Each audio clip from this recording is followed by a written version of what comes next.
Find my way, find my way, on my way, on my way.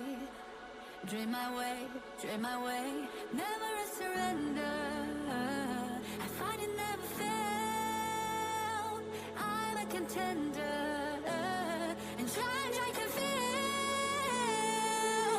The smallest lights become the brightest enemies. Relentlessly, and even if you fall, you gave it everything to be a king.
It's our honor showtime.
It's our honor showtime.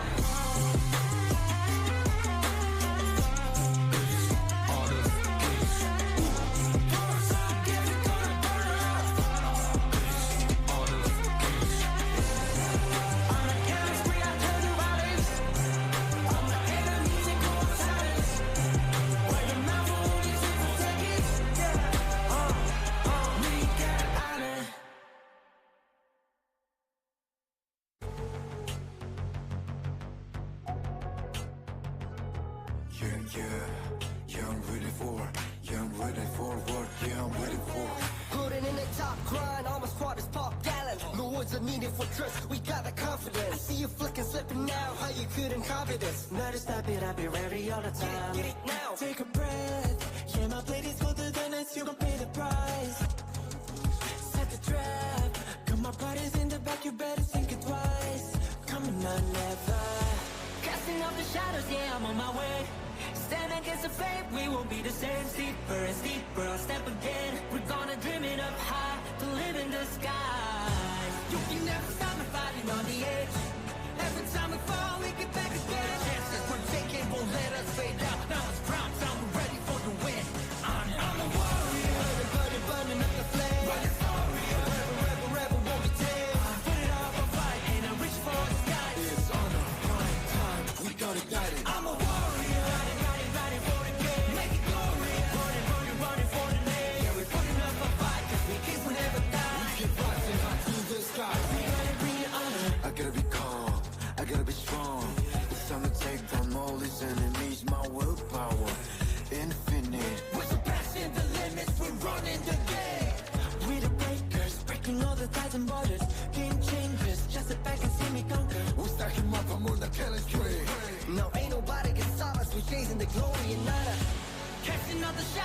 on my way. Stand against the fate, we won't be the same. Steeper, step again. We're gonna dream it up high till live in the sky. You can never stop me fighting on the edge. Every time we fall, we get back again. Chances we're taking won't let us fade out. Now it's prime time, we're ready for the win. Honor. I'm a warrior, burning, burning, burning up the flame. Write a story. A rebel, rebel, rebel won't be tamed. I'm burning up the fight, and I'm reaching for the sky. It's honor, prime time, we gonna got it. I'm a warrior, running, running, running for the game. Make it glorious, running, running, running for the name. Yeah, we're putting up a fight, 'cause we kings will never die. We keep rising high to the sky. We gonna bring it honor. Write our story, give us glory. Gotta take it, all that I can. Soon enough, you'll know my name. Fortune and fate, we're not the same. Yeah, this is our stage, we dominate. I got lightning running through my veins. Not a trace of fear, my heart eyes burn. Living to flames, all the days will make it man. So it is better we have to be on our way. We honor. I'm a warrior, burning, burning, burning up the flame. Write a story. A rebel, rebel, rebel won't be tamed. I'm putting up a fight, and I'm reaching for the skies. It's honor, prime time, we gonna got it. I'm a warrior, riding, riding, riding for the game. Make it glorious, running, running, running for the name. Yeah, we're putting up a fight, 'cause we kids will never die. We keep rising high to the sky. We gonna bring you honor. For honor, we're beating the odds. For glory, we never back down. For honor, we're beating the odds. We got the honor, we got the honor. 'Cause we are the kings, it's honor showtime.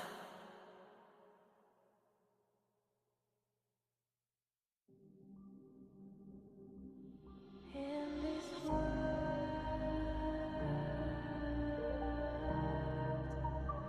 only ones in this world,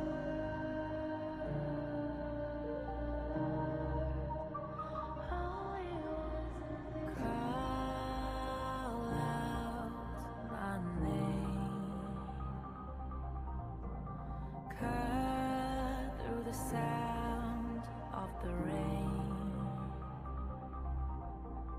No matter how I feel the flame, you know I feel the darkness and the pain. All of the ways we tried to break free from the night, you know we made it out, we found the light. I fly so high, light up the skyline. Let's do it this time, like it's a whole new vibrant world.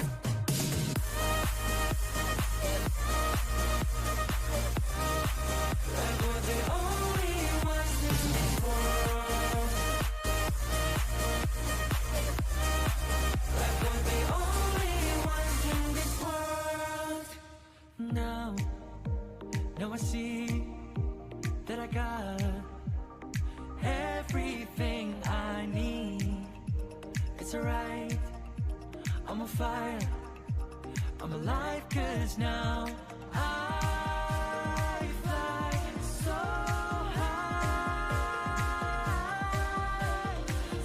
high, light up the skyline. Let's do it this time, like it's a whole new colorful world.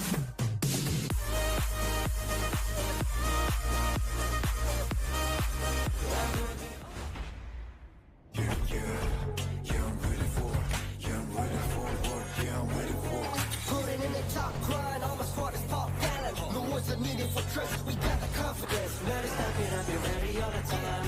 Now, take a breath. Yeah, my baby's colder than ice, you gon' pay the price. Set the trap, got my body's in the back, you better think it twice. I'm not never. Casting off the shadows, yeah, I'm on my way. Stand against the fate, we won't be the same. Steeper, steeper, step again. We're gonna dream it up high, to live in the sky. You can never stop me fighting on the edge.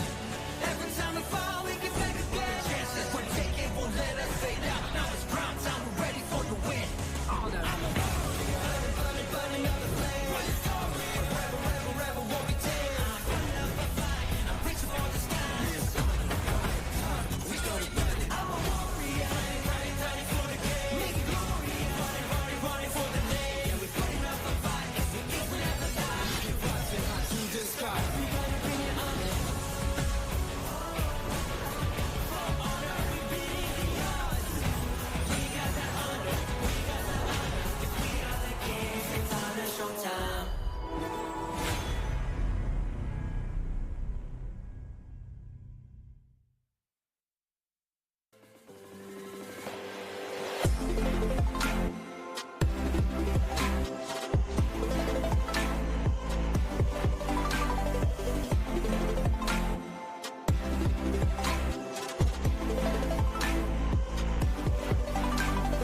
wings, looking for the right approach.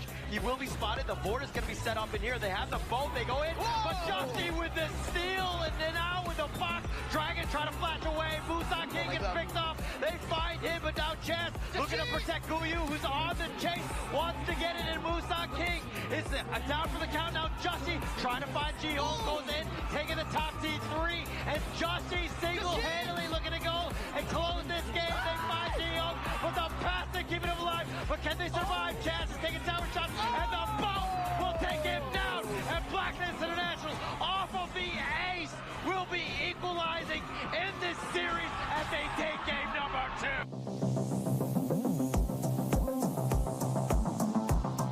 I mean, he's going to really rely on his Dragon and to be like a little bit aggressive, but he needs to be careful again. Wendy could just spell doom for him.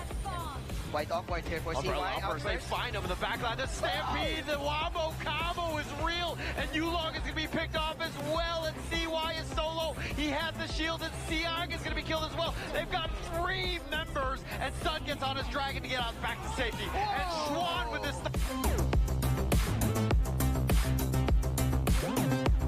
This is going to be a tough one, but now they're kind of dancing around. Waypick gets back to safety. The pushback onto CY, who just wants this Tyrant. It might be a bit of a 50-50. And now with that overmove, they find Muji. That's the pickup that they want. And now CY with that battlefield command. But the Umbrella Opera stopping all of that. They have the Stampede. They kill Schwan. They find CY. A triple kill going the way of Yulong. And now APG on the run.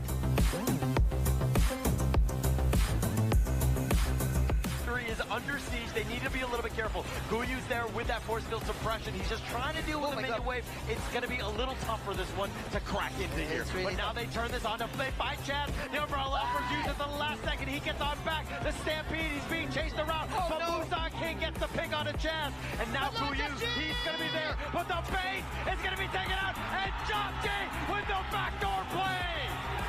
Justy.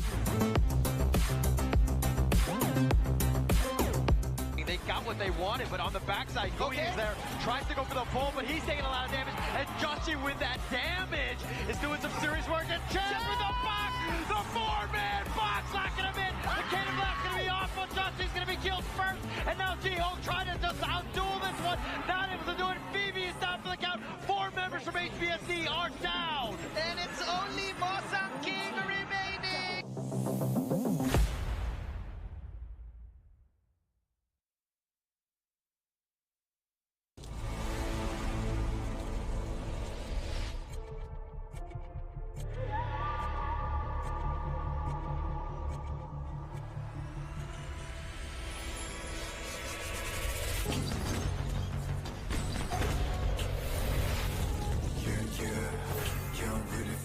Tidak ada kata menyerah di kamus kami.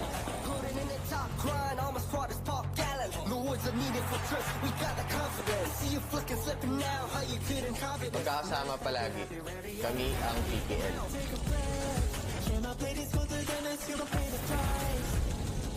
Já caminhamos uma longa jornada nos campos de batalha de Honor of Kings.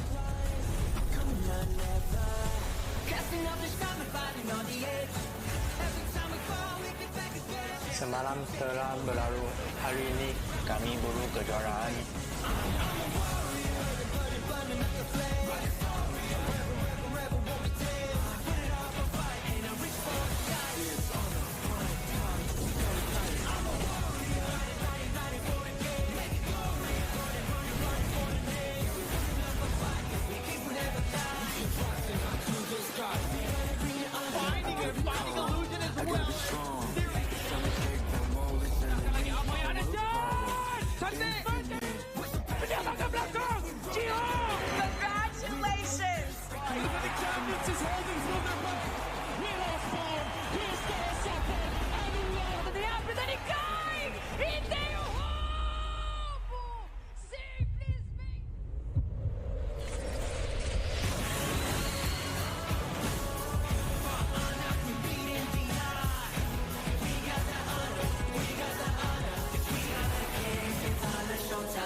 Hi guys, I'm just Jungler from Blacklist International and welcome to my vlog. So, first of all guys, when I wake up, I drink water. Just you need this in every day. And then after that, like, I'm going to like wash my face and also to brush my teeth. But I think there's some people here. My roommate Golden guys is inside. Hey Golden! he's saying he's taking a bath. In the playoffs? Yeah. For me, I think the venue, because I think it's like so much bigger compared to the other venue, and also like there's so many people will going to support and also watch us. So I think that's the most exciting part. And also the SB19 one, because they're going to perform at the grand finals. So like I hope we can make it to the grand finals. After I wash my face and also brush my teeth, like I go like to exercise always in the gym. Because there's a gym here. Can we go to there? Oh yeah, sure. Oh, alright, let's go. Let's go guys.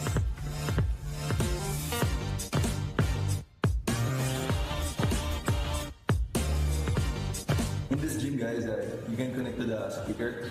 I love like, you know, the speaker compared to the headphones or like AirPods.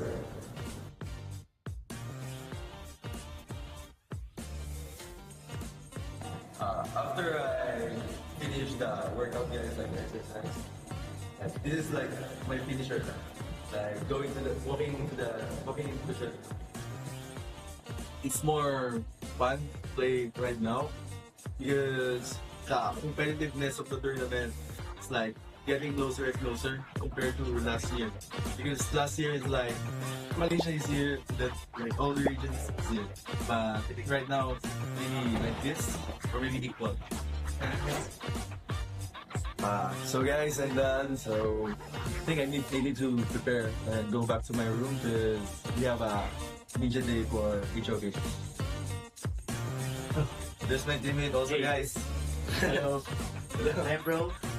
I think this one is Golden Kite, guys. You think so? I'm going to take a bath, guys. Bye. Let's go, guys, to the media day.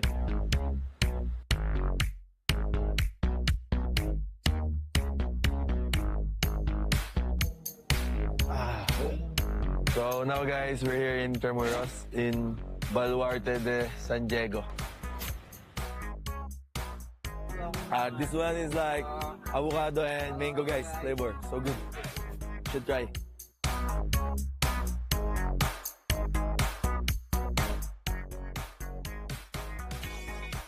Congratulations, bro. Bro, Chami. Next time, Chami, be like that. After 2 years. After 2 years? Hey.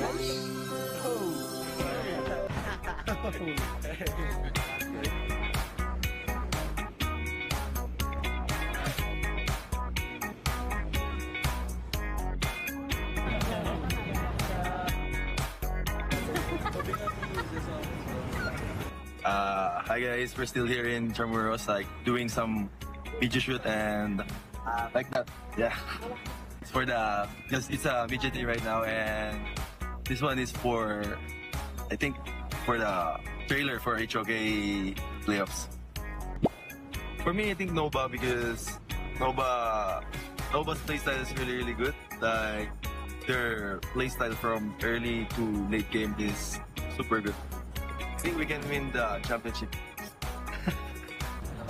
Our media day is done now, guys. Thank you guys for supporting us, and I hope that you will continue to support us, especially in this upcoming November 28 to 30 in Ayala Mall, Manila. See you guys.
you better think it twice. Come on, never. Casting off the shadows, yeah, I'm on my way. Stand against the fate, we won't be the same. Steep burns, never get it. We're gonna dream it up high, to live in the skies. You can never stop me fighting on the edge. Every time we fall, we can take again. The chances we're taking won't let us fade out. Now it's prime time, we're ready for the win. I'm a warrior, burning up the flame. Rebel, won't be tamed. I'm burning up the fight, I'm reaching for the sky. I'm a warrior, ready for the game. Make it glorious, running for the name. Yeah, we're putting up a fight, 'cause we kiss will never die. Rising high to the sky. We're gonna bring it on it.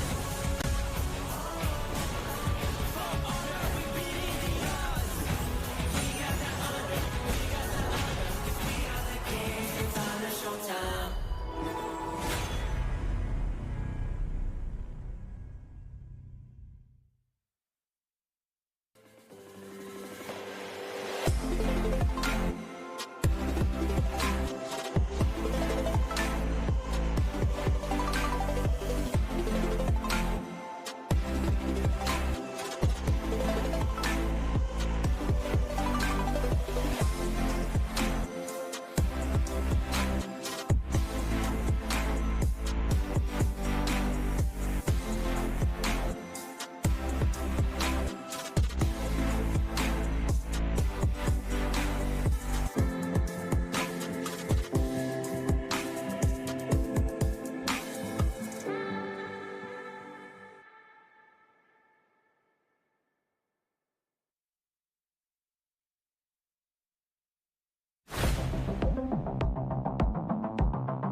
Waiting in the wings, looking for the right approach. He will be spotted. The board is going to be set up in here. They have the boat. They go in.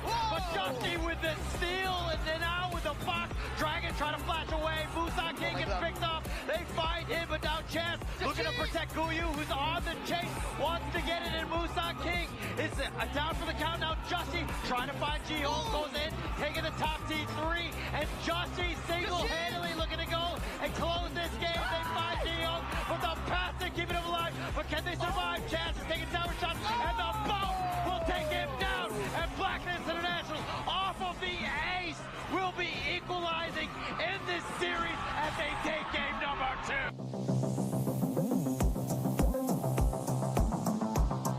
I mean, he's going to really rely on his dragon and be like a little bit aggressive, but he needs to be careful again. Wendy could just spell doom for him. Quite awkward here for CY. They find him in the backline. The Stampede, the Wombo combo is real, and Yulong is going to be picked off as well, and CY is solo. He has the shield, and Siang is going to be killed as well. They've got 3 members, and Sun gets on his dragon to get out back to safety. And Schwan with this.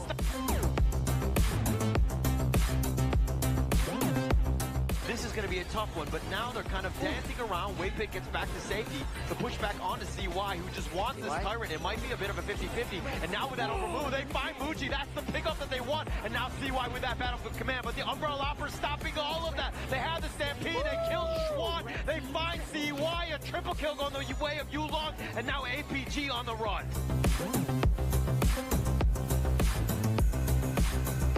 Is under siege. They need to be a little bit careful. Guyu's there with that force field suppression. He's just trying to deal with the minion wave. It's going to be a little tough for this one to crack into here. Really but now they turn this on to play by Chaz. The Umbrella Uppers use at the last second. He gets on back. The Stampede, he's being chased around. But Busan King gets the pick on a Chaz. And now Guyu, he's going to be there. But the base is going to be taken out. And Justy with the backdoor play.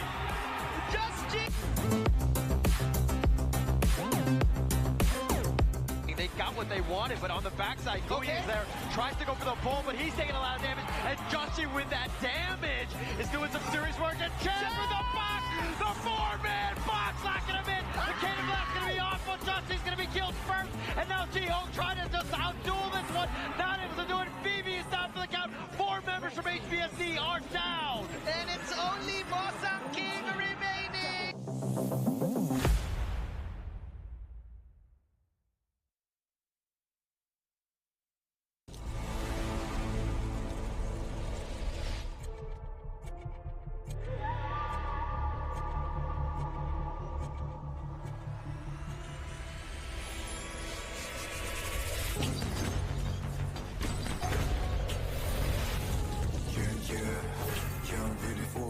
Tidak ada kata menyerah di kamus kami.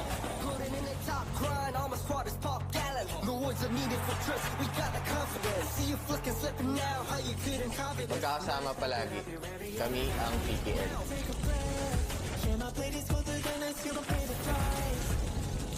Já caminhamos uma longa jornada nos campos de batalha de Honor of Kings.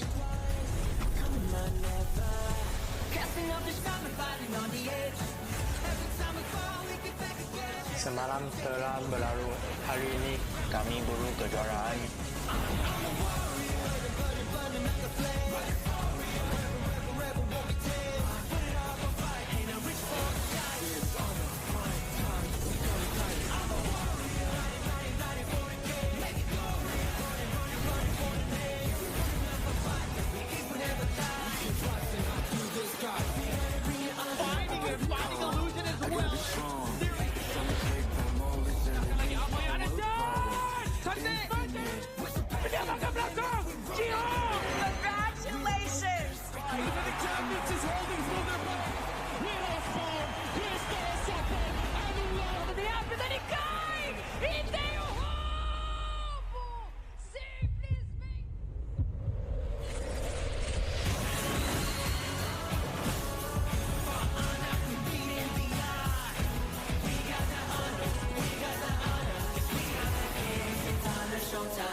Kings, it's our honor showtime.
Kings, it's our honor showtime.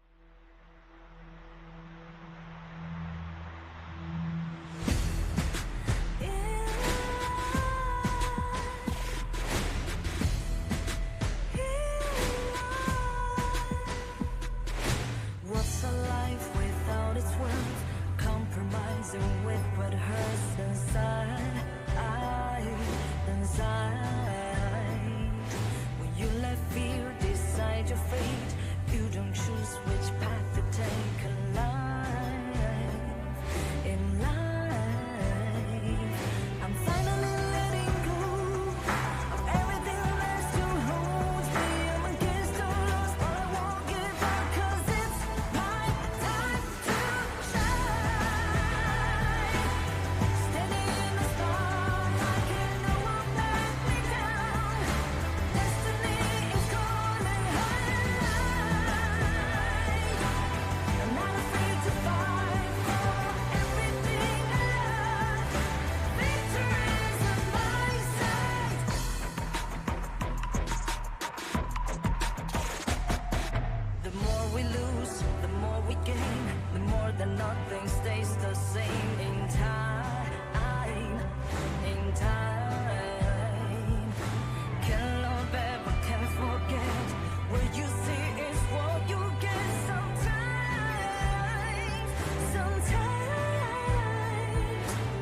chance to be arms reached to become the next kings of the world. We won't surrender to any challenge. For our community, our family.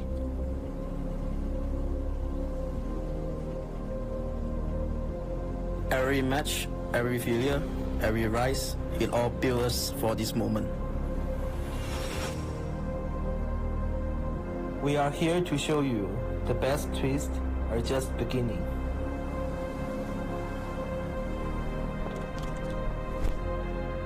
This is not only for us, but also for our nation. Now we bring our dominance to the world stage. Every victory this year brought us one step closer to the ultimate honor.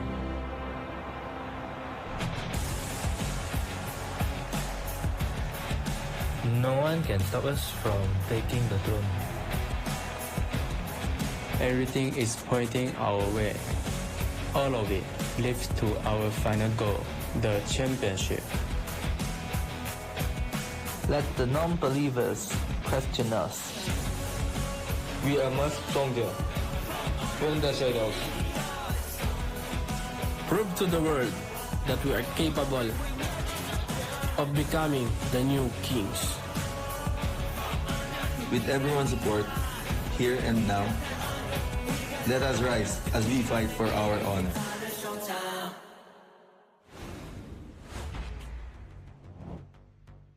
After days of blazing through the fire, we've reached the final stage where history will be made, heroes will be born, and kings will be crowned.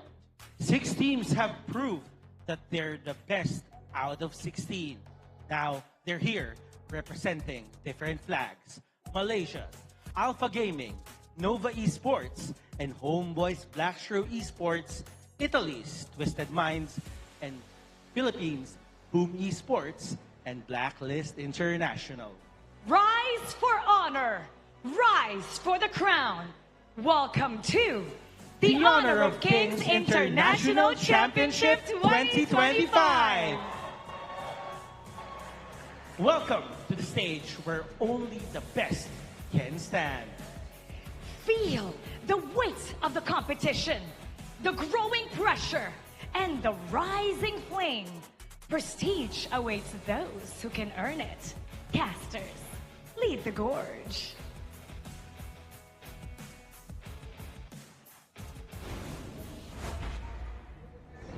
After days of competition here, we went from 16 teams now to only 6 teams here in the Honor of Kings International Championship 2025. This is Knockout Stage Day 5, where we are at top stake currently, but I am your caster and also Dessel's analyst for today, Sagi HOK. Alongside of me is the Voices of the Gorge, featuring Kindofu and also Blamoba.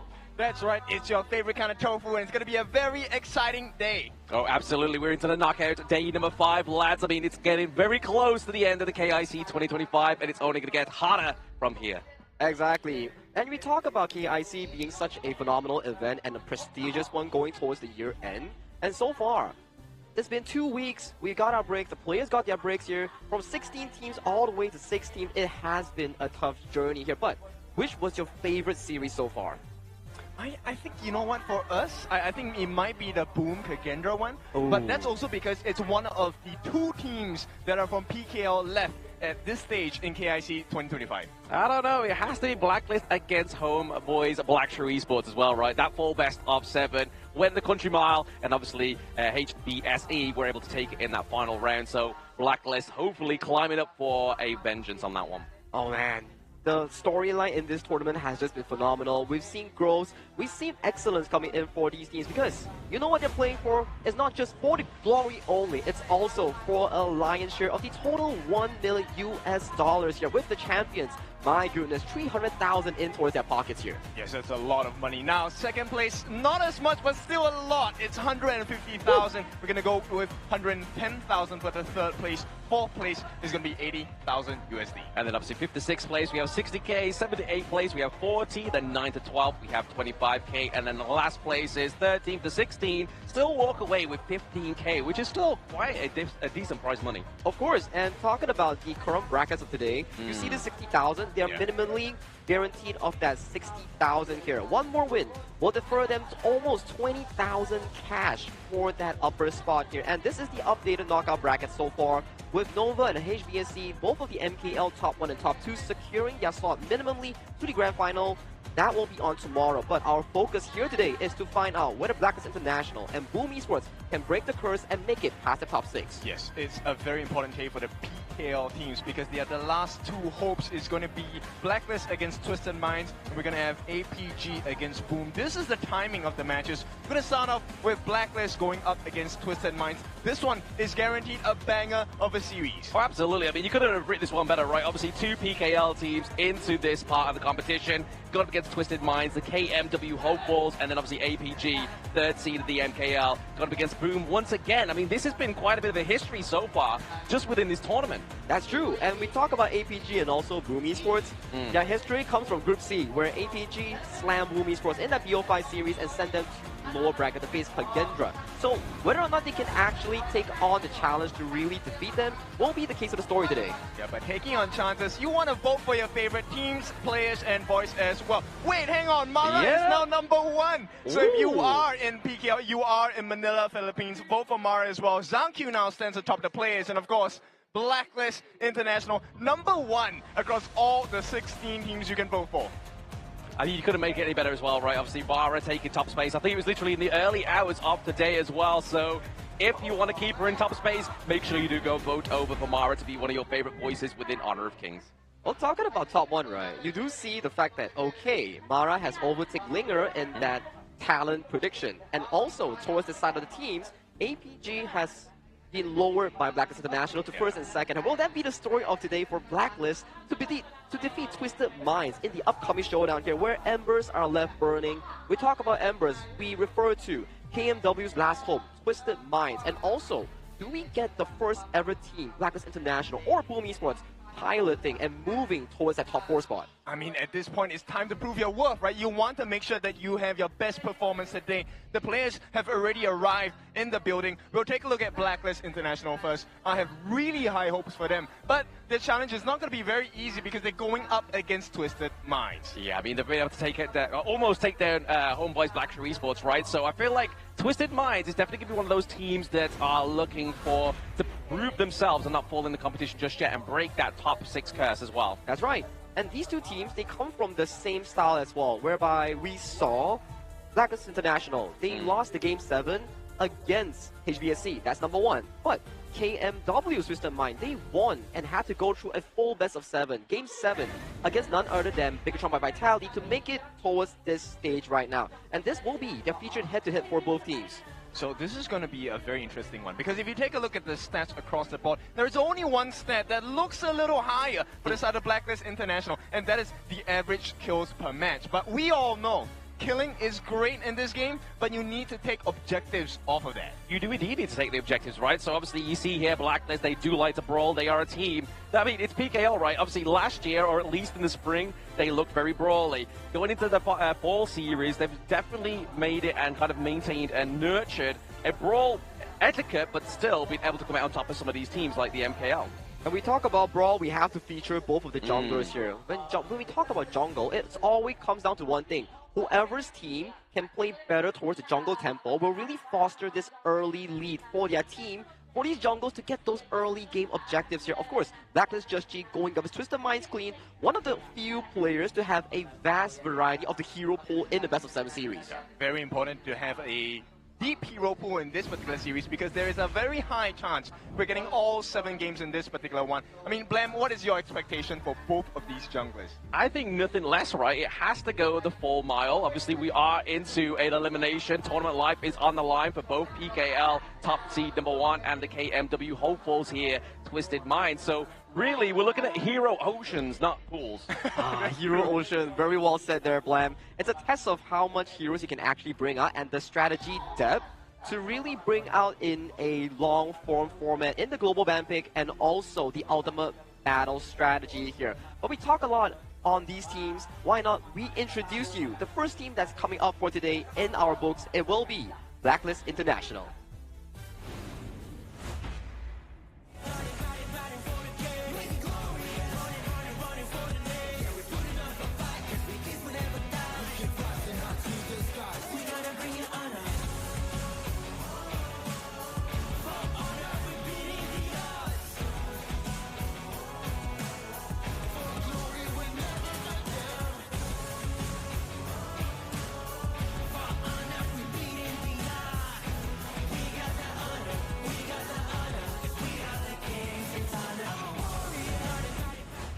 Introducing none other than the Clash Lane Chammy 1.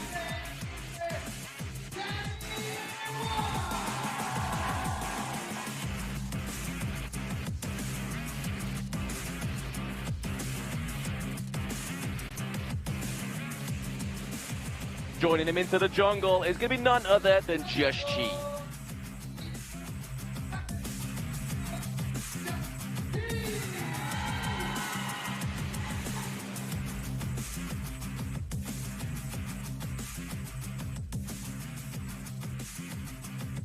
Then third, but obviously one of the twins, it's none other than Dragon in the mid lane.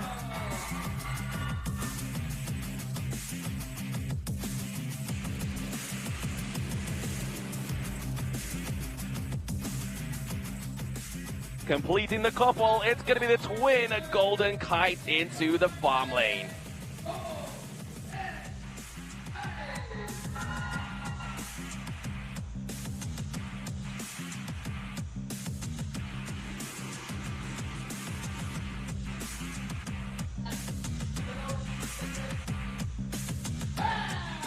And last but not least, it's the man with the burst ram. It's Chaz in the farm at the support role.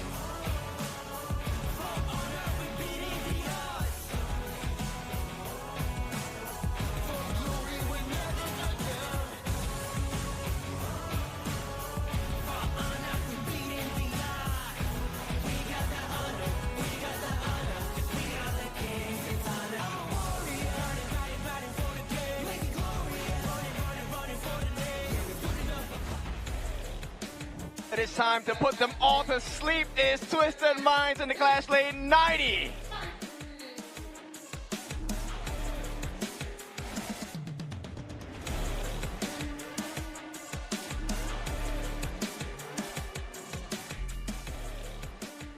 Very few has been as clean in this guy. It is jungling Twisted Minds clean.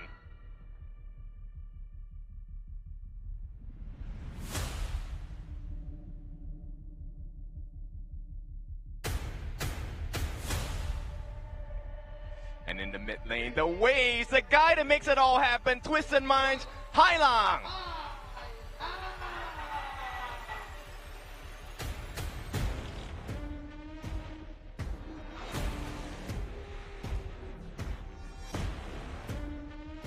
Be careful of your backs. This guy is gonna get you. It's Twisted Minds, Shanks for the farm lane.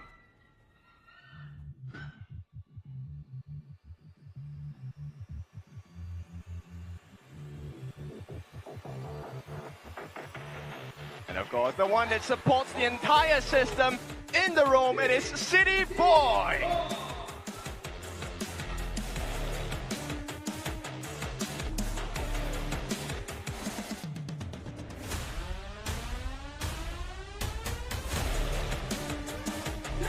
And there you have it, Twisted Minds looking for the win today. What is going to happen in this best of 7? It's going to be interesting when we talk about Twisted Minds in this setup here, but do bring me over to the opponents here, Blacklist International. I mean, they've been introduced once already, right? But let's go through them again. The guys obviously in Blacklist is Chami1 into the Clash lane, Dragon into the mid lane, Just Chi into the jungle, Chaz as their roam, and then Golden Kite as their farm. They have a lot to prove, especially in the home crowd itself. I see a lot of fans when I just lift up my head.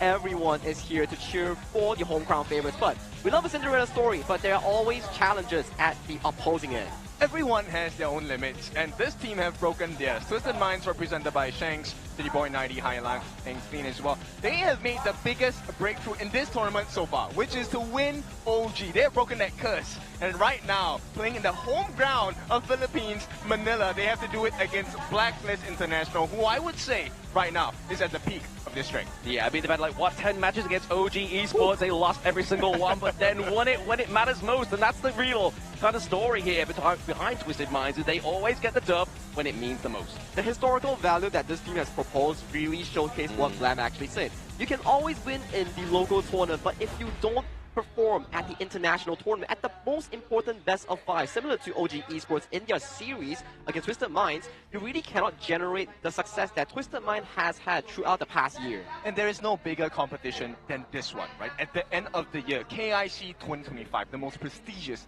the most big competition you can win. The prize pool is insane. And we'll take a look at the side selection here. Twisted Minds have opted for the blue, which means they get that prior pick. That is something they're looking for. They're looking for something, obviously, onto the blue side. But, I mean, we have to, obviously, cover this point as well, right? Both of these two teams are fighting for that third invitational spot, aren't they? Into, obviously, the future tournaments coming up as well. So they want to be trying to further themselves, not only in the KIC, but going further into the and the Honor Kings ecosystem. Yep, the Honor Kings ecosystem is an interesting one, where if you continue yourself to advance to these grand tournaments, you are rewarded with what? More fame, more tournament opportunities, and the prize pool is a delicious plate of meat for these players to look at, to really long their, how would I say it, their commitment in that tournament itself. It's all about the future. Correct. Right? Do well here, you secure yourself a big pot. That's great, but you have now funds, resources to make it better, make it stronger, and perhaps even be on top of the entire HOK global esports world. Yeah, I mean, we're not talking about the pot of greed here, but we are talking about the pot of opportunity for these players. Not only try to advance their pool of money, but also get some kind of wealth of knowledge as well as they go further. And one thing we really missed out, the winner of this KIC 2025, the FMVP player, will get a signature hero of his choice for that MVP skin here. So definitely, stakes are at hand. But to reach the top, you first have to come from the lower bracket all the way to that grand finals here, which is what we are featuring today on November 28th in this lower bracket first matchup between Blacklist International taking on Twisted Minds. It has been a long journey so far, but this journey is only going to get tougher, because right now in this best of 7, both teams, they have experienced a full best of 7, but Blacklist did not come out of it. Well, Twisted Minds, they won their best of 7. Yeah, but you can argue, right? Twisted Minds played against Bigatron Esports, Blacklist International against HBSE. I'm not throwing any shade onto any players, but I know which team is definitely going to be one you really want to try and take to the full best of 7. That is true here. So talking about best of 7 and ultimate battles here, both teams are non-strangers towards the format itself. And with what we've seen so far in the best of 7, as Blam said, against Blacklist International with HBSC, it seems like the Athena roam has surged in popularity, especially in that first pick here. So what are we thinking here? Are we getting that in the first game?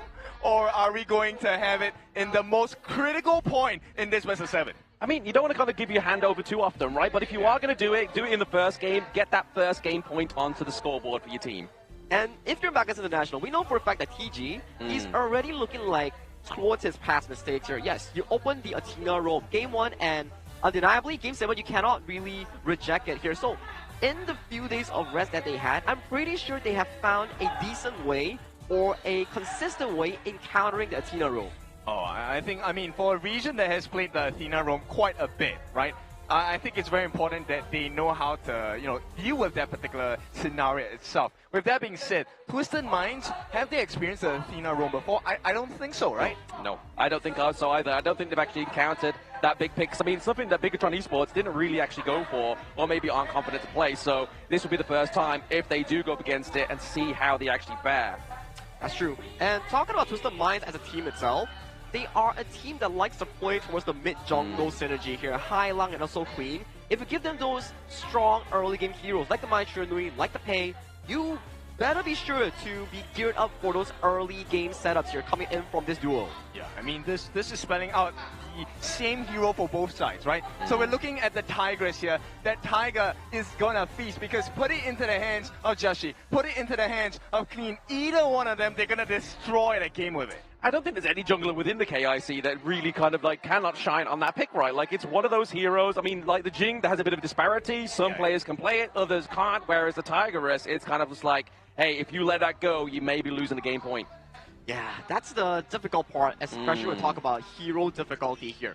For the side of Tigress, which is known as the Pei, it's more towards the decision-making that you do and how much macro knowledge that you have. But there are also exceptions as well. We saw how Queen and Dao Dao, when added with those item swaps, those fast ham item rotations here. So we might see the same thing here in today's highlight with Just G and also Queen in the head-to-head. So at this point of the competition, we've seen what makes the difference between a good team and a great team, right? So good teams, you have the strong picks pay very fast, very quick with rotations as well, but you need to allow your team to catch up because you don't want to enter a 1v5 situation all the time, right? With that being said, I feel like both teams, they already know how to make those initial rotations. Right now, it's about what kind of mistakes do you punish and what kind of risks do you get away with in this particular series? That's what it's all about, right? Obviously, taking those early game risks, as we've been seeing for a lot of these teams throughout the KIC as well. Do they decide to go for a level 1 invade, depending if they go for the Pei, go for something a bit more aggressive to try and steal away either the Azure Golem or the Crimson Golem? And then it's down to the enemy team. Do they punish or do they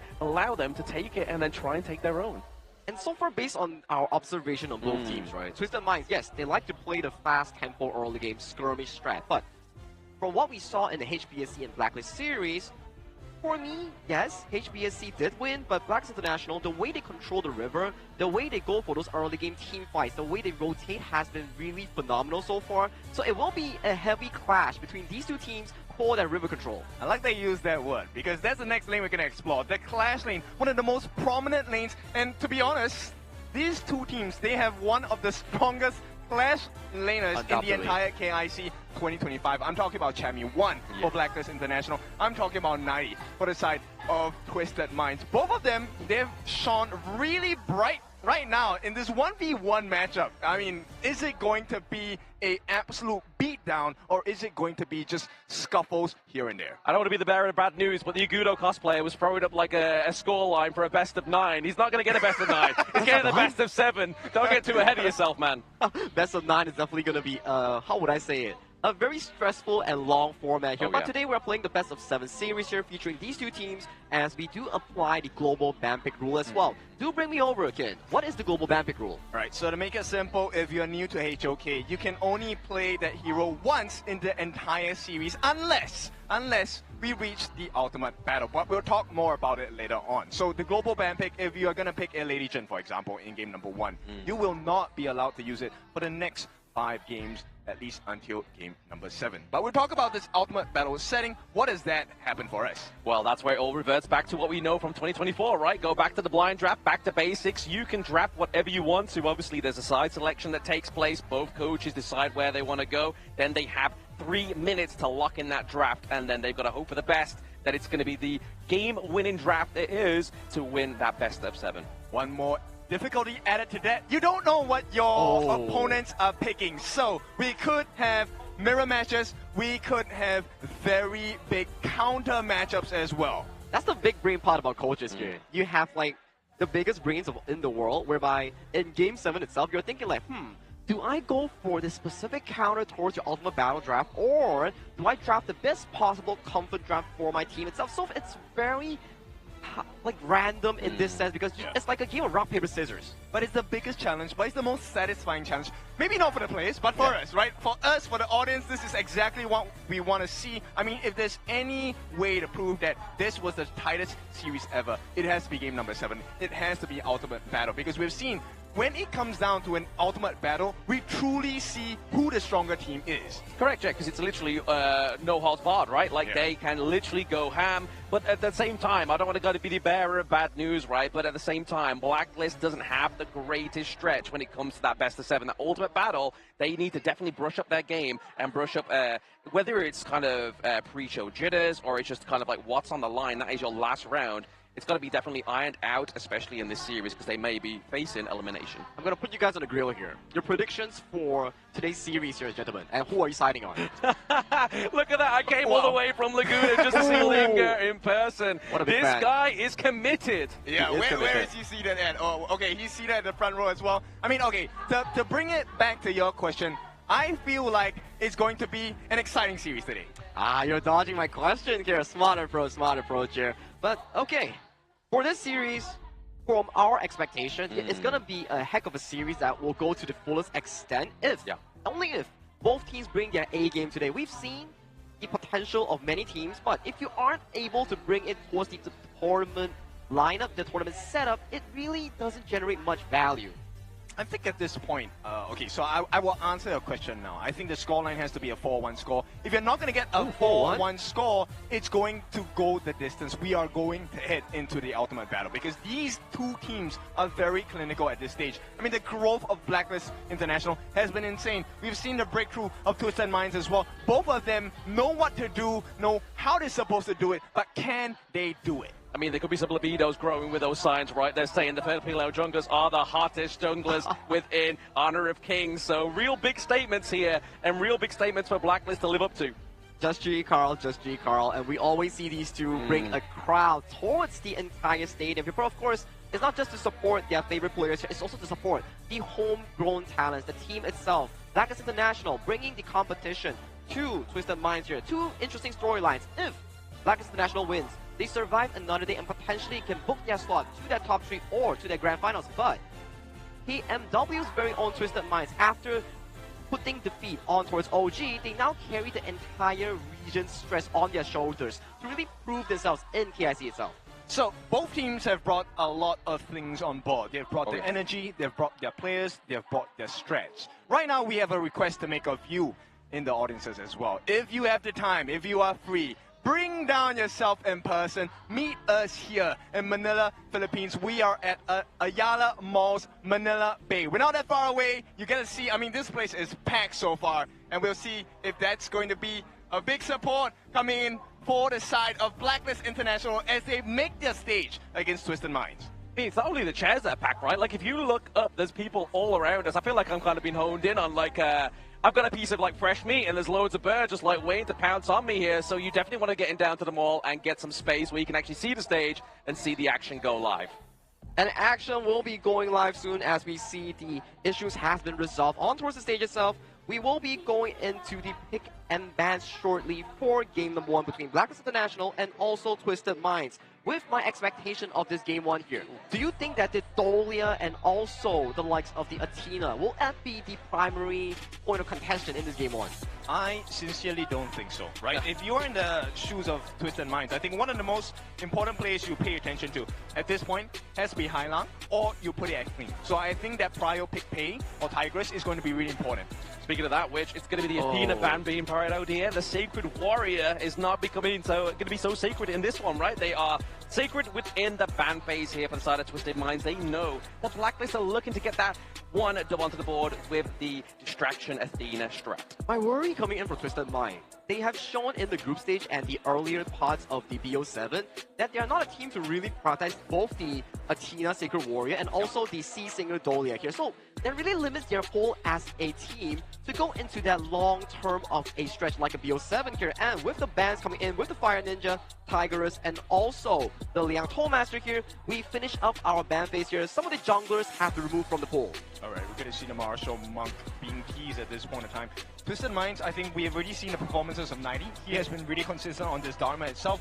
Is it going to be enough? I think definitely. But at the same time, he needs backup, right? Who is this jungler that they want to prio on the side of Twisted Minds? I mean, either depending on what they go for their support, right? It could be another tank jungle. We could look at going for the Ogryn here as well, saying that great team by potential. But, nice. Chami Yuan locking in Guan Yu in game number 1. I mean, definitely a bold strat here. 2 FMVPs here coming in from both teams. Twisted Minds 90 back in KMW Spring. He was the primary target in that spring season that brought the victory coming in for Twisted Minds and also Blacklist International, the recent FMVP Chammy won here. You can see the priority on the pick and bans itself to focus on both of their clash laners in this early game itself. Lovely. They also pick up the Arlie, the Parasola at this point. But I want to revert back onto this Guan Yu because we have seen the Guan Yu War Scene being countered so many times. The Mai Yin, the Charlotte, right? These are big counters. So the fact that Twisted Minds have actually allowed the War Scene out on the side of Blacklist, I'm not sure if this is the formula because you are giving Chammy one of the best clash laners this War Scene. I mean, and his performance has been pretty on point as well, right? With the Guan Yu, obviously, as you said, their FMP performance for the side of Blacklist. But it looks like they're going to be giving over the Motsu here to the side of Twisted Mind. So it's feeling like the Orgrin is a potential setup here. Obviously having the Cannon Blast, having the Truth Mantra, some great team fight setups here for the side of Twisted Minds. And there's also a potential for the side of Blacklist International to really pick up the likes of the Luna on this third pick here. Because if we were to look over to the side of Twisted Minds draft, yes, you have a lot of crowd control, but if you use all of it towards the side of Golden Kite on that early, you don't really have much of a resource to funnel into the other targets here. Hence, Blacklist International going for a double marksman setup here. The Agudo jungle towards the side of Justy, and also the Parasolar Arlie for the side of Golden Kite. Very scary because on the Wild Rider, it's actually quite a task to catch one marksman. Now you have two, and you have a Wall Saint running around catching you in the net as well. So this is a great strategy from Blacklist International. But if we take a look at Twisted Minds, I mean the Peacekeeper, not too much peacekeeping at this point, right? He will be looking for those cannon blasts,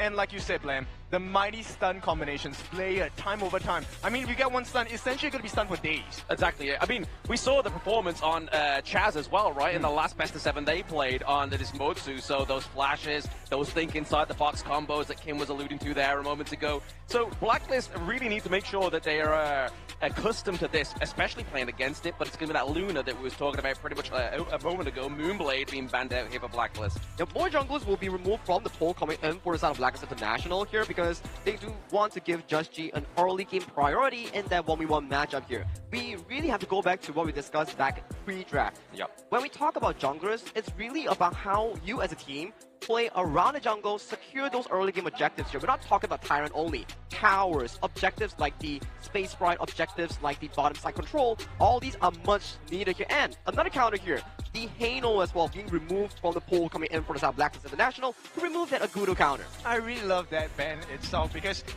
Hailang is one of those players where if you underestimate, you make a small mistake, he's going to come for your head. Hano is one of his premier picks back in 2024. He has shown us it is still viable in 2025. So I'm curious to see what is this pick that's going to come up for Hailang. In the meantime, Blacklist International, they go for the Yuhuan here. The Tunecaster being locked in for the side of Blacklist International here. So this role will synergize pretty well with Just G on that Agudo Wild Rider, where you have a double healing strategy for long-term fights here. That means if Twisted Mind is unavailable to find those big engages at the start of the fight, the long fights will come in favor for the side of Blacklist. But take a look at Twisted Mind. They say like, sure, you want to play healing? Let's cut that with the Sword Master Musashi. Yeah, and we're also going to have the Shi as well, right? This is a lot of control coming in, meaning if any single member gets caught by Hailang, I would think it's safe to assume that that person is gone because one of the things is, look, it's a Shi. Yep. Number two, it's Hailang piloting this Shi. He has not missed too many silk imprints to make sure that his team will get the kill. Yes, he's definitely made an imprint into the KIC with this pick. They're sure coming through into the mid lane for Twisted Minds. But like you were saying there, Sagi, if you want to kind of reduce the heat or at least kind of fade off for a little while, that imperiled state here by the side of Twisted Minds clean on the Musashi, the Sword Master is definitely going to be the thing you need for that. Now, Princess Frost is an interesting pickup here because why? When the Musashi Sword Master lands onto the ultimate, he's jumping onto you. And if the... Oh, it's a change up here coming in for the new one. So they are really putting on more late game pressure onto the side of Blacklist International. For the draft itself, it's, how would I say it, very greedy of a mid to late game draft. If they suffer any form of early game casualties, that may really impact their ability to skill towards those late game item power spikes here. I mean, I like that you pointed that out, right? The question now is, look, Blacklist, they have a decent draft. But can they last in the late game? Because it's all about Twisted Minds in this game one. It looks like they have a very strong lineup. They have a lot of chase down, a lot of control. And, I mean, they have a lot of turret pushing ability as well. They do indeed. They have loads of siege, loads of chase downs, obviously. But to the side of, obviously, Blacklist, the one thing that Blacklist have that Twisted Minds doesn't have is that sustain, right? So, really, are you going to be jumping onto the Igudo? Are you jumping onto the Hu1 here with that Musashi, the Swordmaster? Oh, I like how you bring that point up. The very super good Agudos, I believe Just G is one of them. Oh, yeah. If they time the ultimate board mobilization well, you can sort of use the iframe to dodge away from due to the death. But the timing is very peculiar here. All right, you know what? That's a bit too high level for me. I mean, I know about how it's done. I've seen it done before because I was the one on the receiving end. But with that being said, this is going to be a tough challenge. And of all the games to watch, welcome to game number 1. Yep, game number 1 here featuring Blacklist International coming in from the PKL first seed. Taking up against Twisted Minds, the sole hope coming in from KMW, taking on their regional pride to fight for survival in this lower bracket here, kid. It's a very important day. And of course, if you want to have an important day, you start it right. You do start it right here, and there's only one way to start that up, and that's elimination on the line here for a PKL team going up against the KMW Hopeballs Twisted Minds. To rise for honor, they need to prove themselves not only out of the game, but to bring their skills right towards the gorge. This is Game 1 Blacklist International taking on Twisted Minds. Casters, you're live. And here we are, ladies and gentlemen, the kickoff of the KIC at the Manila Bay Mall is going down now. Blacklist and Twisted Minds are underway for a fall series here. Yep. Right now, it's all about pacing, right? We need to know how fast do you go because Twisted Minds, they have a natural early game advantage. The only question here is, does Blacklist trying to, reinforce the defenses in the jungle against the aggressive playstyle of Twisted Minds, or do they just try to make sure that they get the first blood instead? Exactly. I mean, it could go one ways, right? I feel like there's going to be a hyper-focus into these side lanes that you're seeing right now. Top side of the map, obviously, Chami1 doing a lot of bullying here onto 90 rotations from, obviously, Dragon and Chaz coming up to just give him an aid. Because really what we want to be doing here, especially on 90's big pick Dharma, is just mitigating any kind of big impact that he can have. Yeah, and you can start straight away see, right? The rotation coming up from Blacklist International has been a lot faster. Yes, City Boy is kind of helping clean to try and get the Azure buff, but for now, it's natural that Blacklist Joshi will have an advantage in the farm as well as the lane rotation. Yeah, exactly. A much faster rotating hero, especially an early game aggressor onto the Igudo here. But I mean, looking at obviously a first itemization for Just Chi here, going for the Giant Script, going for that more tankier build here, but now obviously maybe a dive, but just baiting them out with that more full tempo. Yeah, that was kind of close. I thought he actually committed the flash there, but thankfully it is not an important resource they have burned at this point. So we'll see what they do, right? Everything about this game is how do you respond? So Twisted Minds, they put 3 people on top, they've secured the space, right? They make the initial rotation down for the side of Clean. But Blacklist, they also do the same kind of movements. You actually get the initial wave clear by Joshi in the mid. Exactly, but I mean, I think they have a bit of an upper hand here on the side of Blacklist, right? Obviously, Dragon on the Nua has the emergence. They can get up and down that gorge a lot quicker than the likes of the Shi. Oh yeah, that's true. Shi is also someone that, put yourself in a risky spot. It's a double-edged sword. You can get the catch, but you will be easily caught as well. Exactly here. And I mean, they're just kind of just making sure that Shanks has a bit of an advantage here onto Golden Kite down to the bot side of the map. Obviously, he can get rid of those soaring signals with the Maple Dance as well, but what he cannot block is those Spirit Wolves. Oh yes, that one is going to be quite the difficult situation to deal with, right? Because Arlie is a single target burst hero. That is the whole kit of the Ari Parasola. But with this pack leader on the channel itself, Shanks, he knows what to do. Right now it's about getting the stun. If anyone on the side of Twisted Minds can get that big stun on the Golden Kite, it might spell disaster for them. It could do, but I mean, at the same time, the fact is that they have Chaz onto the U1 as well. He could be the saving grace, right? Using that more full tempo, just to kind of mitigate any kind of interaction or engage from the side of Twisted Minds onto that Parasola. I want to see what this first initiation will come and be like from both teams, right? Chami1 so far keeping pace in terms of farm and EXP alongside his, opponent 90 in that Dharma. Yes, obviously getting that space right down to the top side of the map means that that rotation from clean was very fast, very clean, as we're going to be heading into that 4-minute mark very soon. As you can see, big prio into this mid lane here. Paul, the secret press, and it's going to be the takedown onto Chaz, and now into the back line. It's going to be 90 with a pickup as well. That is a 2-0 trade here for the boys in Twisted Minds. Yeah, they are the one in control of their fate at this point. Twisted Minds, a big start to the game. This is going to get them a 1,000 goal lead. Not the biggest of differences just yet, but we have seen what Twisted Minds can do with a goal lead. And so far, you know, I was about to say, Twisted Minds, hey, nothing's happening yet. They haven't slowed down the side of Blacklist. But you know what? I didn't speak, and you know, if I had, I would have spoken too soon.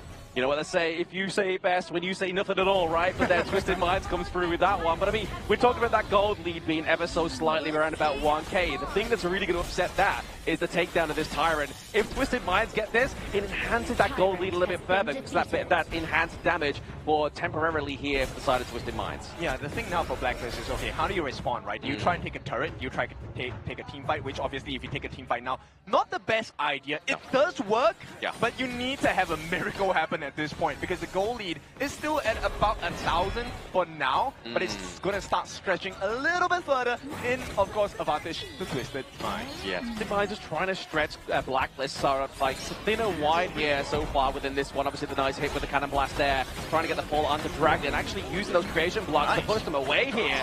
And now Chami once again, I feel like this is the way that Blacklist gets around Twisted Minds' trap. They just push them away rather than bringing them to them. Yeah, the biggest thing here is that they're trying to force goal sharing. But right now, they get a nice setup from the side of Chance. It could spell end for the side of Twisted Minds. But now, look at what they're doing. Blacklist, on the bottom side, they've given absolute freedom to the side of Golden Kite. And you know he loves this kind of spaces. If they can make this defense at the top, it will be great. Oh, absolutely, yeah. 3v1 dive here, top side of the map. We use the emergency here. 90 is on the run, but that Chance gets a multiple tempo. The stun comes through, and down goes 90, and they get the T1 into the bot side of the map. Great recovery, and this is spelling good for the side of Blacklist. Now, goal lead is still close to about 1,000. Hang on! We are speaking of any duel to the death without the Masashi, the Swordmaster. The Golden Kite comes through, claims a kill, but it's still going to be that 2-2 trade overall here for these two teams. Yep, Twisted Minds, they always has an answer, but Twisted Minds for this one, I feel like they didn't take the biggest win, because Blacklist, they got a T1 on the top. At the same time, if they get this Overlord without punishment, I think Blacklist will be able to recover quite a bit of that gold. In fact, take a look at it. That gold gap has absolutely been cut. Yeah, it's actually no longer that 1k goal lead here for the side of Twisted Minds. It's definitely looking more of a few hundred here. Able to actually maintain and take away a little bit of that privilege down to the bot side of the map now. It's going to be Twisted Minds with that takedown thanks to Shanks. Yeah, right now, you know what? I'm super curious about this sustenance that's coming out from Blacklist, right? Can they actually out-sustain the damage on the side of Twisted Minds? Because Twisted Minds, they have to commit quite a lot to get the catch. Yeah. And at this point, you know, City Boy, nice if he lands the cannon blast. But the most important formula is Ailang. He needs to land those silky imprints. Yeah, I mean, a lot of players don't think their shirt can have that damage output, but when you see at the end of the game, if Twisted Minds takes this one, you're going to see a lot of damage going over to Highland here in the carry position, but now obviously a bit of a barrage onto that T1 into the mid lane here. A Blacklist, but a good defense by Twisted Minds. Yeah, this one is great because not only did they defend the T1, they also got the T1 at the top. Now, this is going to be a very important marker for the side of Twisted Minds because we've seen the weaknesses of Blacklist International, which is the macro game, right? Yeah. If they can kind of fix that problem, then it's going to be a hard fight for the side of Twisted Minds. We haven't seen a full-blown 5v5 yet. And once again, Twisted Minds, now that everything is reset, it is reinstating that 1,000 goal lead going to the side of TM. They've done very well to recover it, right? They've definitely made the miles and stones and turning everything here for the side of Twisted Minds to get that goal lead. But nice catch here. Takedown thanks to 90 is going to be taking out that huge damage output for the side of Blacklist. That Dragon getting taken down. Exactly what you expected out of Twisted Minds. They need to make sure they shut down Dragon. Every time he gets taken down, it's another timer put on top of this Blacklist International mid laner. Dragon, one of the two twins available here, looking to have a great stage, but so far it is all in control of DM. Look at this, a little bit of a pincer movement around that ball camp as well, looking to try and get that silk imprint onto Chaz, but he uses the unending sorrow to block that one out. But now it's going to be an attempt here off 90. He's trying to get them into those walls, but no success so far. I mean, that movement by Champion 1 is very important, right? You want to make sure that he was in a very awkward spot because you can only choose one direction to use your ultimate, right? You can't catch everyone when they're in a circle. And with that being said, Blacklist, they tried, but Twisted Minds, I wouldn't say have a vice grip, but this is a pretty strong hold. Oh, they definitely got him in a headlock, right? They are trying to get them to tap out into these long out-drawn team fights and these skirmishes here, as you can see, back into the mid lane. They're just looking for that stamina test onto the side of Blacklist. I mean, we have to take a look at the itemization at this point, right? The biggest thing for me now is how sustaining Clean can be. He already has the active torment as well as the protector Kira, so he has plenty of physical pierce, but also physical defense as well. And I feel like that's going to be a big difference maker here. Oh, absolutely. A big difference maker for the side of Twisted Minds in terms of that, but there's a full twist through here for sure. He is able to go in with a multiple tempo. They get the takedown on the City Boy. Big crucial engage come through top side. Behind enemy lines. 90 gets taken down. Blacklist are looking for a brawl. Yeah, that's a great answer if you've seen one. Blacklist International finding ways to come back into the game. Yes, it is just City Boy to start, but 90, that's a very important clash lane on the side of TM, and once it's down, there is very little they can do to force a comeback fight. Oh, absolutely. I mean, if you've got rid of those two kind of a crucial team fight setups here, onto the side of Twisted Minds, you've now really got to rely on here Highland or even Clean maybe to clear that duel to the death. Yep, look at this rotation. Champion 1 is consistently holding Joshi. And I feel like having Joshi on board this duel is a great answer, because if there is a situation that Joshi feels in danger, Champion 1 is that support that kind of pushes them back, or maybe even pulls the members of TM deeper into the grave. Exactly. It depends on how popular or how confident they feel going into that team fight, right? Do they have the angle? Do they have the right take here? But speaking of getting taken down, to give that Crimson Golden to the top side of Blacklist here. Really trying to funnel over some extra damage onto Golden Kai. Yeah, it's very important, right? Because he's one of the biggest slippery eels on the side of Blacklist International.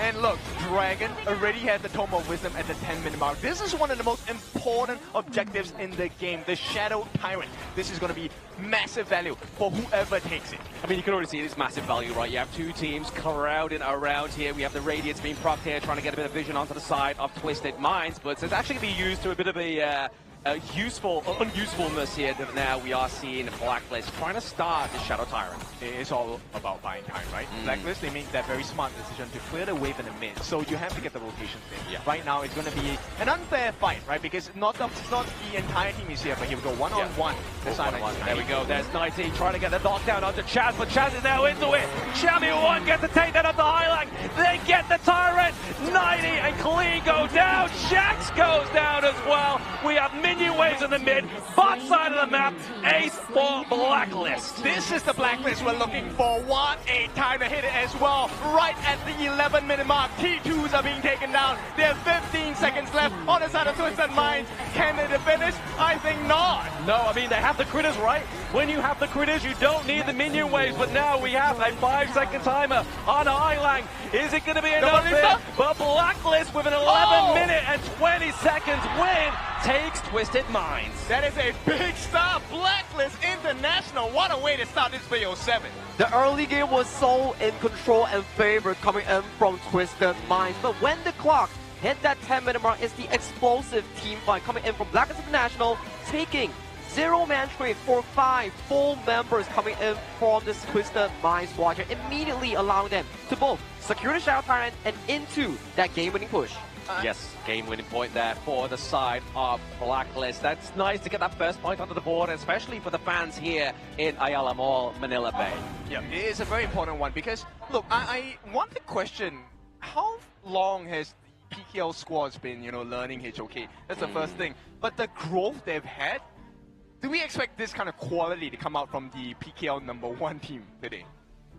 Well, for me, it's been 1 year and 6 months. Yeah. So that's equate to 18 months of growth coming in for the roster of Blacklist International.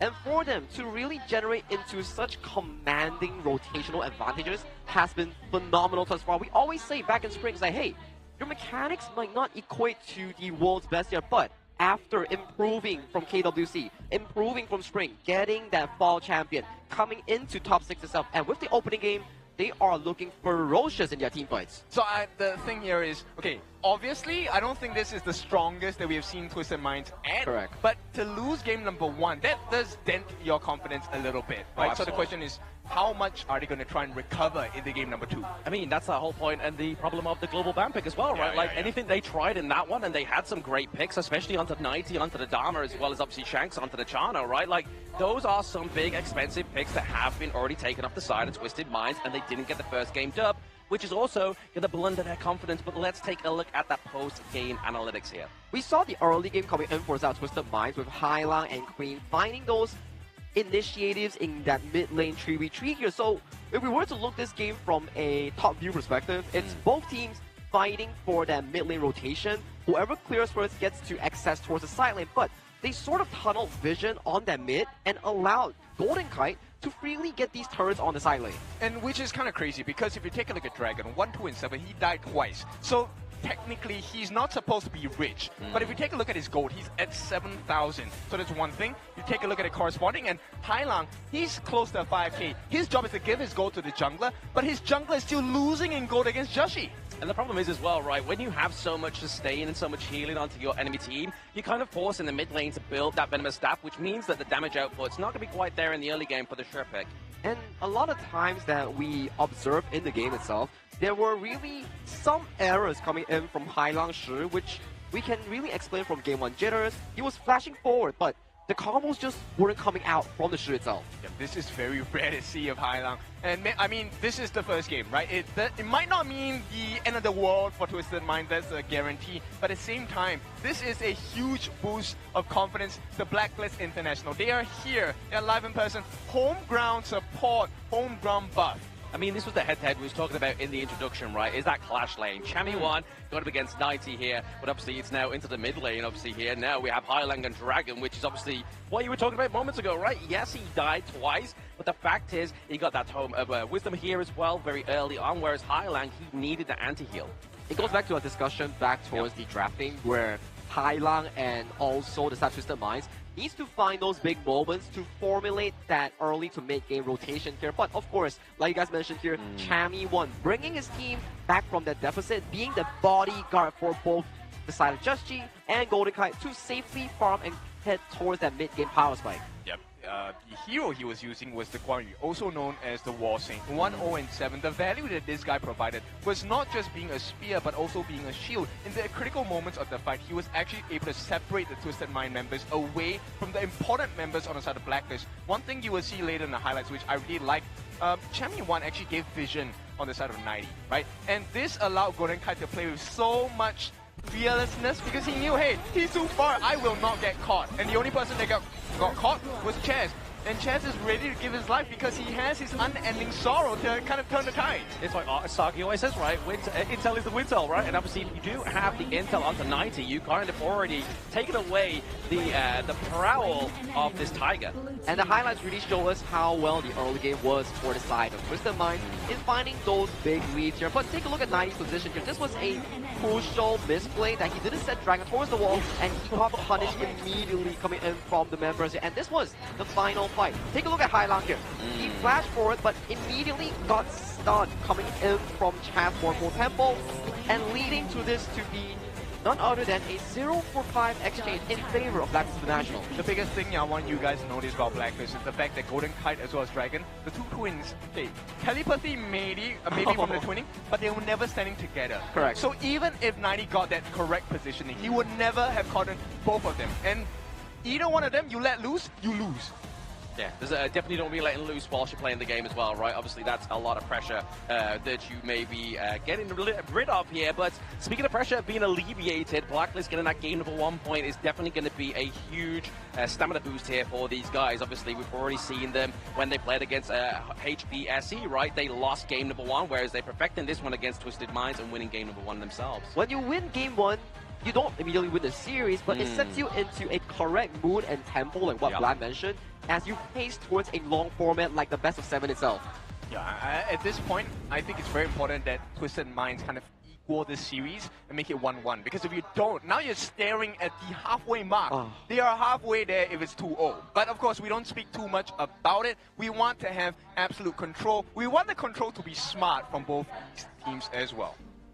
Well, to really observe these two teams, I sort of figured out a systematic way that they play. The mid lane control is something that they always want to fight about.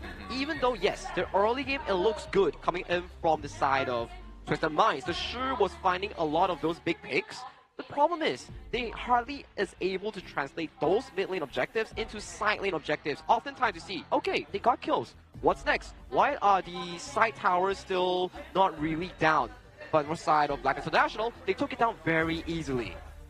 But with that being said, if you're looking for absolute control, you want smart control all the way. It is Madia. Smart control anytime, anywhere with energy management as well as AI technology features. This is also known as the AI Eco Master. Now, this is going to provide a lot of value for us. I mean, it's pretty hot right now because that was a pretty hot Series 1, game number 1 of Series number 1 for the day. But I think it's important that we learn from the best of the best here as well. Correct, and the way you can do that is by following over on our social medias as well. That's where we start posting those highlight clips. We start putting those interviews with these players to give you those top tips coming through from the pros, and they play at the best of the best.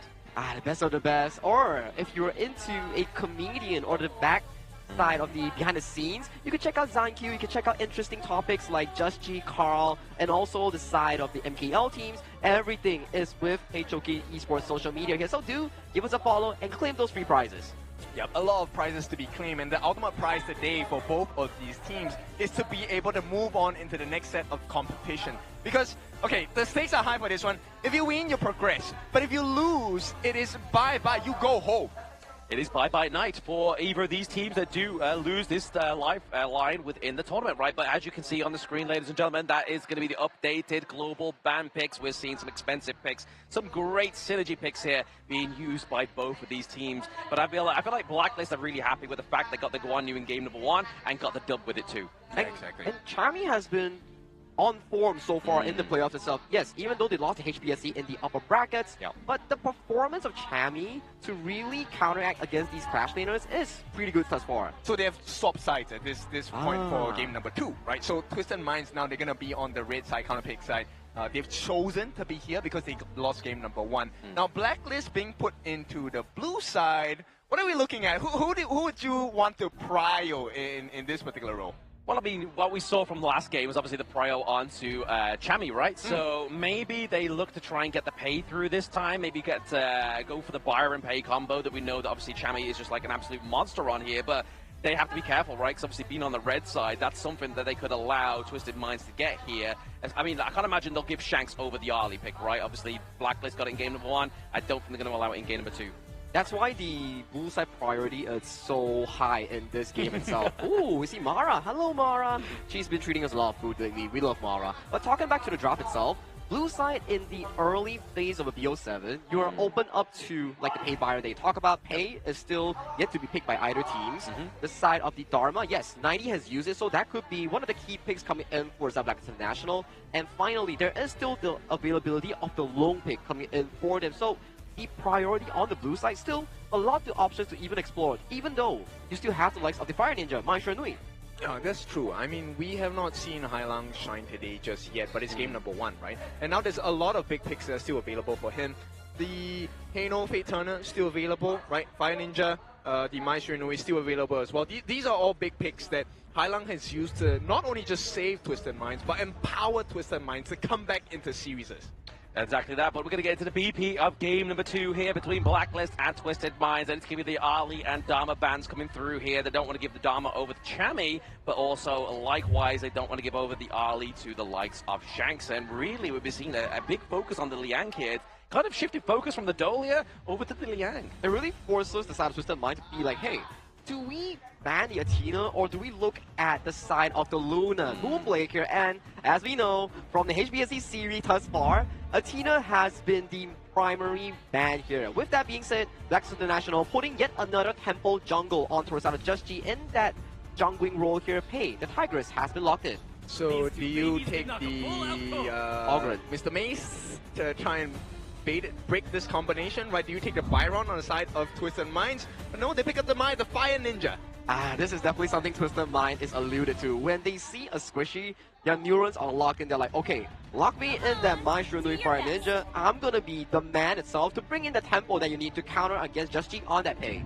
I mean, we saw that obviously Highlang didn't get that carry pick last time in game number 1, right? Yes, obviously it is a big setup for the team, but again, we're seeing some more CC immunity come through here, maybe to kind of trying to upset that big kind of engage that Byron can give over to the side of Blacklist. And for a moment, I was kind of worried for the side of Twisted Mind here because they were immediately looking for that Zhuangzi lock-in, but it does give you the side of Blacklist International that option as well. You see Repa Datu, Lapu Lapu, and you see Mai Shiranui here, so can you soft guarantee yourself to lock in that Zhuangzi Dream Wanderer already for that Blacklist?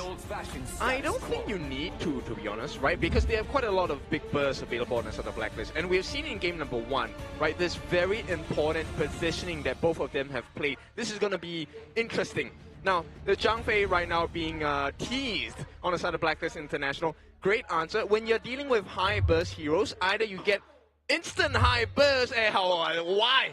Why are you playing with my heart? Yes, I want to see the Zhonghui, I want to see the Void Caller, but no, we're going to get the Beast instead. Still, same fundamentals, big tank to deal with the big burst. Yeah, I feel like that was just fan service for you there, Ken. It was just like, you know what, let's just highlight it, let's get his little heart going. But at the same time, Twisted Minds has got fan service here potentially for Keke. But again, teasing us, but it's going to be 90 taking the Mai here, going for a little bit more controlled dive potential. I'm not going to believe these pro players when they are like hovering those heroes anymore. It's just teasing us at this point. We will only talk about it when they actually lock it in. But the Mai Martial Genius being locked in by Twisted Minds here does give for the side of TM's 90 a very strong 1v1 matchup towards the Clash lane. As you can see, the potential counters towards the Mai is oftentimes coined as either the Byron or the Charlotte that they potentially ban in this phase. Yep, I mean, potential? No, it is now locked in, confirmed. So this is going to be a tough one for the side of Blacklist, right? Still many options to explore. They ban out the Jing as well. I think that's a great answer. You don't want to give Clean one of his, I mean, arguably, if not the strongest jungling assassin hero he has in his picks. Yeah, I mean, they could potentially still go for maybe another jungle tank pick here for the side of Twisted Minds, but Shanks picking it up the Lady Sun here, potentially. Obviously, the grenade, it's going to definitely fall hard, but when we think of Lung, we think of Consort Yu. Thanks to that, Protective Winds, the Woodland Ranger comes through.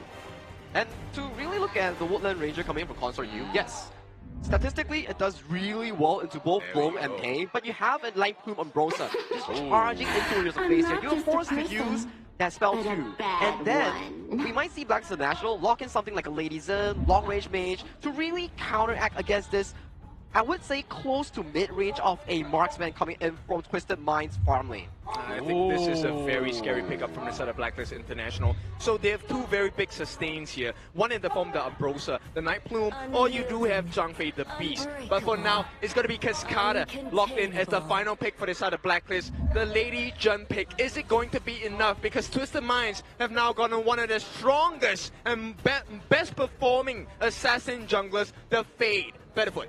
Wow, this is such an aggressive draft coming in from both teams. You can see the fact that, okay, Blacklist International, they want to play with both Pei and also Zhang Fei to engage in that early jungle-centric rotation here, but they really lock in these two things, Mai Shiranui and Lapu Lapu. This will really equate that early game that has been brought by Blacklist to force a 50-50 here. So these players will be the primary focus going into that river brawl. I want to give you the high risk that Twisted Minds are taking right now. Fade, amazing jungler, will be able to get you those resources, objectives as well with your Hardened Jade mark. But if you lose the early game, if you lose First Blood to Blacklist International, this could go very sour and very south very quickly. Yeah, you don't want to go south, especially if you are Twisted Minds. But I mean, to your point there, maybe they've picked the Fade up because they just lost that neutral objective towards the end, right? Obviously, losing that Shadow Tyrant cost them that game number 1. So using that Hardened Jade Steel here, maybe the lifeline that they were looking for to make sure they maintain their neutral objectives. To see that neutral objective come towards live, that 5v5 scenario at that Shadow objective here, we need to see how Blacklist International and Twisted Minds play that early game tempo here. Is it going to be in favor of the Tigress Pei in the hands of Just Chi, or is Hailang with his signature Fire Ninja Mai Shiranui, are they able to duke it out and to determine who wins that early game here, kid? Yeah, I mean, so many different factors to consider. And to me, I mean, I like this Lapu Lapu pick, right? The Reef High Datu, we've seen it come to a lot of success to many of the teams in KIC 2025 so far. With the big ultimate setup stunts, it's going to be critical.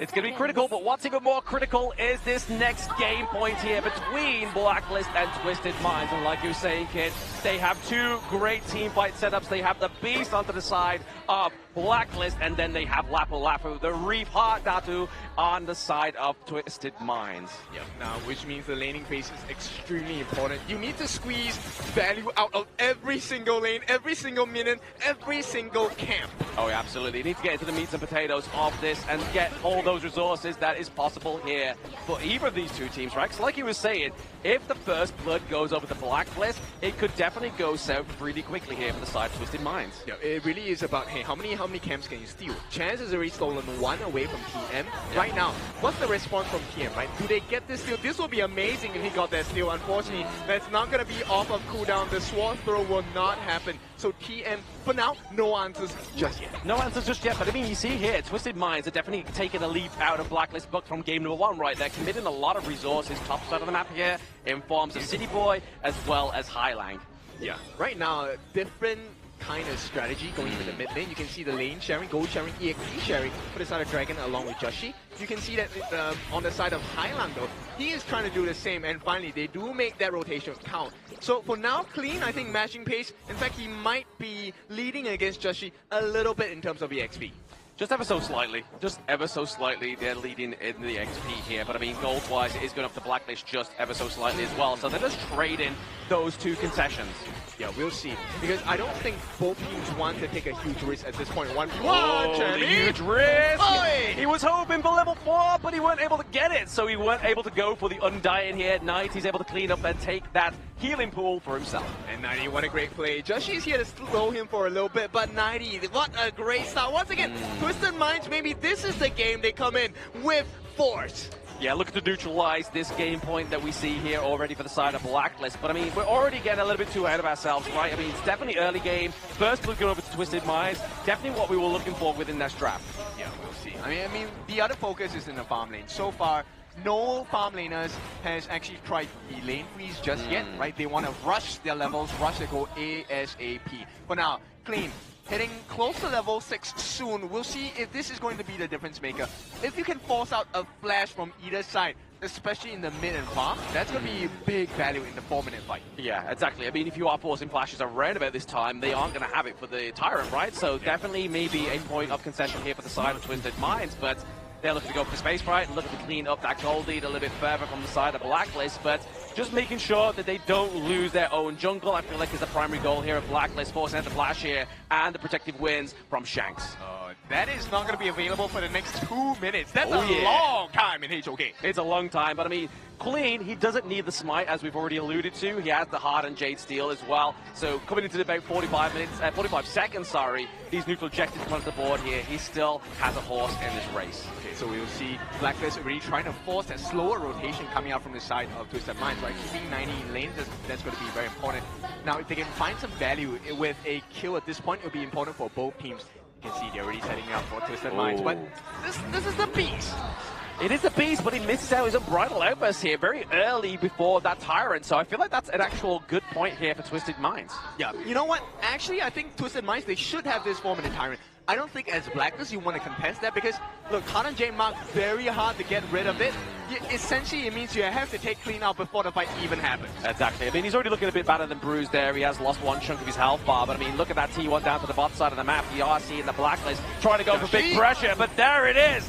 Jungle getting taken down at that 4-minute mark is going to be scary for Blacklist. Winds all over the place for the side of Twisted Minds, and the protecting winds, no, this is the finishing winds coming in. They can take down Joshi. That's going to be a very important marker for the side of Twisted Minds. They can take this as your goal, that'll be great as well. It would be great, but nobody's starting for the Tyrant here. They're just trying to force the Dragon into the pit. They force out the flash here. Looking to steal away the Azure Golem. The Art and Jade still does come through, and Clean gets it. Yeah, big start for the side of Twisted Minds. I really like this. Now they're ahead by close to 1,000 gold. But Golden Kite, he has vision now. He gets caught here though. Yeah, but he has the Infinite Vastness, right? This is the key thing about the Lung pick. You can take to the sky, become a dragon, and save your own life. But there we go. They're stealing Azure Golems away. And look at the start for the Tyrant here. A good play by Blacklist. Not what I thought would happen. Nope. They actually get their first Tyrant. So Blacklist, great answers. But now they have to deal with the pressure of Twisted Minds. No, they know the dragon doesn't have the flash. But there it is. The Destructive Deluge. Gonna keep clean in place. Takedown for Blacklist. It was looking good though. Everything was going the way of Twisted Minds. And somehow Blacklist, they squeeze out an angle. They take out clean. He has no buffs to work with right now. Those buffs are not coming back on their side of the jungle anytime soon. It was the placement of that Destructive Deluge, right? Like just sticking it into that brush. I mean, it meant that the health of Twisted Minds could not come through just yet. But you're seeing here another push for the top side of the map again. Looking at that same MO from Blacklist of game number one, where they got the bot side, looking to take top here. They're just using Golden Kite to just absolutely macro this game. Yeah, super smart play as well. I mean, that's one of the big burst damage potentials, right? Golden Kite on this Lung, also known as the Alwyn. He is responsible for one of the quickest takedowns in current history across the game in HOK as well. Now, the only other thing that I want to really look at on the side of Blacklist for now is Chammy 1. Nobody has shut down this guy too much just yet. He has only fallen the once. Yeah, only fallen once, and that was, what, the first split of the game where he had no help top side of the map there. But, I mean, you can see right now, Highling just trying to alleviate that pressure, but using that space sprite very nicely here. Golden Kite, like, this is one thing you never used to associate with Golden Kite. It's his macro playstyle. He's huge. Yeah, exactly. He's kind of getting all of the gold across the gorge at this point. It's going to hurt them quite a bit. Twisted Minds, they should. Oh, they actually got it stolen away. That's a huge marker. Right now, it's all on 90. 90 on the side of Twisted Minds. He needs to be responsible to take the T1s. Also, hopefully force Champion to 1v1, but that's not going to be easy anymore. Oh, the unbridled Embers into the back line. He's going to catch up Highlang. It's going to be the blow inside. They get the takedown, and now the Stampede comes through from the Beast. Forcing the flash, they get the T1 into the mid lane. Is this going to be a saving grace here by 90? Forcing out the infinite fastness right now. Needs to get in the fear. Not quite. The flaming bombs come through, and Blacklist with a T1.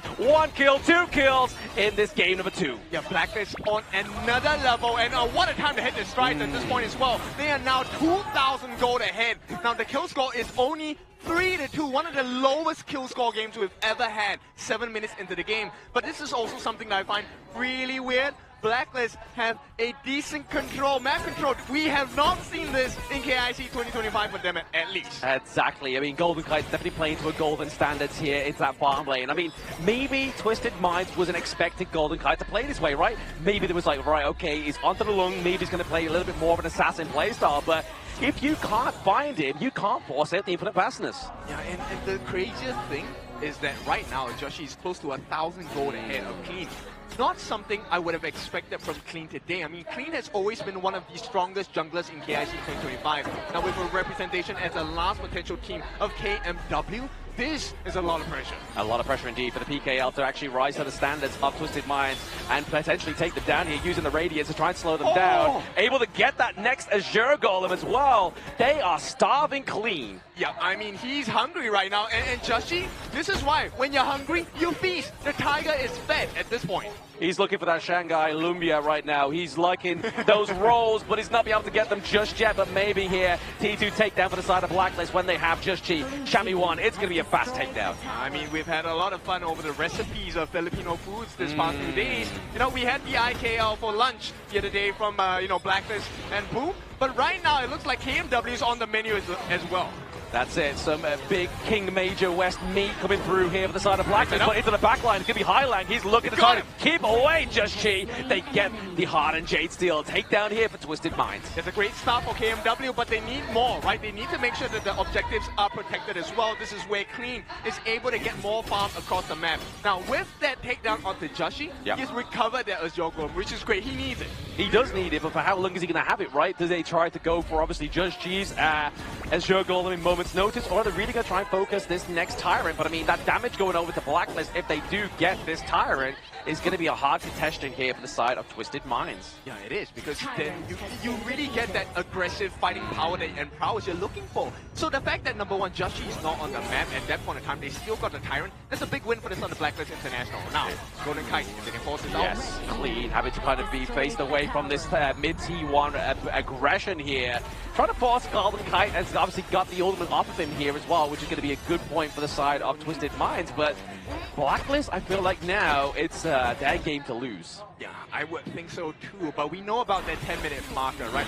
When the timing comes, when you hear the bell ring, maybe that's the turnaround the Twisted Minds are looking for. Right now, this is a very important objective. I mean, all stats point to them winning at this point for Twisted Minds. They should get the steal. They should get the steal here with the Heart and Jade steal as well, but now it's going to be at the behest of Blacklist International. Can they break the code, or can they break the Emerald here onto the side of Twisted Minds? Only time will tell. Resetting that Tyrant is going to be a good cause here for Notion of Twisted Minds. City Boy in the brush looking for a recall. Oh no, he got stopped. He got stopped there. That's a little bit unsavory, but it's going to be the Radiance. It's going to try and slow down Chami 1, but he gets out of the bounds just for now. Double knock up into the backline for 90. It's not going to be enough. The Flaming Bombs comes through. Yeah, they can't do it. The waves are crashing down right now. Blacklist has all the advantage in the world. It looks like they're going immediately for the trade. Clean here. He knows what's at risk. But hang on, maybe they can get a kill here. Uh-oh, Highlang is in a little bit of trouble there, but they do obviously have that resurrection of the Chami. Just forces them away from that Tyrant. They try and go for a Hail Mary play from top side of the map to get that Overlord to try and vanquish that bot side wave, but it's a little bit too late.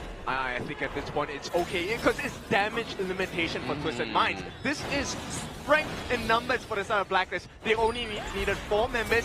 They had the potential of the chance to steal as well. Yes, he got the stun, but got it off at the wrong time. Now, with that being said, Twisted Minds, now they're behind by 2,000 gold. Blam, is this something that they can't come back from? I feel like they can collect it. Obviously, if they force a fight with this Shadow Vanguard into one of their selected lanes, maybe here we could be getting some prime player pickups here. But I feel like it has to kind of like rotate a Notion around Dragon. If you get the takedown onto Dragon, you get rid of that Destructive Deluge. That's a lot of damage onto the side of Blacklist that gets taken away. Yeah, like that you pointed out, right? I think so far Dragon has been one of the guys that has set the pacing for the side of Blacklist International. Not only getting the freezes, the stuns, but like you said, Destructive Deluge. It brings the control, but more importantly, it brings the damage, which is, for Twisted Minds, not what you want to experience at this point in time. Exactly. When your only tanky hero is the likes of the Lapu Lapu here for the side of City Boy, it's going to be hard for you to contest that damage coming through for the Destructive Deluge here, but a lot being already be resourced there to try and get the takedown onto 90, but back into the mid lane, looking for an invade into that Crimson Golem territory. Yeah, it's all about the information right now. They're going to get the T1 at the bottom. That's great news for the side of Twisted Minds, but they need a little bit more, because take a look at what Blacklist are doing. They're actually trying to pull them in towards their Crimson side. With that could spell potential death for any one of the Twisted Mind members. Yeah, and they've kind of backed up here. They're like, you know what, let's not lose everything for that Crimson Golem. Back up and now in 1 second, looking like they're going to feed it over to Shanks here, because we look at the team side of Twisted Minds. Shanks hasn't really done anything just yet that's really kind of like stellar or even got a takedown. Yeah, I mean, okay. Maybe this is the winning formula. Take a look at on your right-hand side of the screen. City Boy at the bottom, right? He has the Howling Wind, right? So maybe if they get the timing of the Howling Wind right, they might be able to catch Blacklist International off guard. But for now, it needs to be like a miracle play or something, because Chami 1 has given them every shred of information of where Twisted Mind members are at. Yeah, it's like he's knowing how City Boy is going to go, what the rotation, what brush is going to sit in. Like you were saying there, Chami has been fantastic at gathering that intel. It'd be really good to see his vision score as well come through at the end of the game. Yeah, I mean, take a look at it, right? It's not just a physical ability or making sure you're limber. Trying to get the Heart and Jade steal onto Chami 1, but those flaming palms, ooh, brother, you don't want to take too many of those. That was a gut punch if I've ever seen one. A probable knockout at this point. And Chami 1, he can keep doing this all day. Oh, absolutely. He has his ultimate, right? He has that inbuilt Sage's Sanctuary for that Night Bloom, the Umbrosa pick. Yeah, this is going to be very valuable. Like I said, right now you have to deal with so many things. Oh, hang on, does he? Oh, careful. Oh, no! 3 men be committed. He's not going to lose the Lapu Lapu ulti there, but they are going to get the takedown. But it's going to be up minion wave, bot side of the map, and even into that mid lane here. But it looks like maybe Blacklist are taking a fight. I was kind of saying, oh no, because Blacklist are on their way. They are on their way. The Unbridled Air Burst is only going to get onto 1, but it's going to have physical immunity onto Shanks, keeping him alive in this early team fight. But the Flaming Bombs comes through. Cascader goes down onto the side of Blacklist, but now Golden Kite is online. He has the infinite fastness. He's like, you can't lock me down. But still, he lands. He gets hit by the Lapu Lapu ultimate. And Twisted Minds come back. What a fight for him at this point, taking 4 lines away from Blacklist. This this is the formula they needed, but they need a lot more. They're going to start working on the Shadow Overlord. And Blem, at this point, if Twisted Minds cannot find any more openings, this has to be the one. That had to be the one. This is the knife to open the can right now at their side of Blacklist. And we were talking about that gold lead moments ago, saying how can Twisted Minds come back? And that's exactly how. You force a team fight, you're now putting pressure into the enemy jungle, you're taking away those resources. And once you give them a taste of what victory looks like, Twisted Minds, they come bearing their fangs. So at this point, I think we take a little bit of a slowdown for the side because Twisted Minds, they can try and drag this game as long as possible once they get the goal lead. And I feel like that's only going to come with the Tempest Dragon. Yes, it's going to regulate emotions, regulate those kills, and just make some motives here for the side of Twisted Minds. But once again, Chami just trying for looking for that intel, trying to get the pick up, doing a lot of damage on the Highline, forcing out that team fight. Very scary position for the side of Blacklist International. Now, with that being said, Twisted Minds, I think they can play this calmly, slowly as well, because they have the Shadow Overlord at the top side. But wait for that to crash towards the T3s, and then you start contesting with Blacklist International. Or maybe even now.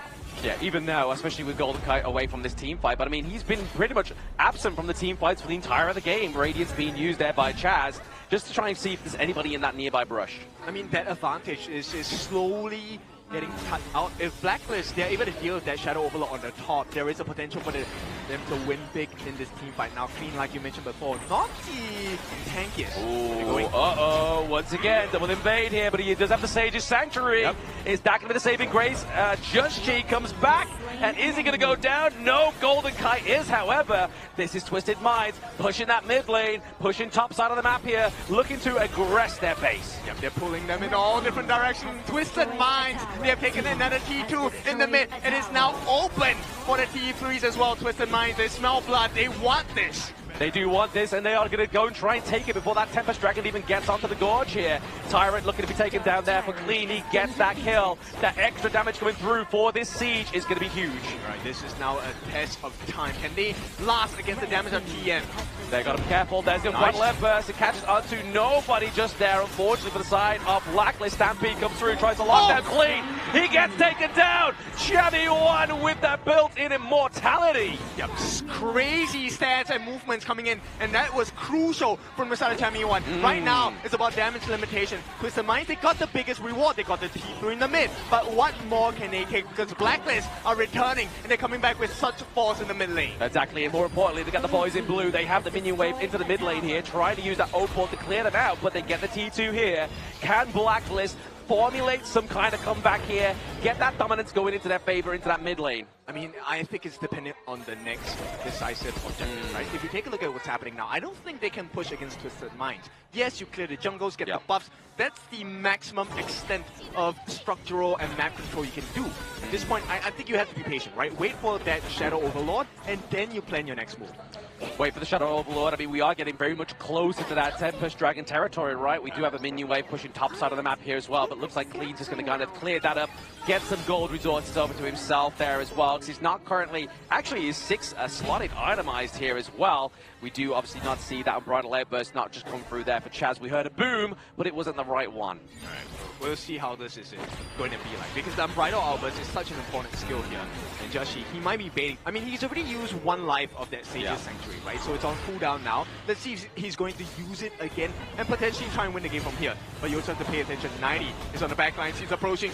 Golden Kite, he does not know he's there. He doesn't know he's there, but that minion wave bot side of the map is going to put pressure onto the side of Twisted Minds. But there it is, 90 on the prowl. Only gets a knock-up onto Dragon. The Unbridled Outburst catches onto non-Clean. Has the Sage's Sanctuary, gets taken down here, but it's going to be the proc of that. Can Golden Kite be the saving grace here? Because 2 members of Blacklist have gone down. Chami one with the speed, with the flash. He gets out alive, and it's just Chaz alive here, facing the full brunt of Twisted Minds. He can't last. Chaz will be taken down, and Twisted Minds, this could be that opening they're looking for. Is Chami one against the wall for 20 seconds? I'm not sure if he can do it. Howling win. How will he do it? He's got the Sage's Sanctuary though, that gets proc first, but now he has that immortality as well. The Ardent Jade steal, but Shanks gets the kill. Twisted Minds with a minion wave, top side of the map, gets game number 2. A response from the side of Twisted Minds, a great one with that being said, and it is now 1-1 in this best of 7. You can never count them out in the best of 7 series here. When times matter, they do show up in these moments here, and with that comeback of victory, Twisted Minds, they equalize the series and make it a 1-1 for all. Yeah, so at this point you kind of ask yourself, do you really want to give the Mai over to the side of Highland? Because he had an insane game. And the Rehad Datu, also known as Lapu Lapu, the value that City Boy gave was so immense. I mean, every single time there's a setup from Dragon or a setup from Chance, you are instantly answered with that big ultimate from the Lapu Lapu pick. So I think very smart decisions from the side of Twisted Minds. It was very scary. I mean, the initiation, I mean, especially the shutdown onto Golden Kite, right? That was the first time we saw that Lapu Lapu ultimate really shine. He caught that infinite vastness on the down low. Oh yeah. The team fights really, at the start of the game, it was the same story coming in from game 1, where Twisted Minds found their early game lead, and mid-game it was the pacing that was more consistent coming in for the Blacklist International. But the difference in this game 2 itself is the fact that Twisted Minds fought back even harder, while the fact that Just on that pay was a lot of times getting caught in the side lane, and that converted into more kills where Mayin, Mai Shiranui, the combo coming from Twisted Minds, was also punishing Golden Kite for being alone in the side lane. So all these double marksmen, it worked out in game 1, but it didn't really work out in game 2. I mean, this is what you expect out of TM, right? Especially with the Mayin pick. We were questioning, okay, in game number 1, where was 90? And he was actually telling us, chill, I have the second game on board. We will have it for you. And we'll take a look at the itemization here. The one that I'm super curious about is actually on City Boy, because City Boy was actually tanking so much. You can see why now. He had the Glacial Buckler, he had the Frigid Charge as well. So multi-man catches with his ultimate, but also with the item passives and active skills as well. Yeah, I mean, that Succubus Cloak definitely towards the end of that itemization really kind of mitigated any of that damage that was coming from Dragon, which we obviously coined in the early game was brutal placement of that Destructive Deluge, really turned those team fights.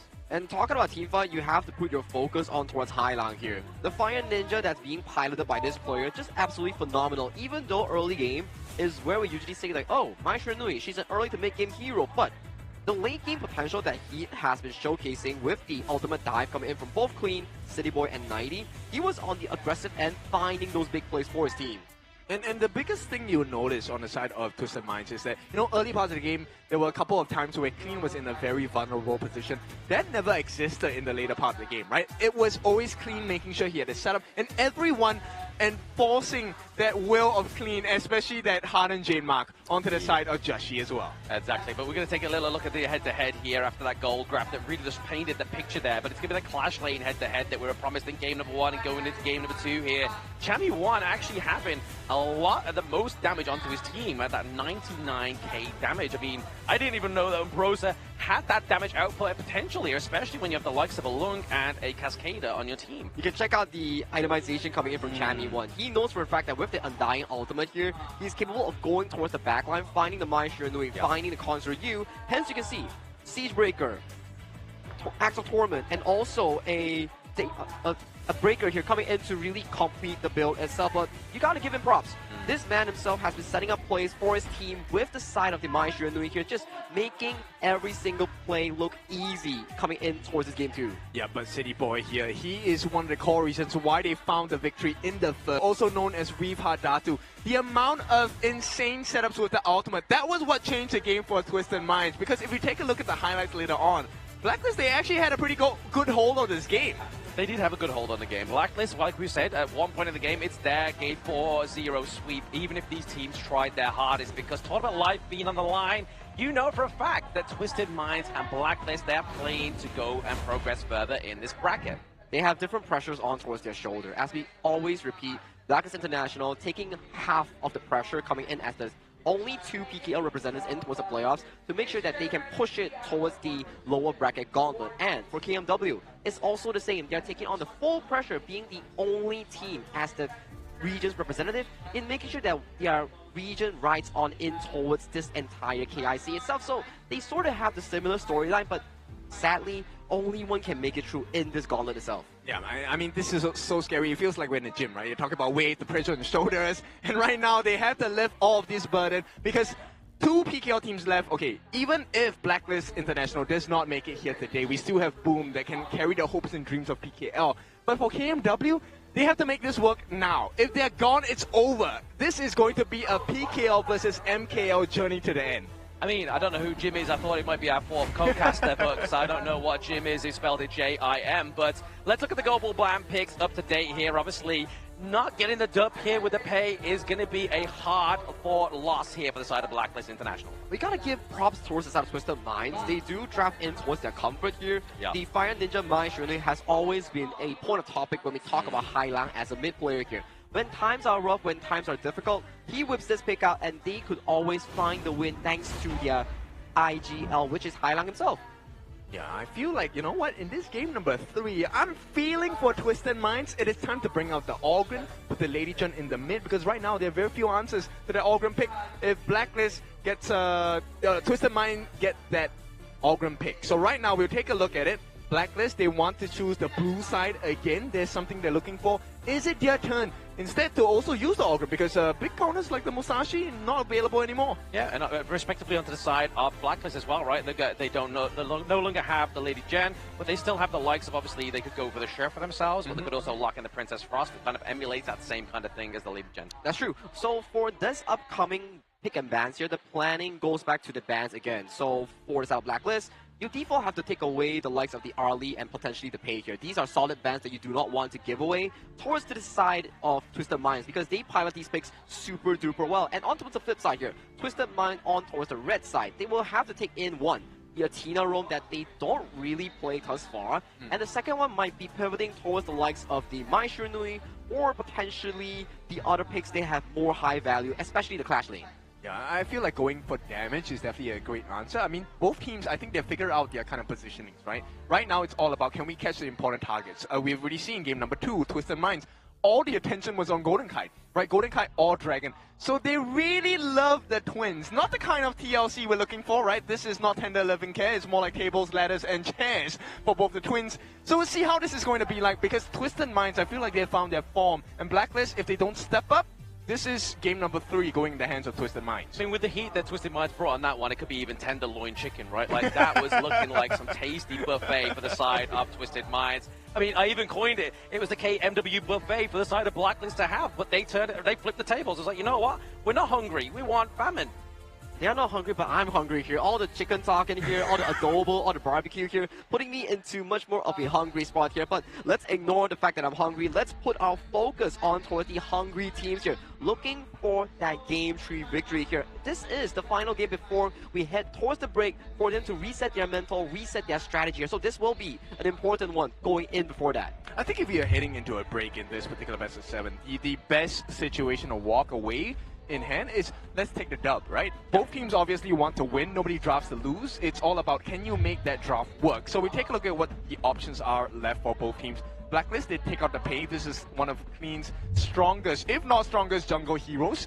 Twisted Minds, they give the respect back to Dragon. Look, he had a pretty dominant game 1, decent game 2, but you don't want to give these 2 picks. Athena and Mai, no way. Yeah, that's definitely a no-go going into this game number 3 here between Twisted Minds and Blacklist International. But now, what do they go for here onto the side of Blacklist, right? Obviously, they have the Lung, but they look to go for the Luna this time. So, if you are following Blacklist International, they oftentimes will like to go for the side of the picks known as the Luna as a counter bait for the side of Twisted Minds here. They will be telling the Twisted Minds, hey, the Luna is open here, do you want to pick it? And then once the Luna is locked in for TM, they will go for the Organ and Daji counter here for the side of Blacklist. Well, I think we're looking at the Twilight. Oh, we're going to have the Wild Spark here, the Nerta and the Yangjian, 2 available options. And Twisted Minds, I think if there's any team you have to be afraid when these picks come out, that's scary. It has to be TM, right? It has to be them. Right now, Blacklist, I feel like they're in a very tight position. Because, whoa! Okay, we have Blade. The KMW hopeful, the Elaine plays here for 90. Very interesting pickup here. Usually when we see the 1-2, it will come in the form of the Dolia into a prior pick here. As we see, prior pick, yes, it's not going to be the Forgotten Blade Elaine. It will be Aoi and Long being locked in for the side of Twisted Minds. This opens up Blacklist International saying like, hey, I don't think you can go for the likes of the Daji anymore or the Ogren. Let's lock in the Luna to potentially prepare for the Twilight and also the Wild Spark that will be locked in for Twisted Mind in this third pick. Okay, I think that's a great pick. You want to be able to tank through the damage, but we have seen the potential of Luna, right? The Moonblade, one of the biggest strengths is the fact that she is able to control, get the damage in, left, right, any angle you want. But Blacklist, they're going to try and mitigate this damage input from the side of Twisted Mindset. Is going to take the Byron. Yeah, the Byron come through here as well. Obviously, we didn't get it with the pay, right? Obviously, it was something that was banned out. So obviously, Spark Mace comes through this time around. And now Twisted Minds, they're looking for that third final pick. What are they going for? Did they look to go for their jungle before we start to see some of those big bans come through here? What? This could spell a little bit. Oh, wait, there we go. Ooh. There we go. Oh, Spicy. They lock it in. I mean, this was one of Blacklist's huge pick, and they're like, you know what? Hold my beer. Let's go. And you show it towards me as a counter here. I can play this hero. It's pretty easy, and Hailang is definitely a person to be utilizing this. He plays a Shu. He plays a Mind Shooting. All these are setups here, and what makes it easier against a rotational heavy, dash heavy hero like the Luna? I got you on lockdown with double ultimate coming from the Dolia here. Blacklist International might be tasting their own medicine. Yeah, this is a very scary one. The Heartseeker for Tachi is, for those of you that are new to the pro scene, look, Tachi is rarely picked, right? The fact that number one she's picked here means that she has immense value. Why? Because if just she goes in unawares, one stun, one ultimate, you are gone, my brother. Oh, absolutely. That charm is definitely a hard one to come through here, but I think it is good that Forgotten Blade that gets picked up here as well. I mean, getting paired with that Dolia, that used to be the tried and tested combo when you saw the Dolia come through. At one point in time, the Elaine, the Forgotten Blade came through with it. Now, if you're Twisted Minds, your composition is a very late game team comp. Yes, it makes a lot of sense, but if you falter against the Byron and Liang combo that's being committed coming in from that Blacklist International, you might not see the day that you will use the Heartseeker combo in tackling that backline itself, because this is a super fast tempo game coming in from Blacklist. There is no late game. What is late game? We are breaking you at 10 minutes. Okay. The Mad Lash, baby. Oh, it's going in. It truly is. Debut pick, I believe. It is. Yeah, this is debut pick for Xuanche on KIC 2025. This is one of the most aggressive and irritating members. Like, you can put him in the jungle, put him in the roam. He's so hard to deal with. Once he gets that leash on you, you are going to be a pet. Yeah, and he's recently been buffed as well, right? That's correct. So, Mad Lash, for those who don't know, he's more of a marksman assassin. When he gets the takedown, he gets increased attack speed and movement speed, and he just resets and go for more and more here. So, what does Twisted Mind mean here? The moment someone gets altered by the side of Blacklist International's Tollmaster, they are immediately pouncing on toward you with the Elaine, with the Xuanche, to look for those backline access. This is a holy dive, hashtag dive, right? We're not in the gorge anymore, we are at the swimming pool. All 5 members on the side of Twisted Minds will dive the heck out of the Blacklist International lineup. So this game, First Blood, is not a want from the side of Blacklist. Yeah. It's a need. This is now a prerequisite to even the game against TM. Yeah, it's definitely a commodity here. It's going to be that First Blood, but I mean, some big juicy picks coming through, but we need it within this best of 7, right? This is a marathon, not a sprint. The global ban pick is just so interesting as a format here in KIC 2025. We might not even see Mad Lash without this exact format here, and Clean himself, one of the junglers with the most diverse pool in the tournament, has pulled out this Mad Lash in-game tree here. A decisive one to decide who gets that dub, who gets that lead in this game tree here. Casters, do take it away. Yes, we are into the game before break point here between these two teams, Blacklist and Twisted Minds. Twisted Minds going with a few zesty picks here with the Dachi, the Heartseeker, as well as the Xuanche. The Mad Lash, I feel like that is going to be a name coin for anybody in the UK doing a pub crawl. I mean, okay, look, at this point, I feel like this game, in terms of draft, is very much skewed towards Twisted Minds. They have the damage, they have the burst, they have the dive. Everything on paper looks great. So this first blood, hang on, 90! 90 maybe going in here, obviously gets a level 2 before Chami1, but I mean, you have to put respect onto Blacklist as well, right? This is Chami1 on his Byron. That's going to be a lot of damage, obviously, onto the side of Twisted Minds that he's going to have to mitigate, but if he's able to sustain it for his teammates, you're really looking at damage. You're really looking at Just Chi here on the Luna to come through and just clean up shop. True, I feel like this is a numbers game at this point, right? Yeah. In the early parts of the game, if Twisted Minds do not put the appropriate number of members against Blacklist, they lose. They lose every single engagement. In the later parts, no matter, they have the items, they can dive individually, and they can continue to dive because of the Celestial Melody coming in from City Boy's ultimate, right? Yeah. But until then, you have to play the numbers of advantage. You have to be in a 3v3 4v4 situation against Blacklist. That's what we're getting now. Numbers advantage. Yes, top side of the map here. Just force away that Storm Strike there. Sparks Mace, but there it is. Chami comes in, swinging the Mace. There it goes, double kill. Going over to the side of Blacklist. They pick up another one, baby. Yeah, how many do you count? Too many. And that is where Blacklist, they understood what the win condition of Twisted Minds was. And the biggest thing, this guy did not really show up too much during the initial stages of KIC 2025. But boy, Dragon is here to feast the Frigid Priest and caught the most important member on the side of Twisted Minds. Yeah, that's scary, right? I mean, you're already kind of like looking at Just G and Chami into these team fights, but what you're not looking out for is Dragon on that Princess Frost landing those Frigid Prisons. I mean, you can't say, oh, hang on, another one! Even more, we have the winter is here, and that's not what we want here in Manila. We want to continue that sun, baby, but now for Blacklist, it's exactly what they want. I mean, this is going to be a thriller here in Manila, and Blacklist International 4-0. This is 2.5 minutes, by the way.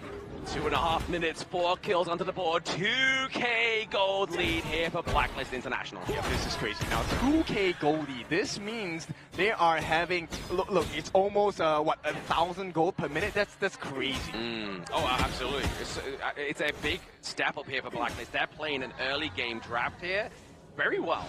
Yeah, this is scary, right? So we'll take a look. Now they have found initial success. Oh, another one. Speaking of which, we're getting ultimates out the wazoo. But there it is. It's going to be the Adept on Sunset getting the escape here for 90. This is the lifeline that we're looking for. Twisted Minds. Now that they have survived this combination, you know it is possible. The only thing is, okay, if you can survive it, what's next? You have to Defiant. And Twisted Minds, so far, Defiancy not yet found. We'll see what the answer is later. Yeah, I mean, to be honest, that's the way you want to get rid of 90's Death on Sunset, right? Is the fact that you can't use it aggressively, you're using it defensively, and that's exactly what you want, because then your backline is safe, which is Dragon and Chaz. But here's the thing, City Boy was not in that during that time. So when City Boy comes into the fight later on, this is where we see the true test. Blacklist, great. I love the fact that you have a 4-0 against Twisted Minds at this point, because this is unexpected of the draft. But later parts of the game, Twisted Minds will destroy you. They may do, right? But I feel like it has to come from as well as clean, right? Like he should be... Yes, he's been quite absent into these team fights, so you should really be thinking that that gold lead is looking a little bit more heavily in favor of him, but Just Chi is about 1k gold ahead, so if they get this Tyrant here for the side of Blacklist, it's going to spell trouble here for Twisted Minds. I mean, it's all about being stationary, right? That's what Blacklist wants for you. You stay in the power of word for the side of Chess. He's going to take you down really quickly. Very quick indeed. Speaking against quick takedowns, it's going to be that Tyrant going over to the side of Blacklist International. Do they look for some Cryo clear down to the bot side of the map here as well, really putting pressure onto Shanks on this loon. I like that you can see from the perspective of Twisted Minds. They don't see anyone. It is just Chemi 1. And now, okay, the Cavalry has started to show a little bit of where they are at. Dragon is going to be here, which means Chemi 1 needs to play a little bit safer. Yeah, absolutely play safe here. They have to make sure that they're just not committing too much for that T1 takedown. They want to keep as many lives as possible here, but there's that intel from Chami. He gets the Storm Maze, the knock up here on the 90, really slowing that tempo into this one. I think the biggest thing here is also to pay attention to Hailang, right? Yes. I think Hailang hasn't been able to find a sole target, which is kind of scary, because the more members there are, the lesser your damage is going to be for your ultimate on this Heartseeker Dart. Exactly, and there we see the Magistrate there, Golden Kite getting that T1 takedown to the bot side of the map as well. Really the blessing of that hero is every third token, it gets extended range, so you don't have to even have minions nearby. Yeah, so they can actually get free damage on the turret, exactly what Golden Kite is already doing now. And the moment they have the TP, defense is going to be put up here, but 90, this is a 2v3, do you really want to dive in? I mean, they're looking for it, right? 90 there now gets the backup of City Boy into those team fights. They were really looking for that T2 trade for the T1 top side of the map and weren't able to quite just get it now. But there's going to be the Death on Sunset here for the side of Twisted Minds. Celestial Melody goes over, but the suppression, the cleanup to City Boy gets taken down. Minion Wave bot side of the map should naturally break that one. Yeah, take a look at what they're doing. This is exactly what I'm talking about. Golden Kite going to get free damage. The T1 in the mid secured, and what does that mean? That means your map is open, Twisted Minds, and you might not be able to take the perfect fight. You might not be able to take the perfect fight, but Twisted Minds have always come back from these little scenarios, right? I mean, they were able to literally save that T2 top side of the map, but now Juschi maybe getting taken down here. He has to go and flick away. He has the flicker, but now he has to run because the damage from Highland comes through. But now Chammy into the back line. He's looking for the Zom Mace. He gets swinging. He gets the kill. Chammy won. This is why he's so dangerous. This is why you don't keep your eyes off of this Clash laner. And right now, Blacklist International, they're looking for one more target here. Oh, there it is, the wave breaker, just kind of sensing and feeling out, getting that feel of the ocean here onto the side of Twisted Minds. Really going to save them in this engage here, but that Radiance has come through to get a suppression onto Golden. It's going to be the takedown onto 90 as well. The winter is here. Ultimate City, baby. Yep, consolation prize is the Crimson Golden. Oh, Dragon. Flash. It's going to be the... Okay, Shanks gets consolation prize there. Okay, that's a big one for them, right? Getting the kill and making sure that Shanks survives because he has the Crimson buff as well. That's important. Twisted Minds, they have survived, but they have only survived. Where is the comeback? Where is the opening that they're looking for? Yeah, they survived the battle, but are they going to survive the war here? Blacklist are looking to bring every general into the base of Twisted Minds. Yeah, and right now, this is still in the timer of Blacklist, right? They have hit that initial marker. They're looking for the next upgrade on their ultimates, specifically Dragon as well as Chance, right? This double ultimate setup is going to be huge. And until that 15-minute mark, that is where Twisted Minds will start being a little bit too big for Blacklist to handle. So I want to see, can they last the battle? Because if this game ends before 15 minutes, you know it's a Blacklist win. Oh, absolutely. I mean, look at that gold ranking as well. That's definitely a Blacklist win now. Putting the pressure on 90 there, and that suppression. You can't get to the sunset if you get suppressed. And Blacklist picking up another kill. That means the back line onto the side of Blacklist International is going to be safe. It's 20 seconds of pain for the side of Twisted Minds as well. T3s are the targets right now. Blacklist, they're dealing the structural damage. They're going in. Structural damage, but also back shots, baby. We're getting Twisted Mind takedown. Highland goes down 90 as well. We get 2 of the turrets as well. High ground city. Too big to handle, too much gold, too much equipment, and too much pain. And Blacklist International, they have decoded Twisted Minds for the time being. The question is, can they finish them off? That's exactly it. Do they break the code of the masterminds here? They're looking for another one. Shanks didn't know what hit him. It was too fast, too furious. And there's going to be the death on Sunset right now, trying to save 90, trying to put pressure on the side of Blacklist. But they're looking to the Spro. Highland's abilities get that damage, but the sustainability is not going to be enough here for Chammy. Has Twisted Minds found their wind? Oh no, they're doing it! It's not enough for the side of Blacklist. It's too much. And Chammy 1 and Juschi, they will take a fall. Twisted Minds, though, this is a decent defense, but they have lost quite a lot. T3s in the middle and the bottom have been taken down, which means once the dust settles, Blacklist, they're still on top. Yeah, the dust here has settled here for the side of Blacklist. Obviously, they have had their wins knocked out of their sails just temporarily, but they're still 5k gold ahead for now. Twisted Minds weren't able to really get any kind of objective or maybe just a little bit of room here to breathe, but that instant replay is going to look solid. So take a look at this. I think the biggest difference is that, look, Blacklist, I like that they're being aggressive and they're looking for those openings. But at this point, when your lives are so low, do you really still want to fight? I mean, they're looking for it, right? They just want to brawl. They're like, you know what? We have the lead. It's our game to lose. And they've really just displayed it there. Twisted Minds actually coming back with that boom, boom, pow. I mean, if you take a look at it, whether that risk was justified or not, I think I can see the reasoning behind it, right? Juschi on the Luna, every time you get your skills set off, you will get a shield. So you can potentially get that outplayed. But with your other members being so low, I don't think that was the best idea, right? And will they get punished for it for now? No, look at how greedy they are. Blacklist International, they have a 4k goal lead. They're going for the double objective take. This could be the end of Twisted Minds. The nail in the coffin for Twisted Minds going into game number 3. And before that breakpoint is so important here for both of these two teams. But Blacklist are looking like they have the solid golden pony in this race for now. Getting the Tyrant, getting the Overlord here, both Shadow Barons. And it's so apt that you might have the golden token to finish this arcade game. that is this 5v5 against Twisted Minds. Game number 3 does not give you the win just yet of the series, but it puts you in a super great position. It does indeed, especially if you get the next point and then the following point, then that's it. You are literally at home stretch for Blacklist International. But I feel like Twisted Minds, they have that 5 minutes left on the board, right? We're getting about 4 minutes, like you were saying earlier, Ken. If they get to 15 minutes, it could spell trouble and disaster for Blacklist. It really could. This is the last potential attempt here for the side of Blacklist before Twisted Minds find their power spike. It is going to be quite a lot of damage. They have taken a T3 down a healthy amount. It is now an empty base on the side of Twisted Minds. Can they twist their fates? Can they come back from this? We see the Night Po emote being spammed here by the side of Blacklist. They're looking to go in for the full assault onto the Crystal, but now it's going to be that door to the death on Sunset, but getting catched by the suppression.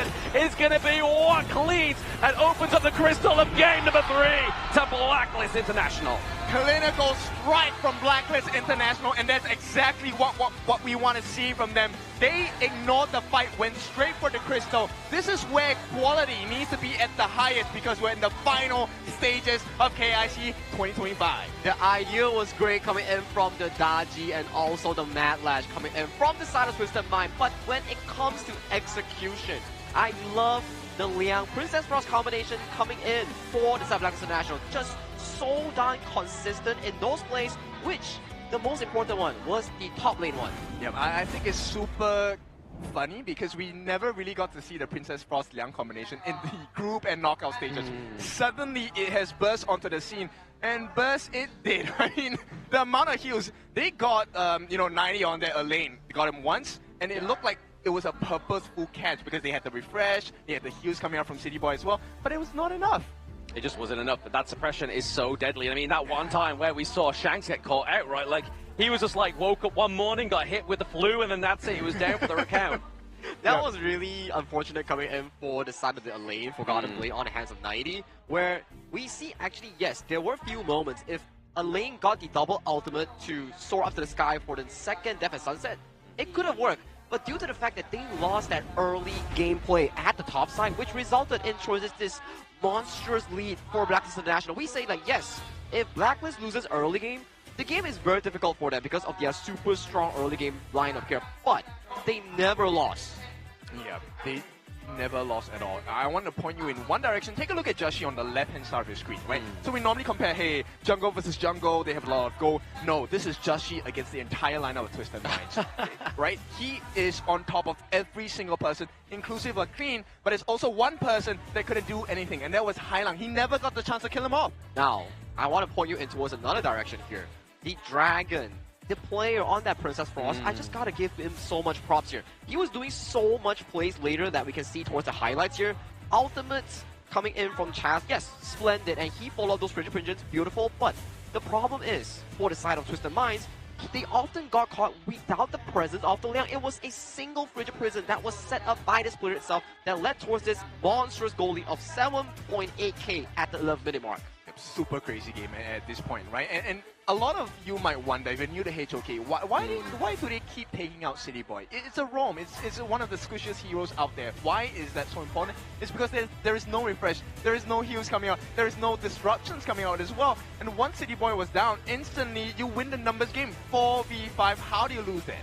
Exactly, that's going to be scary. When you get rid of the healing, get rid of that wave breaker that was really trying to be used as that intel into those brushes, and just definitely really came into fruition here, but we're going to have that jungle off once again. It's going to be Just Chi going against Clean, and the Mad Lash wasn't looking too mad.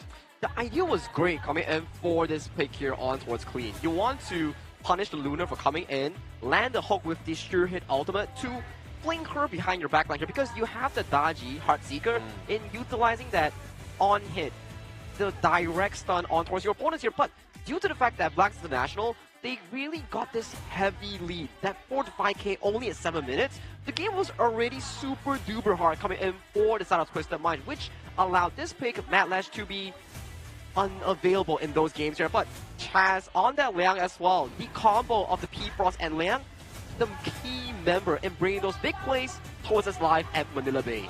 Yeah, I mean, maximum value extracted by Chaz. You thought his mortal was good? No. We have the Liang, the Tome Master, 1-0 and 11. It's not about the damage. It's not about the damage he took.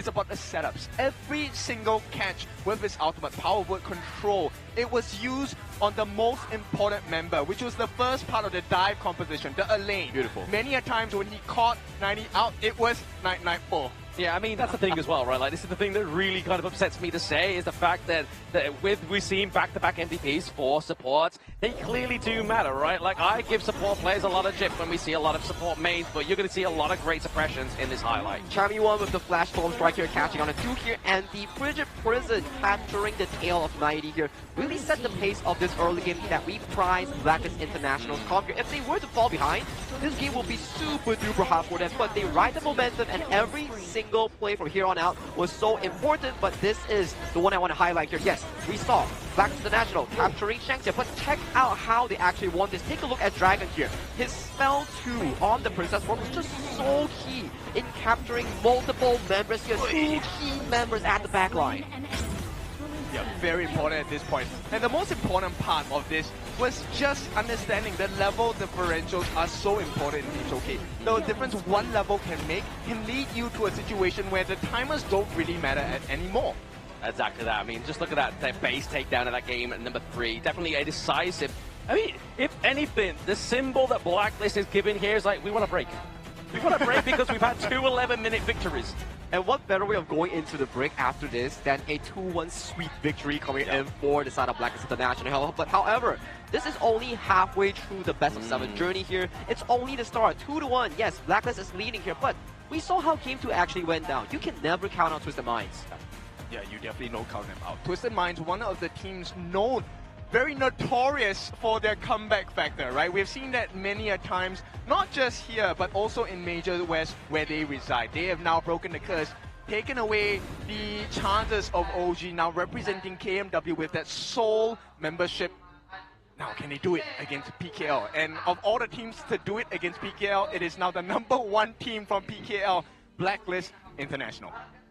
Definitely going for the rundown into the lower bracket, right? Looking for that Cinderella story for Blacklist International as they lost against MKL's first seed, but now they're looking to make sure they're bringing a Thunder into the lower bracket.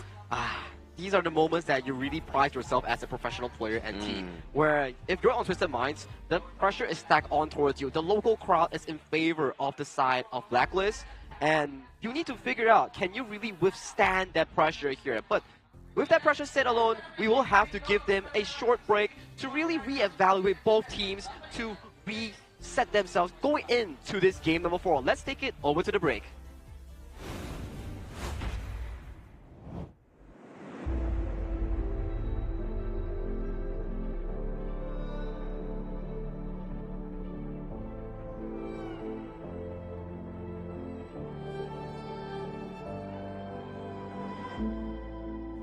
Stranger to the fallout, it's what got us here. Ever changing, some chameleon, blood, sweat, and tears. We'll never make it if we fall to everything that brings us down. With a comeback is now. Blood, sweat, and tears. Fight for what we want. Doesn't matter the cost. Every day, put in work. Sweat and tears. Nothing comes overnight. Strength in numbers start to lie. We don't bow to fear. Blood, sweat, and tears.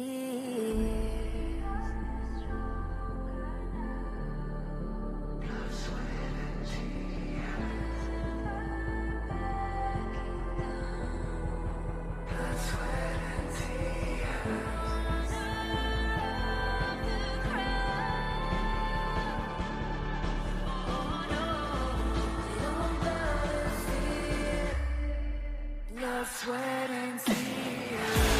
Fight for what we want. Doesn't matter the cost. Every day, put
the field. I'm a contender, a challenge I can feel. The smallest lies become the brightest enemies relentlessly. And even if you fall, you gave it everything to be a king.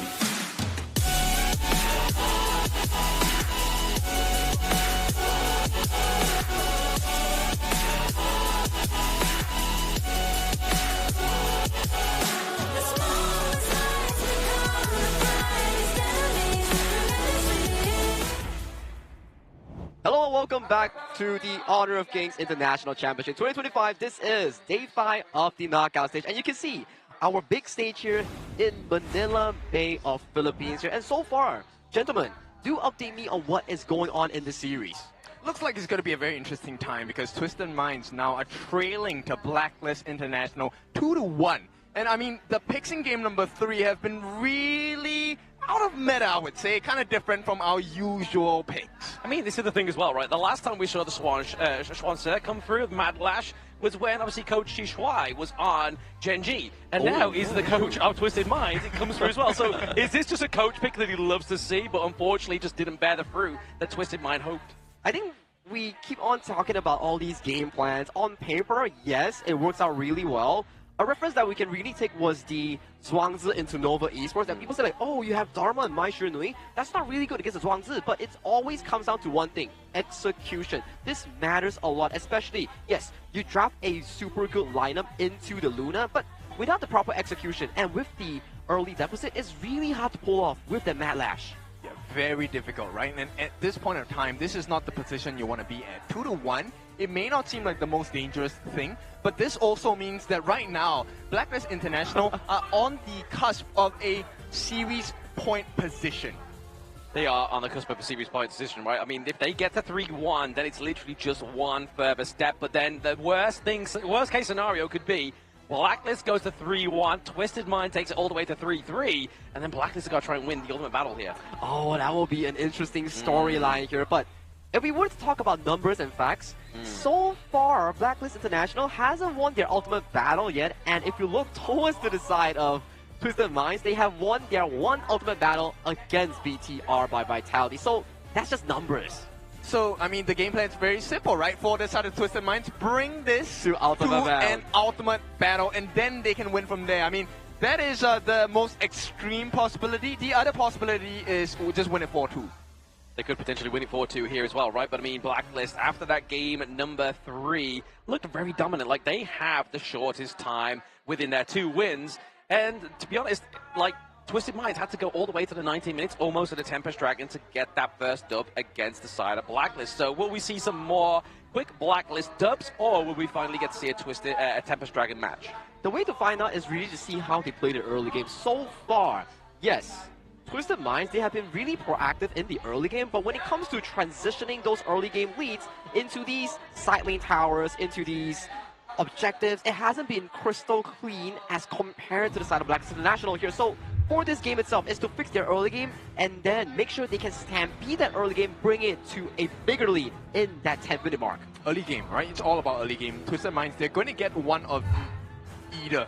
So either the Pei or the Arlie, or Blacklist might ban them both, and we'll see maybe the Jin come out for the side of Twisted Minds, or even the Luna, right? So let's see what kind of bans they come up with. Twisted Minds, they go with the stock standard. It's going to be the Mai Shunui, Fire Ninja, along with the Sacred Warrior, the Athena. That's not going to be allowed in the Blacklist playbook for now, but the Arlie and Pei do not come through, so do we get the Luna?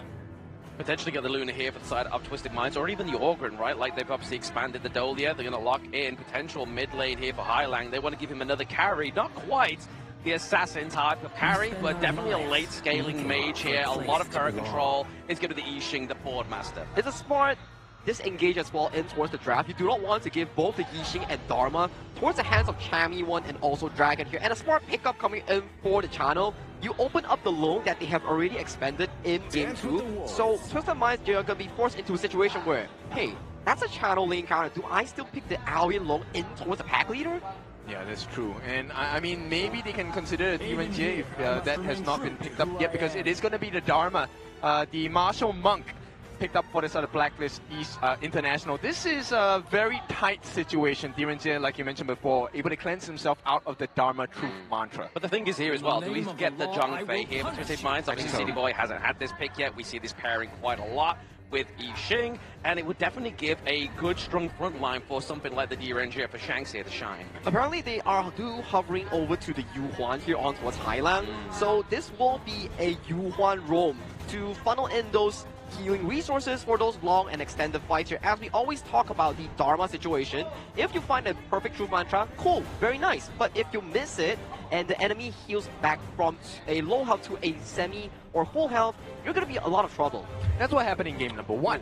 And now it looks like that's not going to be a situation that's present anymore. Oh, okay, wait, we're back again. They've reverted it back. So what happened in game number 1 was 90 caught out Chaz on the Yuhuan when they were switching on opposite sides. Correct. But now, does Chami 1 get more than what Twisted Minds is looking to bargain for?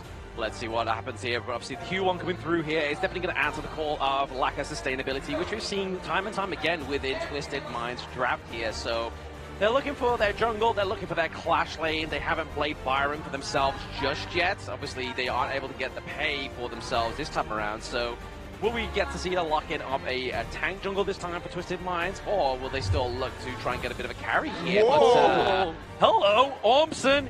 Eat your heart out if this. Oh, there we go. Oh, Never mind. yeah, they're really trolling us. They keep doing that to us. But yeah, here we go. It's going to be the peace bringer, the Morts coming in, looking for the absolute control. And we already see this is the #1 hero for Chaz in the roam position for Blacklist International. I still remember the 4-man box that he did in the upper bracket against HBSC. That was just a marvelous attempt coming in from the Blacklist roam itself. As we pace on towards the second stage of the pick and bans here, we start to see more of the junglers and clash lanes being simultaneously removed from both of the pools.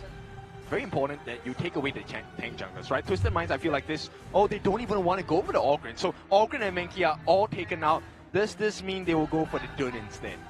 Yeah, Belligerent may be coming through here for the side of Twisted Minds again, which just add to the sustainability, right? Like, maybe they go for the Dune in top side for the into the jungle here and still have some great initiations with the likes of the Byron here for the side of Twisted Minds.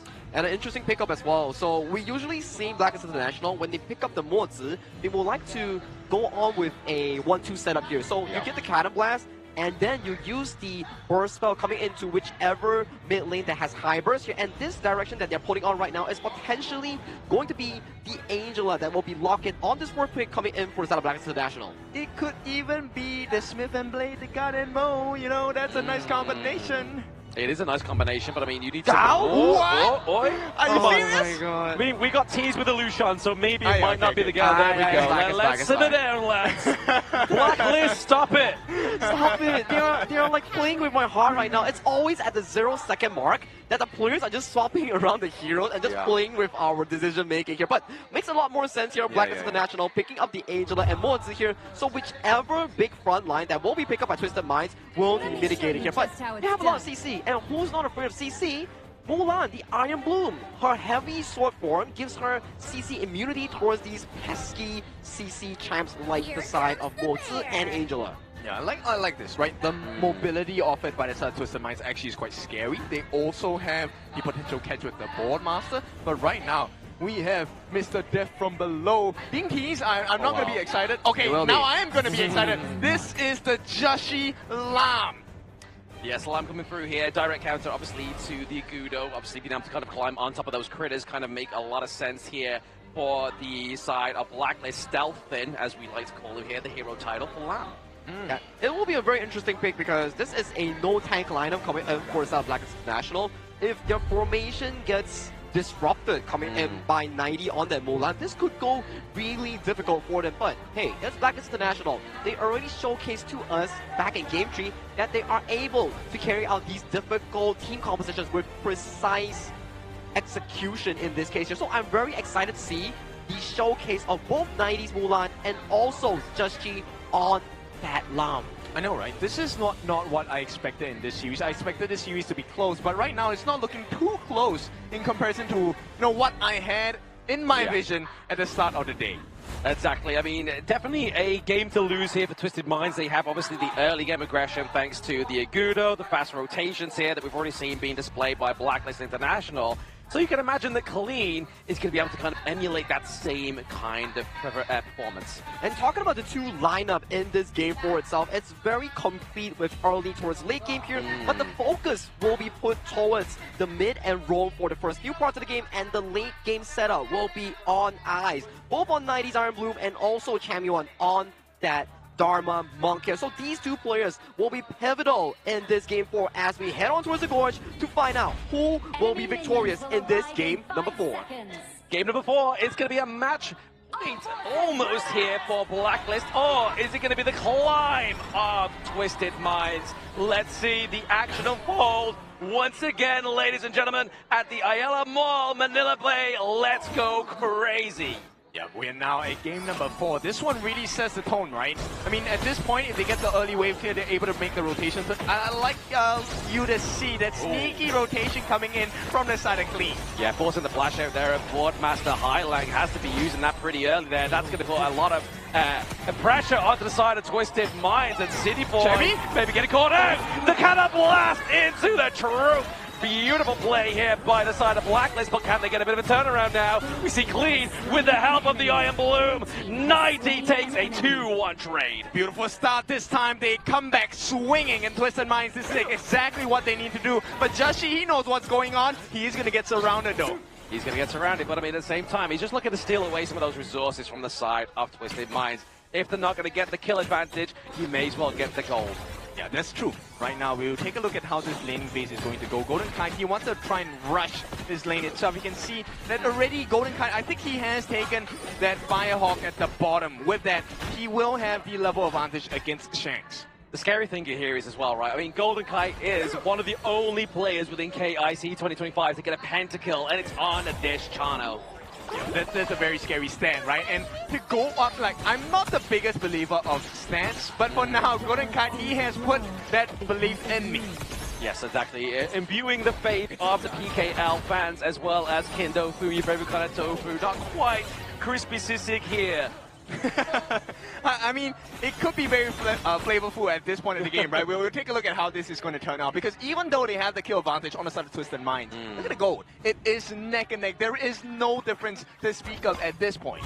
No difference indeed, right? But I mean, we look at the distribution of those buffs here. Obviously, we see both the Crimson and the Azure Golem going up to the side of Twisted Minds, and just playing a bit of a catch-up here as well. I mean, there's one thing that... Oh, hang on. Oh, the force and the flash here. It's going to be the Soaring Shot, but then the Gorge mobilization. Take down onto Golden Kite to the bottom side of the map here. Chaz maybe getting lost here into the source, but it's got that Cannon Blast drives away Highlang. But success is found. This is exactly what Twisted Minds needs. City Boy, he got away with a sliver of health. Now with a 3-1 Oh, what a beautiful take in Liberties. They get the board, but can they take the kills here? Wait. The Blazing Brilliance chops down Clean, but Iron Boom into the back line. 90 with the pickup here. The think inside the box ain't going to stop you when you have CC immunity. Yeah, you can try, but they will never be stopped. Twisted Minds just keep coming back. 5 kills. Oh, can everyone get the pickup? He does. He is the Night Prowler. Yeah, this is so insane. Every time it feels like Twisted Minds have gotten one up over Blacklist, they keep showing up. Champion 1, what a response. Getting all the buffs onto his hands as well. Now, Golden Kite, this story has not been great for him so far in this first 3.5 minutes, but Blacklist as a team, they are recovering well. They're recovering well, but the fact is that Golden Kite's been able to hold off this 2v1. But I mean, it's at the fact that he has those Spirit Wolves as well, right? Like, able to take this one a little bit with an ease here, especially against such a mid to short range hero like the Mana Straight into the bot side. Okay, so we'll take a look at the resources available, right? So common spells now, only Golden Kite does not have its flash. Highlang and 90 though, they have taken away their flashes. There is no 4-minute flash available for them. This dwindles their attacking or escaping power. Yeah, exactly. Now they're getting those tyrant fights here between these two teams once again. Blacklist dwindled their gold lead that they had ever so slightly, but it is the pendulum swinging between these two teams. Chammy 1 just trying to do some damage onto the back line, onto Clean. Yeah, it's all about the vision game we talk about here. City Boy knows that Golden Kite is around. Yeah. But here's the thing, Golden Kite, okay, ball day down. Okay, we do get the Cannon Blast. It's going to stop that multiple tempo for now, but it's going to be the inevitable beat coming through.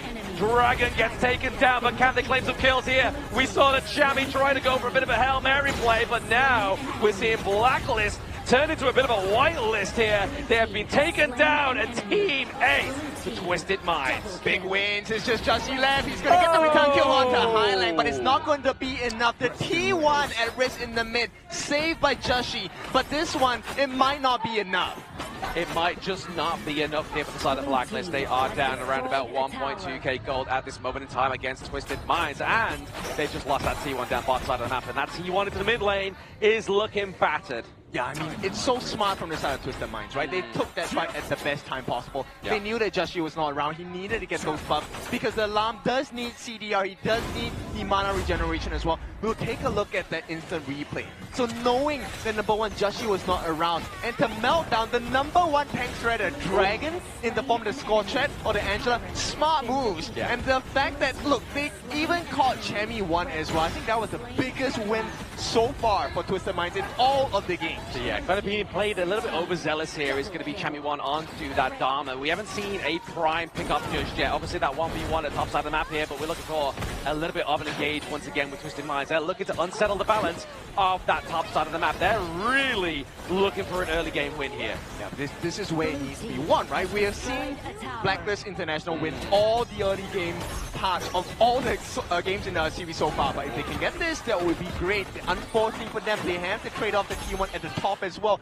Everything in favor of Twisted Minds. Yeah, they've got to hold on to this T1 into the mid lane as well, right? Like, that's going to be their sort of saving grace within this 6-minute game so far. But we see here, man, 90 is been putting a lot of pressure onto the side of Twisted Minds, onto Blacklist, sorry, but they're going with a 3v1, almost able to sustain that damage, but does fall short. They're trying to make some space, and this is where the dive will happen, even with the backdoor protection as well. Ooh. The T1 still stands for a little bit, but for now, I think, you know what, Blacklist, you can kind of consider that T1 in the mid gone. Oh yeah, absolutely. Just a little tap here from maybe the Magistrate's third token here, but now we're just seeing them use the multiple tempo, just push them away, get that minion way through. There we go, but then bot side of the map here, Justy wasn't just having a lunch snack, he was trying to go for that T1, and it looks like they're going to get it for the team. We might see a replay, right? The last time we saw Jushi's Lamb, it was the backdoor of his life. Yes. He got the win over the Homeboys Black True Esports base in Crystal at this point. So Blacklist, we'll see. Nice setup. Okay, the board has been committed, pushing them into the back line of that board. They do escape. Chami 1 catches no one but the minions, and then once again, a little bit overzealous here for the clash lane of Blacklist. But this is where Twisted Minds have forced the errors out from Blacklist International. They can come back into the series, but Justy, he's going to try his best to hold this game, and hold on, they will. Yeah, trying to hold the fort here is going to be Justy, looking to try and just put a little bit of a Trojan horse here, like we saw last time they played against, with this lamp against Homeboys Black True Esports. But we see here the Dragon just being used, that blazing brilliance to clear out these minion waves, but you can't stop it when you got a party of sprites. Yeah, there's no way, right? And you also have Shanks on this defense here too, just making full use of his passive. For now, it's all about a setup. They did land nice stuns. Oh, okay. Nicely done. Backline, takedown here, sustain. Being taken up the board here for Twisted Minds. Looking for a little bit more, trying to contest that Azure Golem, but it goes over to Chami 1. Yep. I mean, not the ideal target, but still, at least not giving it away to Twisted Minds. That's the win for this Blacklist. Yeah. But 90 points. This guy has been on a tear this game. Absolute map domination. He's everywhere. He's been watching KIC's games, man, I swear. Like, he has definitely been on the masterclass there, but the boards have been nothing short but masterful here for Highlang. I mean, these are the two players we wanted to see shine today, right? Highlang as well as 90. They need to get those skills down, and so far, like you said, Highlang, every board has been successful. Was it the perfect one? Not really, but they get a lot of value from it. Absolutely a lot of value. Just kind of like sorting out the enemy team there, but speaking of his own death, it's the backline off the side of Blacklist by the Iron Bloom. 90 here, he is on the prowl. Yep, he did expend the flash, so that was a heavy cost. Rewards, not too worth it at this point. Didn't manage to get a kill, but they have secured some map pressure, which means they have some space for the Shadow Overlord. No, just Overlord at this point. The Overlord at this point, going into the 9-minute mark. In a minute's time, we will get those Shadow objectives come through here. So Just getting this Overlord before that next point is going to put some pressure on here, but Chami has to be careful. Don't get caught out with that CC. Has to force the flash, not flash, sorry. Has to force the way out of there. Chaz with the flash. Trying to get the setup here for Dragon. Yeah, you can see Hailang operates as both the offense and the defense as well. With the board, making sure that they get the defense and the save going on the Clean. You cannot afford Clean to be taken down right now because we're 30 seconds away. Oh, there's the cannon blast on the City Boy. Feeds him through the depth from below. Just get countered there by the Mortal Tempo. Okay, that's going to be a big ultimate down. And 10-minute mark is coming. So which means this might be advantages for the side of Blacklist International. I mean, the goal difference is just about 1,000 at this point. 1,000, not even that at points at the time, right? They're looking around about 600, 700 gold right now, but maybe a big play here for Chaz. They know how scary he can be with those cannon blasts. 10-minute marker is here. They're going to try and rush this down. All eyes on 90 though. If he gets the flank, it could be dangerous for the side of Blacklist International. Can he get the flank, or can Shanks get the shank here is the potential answer for the side of Twisted Minds. They're looking for that Shadow Tyrant, trying to get the Cannon Blast, but it's going to be 90 into the back line, doing so much damage, but the blazing brilliance. The cost of the side of Twisted Minds might be a little bit too great here, but Dragon down, Chami down, they're looking for some more. Yep, they got a reset on the Tyrant as well, but this one looks clean for the side of Twisted Minds. They should be able to get this full reset happening, but Clean doesn't have the Doomsday. He does have the lifesteal available as well. The team will help him tank it up, which means Blacklist International now have to deal with the onslaught of power from Twisted Minds.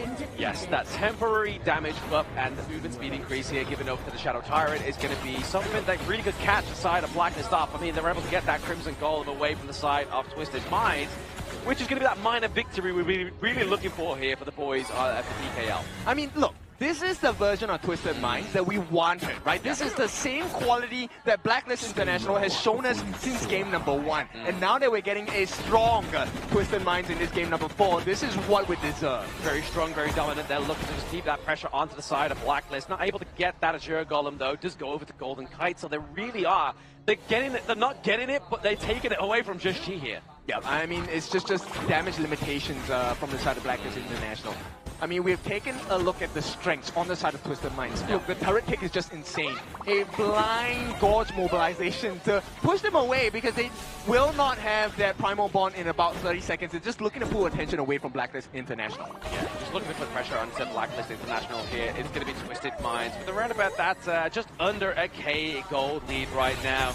But I feel like if Blacklist lose this team fight and Twisted Minds get this Shadow Overlord, it could spell a little bit of a disaster here for the boys in Blacklist. Even if they don't destroy the crystal, if they take this Shadow Overlord, it's a guaranteed T3 for Twisted Minds. Oh, absolutely. I mean, with that minion wave down bot side of the map here as well, just being pushed through and ushered through here for...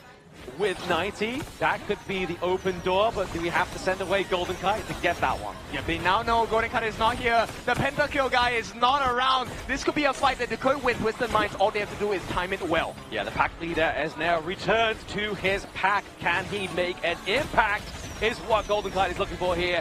Basing around this Shadow Overlord. It does get reset once again, but we're looking for the contestant of that Crimson Golem. Goes over to Golden Kite. Yeah, right now it's all about making sure that you get important catches, right? If you force out big ultimates like the Unending Sorrow from the side of City Boy, or even the board from Hailang, that will be, you know, the biggest win for the side of Blacklist because that puts them in the best position to win the team fight. Exactly. I mean, to be honest, you could even look at 90 as well, right? Like, he's been so scary with those flash engages. It's been so harsh onto the side of Blacklist. Yeah, I mean, the same formula is the same, right? Get rid of Dragon. Once there's no more tank shred, you win the fight instantly. And that's what Twisted Minds are looking for. But oh, it's not going to be that easy for the Blacklist anymore. The double pickup Daybreaker for Shanks, as well as the Blood Rage for Clean. This is a great fight for Twisted Minds. Yeah, a little bit more sustainability given over to the side of Twisted Minds Clean, and then damage over the Shanks here with that latest itemization. But the Cannon Blasters connect on the Clean here. Oh, nice catch! A bit of a catch on the top side of the map here. He does able to outflank 90 on the Mulan. Gets taken down.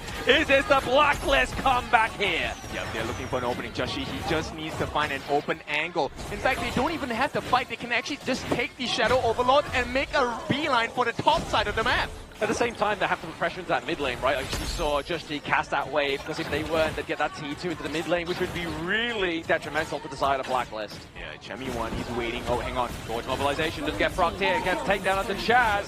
That means they are down handicap there, but it is going to be the takedown of the Shadow Overlord, but Just Chi falls in, they just time. It's okay. It's right now neck and neck, right? Balance, 90 did take a fall. Just Chi and Chaz are felled as well, but Just Chi did secure that Shadow Overlord, so they will have that save. Right now it's making sure that Twisted Minds does not get the T3. Exactly, just trying to mitigate that crowd control, the collateral damage here for the side of Twisted Minds. If they're able to get the T3, it could spell a disaster here for the side of Blacklist. Definitely pressure that can't be reversed because they do not respawn.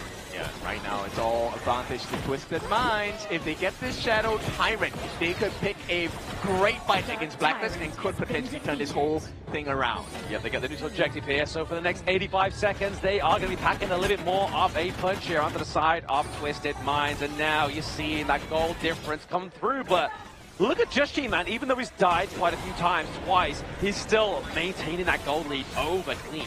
Exactly what you want to see, right? This is where the goal lead is so important. Because this also means that Just Chi, if he gets an opening onto the backline of Twisted Minds, you can be sure he can really just press a button called delete and they will be done.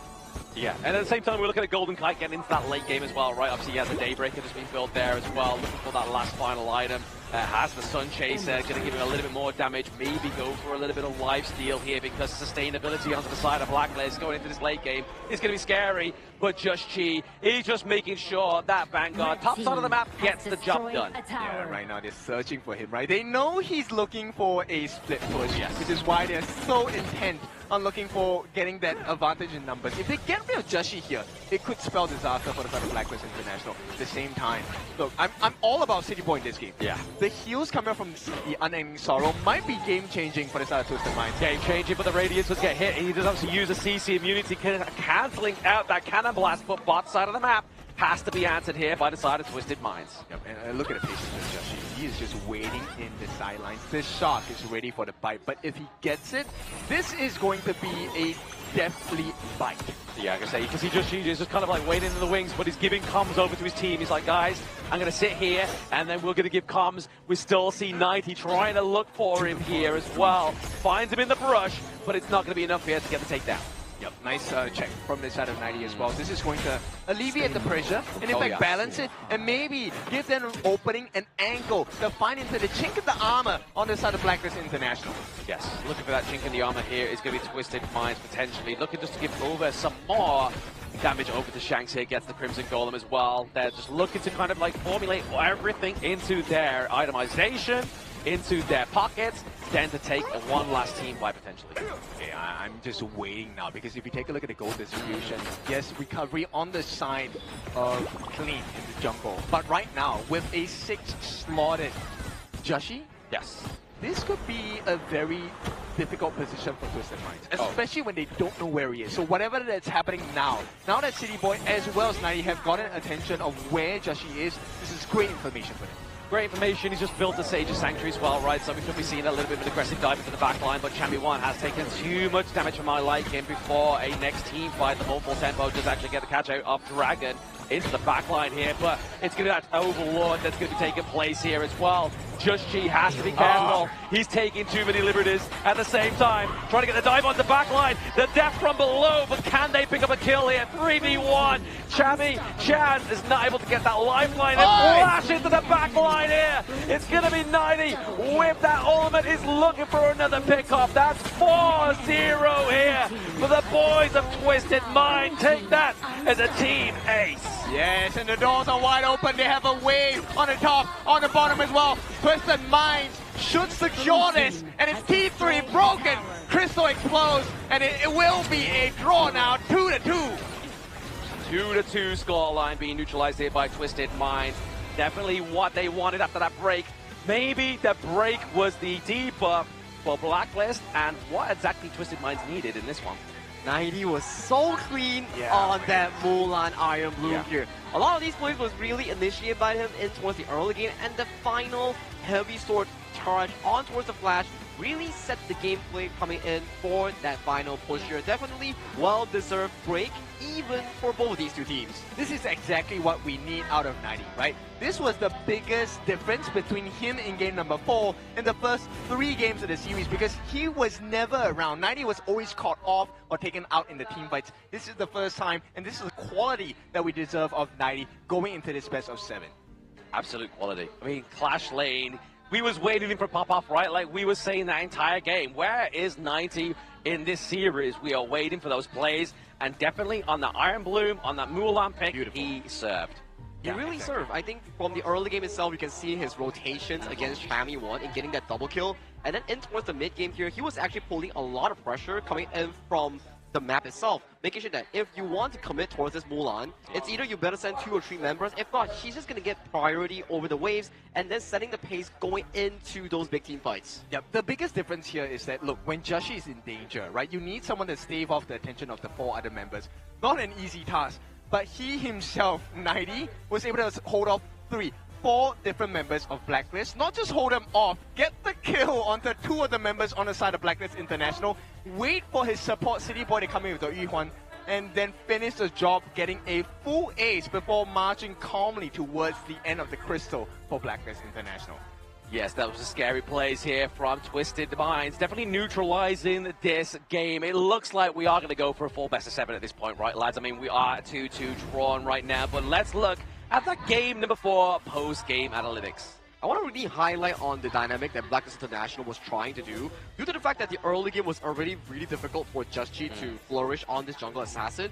Chami was forced into a position that he has to let go of the farm, funnel everything into Just-Chi's pocket for him to go head-to-head against Clean, who had a snowball of a start in that early to mid-game. Yeah, very smart thought process from the side of Twisted Minds, right? And I think there is, without a doubt, this is 90's MVP game. Look at the damage he dealt. 80,000 over the course of 18 minutes. I mean, I was thinking, okay, this might be a Tempest game, but 90, no, he was not patient. They wanted to make sure that Blacklist knew that they had a series on their hands.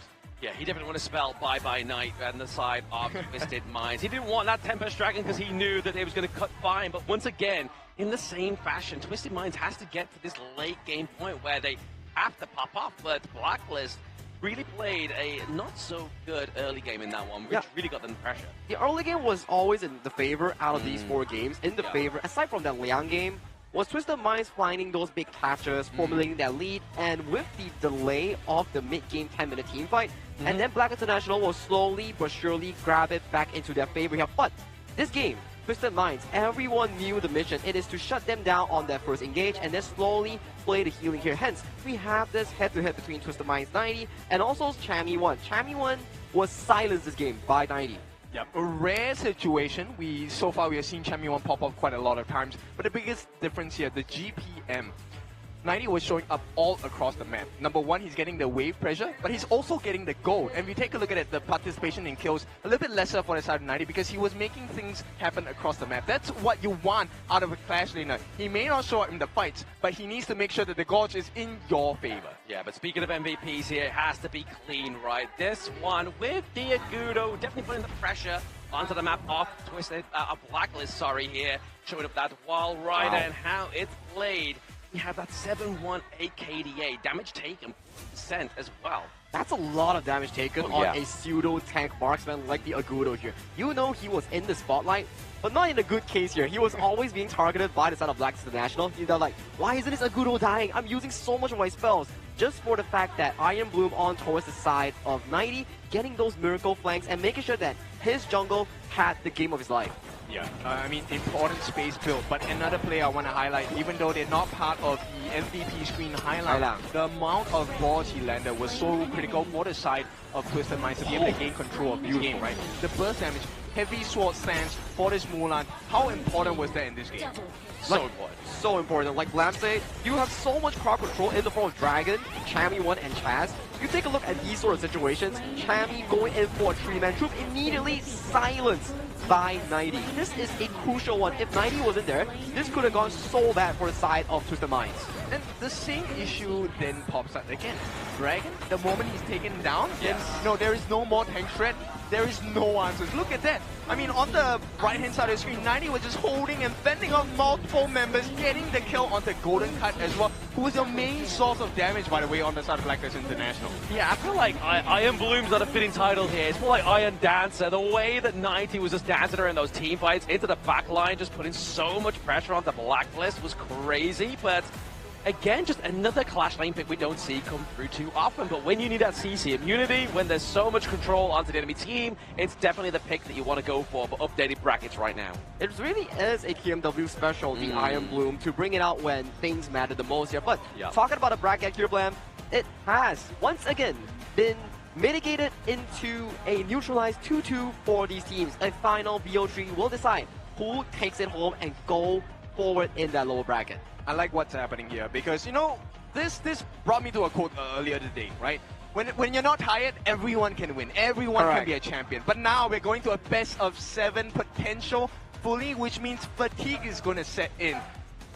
When you're tired, that is where champions are shown. That is where you see whether you have the mettle, you have the strength, you have the power to prove that you are the best out of the best, because in KIC 2025, we want only the best. Exactly. I mean, endurance is definitely the name of the game here within this best of 7, as we've already coined it many, many times. This is a marathon and not a sprint, and you are going to start to see here with the global ban pick update right now that some of the expensive picks onto the side of Twisted Minds and onto the side of Blacklist are not going to be able to get picked again unless we get into that game number 7. But here it is, ladies and gentlemen, at home. You can see what heroes have been played for both teams. And talking about global ban pick, right? These are 20 default bans applied towards both teams here. As we pace ourselves into Game 5 and Game 6, the drafting pressure will be insurmountable, and the coaches will play a pivotal role in making sure that these picks are going to be making the highlight coming into Game 5 and Game 6 draft, because when you have 20 bans and also 4 bans later on in the pick and bans, you're going to be wondering like, hey, how do I make a reasonable draft for my players to be comfortable in these high-stakes situations? Yes, very important, right? Right now, if you take a look at it, both of them have not used the Orphan just yet. I feel like, you know, Blacklist International's hero pool is starting to do it though. This is going to start getting even more difficult for them, because Twisted Minds, we know for a fact their depth, like you said, not a pool, it's an ocean of heroes to pick from on the side of Twisted Minds. Exactly, the ocean needs to be accessed or even drained here to get some salt picks for the side of Blacklist or Twisted Minds. Obviously, around about 1 minute and 50 seconds until we get into the BP of the next game. But once again, we're at the potential break point as well. Is Blacklist going to want to try and clean this off quickly so to get another break, get some more bananas? Or is Twisted Minds really going to put the stop here to this break buff of Blacklist International? I think it's difficult because so far, Game 1, Blacklist, Game 2, Twisted Minds, and then there has been a repeat of 1 game for each side here. To pick the equilibrium here, they need to be putting on a masterclass of a draft to showcase themselves like, hey, those few games in the early game, we messed up, yes, but these few drafts that we're about to bring up, we are not making any single mistakes moving on towards the final few games here. But take a look at the side selection here. With the loss that Blacklist have suffered in Game 4, in Game 5 itself, they do select the red side, the reactive side. We talk about it. When you are burning down heroes in Game 1 to Game 4, Game 5 and Game 6 is the prime time to head over to the red side where there has no more priority picks from the blue side. Yeah, we'll take a look at how that's going to be like, because if you take a look at the hero pool on the side of Blacklist, yes, they are on the red side. They get to pick 2 picks at the start. But then this prior pick going to the side of Twisted Minds, look, the jungle, the pay is still available, the organ is still available, and look, a majority of the clean signatures are still open for him to pick. What is your answer if you're on Blacklist International side? Do they go for the Chaz selection, the Chaz celebration, the Liam Poe, right? Obviously, he hasn't quite had that one just yet. The burst ram, obviously, we've seen many, many times some epic performances here on Chaz, but so far within this series, it's not seeming to shine, right? Like, we normally get great Motsu plays here by Chaz. That one didn't quite fit the pale there just because of Twisted Minds' draft being so good at CC immunity, so maybe they are going to go for a bit more tank here for Chaz. Chaz, like you mentioned, the Lapu Lapu is still available, the Lian Po is still available, or the counter pick in terms of a Zhuangzi Dream Wanderer. Those are the available hits here coming in from Blacklist International here. But Twisted Minds, my question is, do they still go for the Athena ban, or are they prepared to bring it out in this Game 5?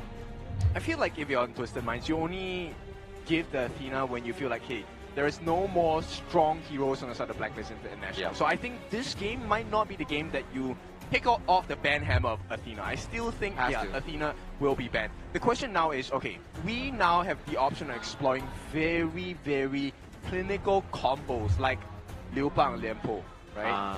That delivery system. We might see the Jing Liu Bang as well. These are all very big difference makers in the game. So I want to see Twisted Minds. What is this first pick? And it is looking like it is the beast, Zhang Fei, coming in. City Boy. Oh, wait, no, they're going to look to potentially go for the Flowborn Marksman here as well. So obviously this is a big pick for Shanks, right? We've seen it many, many times within KIC 2025 where he is able to get access into that backline, do so much shred before the team fight even happens. And it's a smart pick up here. Due to the fact that Blacklist International, they have burned through a lot of these priority marksmen here. The potential heroes that are available for Golden Kai might be in the form of Consort Yu, Aaron, or even the likes of a Fang here. So it's dwindling down to a very low pool on towards the marksman. But talk about an engager, you can't disregard the new Weefar Dadu, the Lapu Lapu, Hubbard for the side of Blacklist International here. My question is, do they pick up the all-run here for the side of Just G? Yeah, that'll be quite interesting, right? Because right now Lapu Lapu is able to tank quite a lot. Now, if you're new to the game, Lapu Lapu is also known as the Weefar Datu. And we'll see, okay, we're going to get the Cannon Bell. This is going to be Lady Sun, one of the biggest burst damage heroes available in the farm lane. Is it going to be the difference maker here? I mean, it's going to be the late game assurance as well, right? Obviously, using that grenade to get that armor pen onto the damage onto the side of Twisted Minds, maybe what they need to shred down such a tank like the Zhang Fei. It's true. So right now, the jungle pool will be a prime contention here. Twisted Minds, they can freely go for a tank jungle to really allow for the side of the Flowborn Marksman to find those big moments in towards the late game here. But they're hovering towards Sun Ce and also the Charlotte here. They're deciding on which playstyle they want to. But due to the fact that 90 has had a phenomenal game for performance, they bank on this Charlotte once again on towards 90.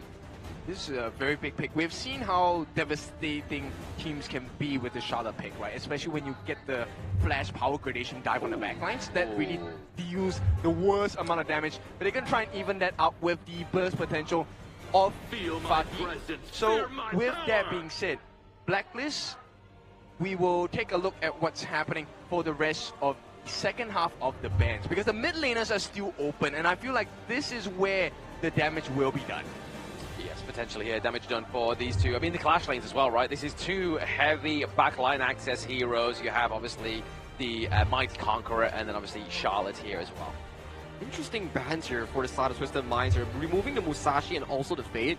I think they really want to force the side of Blacklist to pick the Organ here right now so that they remove the pull in Game 6 to have no Organ and Daji for the Luna counter.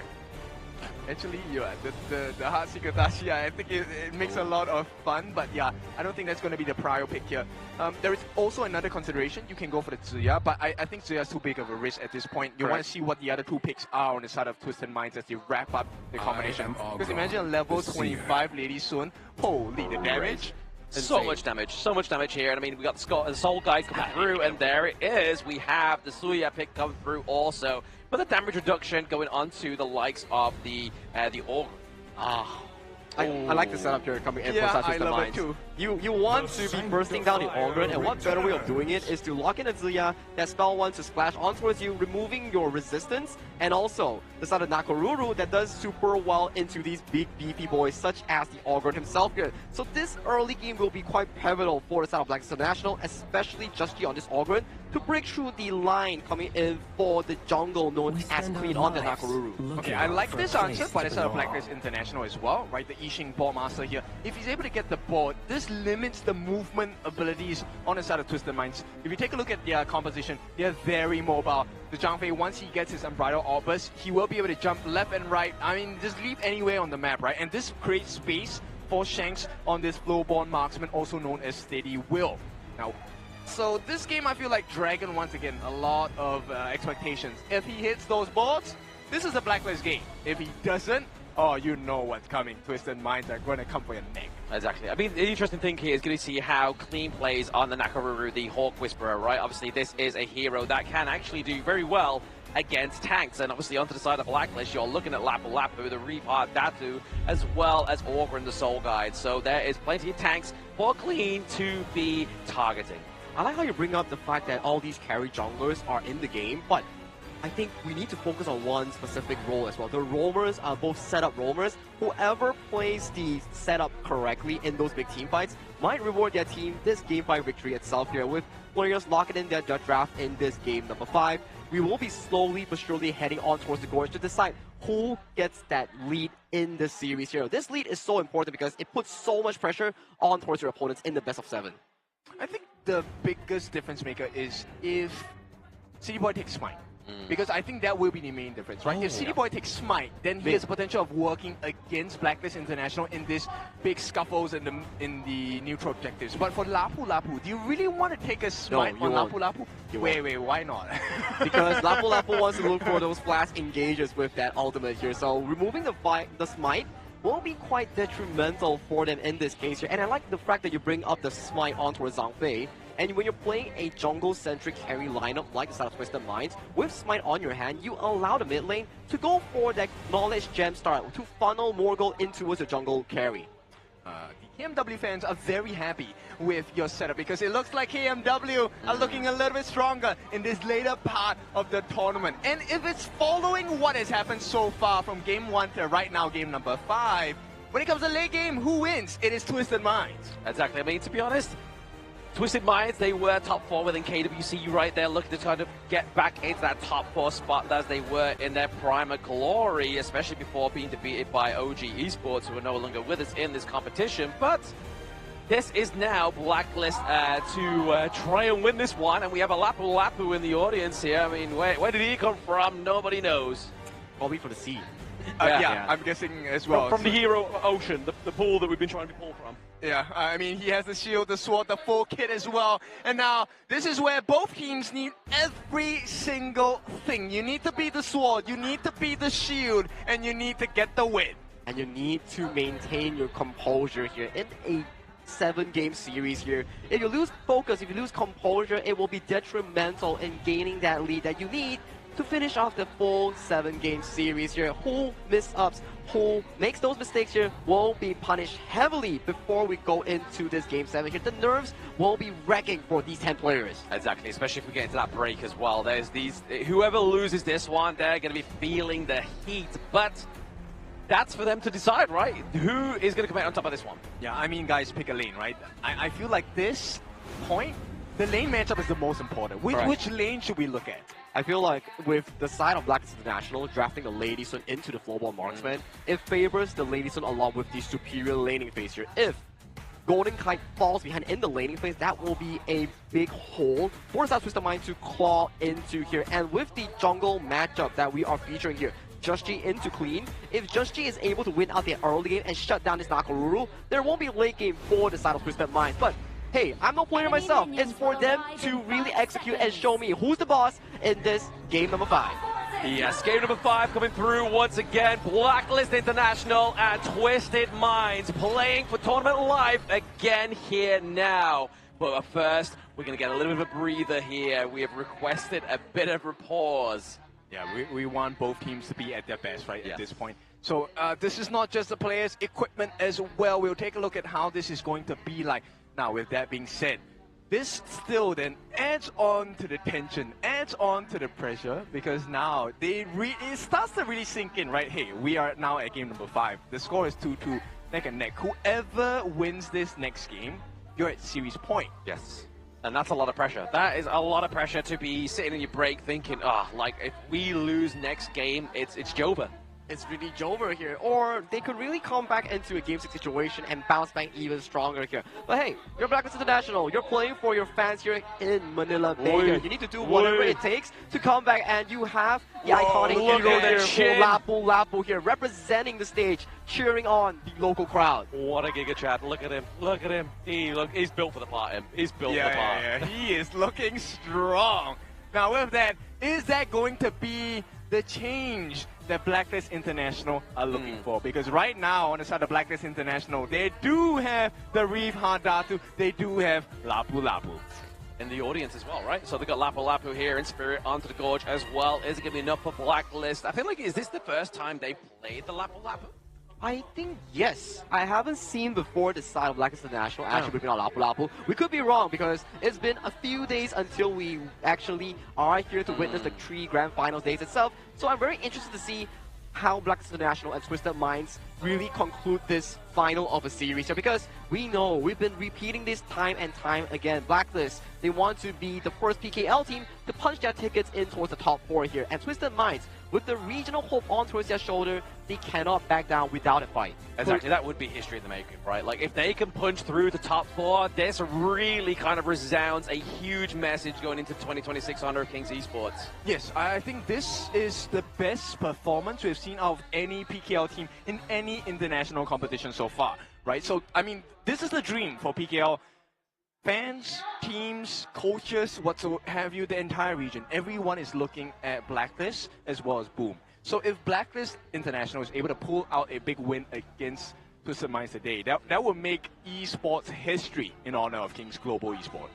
It's really down to the players themselves to decide history, who will rewrite it and who will tarnish it in this case here. Will it be Twisted Minds breaking the hopes here of the PKL fans, or would it be Blacklist International breaking KMW's dream of making it forward in this grand stage of KIC 2025, which I am really interested here because both teams, their growth, their leveling in towards the entire year has been phenomenal here. You check out Twisted Minds, they were often overshadowed by OG Esports, despite the fact that Twisted Minds, they were the winners of spring, but no one banked on their growth in the side of KWC to hit that top 4 marker here. So for them to represent KMW in this stage, it's already something that they want to prove to themselves and the world that they are the true KMW representatives. Exactly that. They need to prove this to themselves, prove this to their fans over in the KMW. It's been a long time since we've got a W within the international stage, right, with these teams, and unfortunately, OG Esports, maybe our spearhead, they're no longer here with us. Yeah, and here's the kind of difficulty you're being placed in at this point. Yep. If you lose the series, you are going home. That's the end of your dreams in KIC 2025. So, I mean, if there's any reason to do it, if not for success, it is not to go home today. It's a fragile road ahead. That's why with every step you take, with every execution you take, you need to be going in with a lot of caution here. But let's move our focus back in towards both teams' draft here. I do believe that we look at the side of Twisted Minds, their draft is much more solid and composed to challenge the side of Blacklist International. They are on a timer itself, where the ladies who needs to win the lane and the Augur needs to gain control of the clean Nakaruru's jungle per se. Yeah, there needs to be some kind of like contestation into the enemy jungle here. You can't just kind of allow the Nakaruru just to kind of just clean up shop, then come for the Augur. And I feel like we've seen this matchup happen before, and it was just before. The fact is that the Augurin were able to contest the enemy team's Nakaruru, the Hawk Whisperer.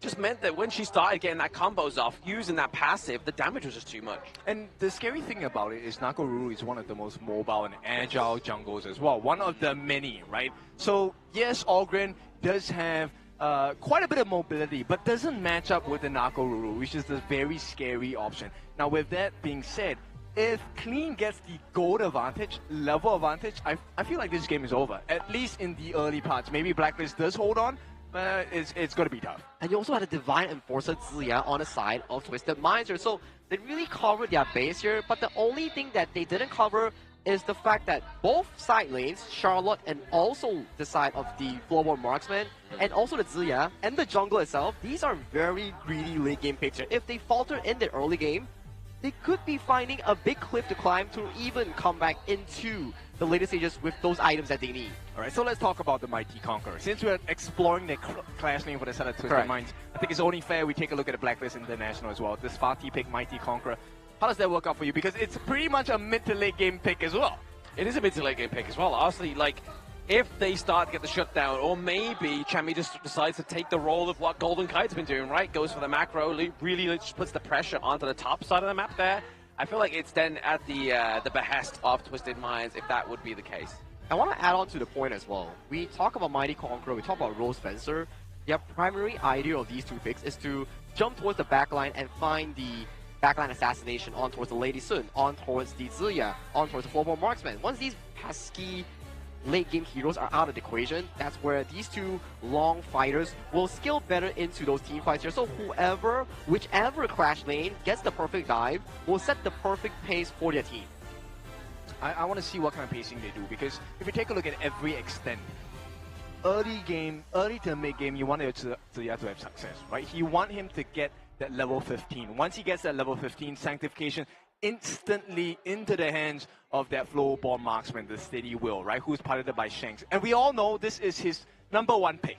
I think he has found more success with the floorborn marksman than any other farm laner in our KIC 2025 so far. Oh, absolutely. Using the Arrow Storm to perfection, just constantly battering the enemy team before even the team fight even takes place. And I mean, you can kind of see that the damage come through here. If we get a lot of damage onto the likes of the Augur and the Soul Guide, pre the Nakaruru coming into the team fight clean there, it could spell disaster. It could. Or the flip side that we need to highlight is also Lady Sun. If she gets rolling, her rolling rate and also the grenade combo could take about 70% of her health if she gets ahead of the game. So all these are what ifs that we need to be looking for in the game itself. But so far out of the two drafts, the early game definitely favoring towards our Blacklist International, but the mid to late game more favored towards the side of Twisted Minds if and only if they don't suffer a 2,000 to 3,000 goal lead prior to the 10-minute mark. I think the frag grenade is going to be a very interesting thing, right? I want to see if Golden Kite is going to be able to land it. Once the frag grenade goes in, lands onto the different members on the side of Twisted Minds, you know, the more targets he lands on, the more dangerous it becomes for Twisted Minds. But at the same time, the concept of burst, I mean, you can't deny Twisted Minds burst is super scary as well. Nakoruru with gold advantage, level advantage, if he gets his jump on the Golden Kite, bye-bye. It's kited out. Exactly. I mean, to be honest as well, though, the fact is that with the rolling raids, obviously could be able to kind of be used here by Golden Kite to just force these turrets through, just kind of get that little bit of extra little bit of chip damage onto the turrets when they're kind of literally hanging on death's doors there. So maybe that's what we'll see here from the Lady Sun. Those two kind of functions is going to be the extra damage on armor pen from that grenade, but also the rolling raid to get rid of those turrets. But hey, if you're in Manila, if you're in Philippines itself, why not just come by over to Manila Bay here at the Ayala Mall to find out who out of these two teams will make it past the top 6 marker here. It is a place where you can witness history itself in the making here. One team rises and one team will fall towards next year, 2026. Yeah, it's all about the lion's share of this prize pool, right? If you guys didn't know, you're new to this competition for our KIC 2025, there is $1 million USD prize pool on the line. And with that being said, the champion takes a lion's share, 30%, 300,000 USD. Yeah, that's a lot of doll hairs, right? That's more than I can probably count in my sleep. But these teams will obviously be splitting it amongst the 5 players, and all well-deserved as well. So definitely life-changing sum of money there, especially if they've got families they're looking after you for, stuff like that. So plenty for these teams to be playing for, not just pride, honor, but also for family. Yep, to play for your family, these lion's share of money here, 300,000, man, what can you buy with it? A new car? Down payment to a house? Or even your favorite hobby or a nice trip for your entire 10-man family here. So they are definitely fighting for every single thing for their family here. But for now, this technical pause will definitely be resolved soon, as we need to be looking into the specifics of the thing and to really allow our teams to both play into an equal standing ground. We will catch you right after this short break to sort out this technical difficulty.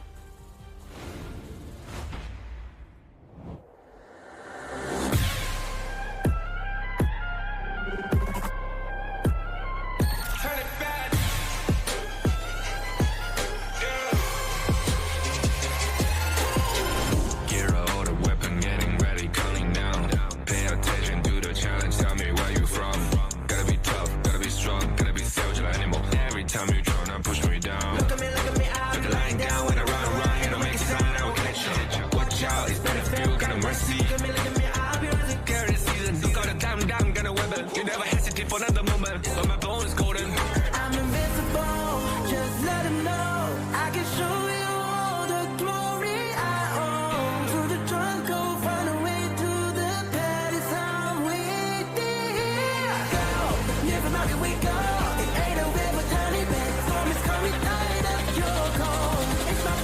kingdom, fire blowing up. We the kings, it's our honor, showtime.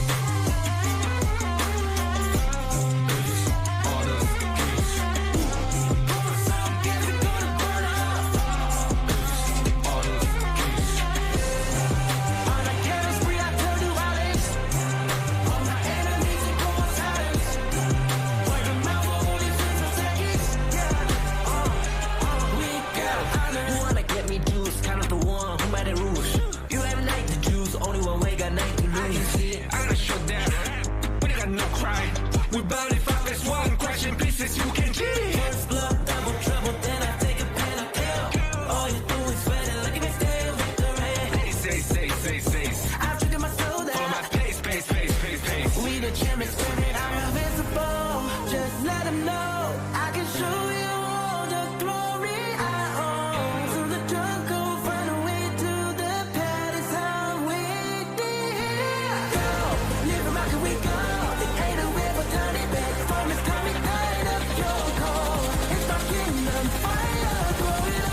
We the kings, it's our honor, showtime.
And welcome back to the Honor of Kings International Championship 2025. I'm your Desmos analyst for today's Sagi HOK. With me are your casters, the Voices of the Gorge, Lam Mobile, and also Ken Dofu here. We are back after a short break. Yep, welcome back. It is time to get right into things here. It's going to get a little serious because we are at game number 5. Winner is going to take a huge step forward into series point, meaning they just need to win one more game after this to be able to take the entire series. Yes, one more match for the team who wins this game. Obviously, we just had a little bit of a pause, a technical pause here to make sure that the players are playing to their best of their advantage with their advices as well. So let's hope that's all been fixed now and we can get into this game number 5.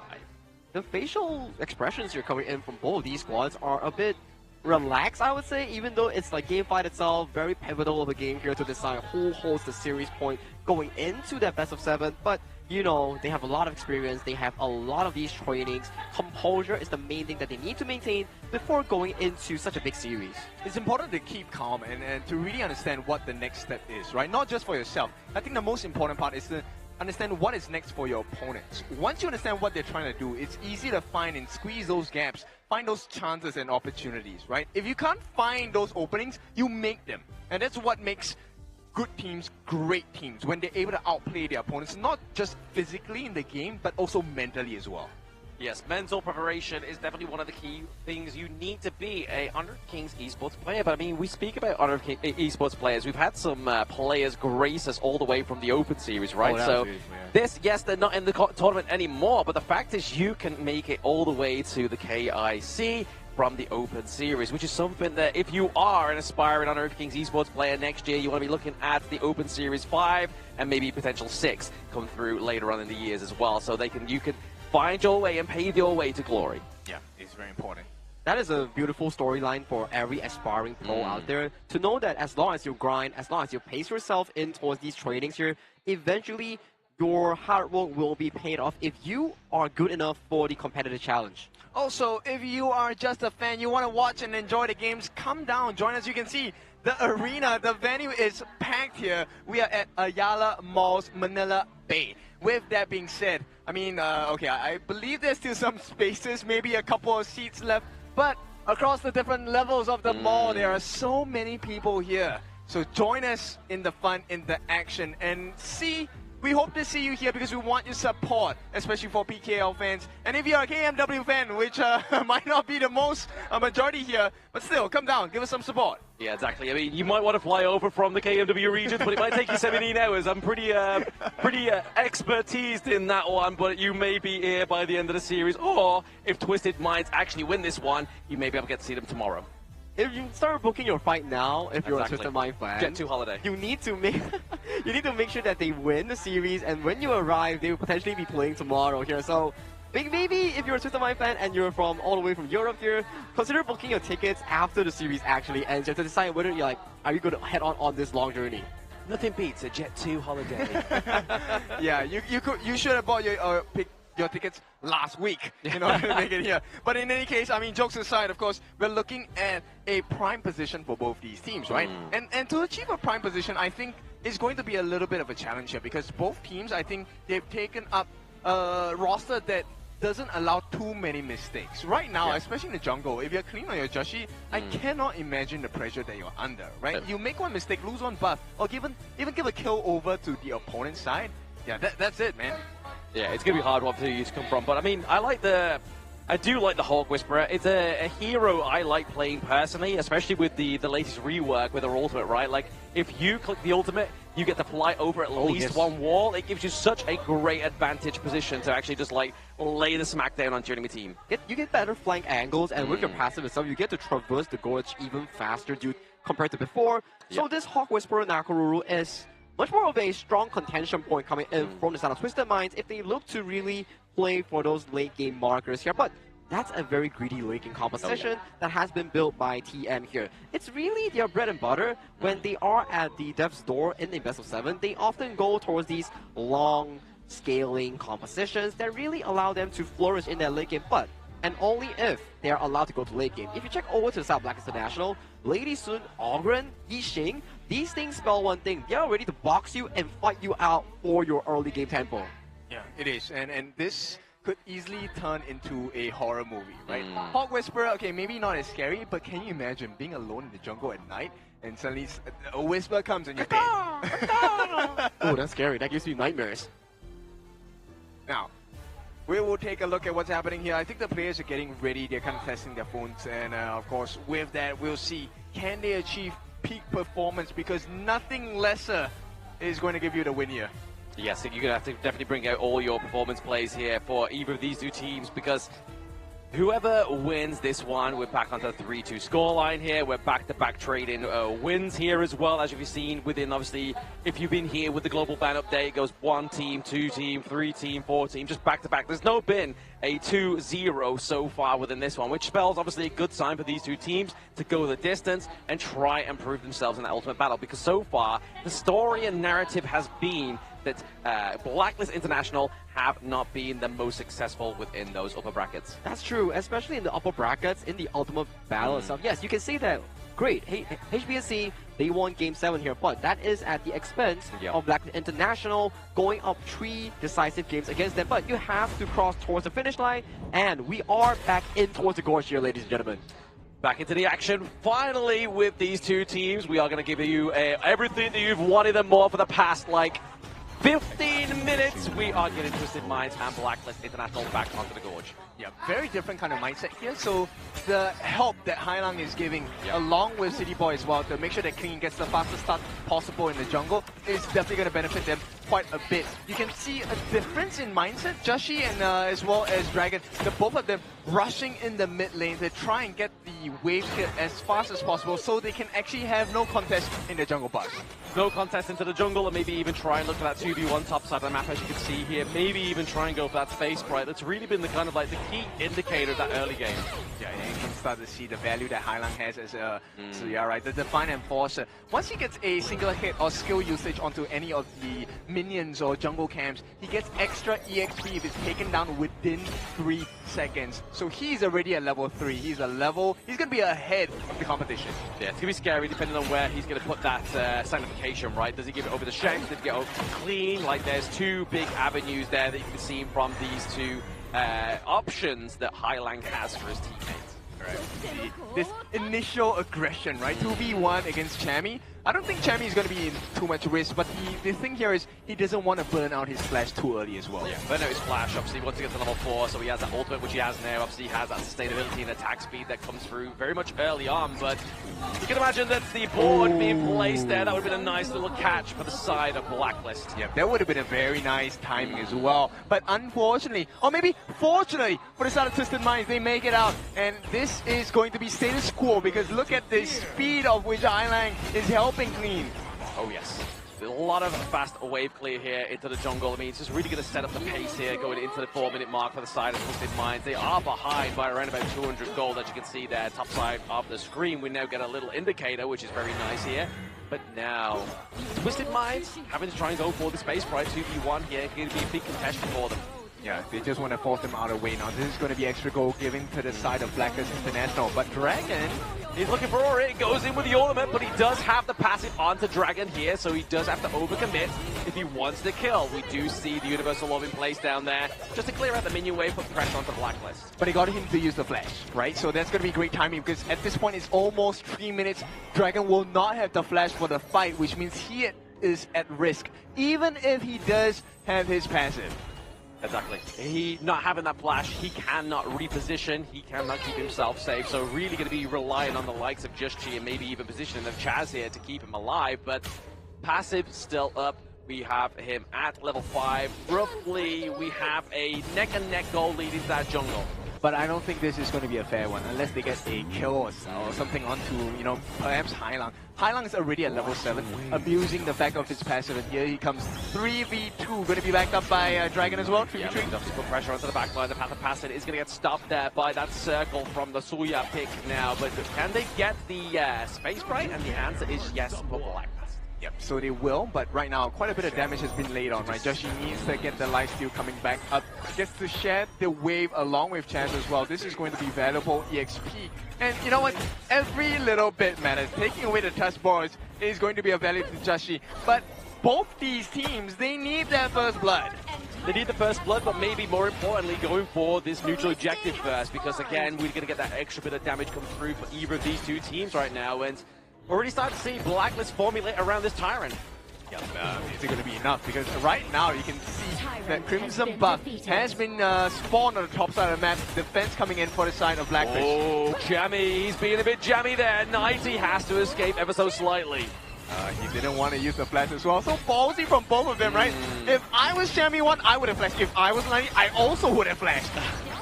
But then again, if you flash and they flash, then they've basically got what you wanted, right? Like, he could still get out of that 90, I feel like. If Chami got that flash, he would be like, you know what? He's going to dash over the wall and I'll be safe. Yeah, exactly. And this is why they are professionals. This is why this is the peak of HOK. They are the top 6 teams right now in KIC 2025. As we see here, onto the steady will pick on Shanks here. He does have the Doomsday first item, which is going to be a blessing against picks like the Soul Guide as well as the Retard Tattoo. Yeah, the first blood is very important here. If they can get it onto the marksman, that's going to be a huge one. You can see Chance looking for an opening onto Shanks as well, but that's not going to happen. 90. Oh, 90's in trouble. Damage, he forces the flash. Chami doesn't have his flash either, so now it's up to Highlang with this rotation of Just G. Can they get the first blood here? We see the Hawk Whisperer. Klee comes through, but Highlang gets taken down. But what an incredible unbridled outburst! But it's not going to stop Blacklist. They break the code. They break the unbridled outburst. They get a triple kill. And of all people to get a triple, it's Just G that gets the triple. At the same time, Golden Kite gets that T1 at the bottom as well. Blacklist win everything. They have a 3K goal lead right now. All chips on Black, and they are giving you what you wanted. The gamble of a century, 3 kills, T1 in the mid lane, T1 down bot side. If 90 takes down Chubby 1 here, who cares? You have so much resources and a T2 takedown. At the 6-minute mark, by the way, this is one of the fastest takes we've had in KIC 2025. Now with this Blacklist, they will have a, 4,000 plus goalie going on at the 6-minute mark. Important marker for them, but it's not the end of the world yet for Twisted Minds. There is a potential to come back. It all depends on the setup from Highlang. Exactly, so looking for Highlang here, it could be a great setup with the certification, with the Universal Law. Puts a long-range poke onto the side of Blacklist, but at the same time, you don't want Golden Kite to be falling here. I mean, Golden Kite, I think right now, he's playing off of paranoia, right? Just whatever the situation, unless you see Clean on another portion of the map, always assume he's in the brushes. Yeah, just complete paranoia here. Looking over your shoulder is exactly what the strat is for Golden Kite on the side of Blacklist. But I mean, he has the advantage in his lane, really here. The intel can be given over by so many people onto the side of Blacklist. Yeah, right now, next item is, it should be the Master Sword, right? If he gets the Master Sword, the extra burst is going to be handy because they now have the gold advantage. And once he has more kills under his belt as well, he will have the level advantage. It's just a 1 level advantage for Golden Kite. And by the way, he just got the Master Sword. So this one, a little bit difficult. Yeah, big itemization literally before the 10-minute mark here for the side of Golden Kite. Really going to serve up the side of Blacklist with this dominant performance in game number 5. Twisted Minds look a little bit worse for wear. Yeah. Right now, currently bent out of shape. And that's crazy to say because 3 kills only for the side of Blacklist. But take a look at the value they've extracted. Every single T1 gone. T2 only with the... No, just left with the one at the bottom lane.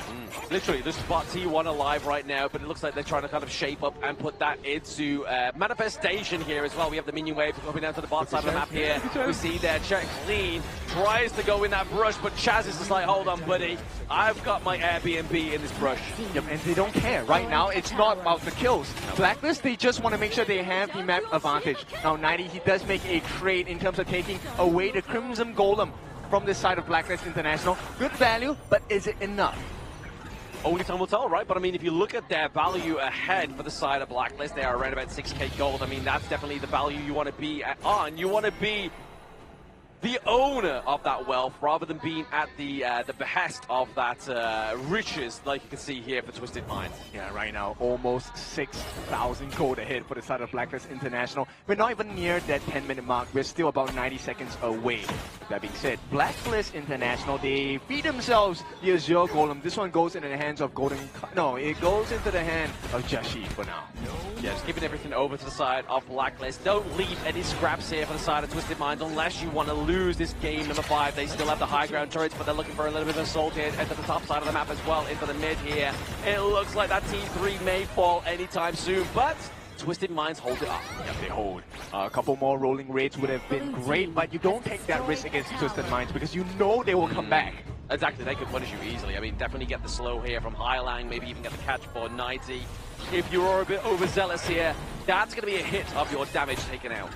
30 seconds before we take a look at what's happening next. They also have the timer on the Crimson Golem on the bottom side, which is why Blacklist were okay with giving the one at the top. But because of their positional advantage. Look at what's happening now. Joshi's going to get his Crimson buff, but look who else is also going to get it. It's Golden Kite. Exactly, especially having the Axe of Torment as well now being built. He's going to be hitting like a sack of potatoes, traveling at around about 90 miles per hour to your face. Yeah, made of steel. Made of steel, yeah.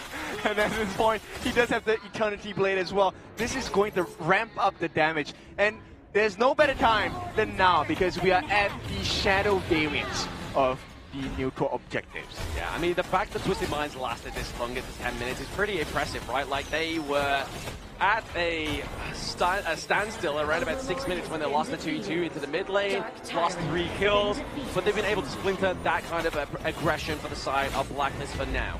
Yep, 6,500. No, make that 7,500. 8,000 as we count Blacklist. They're just raking in the gold. And right now, it feels like they understand time is not on our side. They make a rush for the bottom. They do make a rush for the bottom. Chammy1 just looking to be like, hey guys, if you decide to go in on me, I'm going to flash in and take on your backline. But 90 is taken down. Top side of the map there. 1v1 between Just G and his counterpart. But there it is.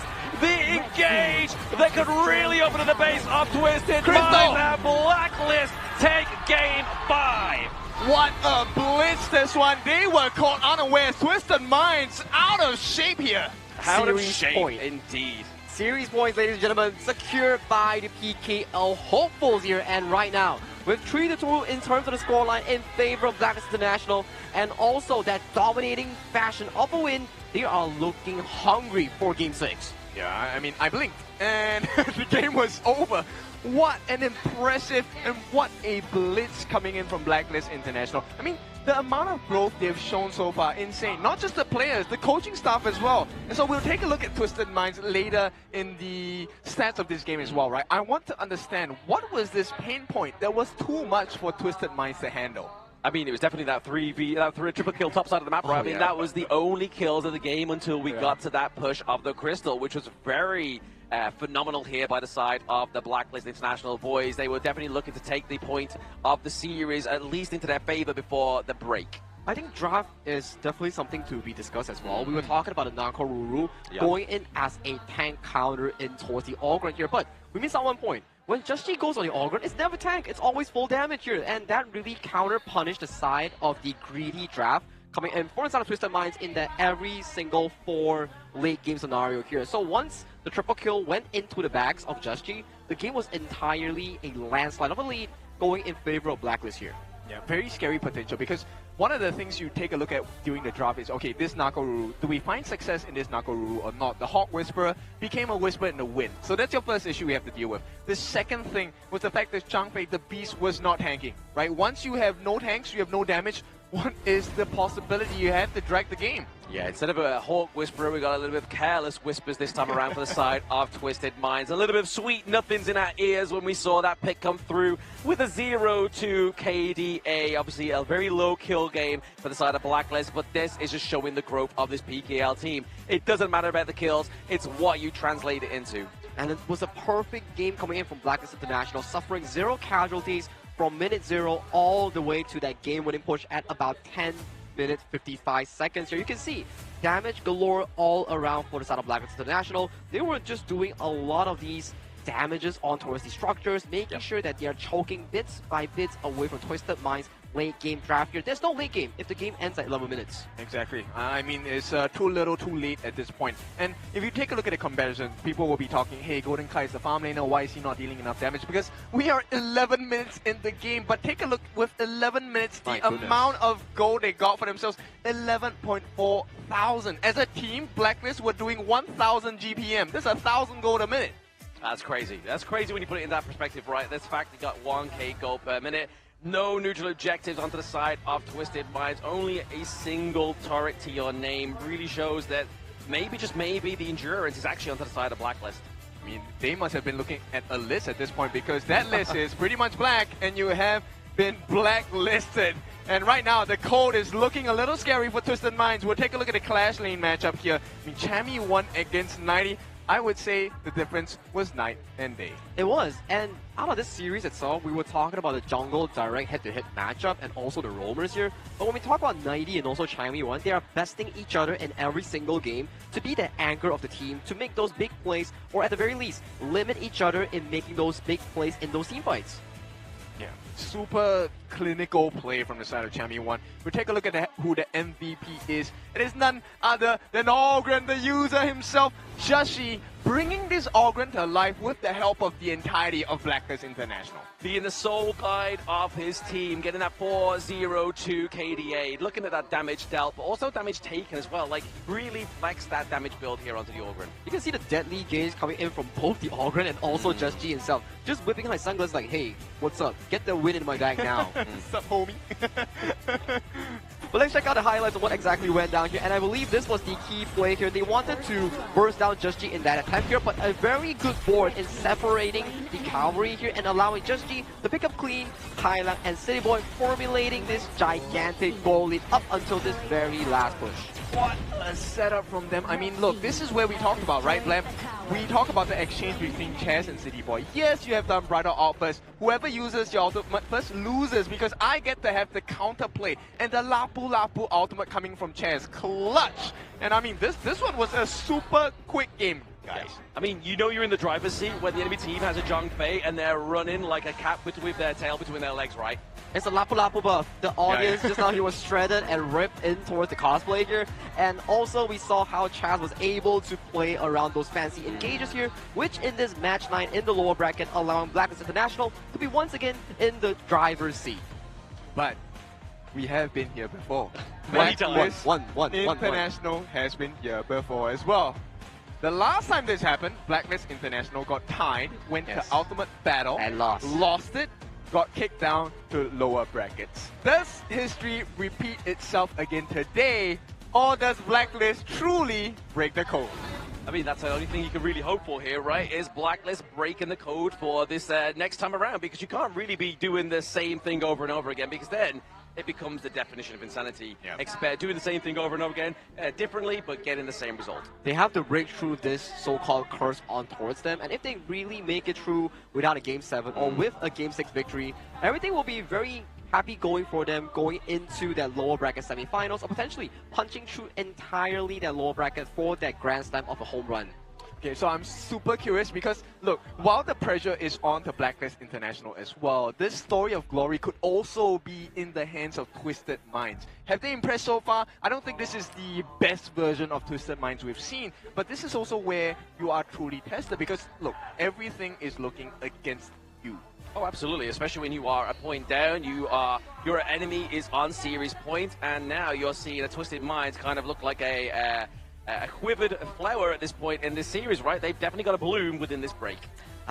Every single thing right now is pointing towards a Blacklist 4-2 finish here, but we know for a fact that Twisted Minds, they don't really back down without a fight, and they have been in this situation before, similar to how Blacklist was against HBSC 3-2, and they were also the benefactor of that 2-3 scoreline against Bigatron by Vitality here. But this is the updated global ban picks here, ladies and gentlemen. 25 heroes on your screen, all removed away from both teams here. And we have seen this before. We have seen that Twisted Minds did not have their pay allowed through in a lot of the games. Once again, I feel like this next ban pick, Blacklist will not allow the pay, but this opens up the Ogren for the side of Twisted Minds. I think if you look at towards the Twisted Mind jungle pool here, it's not to say very expensive thus far. You still have the likes of the Ogren, and pay has been removed a lot from the pool. I don't think we'll ever see pay here. If you see back the history coming in from Twisted Mind against the side of Bigatron by Vitality, you know for a fact that Game 6, you do not give away the pay. Yeah, for sure. You don't give away the pay, you don't give away the early. I mean, these are the two very important ones that, Blacklist will definitely not allow to the hands of Twisted Minds. But Twisted Minds, do you now then open up the Athena so that there is more? I feel like you don't. If you open up the Tina at this crucial game, unless you're blue side and you pick it yourself, if not, it wouldn't really make sense because you have to understand the team play coming in from the side of Twisted Mind always revolve around how Clean is able to get those jungle resources here. But if you allow a Tina roam to bash your jungle to the ground and steal everything from the little boy, it's not going to be good news for the side of Twisted Minds. Right, level with me here. Is this a game where you allow the pay pick, but you pick up the Daji? No. I feel like Why not? it's just a different dimension here that we're looking at. Because we saw the fact that you had a Luna, yes, the Daji is a good counter, but if you miss up the execution in the crucial game itself, you're setting yourself really for danger in Game 6. I mean, high risk, high reward. Okay, that's why maybe I'm not on the stage playing. But with that being said, you know, these are the things that Blacklist International kind of put me into, because you know they have a surprise. They have a trump card up their sleeves. Maybe we have something new coming here. That's why he's not on the stage, but he's also not at the casino. You know, like, we'd be dragging him away, maybe Lone Sharks would be after him, but that'd be a case and point for another reality. But 6 seconds on the board here. Can the boys on Twisted Minds, especially their coach, draft something that's going to make this go to a full best of 7? I mean, Blacklist, with their history, I'm probably hoping that it doesn't. Exactly right. They haven't been the best in that Game 7 run itself in this tournament. Although you can say, yeah, for both Blacklist and Twisted Minds, they only have one Game 7 experience here. But revisiting back that loss in Game 7 is not really what you want to be seeing in this format itself. If you're Blacklist, it's best to take it now. Yep. I agree. I fully agree. I mean, look at Twisted Minds. They are so locked in. You know they're coming back with a huge swing. So if Blacklist cannot do it here, I feel like they might not, because Twisted Minds, you know, once they have the advantage, they will squeeze you. Yeah, squeeze indeed. I mean, you definitely don't want to be the watermelon between those thighs right now if you are Blacklist. You want to get the win right now. But it's depending here. Obviously, we look up to the Clash lane. What does Chami1 have left to play? He has the Charlotte. The Mayin. Do we go for the Mayin, yeah? Or do we go, obviously, for that delivery service that we've been seeing all this series? Does the Luban come through? I think it really comes down to the draft itself, right? Because so far, like what Vlad mentioned, there is still the potential of the Dolia Yuhuan, no, sorry, not Yuhuan, Dolia Neza coming in for the side of the Blacklist roster, which allows them to go for the Luban that you mentioned. Now, you guys are missing out. We are looking at the potential unrivaled warrior. The Lubu may come through, guys. Lubu Dolia, right? That could be very cool here. But starting out the draft here, Blacklist International in Game 6 takes on the blue side with Twisted Minds, selecting the red side here. So a lot will be on the line here. Blacklist, considering the pan, it will have to remove Hay from the pool here. This has been a staple for Queen in the entire tournament. Speaking of which as well, the Mai Shiranui has been banned out here for Dragon. I mean, Dragon hasn't always had like the cleanest plays on this pick, but they ban out the Ali here. Do they ban out the Athena once again, the Sacred Warrior? They have to, right? Twisted Minds. Yeah, they have to, and yeah, of course they have to go. Now, there's no way you give Blacklist on series point the Athena. Right now, the question is, okay, what does? Oh wow! Okay, I'm not gonna react to this because I feel like they're gonna change the hero. No, they actually do. Okay, so Marco Polo being prioritized for Blacklist International here. Twisted Mind still has an option of going the Ao Yin Long here as a counter 50-50 pick here, because we know for a fact that this lane, it doesn't really favor anyone, but when it goes towards a mid-game decision, it comes down to how you play it here. But Twisted Mind is like, nope, we're disregarding the fact that you have a Marco Polo, we are going with a Nuwa for the late game highlight and a Byron. An early game setup here, we are dumpstering whatever late game plan we had in just now. I'm thinking Wall Spark. I'm thinking Dolia. True. I mean, we could still even get the Dolia come through here as well. I mean, the Diadea is being hovered over and actually hasn't surfaced at all, but we are going to get that sustainability and that infinite scaling here from the Diadea and potentially the Mayin for Chami1. That's true here. So at the very least here for the Diadea, you already have a very good lane partner with Golden Kite for the Marco Polo Diadea composition here. You have a strong side lane if you can survive the laning phase here. But due to the fact that we are at global ban pick, 25 heroes banned, 5 marksmen removed from the pool here. Twisted Mind can only consider the fact that they have the Ao Yin Long or even the likes of a Fang to really tackle against the side of the Marco Polo, but they are hovering Lady Sun and also the likes of the Hou Yi here, pondering what they want to go, and it will be the Lady Sun's direct matchup.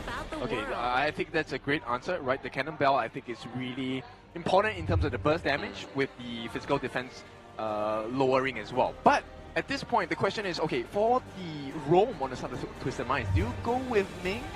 Do you go with, something else? I think there's a potential here because if you look at the first three picks here coming in for South Blacklist International. They don't really have super solid backline access aside from Chammy 1. So you can really save the final pick on the side of Twisted Minds onto a City Boy on that final counter pick on the red side. Or do they go for Liampo and Jing here if they don't ban it out with this last pick? I know, right?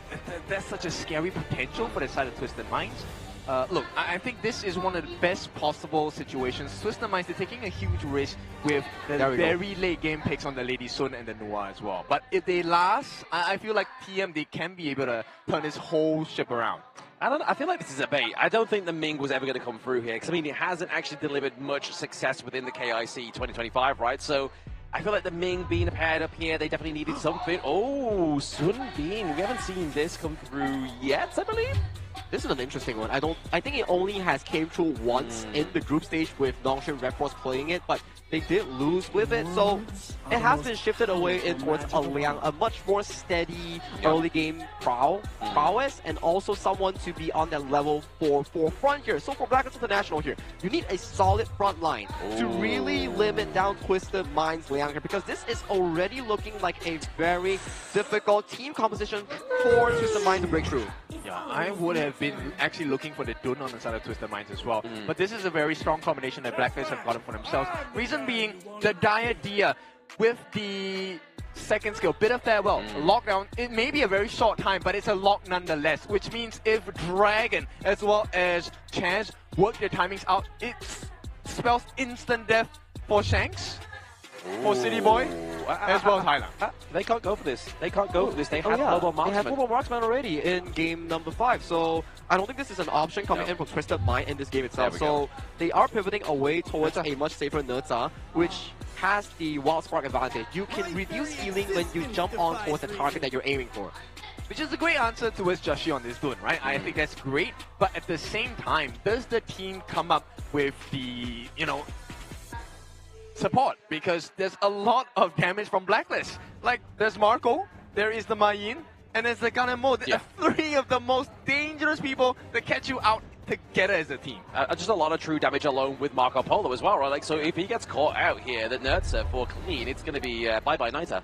That's true, and on the flip side as well, it's really a cat and mouse game. If Marco Polo Golden Kai gets stole its item power spikes like 3 to 4 items, hitting that Daybreaker, hitting that 3 attack speed item cap, you will start to see this Marco Polo shred the Nerza and Byron like they're paper here. So these are situations that you need to be looking at as well. But at the very least, the early game setup coming in for the Sound of Twisted Minds lane in the form of the Lady Sun and Byron is very strong on those double side lanes. We'll see. I mean, end of the day, I think, Blacklist don't even need to fight. They can just split push. They could literally just split push here with the Marco Polo. It could be a point of contention here for the side of Blacklist, but scary thing is here for Twisted Minds. If they lose this next game, they are out. That's a nightmare that you do not want to be thinking here when you are at a 3-2 scoreline here. Everything is on the line here for Twisted Minds. They need to win this game if they want to fight for the ultimate battle. But for Blacklist International fans, they are happy they are in this position here as they take on the final point. Only time will tell if they can break through the lower brackets. Speaking of breaking through, it could be breaking point here for the side of Blacklist International. Or is Twisted Minds going to upset the wind? Yeah, this one is a tight one, and because this is my favorite matchup in the mid lane, Nua against Gun and Mo, we see who's the better long-range artillery here. That's it. Who can outpoke who could be the potential of this matchup into the mid lane, and already 19 not having a good matchup here. We are seeing a little bit of a rotation to give a bit of an edge onto the Byron here. Yeah, and it doesn't matter for the side of Champion 1, right? He can wave clear really quickly. I mean, same thing for the side of 90 as well. Yeah. But right now, the trade-off is rotational speeds. Oh, absolutely. Rotational speeds, putting the pressure onto either of these two teams, maybe taking a few of these camps left, right, and center. But you're already seeing here, Ireland onto this Nua. He's looking just to make sure and buddy up with Shanks here. I think right now it's just a race and effectiveness of level 4s, right? So on the side of Blacklist, you're looking at Dragon. Does he get like the freshly forged couple blades combination onto the appropriate target? Ooh, speaking of appropriate target there, we see 90 being quite appropriate, getting hit by the Better Farewells, and getting hit by the Splendid Revolver. Yeah, this is the concern, right? Sagi was talking about this earlier in this part of the fight. Same thing from you, and here we go, potential first blood. Not quite, not quite. I don't feel like that would be the case here. Chammy1 tries to go for a bit of engage. Maybe he's trying to bait him into that turret, but he didn't want to use that flash. Yeah, I mean, the pullback is so insane from the whatever as well. We'll see what kind of game plan they have on the side of Twisted Minds. Because Chammy1, I mean, he's a Clash leader. He's so used to this 1v1, he doesn't really care. Oh, the splendid revolver and the Fever Barrage being used here. Hey! The pickoff onto the side of Twisted Minds. Gets a double kill. It's going to be Golden Kite. This will be a dream from him if he gets out, but he doesn't. It's going to be the push, poke, and prawn from the Nua, but now the belligerence comes through. Kill to Just Chi. And even a solo kill on the Shanks as well. This is a 4-1 kill score. Rotations are coming in for the side of Blacklist International. And Twisted Minds, they have done the response, but they're trailing by 1,000 gold at a 2-minute mark. Exactly. They were like, guys, we got clean locked in here. We have the newer top side of the map. That means it's go for Chammy to get the knockdown onto Shanks there. So hopefully we get to see that or instant replay to see how he fell in the bot side of the map there. But this is, again, another Blacklist early game. It's the biggest trade because at this point, look at Chammy1. He did expand that flash, but so did Shanks. But Hailang is the main thing. He used his flash, still got taken out. 90 used his flash, also got taken out. So everything in deficit to the side of Twisted Minds. I mean, they both should be up still, obviously, when the neutral objective comes up, right? So maybe that's a little bit of a saving grace here for the side of Twisted Minds, that could be the potential clause for that trade. But trailing behind by around about 1k gold is going to be Twisted Minds right now. Yeah, not the ideal situation for them, but they can definitely turn that around. This falls, this responsibility is on the City Boy. This responsibility is on the Clean as well. They need to land those skills. They need to get the anti-heal. They do. City Boy and Clean with a fast rotation top side of the map here. Just trying to make sure they're able to kind of curb the Golden Kite, or maybe even take the wind out of the sail. Yeah, Golden Kite has really impressed me so far. Same with Shanks as well, right? But right now, putting up 1v1, it looks like Golden Kite is shining a little bit brighter than Shanks. So far, shining bright here like a diamond is going to be Blacklist Golden Kite for now. But now we are just seeing that Twisted Minds are like, okay, guys, we know we're behind in gold. We need to make sure we get resources, not kills. Yeah, and this is a very important part, right? Getting the wave clear is very important because it allows you to rotate the map a little faster. And also, right now, 4-minute mark, I feel like the teams will actually be looking not for the Tyrant, but for pickoffs right before that scenario.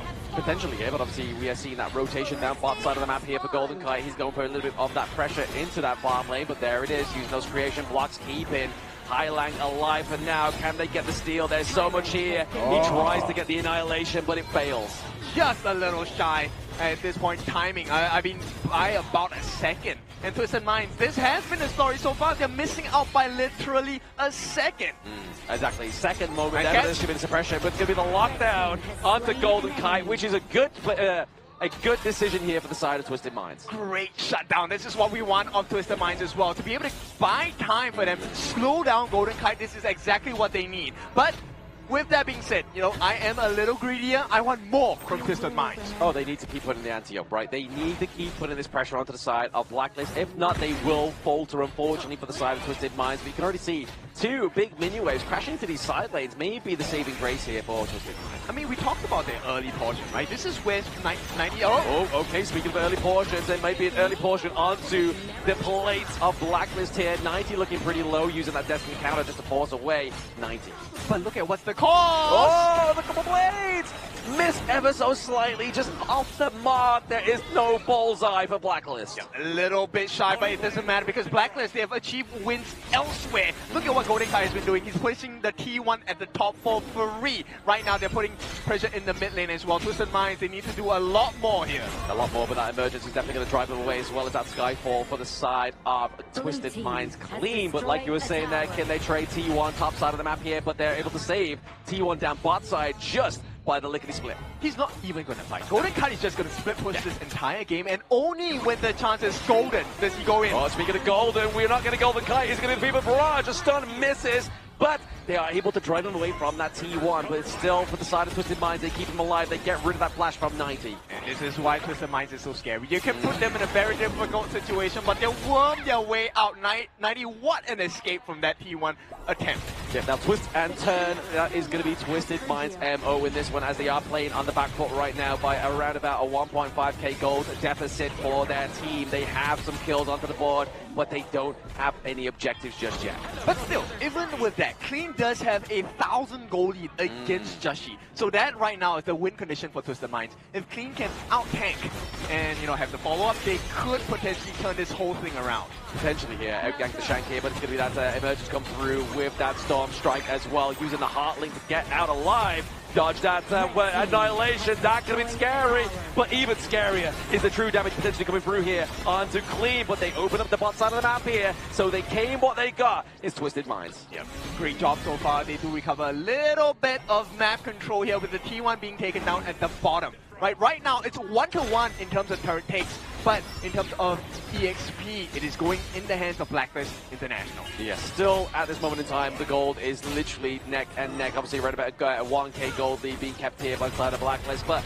could be upset at any moment of time here for the side of Twisted Minds. Actually, you know what? The EXP is in the hands of Twisted Minds. Clean is level 11. Oh, yeah. He is way ahead. Now, with that being said, he does have 2 kills to his name, already has the Blazing Cape, so he's going to have anti-heal upon anti-heal with the first skill as well. Exactly. I mean, we might need to see some anti-heal come through here for the side of Blacklist International as well, right? Obviously, just kind of chip away, get that Burning Cape for themselves, Blazing Cape for the Belligerents pick for just... I mean, Joshi at this point, I think he's just meant to be the sponge, right? Like you said, I think the Blazing Cape is a great item for him. But at this point, I think the more important item has to come from Golden Kite. Yeah. When is he going to get that Frigid Charge? A stock standard item for the Marco Polo, and it also aids in his ulti. Potentially here, but I mean, right now, Clean just looking to put pressure onto the side of Blacklist's jungle, and he's able to get that. Actually, I believe it went to Golden Kite there, but now at the same time, we get Just G caught into the back line here. But maybe, just maybe, it's going to be the opening here for 90, but 90 gets caught into the traps. The sustainability comes through, but he gets taken down by Golden Kite. Yeah, that's a big start for the fight. It's going to be a 4v5. They're pretty low on the side of Blacklist International, but the fight is not too much over yet. A little bit more map control. They deal with the mid T1 wave. Twisted Minds, they've done well, but they need to do a little bit more because Blacklist, if you don't stop them now, they will decode you. Exactly, especially with that Tyrant take if they decide to go for it here, right? We can see that Just Chi is looking for that prime unruly blade into the back line there, just to try and upset the flow of Twisted Minds, but at the same time, Chami go for the T1 takedown. Beautiful start. Now, this is going to be great if Twisted Minds don't make a trade, but Twisted Minds, you know about what is happening here. So Blacklist, actually, they send 2 members up top. Golden Kite as well, Chad. They're going to limit the amount of structural damage by the side of Twisted Minds, and they also get this 9-minute Tyrant. So Blacklist, very much in control here. Very much in control. They could then decide to go for the Shadow Tyrant, and they're at 40 seconds time as well, but right now, it's difficult. Golden Kite, T4 goes the Frigid Charge. Actually goes for the Daybreaker. He is using his stun as a gamble. He is waiting on that to be the winning formula for Blacklist. Hey, maybe it's Golden Kite you want to take to the casino, right? I mean, if he's taking this gamble and it pays off big, it means that Blacklist International do make it into the top 4, which is history in the making. Yes, I mean, you talked about it. We have to do things differently, right? Yes. If you're doing the same things and expecting the same different results, then yeah, that is insanity. And right now, it doesn't look like insanity is the case. This is clarity for the side of Blacklist International. Yes, maybe a little bit of post-clarity here for the side of Blacklist International coming through at this moment in time, but that's going to be a contention for the neutral objectives. Looking to go for the Shadow Overlord. It's going to be the side of Twisted Minds, but could there be a steal on their hands? The answer is no. No, they didn't make it fast enough. If Dragon was there, I think they could have gotten a steal. Unfortunately, he was just a tad bit shy in terms of distance. Now, Twisted Minds, they have a saving grace in the Shadow Overlord. This is going to help them limit and negate a little bit of map pressure. But 90, he knows they're all here. He's in the wing. He's like, you know what? Do I go for the strike here or do I let them show themselves first? But it's going to be Highland getting the brunt of that wind slash. Yep, that was a little too close to a comfort for the PKO fans there. And right now, they deal with it. Look, it disappeared. And that was a Shadow Overlord, by the way. Yeah, exactly. It got rinsed down there, unfortunately, for the side of Twisted Minds. They were really open for a little bit more of tit-for-tat between those teams and that Shadow Vanguard. But they do have to clean up these side lanes. If they don't, this could be the pressure that is irreplaceable for the side of Blacklist. That's true. Your members will get respawn, but your turret does not. Now, with that being said, you can take a look at Dragon and Golden Kite, right? They are the two main win conditions at this point. Golden Kite, we're looking for it. He already has the Daybreaker, finally going for the Frigid Charge. But you're going up against Shanks, who has not been caught out too many times in this game. He hasn't. He's actually been flying under the radar, but I mean, if you look at the access into the backline, you're really just hoping Just She gets a pick up there, but that's going to be the damage onto Shanks. He has to be careful. Yeah, man. Right now, I mean, every time I look at Shanks, immediately I dart the Dragon. Where is Dragon? Does he get the couple plates down? He's going to try his best, right? Obviously, seen there, just chucking him at 90, just trying to whittle down his health before going into this team fight. That T1 is looking like it's going to fall here, thanks to that Spritelin, and thanks to Golden Kite under the Marco Polo. Just get a little bit of damage. They keep it alive, however, it's literally on its knife's edge. Yeah. I think it doesn't really matter at this point, right? It's all about Twisted Minds. Can they get the response in terms of damage against this T1 in the mid for Blacklist International? If they can't, it's going to be a world's hurt coming in for the side of Twisted Minds. To go in world's hurt, it's going to be a bit of hurt going on Clean here as well, using the Unruly Blade into the backline, just trying to force away both Shanks' positioning there and actually forcing it at the flash. Yes, that's going to be a very big win for the side of Blacklist International. But for now, they have kept that goal deficit at bay. It is still 2,000+ at this point, 2,500 in advantage to the side of Blacklist. One more hit will do it, and it is done. Blacklist have got it at T1 in the mid. Twisted Minds, what else can they do here? Twisted Minds, they just need to make sure, I think putting the pressure into these side lanes is probably going to be their MO if they're trying to sort of make sure that they're driving away the attention of Blacklist International, because right now there's no attention being separated here. Yeah, and you know what? There is a little bit of a silver lining. Shanks, he is actually keeping pace with Golden Kite here. Yeah. He is about, what, 300 gold lesser than the side of Golden Kite, which is kind of surprising. Oh yeah, definitely very surprising here for the side of these two teams. I mean, definitely Shanks keeping up the pace here, going for the Bloodsweeper as well, giving him a little bit sustained going into this latter part of this game, but that Frigid Charge has been built. We're going to get that double stun come from Golden Kite, looking to build that Succubus Cloak. Yeah, I mean, at this point in time, look, I think Blacklist, if they don't finish this here, Twisted Minds can take this. They could potentially here, but they're all focusing 90. 90 is going to be the dream catch here for this team, right? Obviously, their front line really consists of 90 and Clean. Once that disappears, their back line is fully open. Yeah, but they're so hard to take down. Clean, one of the toughest people to take down in this game as a player, and he's on Nerds, one of the hardest heroes to take down as well. And paired it up with a Byron, 90, who has been spectacular so far. Yeah. We'll see if that's going to be the difference maker here. Potentially, but we do have the second bout of the Shadow objectives come through now for both of these two teams. We're in the 14-minute mark. Blacklist are on game point if they just compose this last part of the fight. Yeah, they can take this series. All it takes is one more step. If you have just joined us, it's 3-2. It is Blacklist International. Your #1 seed from PKL, representing the pride of the nation, trying to extend their journey in the lower brackets of KIC 2025. Exactly. The scariest thing is that Twisted Minds got here by beating teams from obviously the WKS as well as the KME. So really showing that they're not just an easy target. This is one of the big titans you have to slay, obviously, to beat it at the KPL. But it's at the same time, Shanks steals away the Overlord. Yeah, that's going to be a very important marker for this side of Twisted Minds. But right now, the T2s are the ones under pressure here. If they can get some damage onto the side of T2s, Blacklist International might have just found the chink in the armor here. Yeah, they're looking to obviously just splinter away any kind of resources here for the side of Twisted Minds. They take away the Azure Golem. They're like, hey, yes, you get the Overlord, but we're going to take away that frightful blue buff here. But now we see the Storm Mace trying to lead the charge here to swing in the Mace. Yep.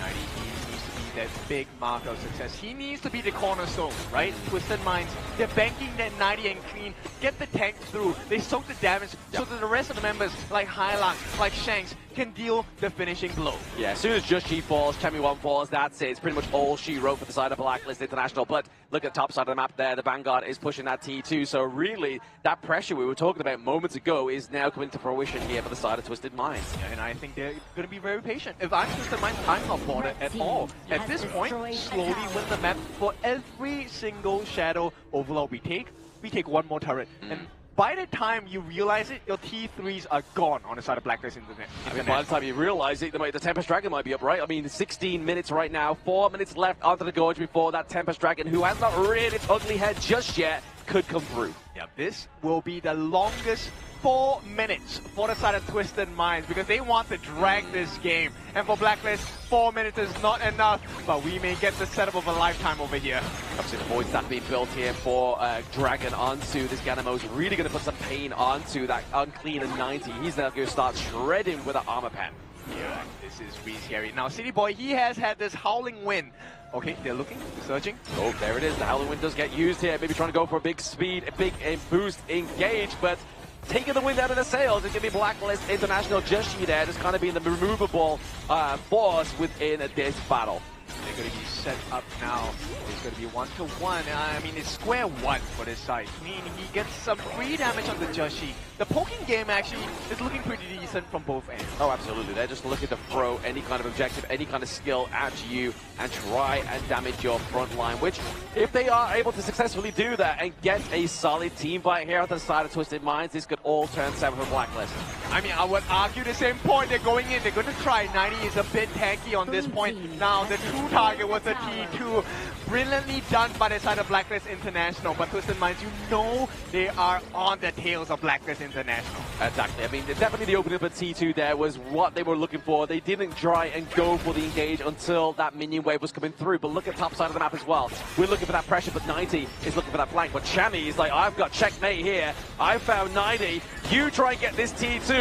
Let's try and get a team fight. They get it. The Unruly Blade into the backline. Oh, the wind slash connects. Clean, taking too much damage. But now it's going to be another one. The access into the backline is going to be Chami Wong. We're not going to get anybody falling right now on either teams. The tension is high, but the T2 falls. Yeah, I love this. Both teams knowing the extent of their strength. But it's Blacklist who walk away with the W because they got that T2 in the middle as well. The map is looking very dark. It's looking very dark, and even darker when you have the night. It is dawn for Twisted Minds. And right now, Blacklist, this is what they wanted. One more bait. The Howling Wind is going to be used. They want to try and funnel for the steal, but it's a 4v5. Blacklist, this is an opening that they are very comfortable with. Yeah, you don't want to take that handicap just yet if you are Twisted Minds. You are lost out on one of your true key initiators, which is going to be 90 on that Byron. You still got 20 seconds until that lifeline's back up. Oh, history is being made here. They have taken the Shadow Overlord. This is the last line of defense for Twisted Minds. T3s are the only thing standing in between Blacklist and history at this point.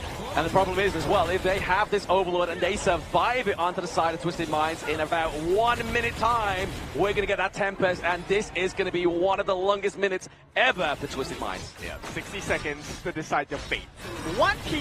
Only one team will rise out of this particular situation. Golden Kite already has the Sage's Sanctuary as well. We have the Splendor onto Dragon. Right now, it's all about making sure that this T2 on the top falls, and then Blacklist will look like the start of a new dawn. Start of a new dawn. Is it going to be the takedown of that T3 down top side of the map now? Top side of the map not looking like it's going to be that same kind of issue here. The Annihilation completely off the mark, and now it's going to be the Vanguard that gets the opening here, but now they have to defend their base. Do Blacklist put the pressure on, or do they go for the Tempest? Just Chi is soaking a lot of the damage. Yeah, stay patient. They got the catch. They got the catch here. Chami Wong into the back line. He gets a takedown off the highlight. It's now clean, trying to make ends meet for the side of Twisted Minds. But the Fever Mirage, Golden Kite, Blacklist International, they make history. They make top 4, and they go through into the lower brackets. Deeper depths of the KIC 2025. Welcome, Blacklist International. Absolutely cinema here for the boys in Blacklist and the crowd in Manila Bay, Ayala Mall. They make history itself, and being the first PKL team to punch their tickets all the way to top 4 in home ground Manila here, making history for themselves as they fist bumps Twisted Minds. This will be Blacklist International representing PKL, representing Philippines, qualifying to that of lower bracket semifinals. The evolution of Blacklist International, this needs to be studied. They've been here for 18 months, and this is the kind of results they are already producing. right now, the 5 boys that are special at this stage, they, like you said, punched their ticket, not for themselves only, they punched it for PKL because this is the highest the region of PKL has ever achieved in an international competition. Exactly, and what a second win for them to have, right? I mean, Season 3 Invitational was not their story, and at that moment in time, when Nongshim punched their tickets out of the competition, I was like, this is the beginning of something beautiful for the PKL region, and here is the results. As we celebrate winners here, we do thank Twisted Mind from the KMW as they bid their final goodbyes to the KIC 2025 stage here. But man, boys, that was a heck of a series here. The Game 6 itself was really neck and neck until the final few moments where we saw 90 being caught out by the Fever Barrage coming in with the multiple of CCs, and at the final moment, Chami1 going in towards the backline, finding the assassination on towards the highline, and immediately backing away towards safety, allowing all the crowd control to be expanded, giving the beeline of everything landing towards the backline, which allowed Blacklist International to win that Game 6. Yeah, I mean, everything worked in the favor of Blacklist International, and to do it in front of their home crowd. Oh yeah. Everyone recognized the situation. That last fight, the moment Chami1 got his hands on the Highlang, you knew it was over. So yeah, absolute chef's kiss there. I mean, that Fever Barrage towards the end was just the pinnacle of that turnaround, the turning point, the boiling point for Golden Kite in that entire game. He was just waiting for his moment, and that was the golden moment. And it's really a rare phenomenon that you see a Marco Polo in a competitive setup go for the double stun setup. Oftentimes you'll see Purify with the Frigid Charge, but he was really confident in his own play in setting up the big moments for his team, which allowed that Marco Polo with the double stun to find the value in these team fights here. But there it will go, ladies and gentlemen. Blacklist International taking a series 4-2 and coming out as the winners of this series. I need to point to you because we talked about this in the game itself. The fact that Golden Kite, he completely ignored the Frigid Charge. Yes, it's here now in the inventory, but it's the second last item he bought. He actually went for the Daybreaker first. He was looking for the damage. Absolutely, damage was dealt, as you can see here. We got 99k damage, and then Dragon trailing behind by around about 6k there as well. So really, you saw the potential that Twisted Mind just needed access onto that backline. Dragon, Golden Kite down, Twins down. That means they could just then go in. And the value of this particular draft is the fact that Chess exists as the Diadea, right? Who deals the most damage over time? It is the Marco Polo. Correct. Once he gets that 10 stacks onto you. And who's able to survive? Jashi able to. Where's your burst damage? Dragon. And you're doing this against a Nursa who has anti-heal. But you know what? We'll out-heal your anti-heal and we'll give the life back into the Blacklist International players. That's why we have to prize the players and also the coaching staff here. Coach TG making sure in Game 6 itself they don't make the same mistakes as what other teams did or what they did back in the upper brackets here. Hence we see this monstrous of a goalie here from start to finish, always in control of Blacklist International, despite the fact that we saw signs of life of TM getting those objectives, which is the Shadow Overlord. Yeah, story of backshots for this one. It's going to be Golden Kite as well as Shanks. It was just the angle in which they came in. This one was a difficult one. Shanks completely disappeared in this game. Golden Kite shone the brightest. Yeah, plot twists and plot line gaps here for both of these teams. Obviously, Blacklist really breaking the code of Twisted Minds, really unraveling the mastermind code that Twisted Minds has been known for in 2025. But MVP has to be Chami1 here with those catches. That catch into that last part of the game really gave Golden Kite the green light go. As I will quote Manjin from the Filipino broadcast here, this is Cold One himself, Chami1 on the Martial Genius Marine here. 2-0 and 5 here. Utilizing the lane swap initiated for the side of Golden Kite and also tries to punish 90 on that Byron. But for Chami1, he wasn't punished. He was solo killing the side of Shanks in a 1v1 scenario. Yeah, it's crazy because you know Clash Leaders are constantly put in this position where 1v1s are the norm for them. So for him to win 1v1 against Shanks in the lane, not unexpected, but what a time to do it as well during this whole skirmish where it was looking so scary for the side of Blacklist International and the top. Exactly. With the 4 kills going in towards the pockets for the side of Blacklist International, it was really a repeat of Game 5 itself. Getting the early prior and punishing whatever Twisted Mind is looking to do in dire situations. Yeah, this one, Golden Kite, this is where the value is extracted, right? Every single time you give him more time, more space, no stunts, he gets the kills for you. And this Beautiful catch. They committed everything, but Chemi won with that beautiful backline access. Nobody could handle him. Yeah, Chemi One basically just proved that everything that 19 Clean tried to do in that whole game, he just proved in one fell swoop, being that code one like Sagi and Mangina said, but this is now punching Blacklist into finally a top 4 place within an international competition. And they will be waiting for their opponents here that will be coming out between the victors of APG and also Boom in the next upcoming series of the daycare. But PKL fans, Filipino fans, rejoice because Blacklist International, they did it. They defeated Twisted Minds in the lower bracket. Yeah, and now it is time to take a little break. We'll talk about this next series because here comes your second PKL representatives. This challenge also as tough, also as high because it is Alpha Gaming that's going to be going up against Boom Esports, the second PKL hopeful. And it's not the first time these two teams have met, right? That's correct. This has been a long and winding storyline, and if Boom can actually like topple this, what a beautiful Cinderella story that will be. But hey, we get a bit ahead of ourselves. We need to check out what exactly is the Filipino Blacklist International team feeling right now. What better way of finding it out than to pass it over to Mara to interview the winning team of this tournament. Blacklist International has made it to the top 4. Congratulations, Josh G. Take a look at everybody here cheering for you. You have the home advantage. Everyone here came out here to support Blacklist International, and at match point, you got to use the newly released hero, Lapu Lapu, a Philippine figure for Chaz. How do you feel about all the support from the Filipino community? Ayun, syempre, of course, madam, sobrang saya ganun. Kasi rinig na rinig din talaga namin sila dito. Tapos, feeling ko, malaking factor din sila kasi baka nagugulo yung kalaban tuwing nag-cheer sila. It's really important for them because they actually hear your cheers, and he thinks it's a big factor because he feels that the opponent also hears it and it also affects them. Congratulations, that was so great. Now, before we head on to my question, it's nice meeting you again in stage. A lot of Filipino people are telling me that we look alike. But now that we're here in the international stage, let the world be the judge. Do we look alike? Okay. So now, moving to the question. Don't deny it from me. Okay.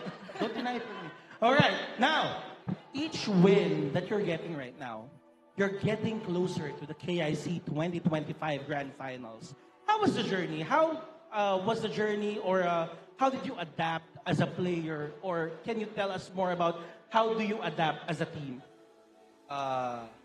Tingin ko, parang yung team ko kasi, like, every game, natututo talaga kami. Ganun. Tapos, siguro mga natutunan namin, secret na lang. Kasi baka makopya. Alright. I cannot translate that. That's too many words. Those are too many words for me. He feels that they adapt in every single game, and according to the specifics, they'll just keep it to themselves and keep that a secret. Now, Josh G, up next, it's going to be your Filipino brothers, Boom Esports, going up against a really strong Malaysian team, APG. What do you have to say to them to give them some motivation and words of encouragement? Ayun, Boom, galingan nyo kasi para pag nanalo sila dun, di ba, madam, sure na may top 3 sa Pinas. And also, feeling ko, kayang-kaya nila yung APG. Tapos ganyan pa yung crowd. He's encouraging them to do well because if they win this one, Philippines is guaranteed a top 3. And he knows that they can do it because take a look at all this crowd cheering for them. Now, Joshi, with all these people cheering you guys on, can we address now on your end the fans that made time, went here, and really supported you and really wanted you to go on to the next round of this tournament? Can you address them right now? Give them a shout out or something. Ayun guys, thank you sa pagpunta. And ayun, hopefully pumunta uli kayo bukas kasi kayo nagbibigay sa amin lakas. Oh, I will translate, okay, for the world, okay? He said, thank you to everybody that went here. See you guys tomorrow. Yan, galing. Now, Josh G, we gotta get them pumped up. They were doing the chant earlier. How about you do it this time? When Just G says Blacklist, you guys say break the code. Blacklist! Blacklist! One more time! Thank you so much. Thank you so much, Joshi. Once again, congratulations. And there you have it from Blacklist International. And now, let us give honor to the team that has given their all. Let's call Twisted Minds Hailung. Let's give them a big round of applause. It is not easy to make it to the international stage and to make it this far. Hailung, a lot of people recognize your effort and your team's effort. Even from EWC up to now, KIC 2025, they recognize your strength and what you're capable of. What would you like to say to all the fans who support you and who are cheering for you? First of all, thank you for the fans for supporting us. And this time we lose, but next time we'll take it back. Hailung, thank you so much. This is part of the journey of greatness. This is just a stepping stone. It is not the end. Your journey continues. And we still recognize Twisted Minds as one of the strongest teams in the world. Once again, everybody, let's give them the honor and give Twisted Minds a big round of applause. Thank you so much, Hailung. But the fight continues. We still have one more best of 7 to go. It's going to be APG versus Boom Esports. So don't go anywhere. KIC 2025. We'll be right back.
Hi guys, I'm Just G Jungler from Blacklist International and welcome to my vlog.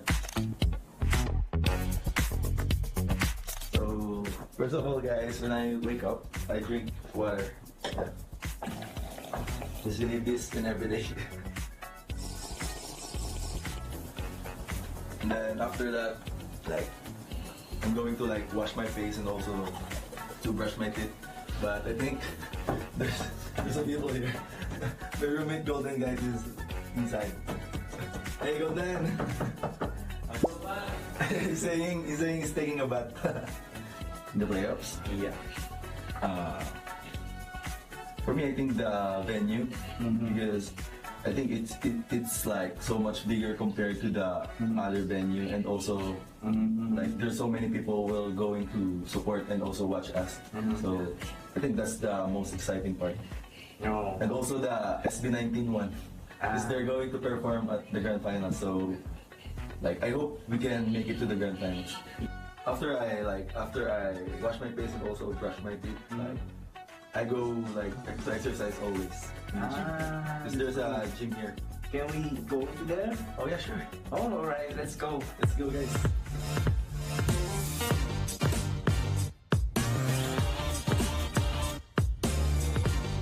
In this gym guys, you can connect to the speaker. I love the speaker compared to the headphones or AirPods.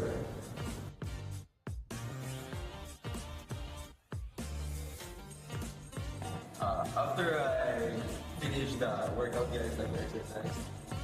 This is like my finisher. Like walking into the shirt. It's more fun to play right now because the competitiveness of the tournament is like getting closer and closer compared to last year. Because last year is like Malaysia is here, that like all the regions is here. But right now it's really like this, or really equal. So guys, I'm done. So I think I need to prepare and go back to my room because we have a media day for HOK. There's my teammate also, guys. Hello. Hey, bro. I think this one is Golden Kite, guys. You think so? I'm going to take a bath, guys. Bye. Let's go, guys, to the media day.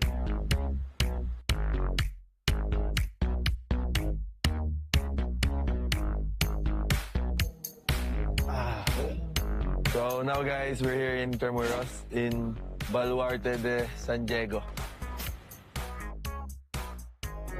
This one is like avocado and mango, guys, flavor. So good. Should try.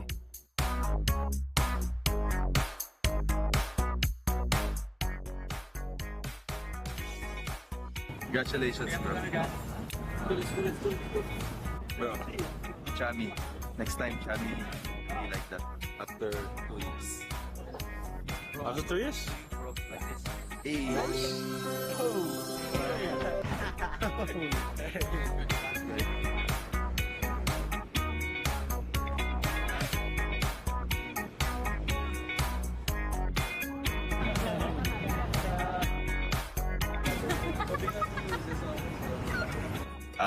Hi guys, we're still here in Chamorros, like doing some video shoot and like that. Yeah, it's for the because it's a video day right now, and this one is for I think for the trailer for HOK playoffs.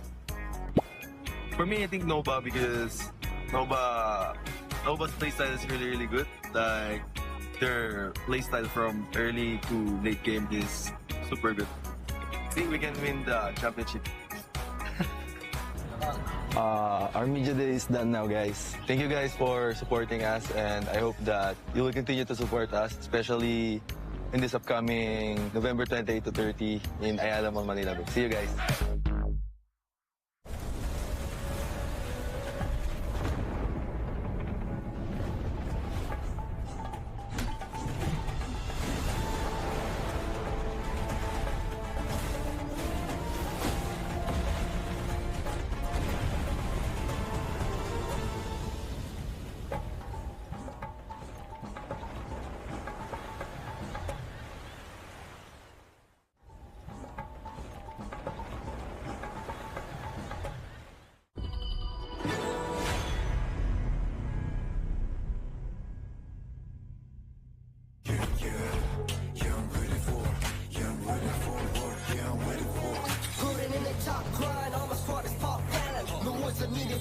We got the confidence. Let us stop it, I'll be ready all the time. Now, take a breath. You're not ready, so the next you gon' pay the price. Sit and drive. Got my bodies in the back, you better think it twice. I'm not never. Casting off the shadows, yeah, I'm on my way. Stand against the fate, we won't be the same. Steep burn, step again. We're gonna dream it up high, to live in the skies. You can never stop me fighting on the edge. Every time we fall, we can take again. Chances we're taking won't let us fade out. Now it's prime time, we're ready for the win. I'm a burning up the flame. Rebel, won't be tamed. I'm burning up a fight. I'm reaching for the skies. We started burning. I'm a warrior, ready for the game. Make it glorious.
looking for the right approach. He will be spotted. The board is going to be set up in here. They have the boat. They go in. Whoa! But Justy with the steal, and then out with the box. Dragon trying to flash away. Musa King gets picked up. They find him, but now Chess looking to protect Guyu, who's on the chase. Wants to get it, and Musa King is down for the count now. Justy trying to find Ji-Hong, goes in, taking the top seed 3, and Justy single-handedly looking to go and close this game. They find Ji-Hong, but the pass to keep him alive. But can they survive? Chaz is taking tower shots, and the boat will take him down. And Blacklist International, off of the ace, will be equalizing in this series as they take game number 2.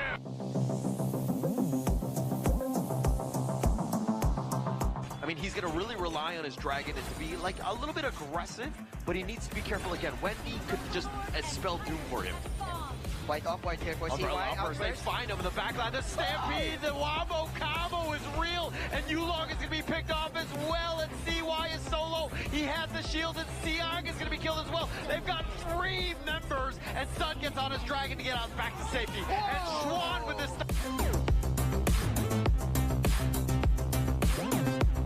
This is going to be a tough one, but now they're kind of dancing around. Waypick gets back to safety.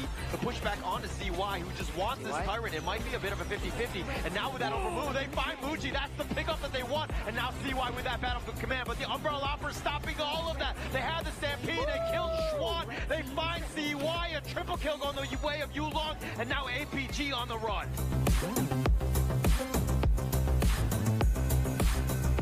Is under siege. They need to be a little bit careful. Guyu's there with that force field suppression. He's just trying to deal with the minion wave. It's going to be a little tough for this one to crack into here. But now they turn this on to play by Chaz. The overall offers used at the last second. He gets on back. The Stampede, he's being chased around. But Musa King gets the pick on a Chaz. And now Guyu, he's going to be there. But the base is going to be taken out. And Justy with the backdoor play. Justy.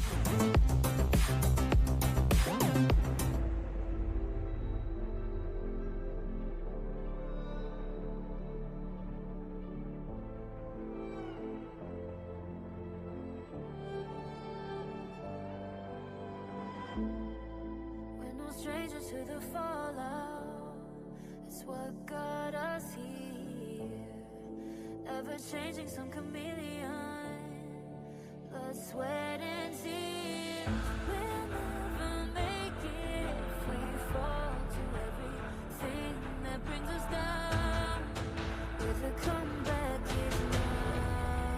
Blood, sweat, and tears. Fight for what we want. Doesn't matter the cost. Every day, put in work. Blood, sweat, and tears. Nothing comes overnight. Strength in numbers start to lie. We don't gotta fear. Blood, sweat, and tears.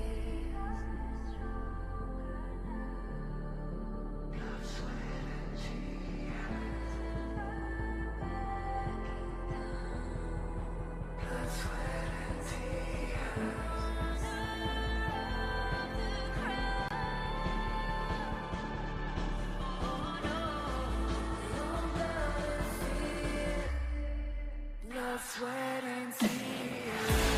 Fight for what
Hello and welcome back to the Honor of Kings International Championship 2025 here in Manila. My name is Sagi Choke. Alongside of me is none other than the Voices of the Gorge, Kindofu, and also Blam Moba.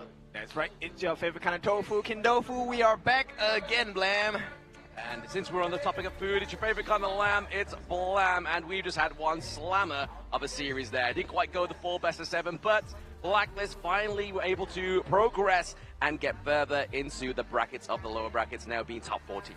As we really do celebrate the advancement and improvement coming in from the side of Blacklist International and PKO as a whole, we do have to bid goodbye to the side of KMW's only representative in the top 16, which is Twisted Minds. They will be suffering a loss, taking home top 6 and top 5 as a scoreline, and we will see them next year here. But featuring the last series of day 5 itself, it will be Alpha Gaming taking on Boom Esports in the final fated encounter here. They have met before once back in the group stage of Group C.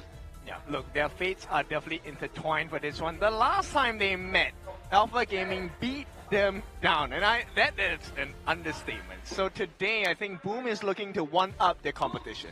Exactly, they're looking to maybe just to try and survive a few series here, or at least a few games, but I feel like the maximum scoreline here has to be like Boom. If they really want to take a miracle run here and put another PKL team into it, it's going to take a lot, because APG looks strong, man. If you dare to dream, that is the only way you rise from honor here. So for Boom, there is never a guaranteed scoreline here. Yes, on paper, everything does check towards to the side of Alpha Gaming. The third seed coming for MKL to really take on the series here, but those are just statistics here in the final few runs of the final few days of the KIC itself. Nothing really makes sense until you make it make sense. That's right. We'll take a look at the entrance of both these teams as they look to put their fates on the line. Same stakes. Loser goes home, winner progresses. The fated final encounter is between these two teams, as we've already alluded to, right? The fact is that these two teams have met before within the KIC group stage, and now they're looking for their final encounter because at least one of them will fall out of the competition at the end of this best of 7. And to really compare these two teams, right, if we were to do some maths, for the side of Blacklist International, they can push HBSC to 7 games. And Boom Esports is one of those teams in PKL itself to beat Blacklist in their home turf. So if we do maths like that, potentially we might see a Boom Esports in the full form taking down Alpha Gaming itself. All these are potential storylines to venture into. Yeah, we'll take a look at this, and actually the stats point us in a slightly different direction. This is a little closer than I had anticipated. Oh, absolutely. I mean, 70 to 69%, that's literally the difference of that 1% there. But even with the average kills, gold, deaths, it's all pretty much neck and neck. I agree with you. And so far with these two teams, we really need to feature the upcoming jungle head-to-head matchup here. Alpha Gaming's Yulong taking up against Boom's star player here, Carl here. These two players have very distinct playstyles with one similar pick between them that will be up for contention. That will be the Jing. Oh, that is going to be very important, right? But then this objective secure percentage obviously is looking a lot better for Yulong here.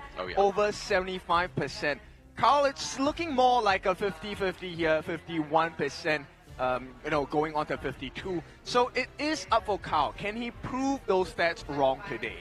The silver lining will be the fact that it's over 50%, right? Like, if he's got over 50%, that's a silver lining. He can only improve from this point going forwards. But definitely a stark difference between Yulong and Carl. But Carl, having the home ground buff at the Ayala Mall in Manila Bay could be what he needs to turn this around. When you talk about all these like local buffs here, especially the fans coming into cheer majority for side of Boom Esports, it definitely puts a bit of a mental debuff on towards the side of the opposing team, known as Alpha Gaming here. So for Boom Esports, they need to step up utilizing their home crowd advantage against their opponent's favor here.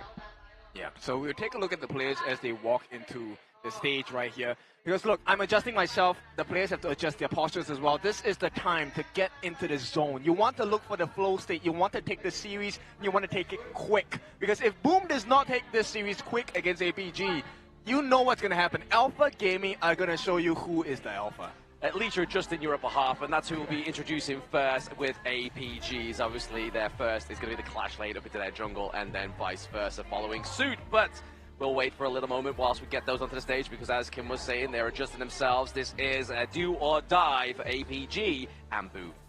it's the battle of the alphas, like we really revisit to back towards the group stage itself. But the group dominator, as we look towards history in KIC 2025, was the fact that Alpha Gaming took a very clean game against Boom Esports, but that was about 2 weeks ago. Coming in towards this week itself, in the grand final few days, you need to see the potential growth, especially when you're looking at Boom Esports. With the home crowd advantage, the buff that they're given, maybe, just maybe, they can topple the numbers, topple the disadvantage that are proven in paper itself. Yeah, maybe crowd buff plus 25% stats. You know, that could be the difference maker for the side of Boom Esports. Playing in front of a home crowd is definitely always something that gives you that emotional support, also forces you to lock in because you don't want to disappoint your fans. On the other end, APG, I want to see how far they can shine today. Well, if you want to see how to shine, let's introduce towards the stage for Alpha Gaming. The MKL third seed will take the stage of KIC 2025. Let the tape roll.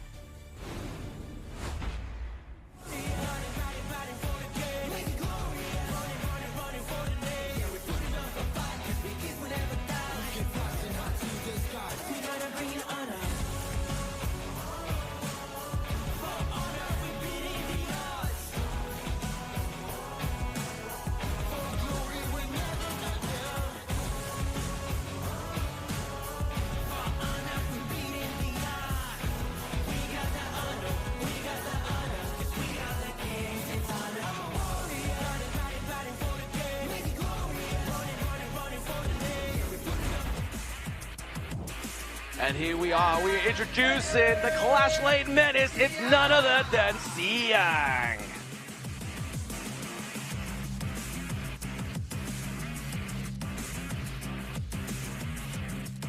And he is no stranger to playing the Lung game. It is APG Yulong in the jungle.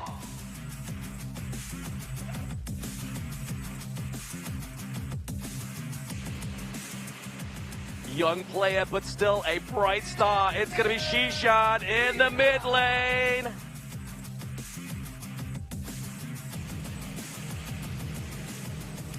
Looking for the father on the team, but we have none, but we have APG Sun in the farm lane. And whilst he may not be a sword, he is Saber in the roam.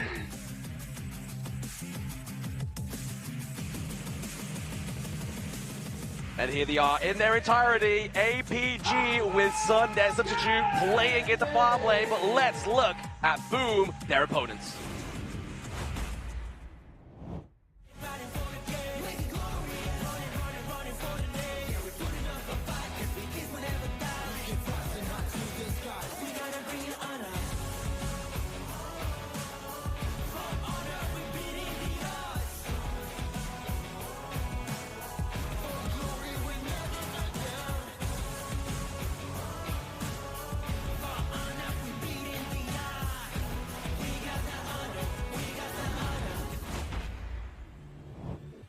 If there's anyone to do it, it has to be Boom Miggy in the Clash lane.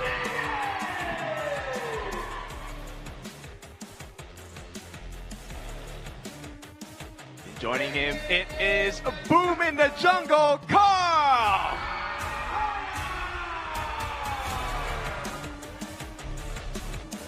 Next up in the mid lane, the prodigy himself, it is Tatsuri!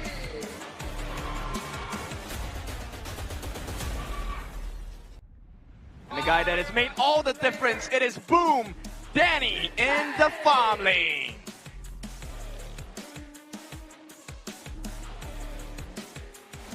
And the one responsible for setting it up, he's gonna draw shapes, it is Boom, draw!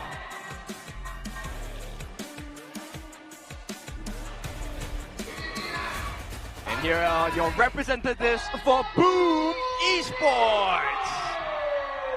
And you can hear the crowd cheering onto them as they take their opponent in the lower bracket run here, Alpha Gaming. Alpha Gaming definitely not want to shy away from a challenge, right? And they've already proven time and time again that they can take Boom Esports. So it's now time for APG to be Boom to shine here. But we have Yulong into the jungle, Sun into the farm lane, Saber as their roam, Shishan into the mid lane, and then Xiang up into the Clash lane. And it's a very interesting roster for this as a fact, but they will be taken against the home crowd favorites here at Boom Esports. Yeah, look, this one is destiny in the cards, right? Because if they beat APG today, they get the fated rematch with Blacklist International, and only one of the PKL teams can make it into the later parts, the grand final stages of KIC 2025. Top 3 on the line here. If you want to minimally secure one PKL team and make it a not full MPL Fiesta, you better be sure that this BO7 is going to be a hell lot of interesting. Yeah, but we are in Manila, Philippines, guys. This is home court, home ground. They should have the advantage here for Boom Esports. They should, but I mean, you can see players like Siang there. He's taking a little bit of a nap there. He's like, you know what, let me get composed, let me think, and just get my head straight in this one, because APG, I don't feel like they're going to be messing around with this one. They are looking for some clean victories. But there is also a concern here. For the side of Alpha Gaming, they have shown signs of weakness against Nova Esports here. Nova Esports has shown Boom Esports the way to systematically decode the side of APG. If they can learn from that the replay coming in for that team itself, maybe, just maybe, Boom Esports has learned a lot throughout the long break that they had.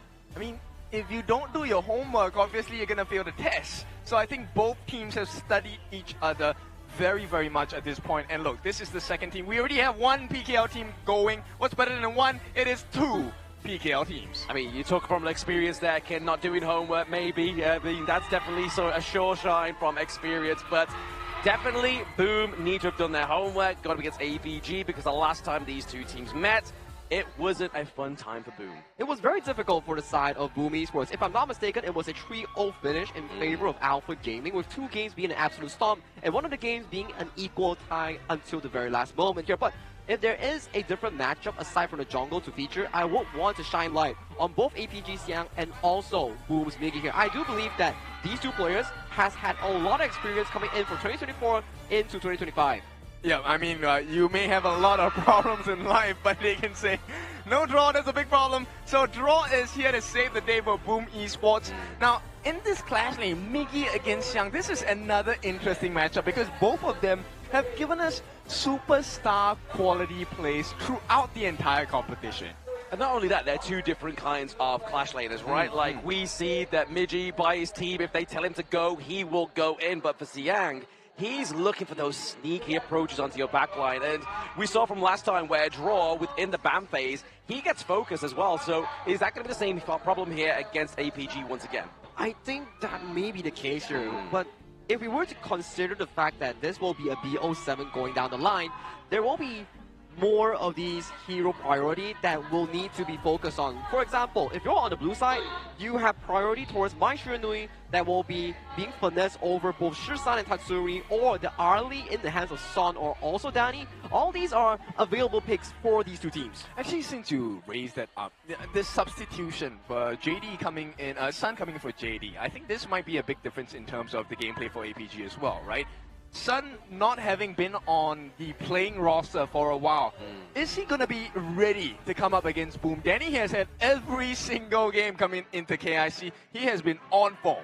For me, I do think that Son as a player, yes, he wasn't really with Alpha Gaming for the majority of the season. He's loaned from the side of Todak as a substitute player here, but his experience coming in from 2024 has shown signs with Team Secret here, but I will do decide for him to let him do the talking with his mechanics itself. As we head on towards the game 1 itself, we see bans on towards Liang and also Dharma. For the side of Alpha Gaming, it won't be the long. And are we going to see the potential Athena ban here? Nope, it's not going to be the case for the series. I think APG, don't worry about that. When we talk about doing homework, you talk about, what's the hardest equation to solve, and that is the Athena. It looks like that is going to be disregarded as the first pick coming in for the side of Boom Esports, looking like the Tigress pay. Yeah, I mean, they want to put focus onto Draw's draft here, right? But I mean, if you give over the pay to the side of APG first game, that's not going to be a match in heaven that you want to be coming against. Especially the side of Yu Long, he's known to be all these jungle assassin players that really strive when things matter. But there you go,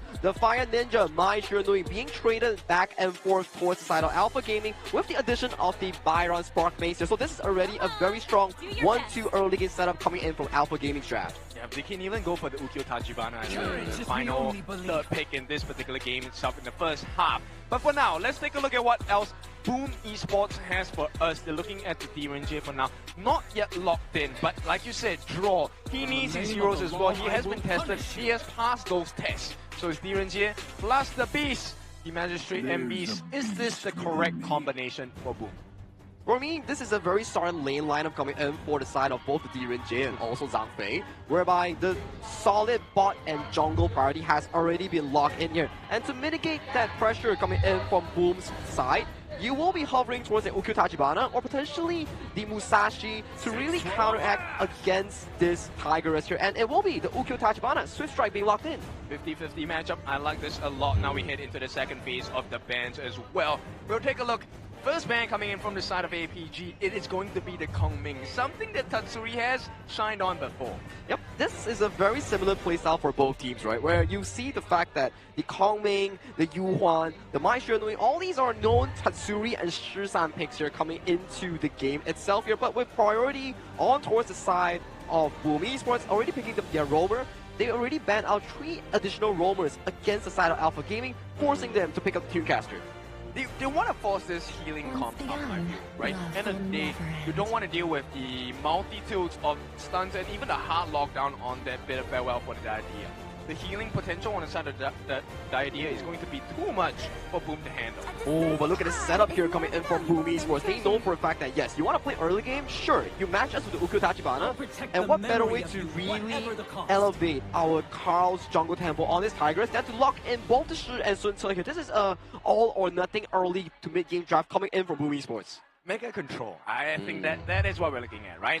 But then, if you miss the control, you don't finish the job, the punishment coming in from this, it doesn't matter. Lady Sun, Konsoryu, it does not matter what you pick. The pain is real with this one. Yeah, that's very true here. And Konsoryu, the Woodland Ranger will be locked in as the final marksman here. Coming in from Alpha Gaming here. Not the most expensive of the marksman and jungle for the side of APG that I was saying, but for the side of Boom Esports, you need to consider, how are you going to play the early game here? Can you match the Fire Ninja coming in from Shisan? Or will Tatsuri on this zone weaver find more plays on towards the Gorge?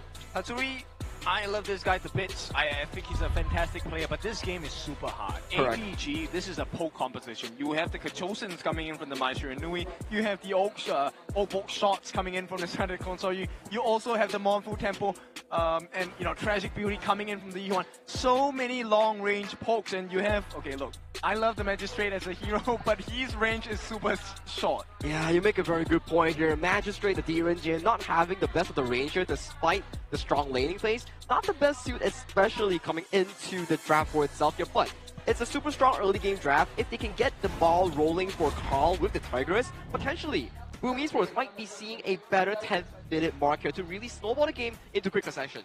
Okay, we have seen good drafts and even better execution. So right now, the ball is in their court. The ball is in your court here for whether or not Boom Esports is able to convert that early game tempo with the Sun Ce, with the Zhang Fei, and also the Shi. We will need to find out how they execute this draft against Alpha Gaming's strong tempo here. But without further ado, this is the second series of Day 5's knockout stage. We will head towards the Gorge. Yes, the last series of the day is going to be between APG, MKL's 3rd seed, and Boom Esports, the PKL 2nd seed. And this has been a matchup we have seen time and time again within KIC 2025, but it's going to be the last time between these two teams. Yeah, I mean, coming from the same group to meet down here in the lower brackets as well. Look, this is Destiny intertwined, and this is essentially a preview of what potentially could happen in the later part of this tournament as well. MKL versus PKL. Absolutely, depending on who goes forward, could be a rematch of the PKL all season, or we could be seeing another MKL-PKL matchup here, but it's going to be Shishan obviously using the flash to just go around, back into the backline of the Azure Golem here, looking to get that quick pickup onto draw, but it's going to be Carl having to get away with the life. Okay, I like this aggression coming in from both teams, right? They're showing you that they want to fight over these resources. It's very important. But unfortunately for Boom, they did not manage to get the steal on the Azure Golem, and they've already lost ETS, in fact, so this is going to be a huge issue for Carl. Yes, lost momentum, but also losing Sun here. Could be the potential. First blood going over to the boys on Boom. And Danny, we talked about his consistency. This guy has been consistent. He has showed up. He has put in the work. And right now, boom, they get the first blood. Hey, I mean, we said, where's the father on the gorge? But it's not Danny, it's Daddy. I like that coin. And we'll take a look at how far this is going to go. Because Carl, he is looking to step up as well. He needs that level 4. He needs it because Yulong is already at level 4. Definitely has more EXP. Definitely has more farm. He's just hit 5 on this. Exactly. Yeah, he's going crazy. But at the same time, obviously, we saw Carl be expended down to the bot side of the map. So we're expected to see a little bit of a gap here because he spent a little bit too much time out of the jungle. Yeah, that's true. Right now, it's about pushing advantage. Already paid for that first blood. He's going to take down onto Draw. And you don't want to be losing that beast so early in these team fights. Yep, exactly. Draw is not level 4. That's why he could not save himself. But here comes the potential steal. Oh, they wrestle their way in. There's no way Boom gets this. And Boom, look, they're trying to keep up. But you may have the control, but you don't have the life to survive the burst potential of APG. I mean, just because APG are kind of playing a sprint here, I mean, Boom could play the long game and just look to be like, you know what, guys, we'll catch them up as we get into the mid to late game. That's true, but can they pass the 10-minute mark? I think once we hit the 10-minute mark, that's the true challenge for Boom, right? Because APG definitely has a pretty decent hold, closer to 1,000 gold ahead of Boom Esports at this point. Not giving away too many kills, that's great for them at this point for Boom. Yeah, obviously right now, Boom, Miji, we know as the playmaker here for the team. The older brother, he has been coined here, but now we see checking the wrong brush. It's going to be Carl taking a little bit of a beat in there from Shisha, but the set sail, is it going to connect? No, it connects, but gives him enough time. The unbridled outburst does come through here as well, but now that's gave APG enough time to formulate and rotate around into the map here. The unmortal tempo comes through, but catches nobody with the CC. Okay, it's very clear. You can see, Boom, they have some combinations available, but it's not as clean. APG, so far, they survived it. If Boom can clean up their timings, there is a potential of a huge swing. Exactly. If they can clean it up fast enough, then yes, I'll completely agree. But to do that in a one match is going to be taking your reactivity to a completely different level here. But obviously, Boom, they're looking to go for that space right. But now, set sail just come through with a silk imprint as well. But it's going to be enough to not keep Xiang into place. But now, takedown goes over to Boom. And they purposefully funneled that kill into the hands of Mickey as well. But this comes at the cost of a 4-minute Tyrant going to the hands of APG, who will have access to Danny here. At the bottom, there's 4 people here. Definitely playing for the bigger picture here is going to be APG as they get that Tyrant takedown into the early part of the game, but maybe, just maybe, Boom can actually make a little bit of a splinter for that top T1 as well. Obviously, already looking a bit battered. They freeze the wave. There is no mini wave crashing in to meet this one currently at the T1 territory. Yeah, but Xiang is there. Xiang is going to give it a go. Oh, nice using the flash combo. Silk Weaver, but Tatsuri not getting the combo off, man. Okay, this is a bit difficult because we can definitely see what Boom is trying to do, right? Yeah. Every time Tatsuri lands the catch, hopefully they get that golden token from Danny, and if it's needed at all, Miggy and Draw, they use the ultimates to land the stuns to continue that duration for the burst to come through. But for now, that combination has not been achieved. The distance is just a little bit too far for Boom. Yeah, they need to kind of try and close that distance themselves there. Set sail just actually hit for the 3rd time, but now we're getting engaged here from the side of APG. They're just using that lung AoE stun from the Q1 here to perfection. Saber just driving away any kind of potential fight from Doom. Yeah, and he's doing this without the use of his ulti. That's a concerning point for the side of Boom Esports. Right now, APG feel like they have the upper hand, not just because they have the gold advantage, but also because they have significant EXP advantage. Yulong is already at level 10, and Shishan's already at level 8. They are both 1 ahead of their counterparts. Oh, absolutely. But at the same time, I mean, Shishan has to get the lead, right? Like, you are playing the shirt the same way you play the Maishirunoi. You're literally just looking for that combo and just basically feeding the kills into the rest of your team. Whereas Shishan on the Mai, he's looking to be one of the carries here. Yeah, okay. Point taken. That's definitely very important, right? We need to have that level of advantage for the burst. The stolen away once again. Crimson Golem goes in the hands of Yulong. And more importantly, it's going to be that intel, right? When we see that timer continue there, and you know for a fact if APG are in the position of privilege, they can just rotate there and expect to see somebody on the side of Boom and potentially get not only their Crimson Golem, but also a pickup. Yeah, right now you can see Kao is trying to ramp up the speed, the pacing of this jungle rotation, right? He needs the farm because he needs to be the threat, the deterrent against Sushan and Sun and Saber as well. Yeah, just maybe take them elsewhere into the gorge, because into the team fight, it's not looking too good here for the side of Boom just yet, but they are still behind by around about 1k gold for now. But APG, they're just looking to go full steam ahead right now, but there's going to be the set sail disconnect onto the back line of APG Siang. But if anyone's going to take a boat to the face, it's going to be the Storm Mace. Yeah, look, Siang, he's been performing super well in KIC 2025, and he has this very strong signature movement. He soaks up all the damage, gets out, and then APG comes and destroys the entire backline of the opponents. Exactly. I mean, if you wasted a lot of the skill there, just like so, Carl goes down. Yulong looking to play a little bit of a long game there, parkour, but it's going to be the leaping savior from Draw that keeps his boy Miji alive. If they buy some time, this is really important, but APG, they want more. Look at the poke damage that Yulong is doing. He does not mind. His ultimate allows him to get some lifesteal on hand as well. Oh, speaking of lifesteal there, it's not quite going to come through just yet, but there's the set sail. Looking to try and just get a phase check into that brush, but it's actually going to be a split push potential here from the side of APG. Getting that T2 takedown into the bot side of the map. As well as getting the Crimson buff, right? Exactly what you mentioned just now. They know the timers. You know Yulong is going to be there on time. But not just him alone. The other members of APG are here to cause some trouble as well. Speaking of Ruckus, it's going to be a Ruckus in that mid lane as that T1 takedown does fall here for the side of Boom Esports once again. So really, we're looking for some kind of error on the side of APG to allow Boom to actually get out of this T2 territory. Yeah, there needs to be a lot more done on the side of Boom Esports, but this is not their choice. It is what does APG allow. And for now, APG, they're not allowing a single shred of space. Yeah, they're not dropping space, any kind of resource at this moment in time. They are just looking to go full steam ahead. And why not? Because tournament life is on the line. Yeah, they're speed running this one. The Tyrant goes straight into the hands of Yulong here. The rest of the members are putting pressure on the T2 on the top as well. APG looking like a true alpha for this one. Absolutely, using that multiple tempo there. Just trying to get the lock onto Carl, then all steam can go ahead here for the side of APG. But they are able, onto the side of Boom, to alleviate that minion wave for now.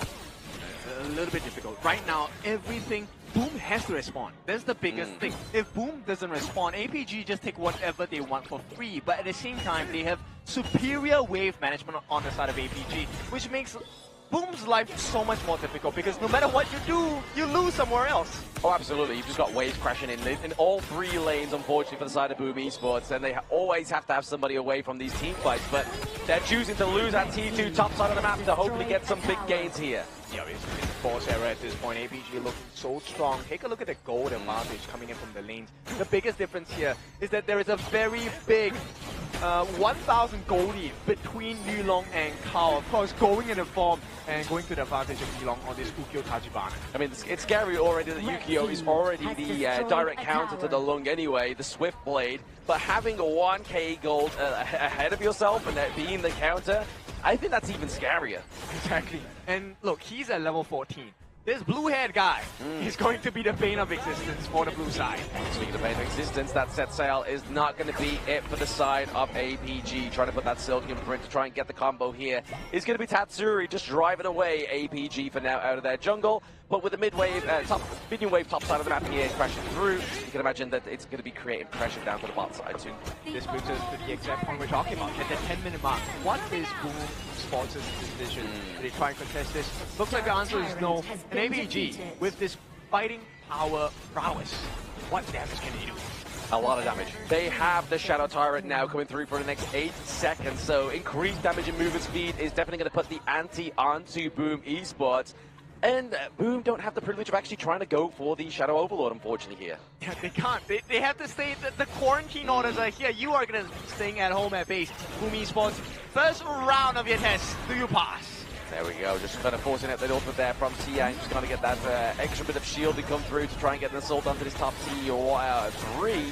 But it's only going to be just chunking the damage away for now. They are just keeping the minion wave into the enemy's base.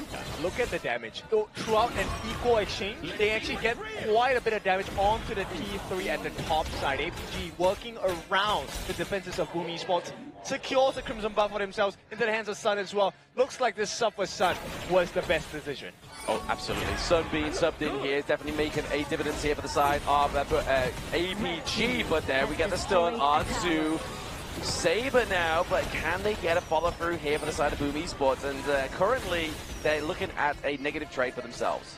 Right now, APG, they're making Bigie's boat look like a toy boat, right? Okay, it hit me, or ouch, it's not that pain. And then APG now, they're looking for the finishing blow here. This is going to be the Shadow Overlord. This next push could be the end of Boom's game number 1 life. Yeah, could definitely be the vice grip here for the side of Boom Esports in game number 1. The takedown of that Shadow Overlord is only going to just put more pressure onto Boom Esports now.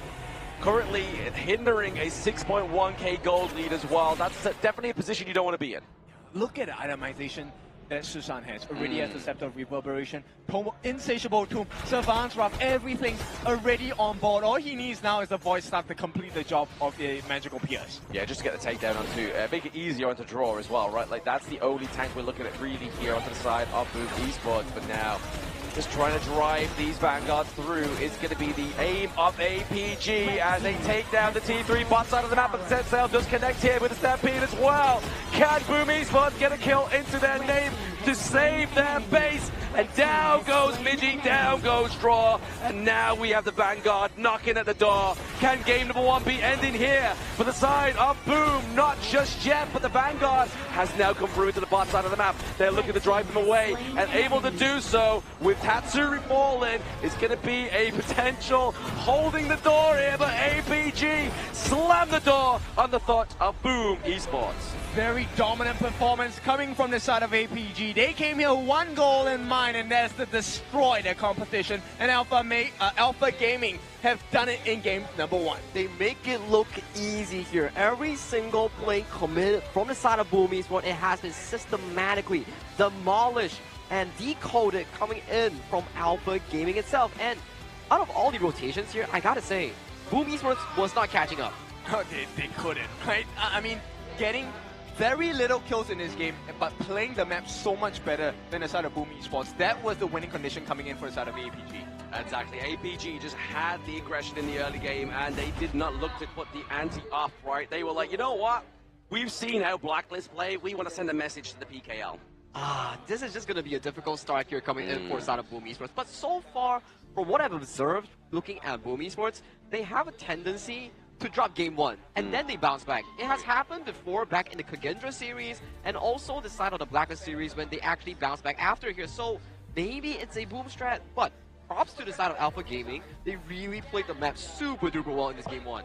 Yeah, I mean, at this point, the question is how much cleaner can APG get, right? And then for Boom Esports, it's like, okay, if you're following tradition of Boom Esports playstyle, game number 1, you take a fall, and then you start the engine running. What is this next Boom Esports in game number 2? I mean, they've got to definitely try and make some kind of adjustments, right? Like, definitely they tried with Set Sail. Their Sunset first game has been a bit of an unusual one. We've barely seen any Sunset in the KIC 2025, let alone game number 1. Especially when you pick up the Seafarer, the Self Waver, those 2 picks in your 4 and 5. You're just making sure that, hey, if we don't make the engage happen, what's next? Just no next. It's just next game.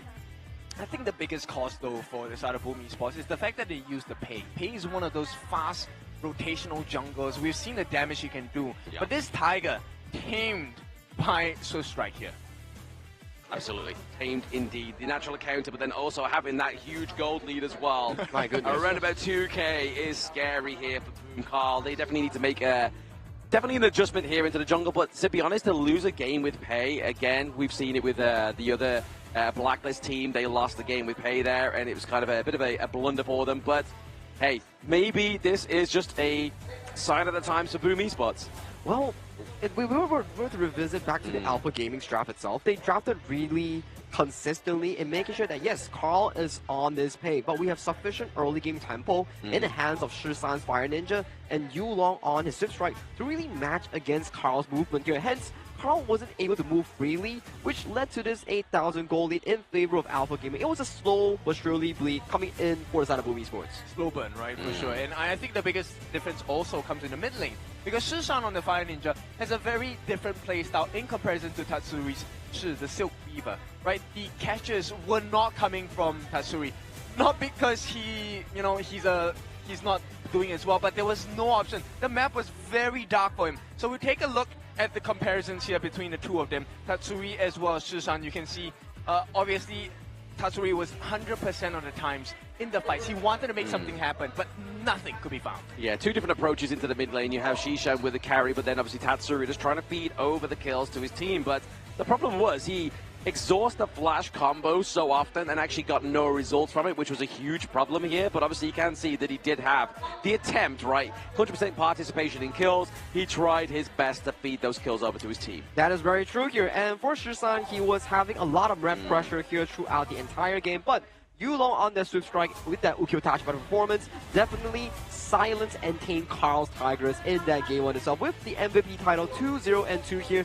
Damage and damage taken here, not the highest of the suit here, but it is a low kill score game, which is more macro heavy centric. Which is very scary because he was so dominant, right? Only 2 kills on the board for this guy, yet he had a commanding 2,000 goal lead going against his counterpart Carl here. And this way, I think APG, number one, has already sent a message, not just the boom. Like you said, he was sending a message to the rest of PKL. You want to fight with the big boys in MKL? Here's what you have to do. That's it. You have to put it with our 3rd seed as well, which obviously, when we see Blacklist go up against their 1st seed, I still think that is going to be a heck of a matchup if this is what's going to be taking place. But Yulong, with a very decisive, a very clean game number 1, gets MVP, and here is why in the highlights. Yep, the highlights here does show signs of Boom Esports finding the successful early game thus far, but draw with a missed position towards the mid lane here does get punished here, equalizing the score, although it's 2-2, but look at the goal lead here, 7,000 with almost every single resource going into the favor of Alpha Gaming.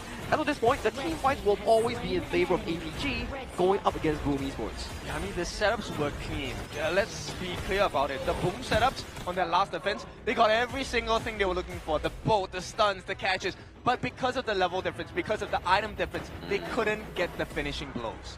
They couldn't, unfortunately, get those finishing blows onto the side of APG, but Boom in game number 2 have everything to prove here. But here we are, looking at an updated bracket, and I don't want to be the bearer of bad news, but the team that got the first point in the last series got the dub. So APG, if they do follow suit here, could potentially be the case. Yeah, not the best of the news here, especially you are at the brink of tournament elimination here. This might just be the final BO7 you'll be playing if you are out of this tournament here. So they need to do everything to bring themselves back to an equal stage here, just like what Twisted Mind did in Game 2 itself.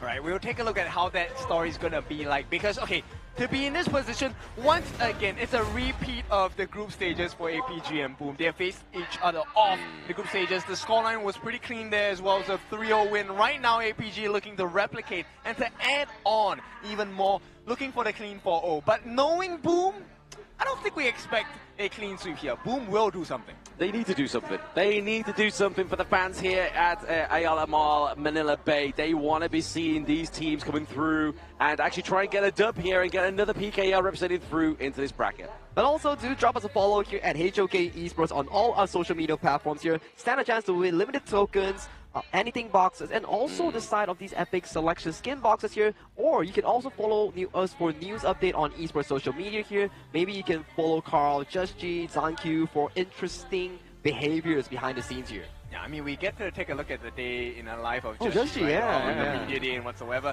These are little BTSs that you, behind the scenes, they get to see of what it's really like to be a professional player in Honor of Kings. I mean, there's a reason why you watch. Some of you may watch because you want to find inspiration. Some of you watch because that could be you. Next tournament, next year, that could be you on the cam. Exactly, and an Honor of Kings esports ecosystem allows that, right? We have everything from grassroots tournaments all the way to international tournaments like KIC 2025. And we've had, obviously, 2 success stories so far, not able to actually win the tournament, but to get as far as they have, which is obviously ACT back-to-back in 2 international tournaments, but then also Pasaka Esports getting into the knockout stage here as well, Open Series team for the IKL. It just proves that it can be done. Yep, it can be done, and it can be anyone with an actual heart in esports itself. So that is the fascinating part coming in off the side of HOK esports ecosystem here. So do drop us a follow on our social media here. But boys, how does Boom Esports realistically come back from this? Because so far in game number 1, it was systematically destroyed, I would say, by the side of Alpha Gaming. I think we look at the same kind of learning journey that Boom Esports has, right? Number one, macro. Fix the map, man. Correct. Fix the map, and then you will be able to win the team fights. Because it's because of the macro losses that lead to the goal lead, right? I mean, this was a very low kill game. So you know that the difference maker was the number of turrets that APG took, and then it's a stealing of resources because there's no one to defend you against the aggression of APG. Exactly right. Like, if you've got no kind of like turrets in the game, you've got no safety net, you've got no way to push back out of your crystal, and that's exactly what happened there with Boom in game number 1. It was very difficult, especially the fact that you drafted such a heavy engaged composition, but every single one of your engages has been mitigated by Xiang on that Byron here. That's why experience is such an important factor here in Honor of Kings itself. With Xiang, we need to give in a bit of a spotlight as well. He was in the championship roster of BSE in 2024 with multiple titles to his name here. So bringing that experience with the likes of Son and Shi San towards this roster, it will be an interesting ship up here for Alpha Gaming's journey in this lower bracket run. But for Boom Esports, they do have Day 1 Kuya himself, Miggy, in the roster. So in these low times in the game 1 itself, I do believe that Miggy has what it takes to elevate the spirits of the team. I mean, we've seen the Sunta pick a few times. I don't think has found any success in KIC 2025. One game only? One out of the many that he was picked. So we'll see what kind of solutions they'll look for, because at this point, Boom has already expended very big picks. The Zhang Fei, the Beast. You have also expended the Pain, the Tigress pick. These are very good picks. You're supposed, on paper, to win with them. You are supposed to win with them, but I mean, at the same time now, because of the global ban pick, they will not be able to pick them in the next few coming games unless they take APG up until like game 7 where we get that blind draft. But we see the Bloom is going for the blue side here to get that prio pick. So blue side prio pick here, what is available on the board? You do have the Athena room, you have the likes of the Arlie, you have the likes of the Lone still up and available for these players here. So that could be a point of discussion here coming in for the side of Boom Esports here to really formulate this draft for game 2 to potentially find that equalizing score. That's not going to be an easy task, because if we take a look at the hero pool that is on the side of APG, they have an ocean as well. So many heroes to pick from, and not only can they pick them, they're really strong at them as well. Yeah, very efficient, very proficient with every one of their picks, but we haven't seen some support for the Boom boys in the crowd here in Manila Bay. And that's what exactly they need going into game 2. They need to hear their fans' voice. They need that support. They need to convert this fan crowd energy in towards their own mindset here. Do it for PKL, do it for yourself, and do it for the Philippines region. There is a physical product for that is called coffee. No, I'm joking. But with that being said, I mean, we take a look at the ban pick phase, right? Which is going to happen in about a minute or so. Now, I think now, at this point, this is also where HOK teaches you about life. Like, okay, now game 1, this is a very difficult situation. You had one of the best picks in the game. Didn't work out. What do you do now? What do you do? What do you do when you're dealt with failure? Go and cry in the corner of the room. No, that's just me. Anyway, that's me and my therapist need talking there. But no, these teams need to actually get some kind of mental boom out of the room, because they need to think of what they need to draft now, right? Obviously, there is still options available. Obviously, the Athena, we didn't actually get banned in this game, so maybe Boom bring out this strat. Maybe APG try it out for themselves. Oh, APG is also one of the teams to actually play the Athena strat, so it will be interesting to see what kind of priority does these two teams have over the Athena role here, because so far, out of the last 2 series that we saw, yes, today and also before the break, Athena almost had a 100% ban rate thus far. I think that would be an ideal situation to have. But at the same time, if the Athena is not banned during these first few games, why not just pick it? Why not just take the risk anyway? Yeah, that's it. Take the risk of the Athena here. The Sacred Warrior could come from either of these two teams, right? I mean, if you're Boom, what have you got to lose? You are already down 1 point, whereas if you're APG, what have you got to lose as well? You're up 1 point. So if the Athena strat works, you get it off the table for the team, and you get the dub for yourself, and then ban it off for the rest of the series for Boom Esports. But Boom on the blue side are going to look in their first picks. I can imagine that the pay may be a ban here for the side of Boom.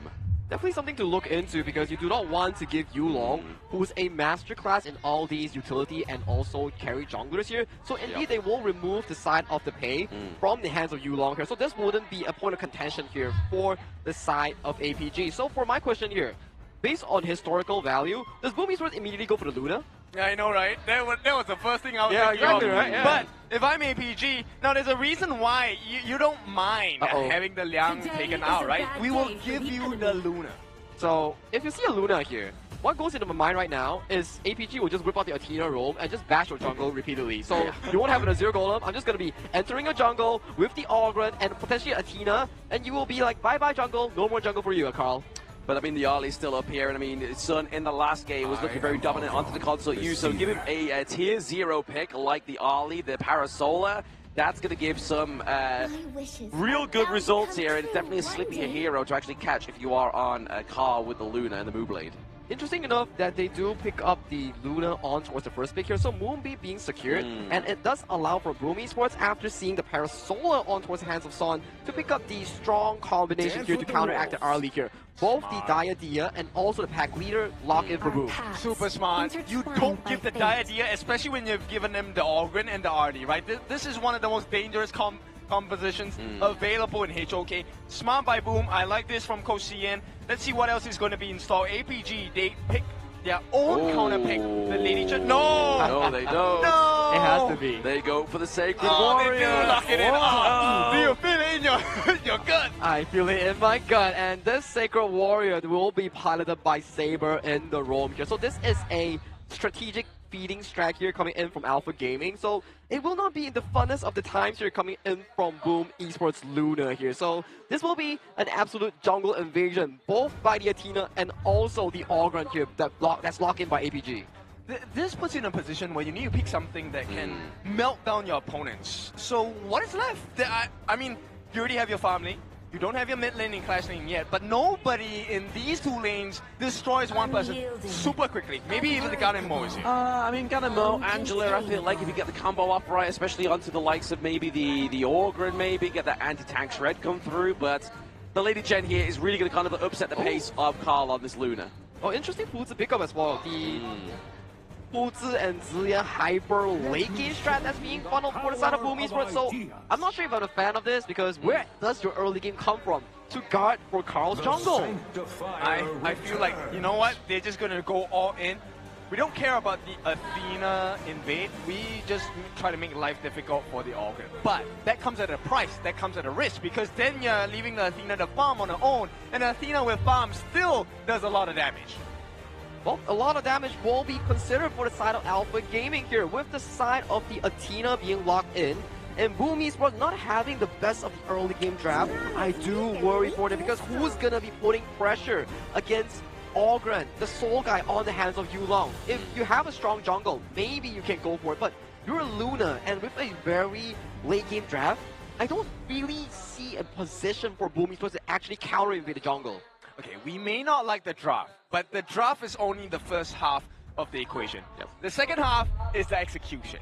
Maybe there is something inside this formula that we have not seen before, we have not heard before, we have not, yeah, you know what, just this too.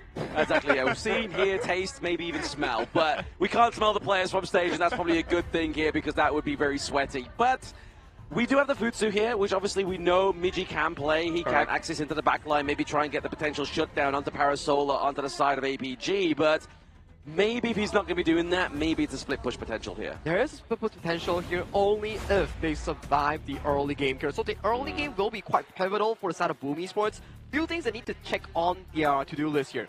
Make sure Carl doesn't get invaded overly hard. Provide sufficient farm towards the side of Carl, and make sure he gets level 4 safely here. And the side laners need to do a decent of a job to force their opponents away from this Athena here. So those are the prerequisites of the side of Boom Esports in taking on Alpha Gaming in this game number 2. Game number 2 between APG and Boom is already underway after that decisive game number 1. Boom has something to prove here for the fans at Manila Bay. Oh yeah, they definitely have to. And of all the games, they have to do it against Athena strat. You can see what's happening here. Straight away, attention is placed down onto Saber here. He will give his life, and in fact, they don't even care about it. They will not have access. Oh, that's because something else is happening. There's a rumble in the jungle, and it's going to be APG Yulong taking away your red buff here as well. So maybe, just maybe, we'll start to see them actually try and make access into APG's jungle, but that's at a cost. I know, it can't be, right? Because he's still to deal with Saber. Saber's gonna steal all of this farm away, and even if you take him down over and over again, Saber is happy to do so. Bought time for his jungler, Yilong, already on his own Crimson Golem. And the scary thing is, even though obviously all these kills are going over to a certain somebody onto the side of Boom Esports, if they get shut down, that's a big pony in terms of gold bonus you get. Yeah, and okay, small wins, you know, they can accumulate and make it big. Sun has already taken one camp away from the side of Danny. So things are not looking up for the side of Boom, but you know, they can have an explosive growth. Let's see if that's going to happen. Exactly, that's what they're really banking on here. At the same time, we do see Miji not quite level 4. He doesn't have the Sage's Might just yet to lock down anybody on the side of APG. Yeah, difficult strategy to deal with, right? You can't ignore Saber at the same time. Here comes the setup from the side of APG. Look at it over here. Obviously, Saber just going tip-for-toe in this one as well. It's kind of hard to take this 2v1 already, but Saber is definitely doing his country mile here, putting in the legwork. Yeah, look, he's feeding kills into the sides of Carl. He's also putting it into the hands of Miggy. Like you said, if they're shut down on either one of them, there's going to be a massive goal swing going into the side of APG. Right now, the fact that Boom are leading, that's going to be something for the moment. Exactly, but Saber, he's just going to be always preoccupying the enemy jungle. He knows that Parasolar down to the bot side of the map is not going to have too much of a hard time here. Very slippery hero to try and catch, but at the same time, what's giving a hard time over the side of Boom Esports is giving Yulong constantly taking away that Crimson Golem here. You can already see top side of the map draws like, hey guys, over about 10 seconds, maybe we try and contest this one. But now we see here Siang and Saber coming in with the CC immunity as well. Nothing going to stop him there. The takedown onto draw. The sustainability, but can they get the lockdown at the call? And the answer is yes. Yulong gets the dunk. He gets another one, and there's no stopping Yulong. Yep, 3 minutes into the game, and APG have achieved that come-around factor. It is now 9,000 in their bank. Not the biggest of goal differences, but the level disparity is huge. Yulong now at level 7 against Carl. And look, Saber gives his life for the cause, does not give any goal to the side of APG. Exactly. No gold given over here as well, because obviously died to either the minion or the turret there as well, so definitely just going to mitigate that one. But maybe now Boom Carl will be able to have access to his own Crimson Golem, but I don't think APG is going to let up anytime soon, right? I mean, especially if they get priority down to the bot side of the map. Yeah, look at the gold differential here. So much higher for the side of Yulong. Okay, not 1,000 gold, but Saber, look, he's a problem, man. He's a massive problem with this distraction, the distract coming through here as well. There's the CC immunity just being there, just to put pressure onto Carl, just slowing him down every moment they get. And now it's paying dividends right now. Obviously, we saw that Boom had the lead there in the gold, but the more you kill Saber on the Athena, the less gold she's worth. Okay, so one small interaction. Danny, I like the fact that he puts the Lupine trap near the Crimson buff, so they at least know that this is happening. But at the same time, he has lost so many of the Fire Beaks to the side of Sun in a 1v1. This is not looking good. Yulong looking for the potential chase down just to push them away because they want the T1. That's where a true value of gold comes. Massive value from that T1, and then obviously they'll look to go and rotate naturally to that Tyrant takedown as well. But Siang maybe getting taken down here as well. Let's give it a bit of farewell, getting hit. But no cigar here for the side of Boom Esports. Yeah, and with that first timer of the game, he goes into the hands of Yulong here on APG, and the damage is going to be started again. Saber looking for information, right? So Saber's not only stealing farm away, he's giving information on the position of the Boom members, and this is already hard to deal with. The fact that you have a level deficit, gold deficit against APG is already difficult. Now your camps are being taken away as well. Exactly. It's a difficult game to play here when you go up against the Athena distraction strats here on the side of Boom Esports. All you can do is just try and beat her down super quick and deny any kind of intel. But then when she goes into her death form, she'll still be able to give vision over to your team, and there's the takedown. Danny, top side of the map, does fall. Yep, this was a quick kill on the side of APG. Sun is doing so well. This substitution has proven its value. Right now, the T1 at the bottom being traded out by Carl, but the true damage is here. Yeah, the Path of Passage does go through. Catch by Siang into the back line. It's going to be 2 members on the side of Boom Esports. Draw goes down, and they're looking to take the T1 top side of the map, and they have done so. can you be everywhere? No, you cannot. And that is what APG is banking on in this game number 2, looking even more dominant down here. Yeah, very dominant. Just keeping Boom at the back of that T1 territory into the mid lane here. They weren't quite able to usher through those minions just yet, but APG, they're now ahead by a 1.3k gold lead, and it's only going to keep going and going and going as they take away this Crimson Golem. Okay, but maybe in 10 minutes they can do it.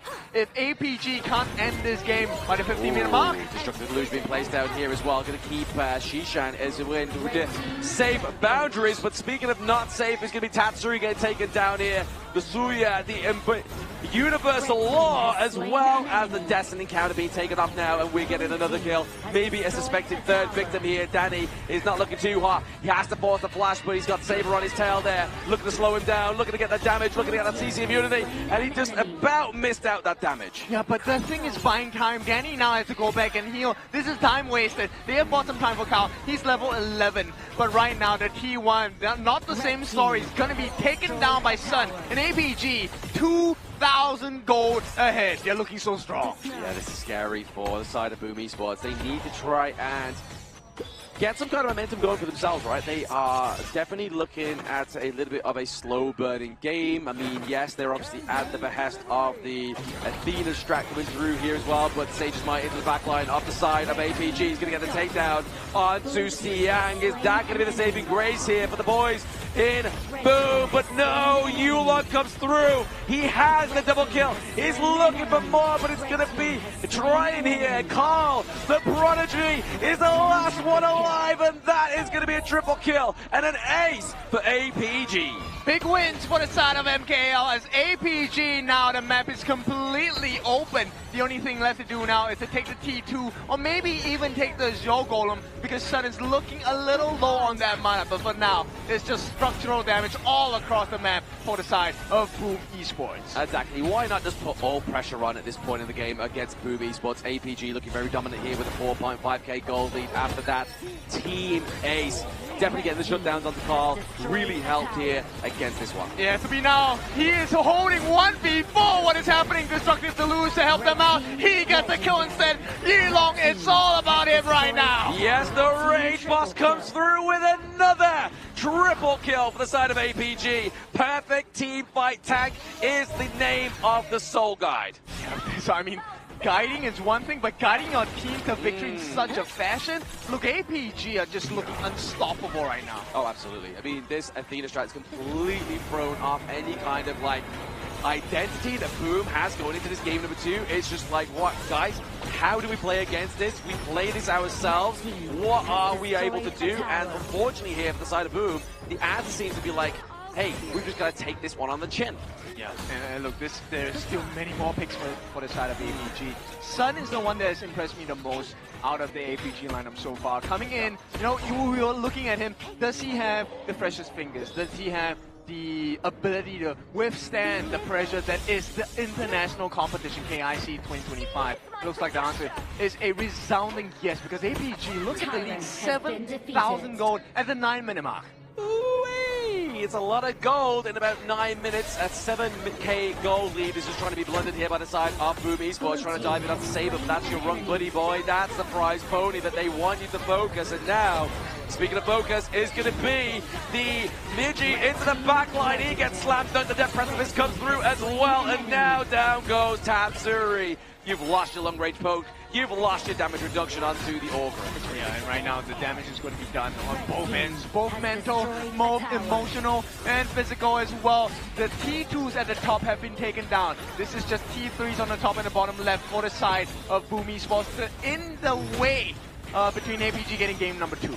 Yeah, T3 is going to naturally fall there thanks to those minions come through. Tatsuri does build a bit of a staff a little bit too late here, maybe potentially because it's now Yulon, Xiang. You're looking to try and get rid of that heal in front, but there goes your final T3. Game number 2. Maybe getting concluded here. We are seeing a big barrage. It's going to be the takedown of Migi once more. The older brother gets taken down. Now goes Carl. Draw following suit. And they're trying to focus Saber like they have been the entire game, and it's not going to bring any kind of results here. And down goes Tatsuri. Looking to take the crystal down here as well. Danny is going to be the last surviving member of Boom, and the last one to tell the tale.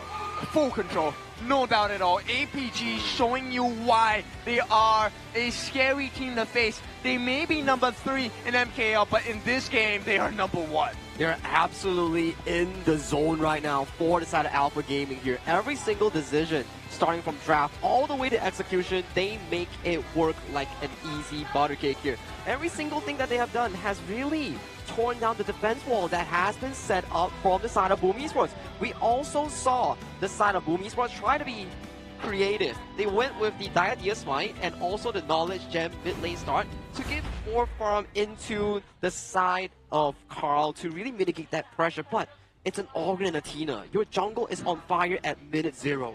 Yeah, exactly. I mean, one of the answers that we had against the Athena strat was the Ogre. So what happens when that is picked against you? So it's like a double whammy. And the fact that they gave so much room for Sun. Sun was also winning in his individual 1v1 against Danny in the farm lane. He was taking every single fire peak away from Danny, and it was so hard for him to recover. I mean, the gap was so small.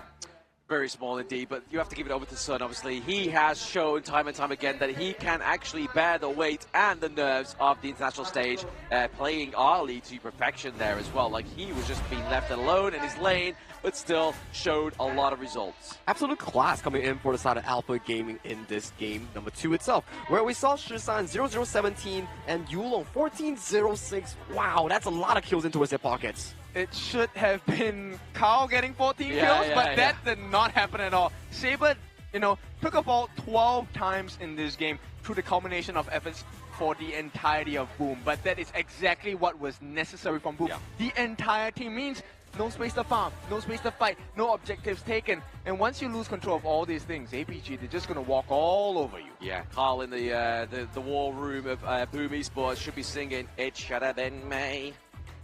It's just a sad story coming in from the side of Boom Esports.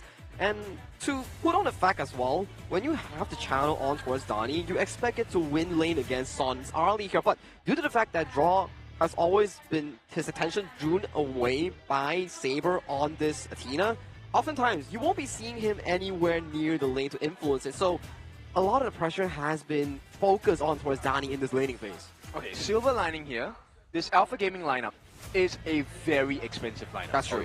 Right? They have the Mayin, they have the Ogren, they have the Athena, Arlie as well. And okay, Lady Chen maybe not as expensive, but still, there is a lot of value, right? So 5 very expensive picks. They got the win expected of this particular draft itself. But going into the next few games, does it make life easier for Boom? Now that they know that, okay, this is probably the most hard draft to deal with in its entirety. Potentially, because obviously the Athena and the Ogren combo, the double A as we like to call them in the UK when they come and fix your car, but they were not fixing cars, they were breaking down the gold resources of Boom Esports, as you can see in this head-to-head right now. Carl having 4 kills, but then Yulong going the distance, getting 14-0-6. He was the true raid boss. Absolute domination here coming in from Yulong. And to think that this 14-0-6, the enemy had no Athena roam, this is a very strong KDA here in this game. Every time you saw the powerful passing, oh yeah, that line went down, it was just a horror movie for the side of Boom Esports.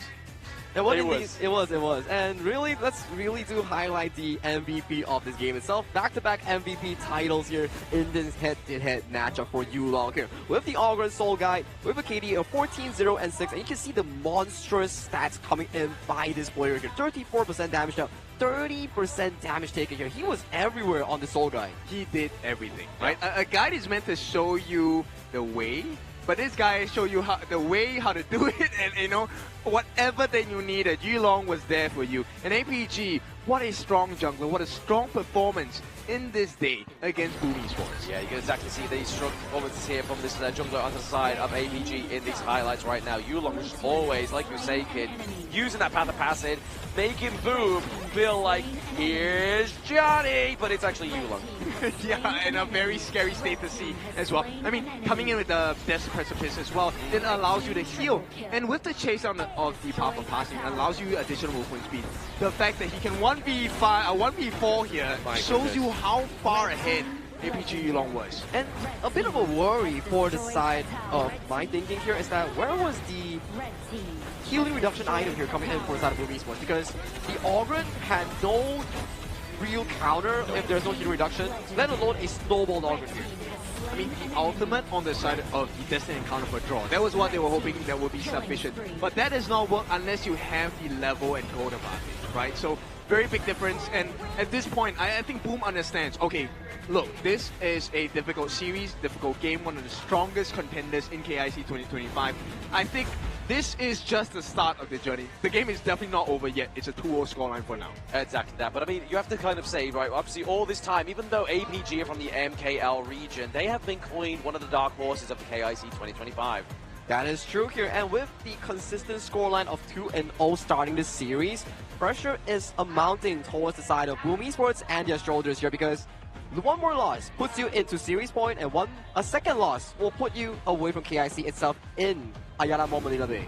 A very scary notion for PKL fans. Like we mentioned before, we already have one winner in PKL. Number 1 Blacklist International making their way into the further depths of the lower brackets. But they also want one more, and that has to be Boom Esports. But right now, that task is looking so dangerous, so difficult, because APG is just a different monster today. Absolute different gravy, the side of APG for the MKL region. They are the 3rd seed, but they are definitely playing like they could be the contender, right? The champion for the MKL, but they are wanting to cement themselves going further to be the final top 4 teams, to be at the potential that 3rd invited team as well. That is true here. So at the very least for Boom Esports, this is where you show all your cards coming into this game tree here. Go out with a bang.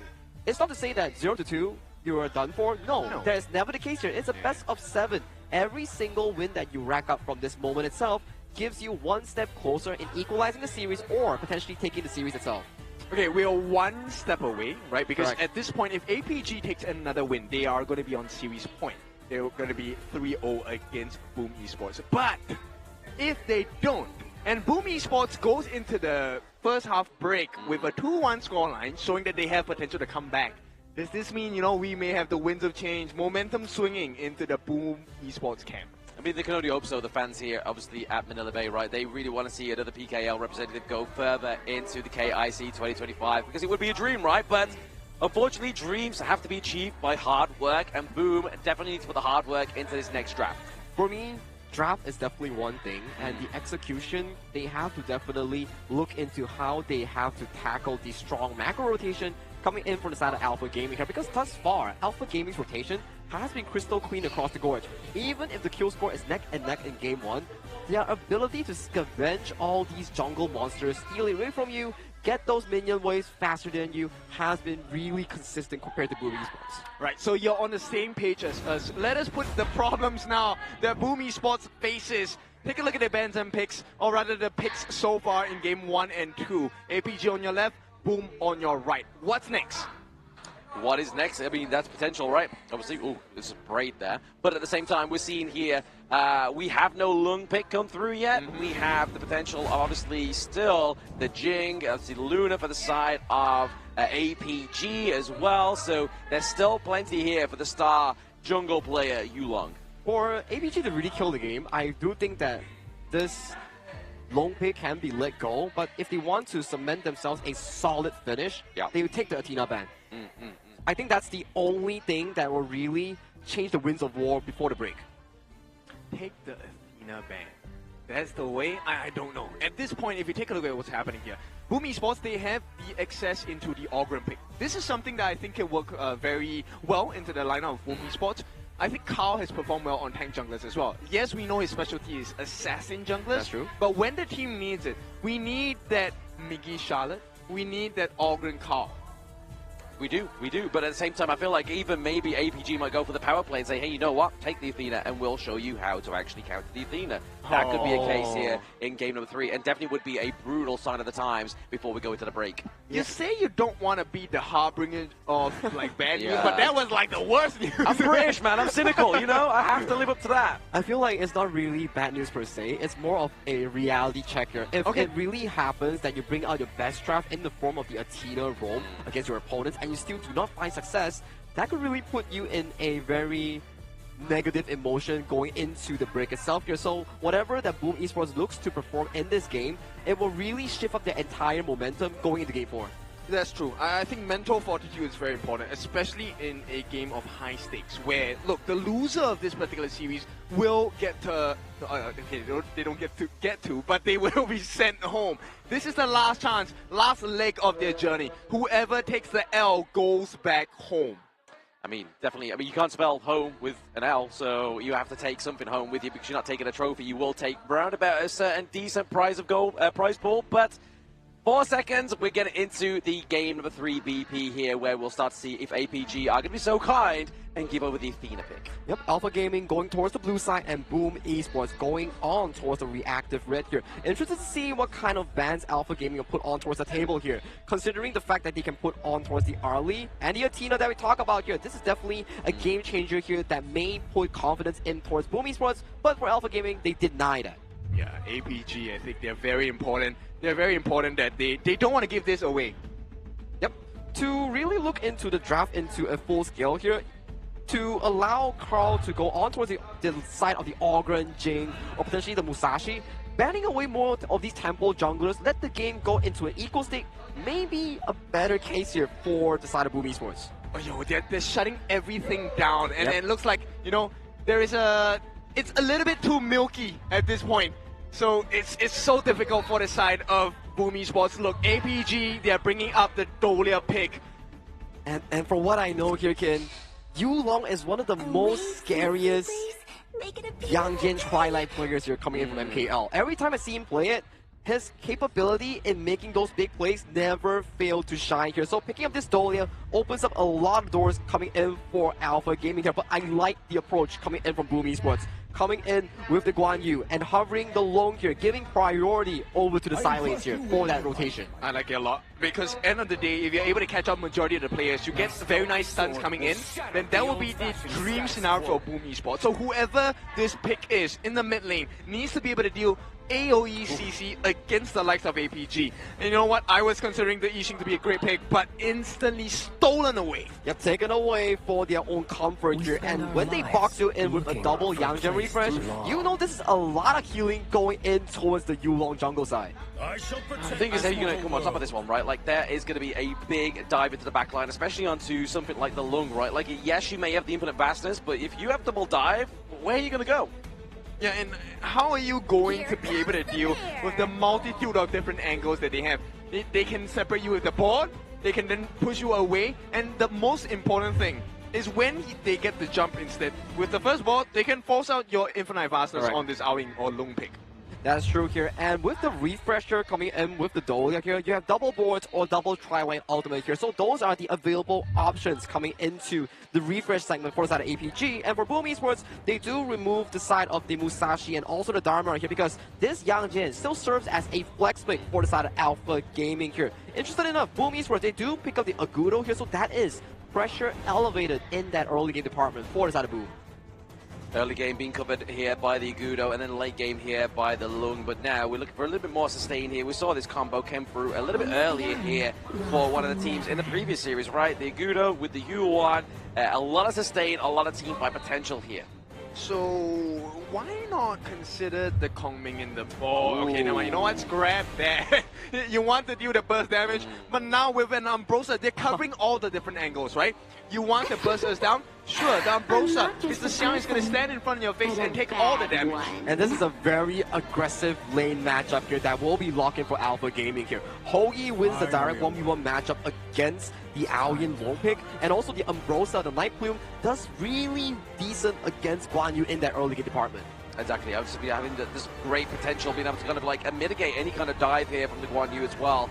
with obviously having that inbuilt Sage's Sanctuary, but it's going to be the Q1 into mid lane potential here for the Liu Bang or the Liam Po. Wouldn't Liu Bang have been a great answer? I mean, you want the battlefield command, you want the heals, you want the shields as well. More importantly, the dive towards the back. Yes. My worry is there is no real carry coming in for the side of Boom Esports to really facilitate that Guan Yu here. To facilitate that Liu Bang that you mentioned about here. Yes, Guan Yu really does it well, but you have to find those considerably strong flank angles to actually make it work. It's not as great compared to a Lianpo Liu Bang or a Jing Liu Bang per se that can give you direct access here. But with the final lock-in of the Lianpo here coming in from Boom Esports draft, they are looking very solid in towards that early to mid-game team fights. It's the level 2 spike and level 4 spike, right? Yeah. So level 2 for Boom Esports, if you can get those mega stuns coming in, everyone 5-man dive onto a lane. I think the idea coming in for the side of Boom Esports draft is to pull Alpha Gaming out of comfort here, force them to brawl you in the river, and force them to be staying away from those macro plays that benefit them so well coming into the mid-game department. Yeah, I mean, PKL, this is the #1 brawling region. If there's any way to win it, and the best feeling to win it with is with a brawl. So Boom Esports, let's see what they bring into this match against Alpha Gaming. They need to bring every single card here. Every single play needs to be consistently well thought out and formed. Not a risky play can be shown on towards the stage. Yes, you can take risks, but the reward must be plenty for the side of Boom. The PKL second hopeful here that will be taking on Alpha Gaming. This is 2-0 in the lead for MKL's third seed, but let's find out. Will Boom Esports be able to bring it back to a 2-1, or will Alpha Gaming push it to a series point? Game number 3 here between APG and Boom Esports, and as you boys said, it's going to be brawling for the side of Boom if they want to try and take this victory. It has to be a big brawl at this point, right? Boom Esports, they only have that first 4 minutes to fight with. Right now, the early game for Yulong is not going to be as strong, so this is where Carl, with that initial jungling speed, he needs to make the difference here. Absolutely made the difference. Maybe even try and get some contention, as you can see, into the enemy jungle right now. Carl, more than likely going to get the release there off onto the Azure Golem, but steals it away instead with the Schmite. So he's got it. Okay, great rotation by Miggy as well, being able to secure this Crimson Golem for the side of Carl. Now, this is a great start, but this is what is expected of the Boom lineup. The only question now is, what else can you steal away in the map? Maybe taking first blood here. Obviously, forcing the flash here from Tatsuri is not going to be a highlight of Boom Esports' early game.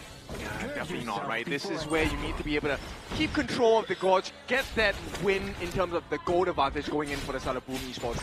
They did secure their own fire beak at the bottom side for the side of APG, so they at least have kind of stifled the growth of Boom for a little bit. Just a little while. Let's see if that's actually going to kind of transition into any more into the next part of this game, right? We have seen a bit of aggression down to the far side of the map. Obviously, Wild Growth being used here just to try and force Saber back under that T1. But I mean, they do have the Dolia, they have the Ode. That's going to give over Eel into Sun, so he's not going to have to worry about having to go back to base. To be honest, I don't think Sun's going to have a hard time here, right? I fear more for Yulong. The stun does not land, because Yangjun is great at the sustain. But what do healers have that is really hard to deal with? Control. If they are controlled, there's no way he gets his ultimate off, and then it's going to be Boom time. Yeah, Boom time could be the way into these team fights as well. As long as Tatsuri stays alive, right? Like, Tatsuri is going to be the main kind of giver of sustain within this one. Yeah, we'll see. Oh, diving in there. It's going to be a little bit overzealous. It's going to be Yu-Long, but now into the backline. Midgie getting caught into the box. It's going to be 3 of the side. Actually make that 2 of Boom Esports, and nothing really coming out of this one. Okay, but that gives you a little preview of what's going to happen. So if APG gets a nice board, the potential save can come from the side of Mickey, but he needs to not be caught in a board first. Oh, absolutely. It is a point of catching the net here onto the side of APG Shisha, and he's able to try and just maybe change the turns of the tides of these team fights, but Midgie is just taking far too much damage from like. Not ideal for the side of Boom, and we'll take a look at what this rotation is going to be like, right? We'll take a look at Tatsui. He is now using that space portal, teleportation portal, to make that initial move into the mid lane. The question for me is, how does Carl try and match up his farm? Obviously, he has the faster rotation with the release. He's able to take camps a little faster compared to Yulong. But right now, Yulong is matching his pace, and that's a very scary notion. It is, I mean, especially if you have the kind of already notion that's going to be in your favor. But right now, maybe they could get a little bit more gold here from Siang, but he does have the ultimate. He has the forward the flash here. He goes Undyne as well, the Gorge mobilization. But First Blood's actually going to go off to the side of APG. Yep, big one. First Blood, though, going to the side of APG. They get the better of the exchange in terms of gold. And boom, nice kill, nice recovery to shut Xiang down at this part of the game. Xiang was a huge problem in the previous one. So let's see, does this make a difference for Boom Esports? Maybe it's an early sign of the time here for the side of the PKL representatives of Boom Esports. But really, you got to kind of try and focus.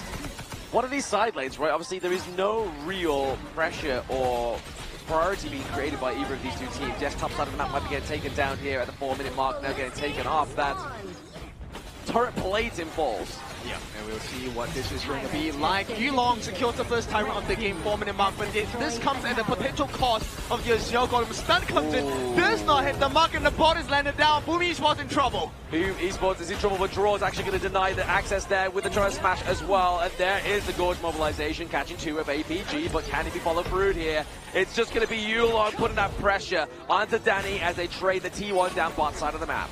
To refresh the Yulong ultimate as well. This is pressure on the mid T1. This is the most important tower in the game. Maybe they can turn this around. Yulong's taking a lot of damage from turrets as well. No more stuns to talk on the side of Boom. A little bit of flaming palms, but for now they've taken the T1 at the bottom on the side of APG as well. So Boom Esports, they need to win this now. Oh no, the stun! Oh, the stuns come through and maybe potentially there. Oh, they didn't follow through because obviously Yulong doesn't quite have his ultimate and still doesn't quite have his beast mode coming to fruition here, but maybe Shishan getting pushed out of that T1. It's going to be the passive that comes through, and now Tatsuri claims the kill. There is some hope left. They've taken down Shishan. They just need a little bit more. Force out the ultimate from the mid laner Tatsuri. At the same time, Boom Esports, take a look at what they are doing. Kao is trying to just squeeze out and extract every single value across the gods on the side of APG's map. They're definitely doing a lot better in this game than the 3, right? I mean, yes, it's maybe a little bit late to come back into this one, but there's going to be the Burning Sun arrow. Can they force away the flash? They do as well. And still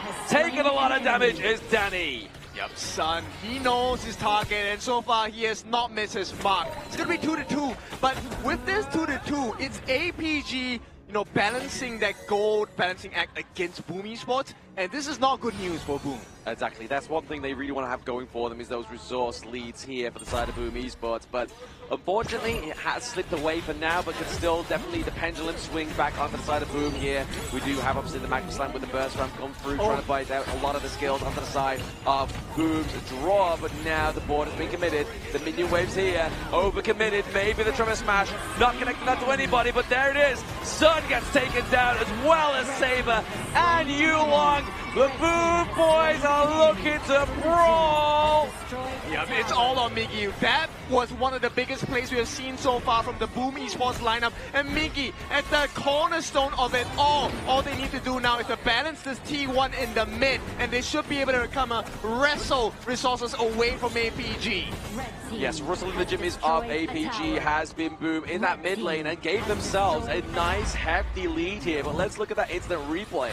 Yeah, this was not looking good because they actually managed to force out the ultimate coming in from Tatsuri in the mid. But look at Miggy, he was undaunted. He was looking for the opening, and to catch Sun out in the first part of that fight, that was the one winning condition they needed to achieve on Boom Esports, and Miggy gets it. It's the only problem when you play something like the Ho Yi, right? Like, it's so sort of immobile. Like, if you don't have flash, you're basically a sitting duck there, especially if you kind of like have your front line of your team fly into the back line of the enemy team, and then you have something like the Lianpo or the Agudo use the Gorge mobilization there. It just really kind of opens up a very vulnerable state for your teammate. So you can kind of see the win condition, right? Even though Shishan has been getting these beautiful balls, it could also cause a downfall of APG. Now, bear in mind, this was done without...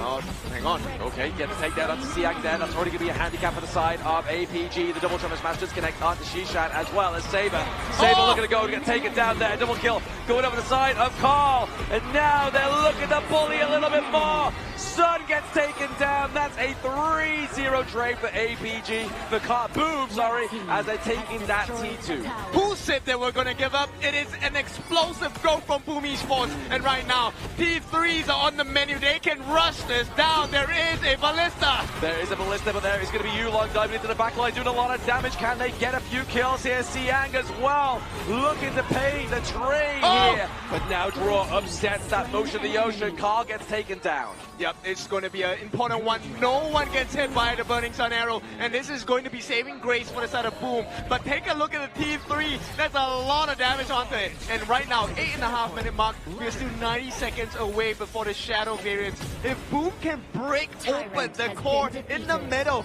T3, this game could change. Oh, absolutely. The game could completely be torn apart here on the side of APG. But we've seen teams come back from worse scenarios here, so MKL fans, do not worry. There is a way to come back in this one, but for PKL fans, you should be rejoicing right now. For sure. I mean, this game, now they have bought Danny what he needed. 6.2. He's finally leading against Sun. Now, this is not going to be easy for APG, of course. No. Not the same for Boom Esports. Right now, everything falls on Miggy. Can you keep up this consistency? Every catch has been phenomenal. Can you keep doing it until Boom destroys the crystal? Exactly. I mean, that's probably going to be the hopes here of the boys on Boom, that the older brother is able to serve up that hot meals to the boys in the back line here. And obviously, Tatsuri, Danny really needing those resources. But you can see top side of the map here, Siang is just trying to just create some split push potential here. Yeah, I mean, there's so many factors that Boom need to take a look at. Xiang, as long as he has his ultimate, it's going to be a very tough fight. They need to pace their fights really well. At the same time, if you can kind of burst down Yulong right before the fight begins, you also could potentially just hard dive the backlines. There is no defense. Exactly. That's the only rung and thing here for the side of APG. Yulong goes down.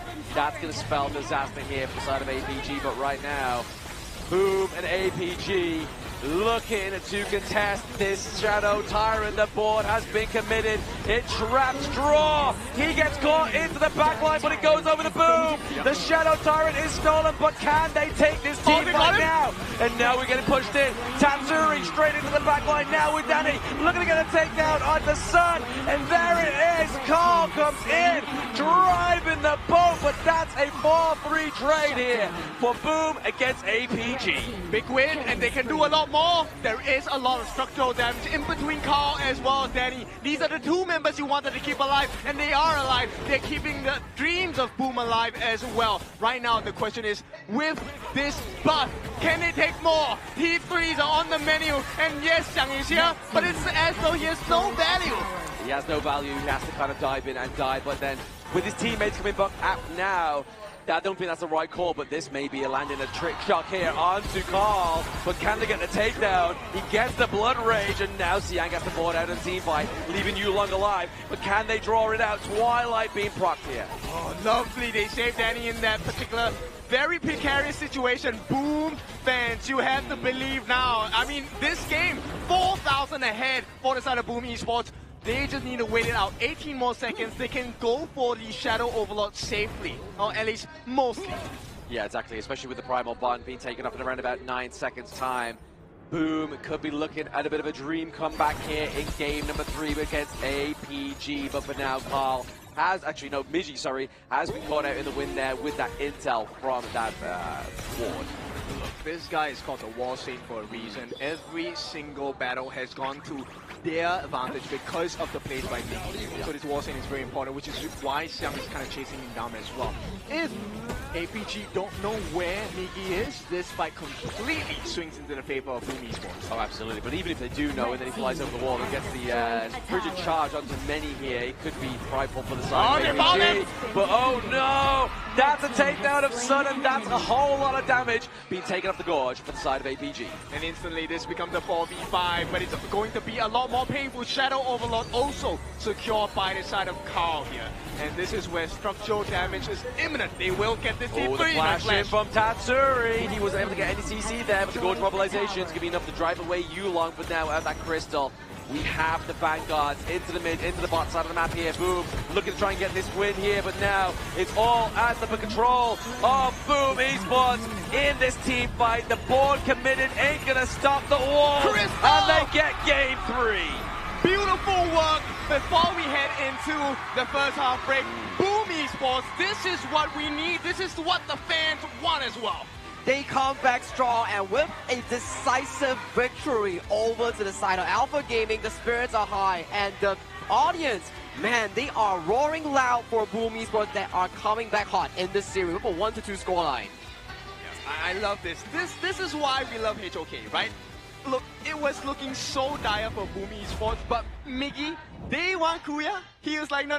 Boom Esports does not fall like that. And he grabbed them by the neck and pulled them back into this game. Oh, absolutely. Miggy was the saving grace of this one once again. But I mean, there was that one series where he was the driving force that really kind of pushed them into the position they are in right now. So to expect anything less from this player, I mean, I think would be kind of delusional. I would say so as well. When we look at towards the draft here, they put much more resources on towards the hands of Miggy on that Guan Yu here, and it really proved a lot of dividends here. Yes, you have strong laning coming in from the side of APG, but aside from laning, you got systematically team fighter, which is what we discussed about. If you can out team fight and pull APG out of the comfort zone, that is the best case scenario coming from Boom Esports. I like the way you said that because end of the day, if we take a look at what's happening here, how did Miggy fish out Sun from the middle of 5 players at the bottom side of the map? That was crazy. He's clearly very good at hook a duck, you know? Like, that's exactly what he's good at. He's a barber, he's looking to get hook a duck, he's looking to get those big plushes for his son, but more importantly, the dubs for his brothers over on Boom Esports, driving this one to a 2-1 scoreline so far, but let's look at those post-game. So post-game stack here, very in favor for the side of Boom Esports here. When Carl and also Tatsuri, 2 of these members are your cornerstones here. Oh yeah. If Alpha Gaming isn't able to out-sustain you in these team fights, you will be sure that Tatsuri and Carl, with the spells coming in their toolkit, they can provide a lot of these sustains for their team here and Alpha Gaming. No signs of a Venomous Staff or a Blazing Cape to really counteract this healing. That's crazy. I mean, okay, look, you're leading 2-0, but disregard the healing potential coming out from the side of Boom Esports. Nah, there's no way you do that and expect to win. Especially when they have the clutch, the guy on a horse, Miggy the Warsing. Oh, absolutely. So good here. Obviously, just using that team fight potential here. The 69% magical number here coming over to Boom Esports, really being the shining force for the boys in PKL. But you can kind of see here, there was moments in time where it looked like it could have gone into APG. Yes, it's a very small minor goal lead, but that could have definitely transversed into something else. But the team fight potential coming in for the side of Miggy on that Guan Yu, the Warsing was just really crisp here. Every single catch that he opened for his team led into a big team fight, and it all went in towards the pockets of the side of Carl and also Danny in this case. Why would you expect to come out with a win against a team that brawls their way to victory in PKL? There's no way. And I feel like this is the winning formula for the side of Boom Esports, right? Just brawl your way to victory. Give them a mid to late game jungling hero. And we'll see how you fare against the likes of Boom Esports. Exactly right, but there we saw it. The early game aggression, obviously seeing here the mix of the damage kind of tank build here onto the Agudo with the Blood Rage, with the Doomsday, as well as the Sparkforge Dagger, was really kind of like the spearhead for the side of Boom Esports, especially that Gorge mobilization. Very much a key here, and let's point out our MVP of this game. It has to be Miggy here. The way he orchestrates those big team fight engages on that Razor Cavalry, this Warsing piloted by the day one Kuya here. Absolute finesse in this game, number 3. Yeah, I think finesse is definitely the perfect word to give you the picture of what happened in this game. As a person who plays this Guan Yu to an absolute different level in this particular game itself, 4-1 and 5, look, the damage taken super low. Damage also super low, but what's more important is the control timings. How many missed positions did he put the players of APG in? And this is against a Yixing, by the way, who is, by the way, the board master. Supposed to lock you up in a box? No. This Warsing boxes you in. Exactly. We're going to see in the highlights that he was able to kind of circle the squares of APG. Once again, obviously trying to put the pressure into this mid lane. We really saw a potential fight here for APG, but it's just diving into the back line. When you have your back line wide open, what are you going to do if you're Boom? Don't fight the front line, fight the back. And if you have no backline per se here, you can see Miggy's position always trailing behind multiple members here. Son already expanding the flash here, gets really targeted down in these few moments here. Miggy, when you are against a target with no flash, that's just free food for the Warsing Guan Yu. Yeah, crazy fight coming in, and draw game is light for this one.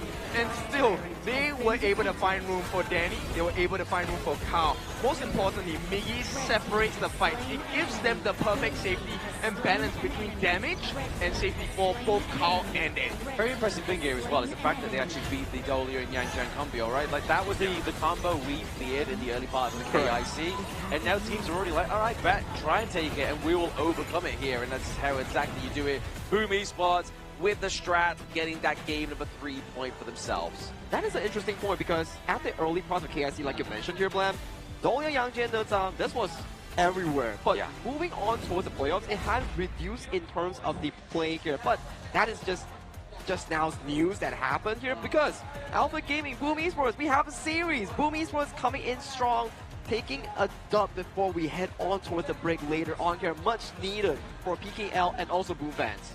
Yeah, now there is some light being shined through for the PKL fans, right? Which is exactly what we need. APG, they're really strong, but this also shows you can be strong, but there will be cracks.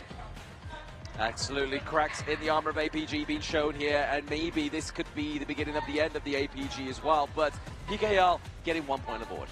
Yep, a very much needed 1 point, resurging from the depths of the damp here. If they really lost out that game just now and heading towards the break, you could really feel the tension amongst the players. But the fact that they got a win, and not just any win, a very decisive and strong one, means there is a lot of hopes here coming in from Alpha Gaming's opponent, Boom Esports, in going to that actual long range of a best of 7 here. But that was a really long game so far out of those 3 games here. We definitely need to pace ourselves into a short break for both of these teams as they need to rejuvenate themselves, get some bananas, get some drinks, and we will catch you right after this short break as we will go to see the finale of this best of 7 series.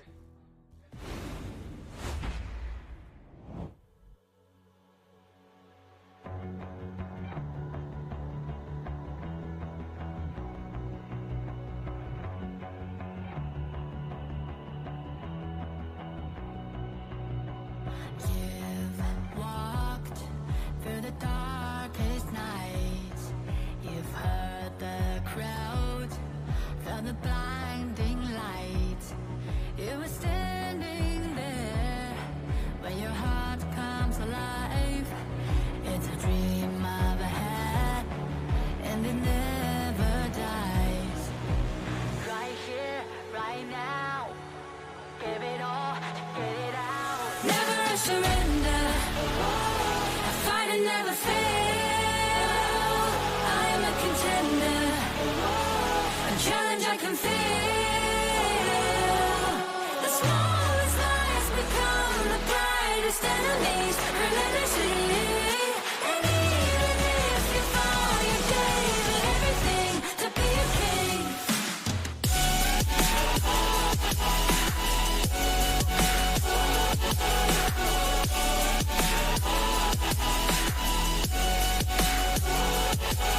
The smallest lies become the brightest enemies, relentlessly. And even if you fall, you gave it everything to be a king.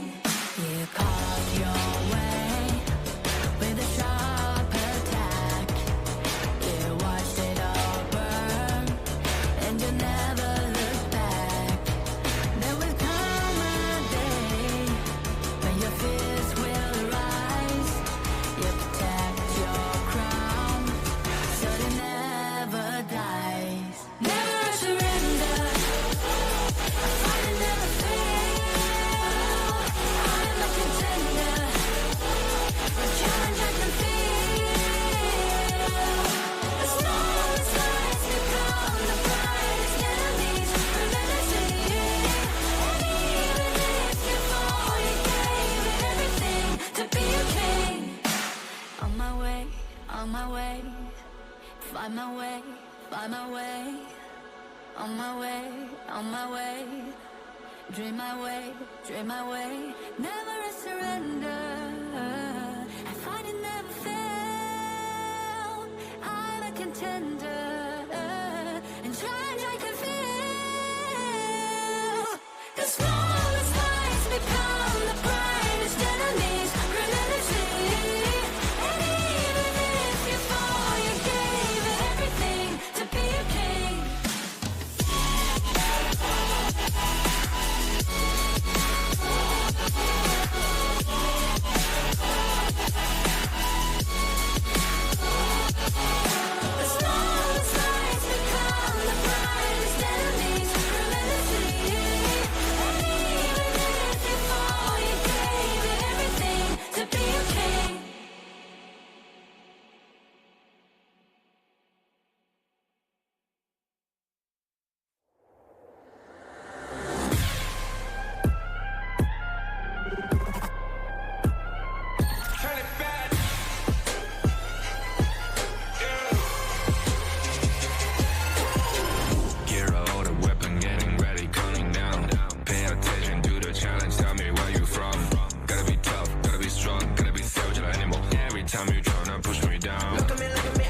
It's an honor showtime.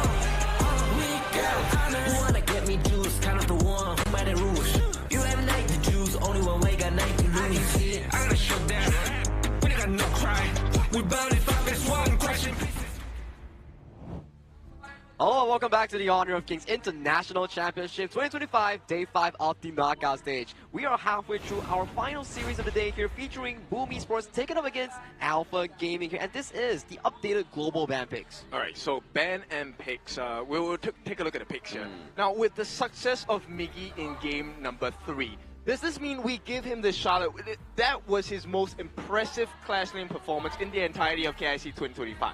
Oh, absolutely. He was phenomenal on the Guan Yu, right? Like, definitely serving up all the kills here for these guys on the side of Boom Esports, especially giving it over to Danny.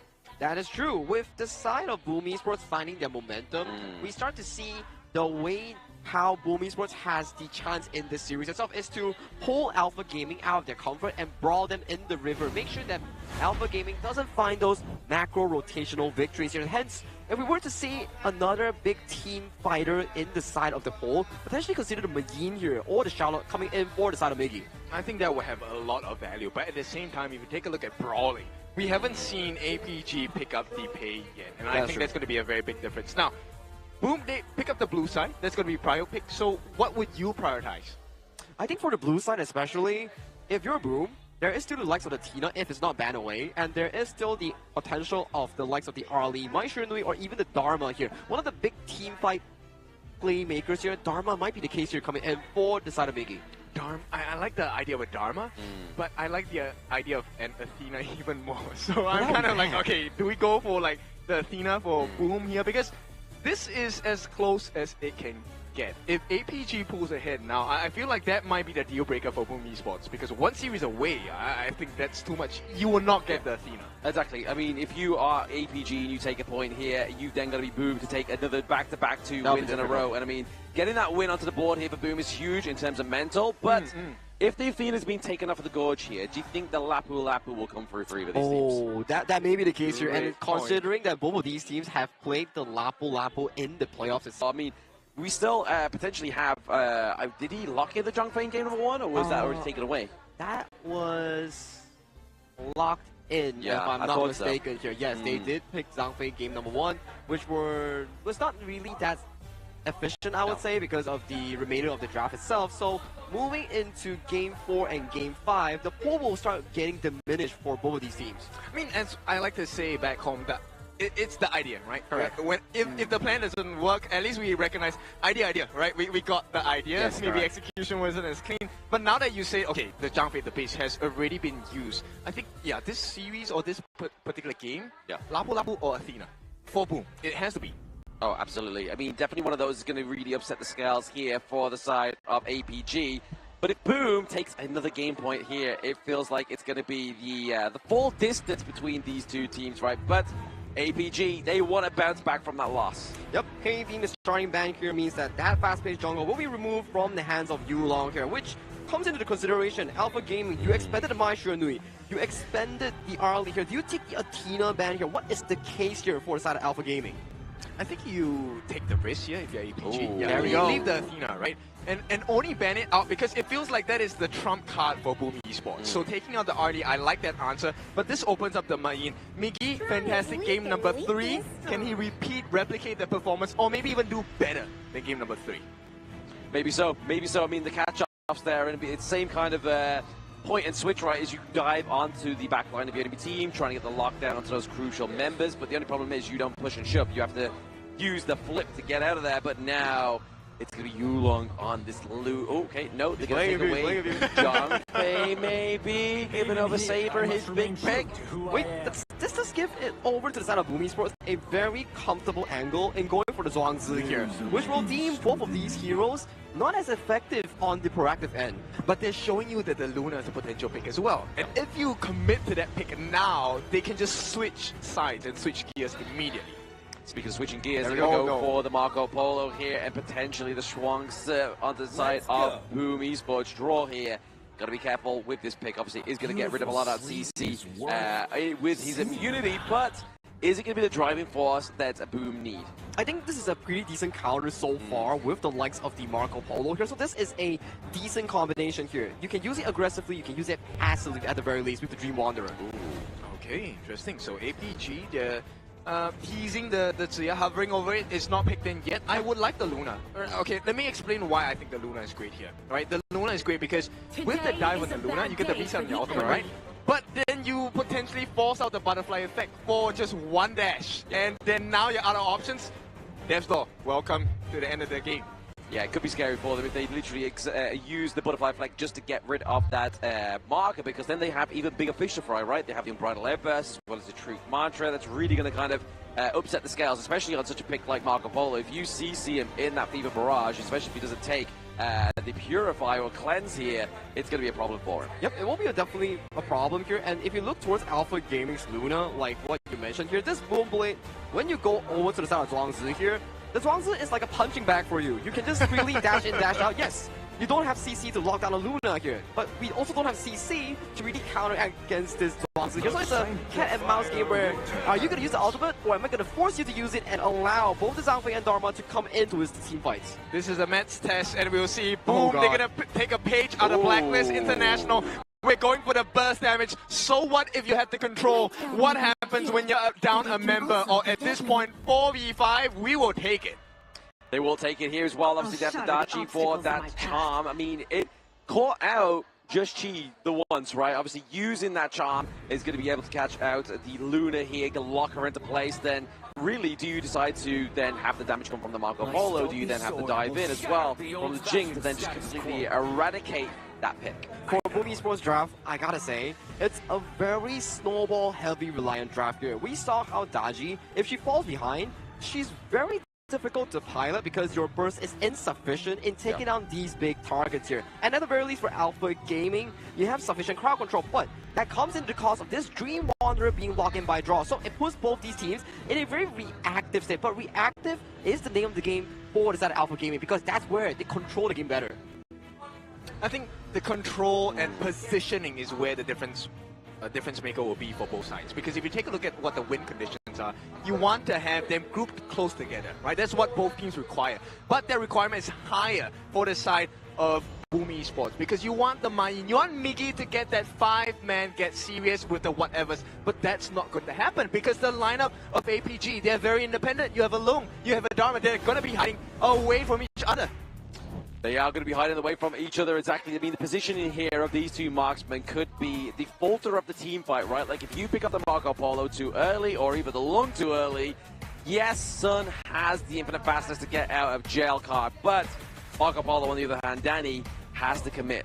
Wow, double Purify setup as well here. So, an interesting one to see as well. Draw picked up the Smite on towards the Dream Wanderer here. So, there are the potential of this double Smite infiltrating the jungle coming in for the side of Alpha Gaming here. But this is game number 4. Will Boom be able to brawl their way back into an equal series, or will be the MKL 3rd seed Alpha Gaming punch their tickets to the last point? Match point, it could potentially be on the cards here for the teams, right? APG, if they get this one, next game will be their match point, but Boom have the chance to neutralize and equalize this lead. I mean, it would be a dream scenario for Boom if they can equalize this game itself. Right away, you can start to see the value of it. The stun comes in for the side of Tatsui's. That's not going to be a kill. We're looking for that big play to steal happening straight away. Exactly, just trying to put pressure onto the top side of the map here. Obviously, just trying to like get rid of that priority that both the Mayin and the Dharma can have over each other.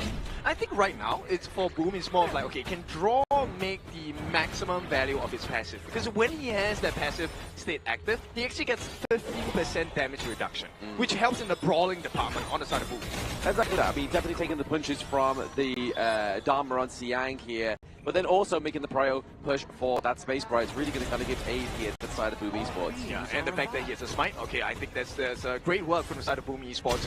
And this build that Draw is going to go for, you want to maximize the HP because that's what your butterfly effect is going to be based on, the number of hit points you have. Exactly, the shield comes from that one as well, but Saber is looking to try and get away in onto the team fight here, but now obviously seeing that Yulong, it is going to be the potential first blood. Tatsuri will give his life. First blood goes to the side of APG. A beautiful stop, but Sun is not done. He wants the finishing blow onto Danny. Will not get it, but Sun, maybe he is overcommitted. He's the floor. He's done. And Danny gonna get the return blow.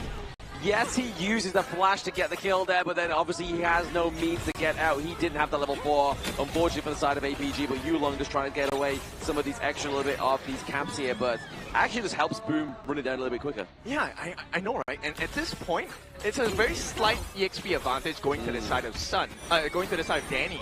But, you know, this is what you want. You want that little bit of confidence because the later this game goes, it's not going to be as easy anymore because Susan's going to give that sanctification to Sun for sure. Oh, absolutely. Certification just gets the Lung online a little bit quicker, and obviously once he gets to late game, he even gets even worse in terms of the damage output.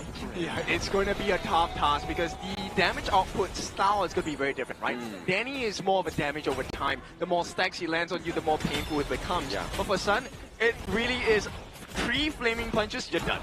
That's it. Literally, if you've seen those lock in onto you, you got to basically say, you know what? It's been a good run. Maybe if I got enough defense to actually run this off, maybe not. But then we'll have to wait and see and just play it by the cards close to your chest. I mean, at this point, I'm looking for Danny because they do have the butterfly effect on their side. So do we get the float like a butterfly, sting like a bee?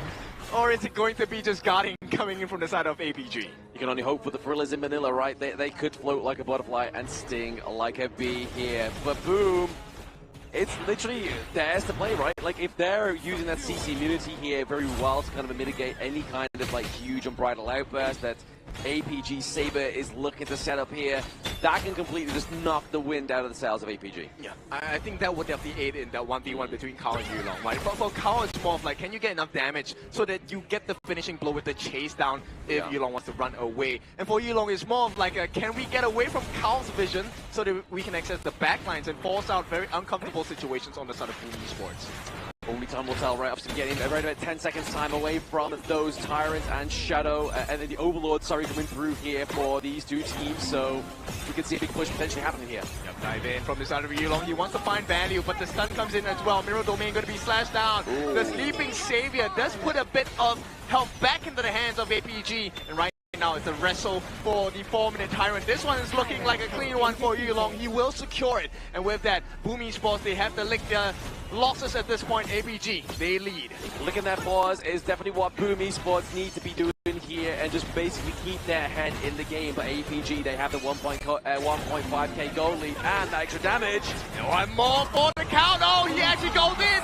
Miggy, the savior of game number 3, might have to give his life. The response is immediate from the side of APG. Yeah, Clash Lane for Clash Lane is going to be the name of the game here between these two teams, but they do steal away the Crimson Golem here. A bit of a saving grace for Boom Hall. Oh, they get the stun on the Tatsuri as well. Is that finishing blow on the side of APG? Yes, they do have it. And it's going to be Yulong. Finishing blow. The rewards are going to be more. Kao is now in the space. Does not get the steal.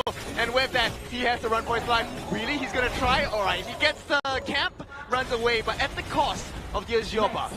Azure buff just gets stolen here from the side of Boom Esports. APG, Yulong is going to be loving that one, especially on this Luna. Yeah, I mean, look, the comparisons here is kind of similar.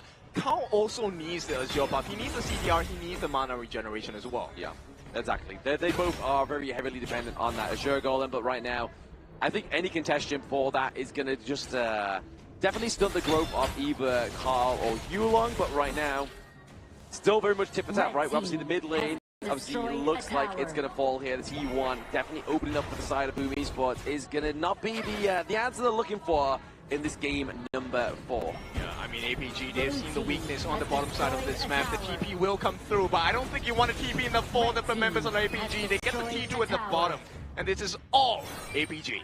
6 minutes in, T2 takedown. It's looking like a bit of a Blacklist play from their book, right? When we saw them in the last game that they played, they took the T2 very much early on and able to get the triple kill as well.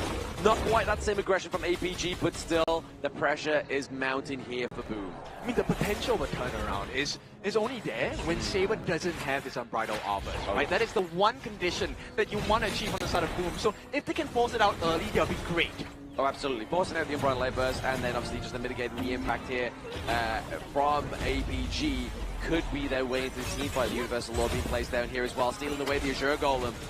Yeah, it's not going to be a clean one. Mirror Domain already expended from the side of Carl. This is not looking good at all for the side of Boom Esports. Xiang is already looking for an opening angle onto the side of Boom Esports. They will not get it, but they get control of the Gorge for the time being. They get control of that Gorge, obviously using that Umbrella Light Burst. The only real thing they got away from it was obviously the use of the Infinite Vastness there onto the side of Boom, APG, sorry.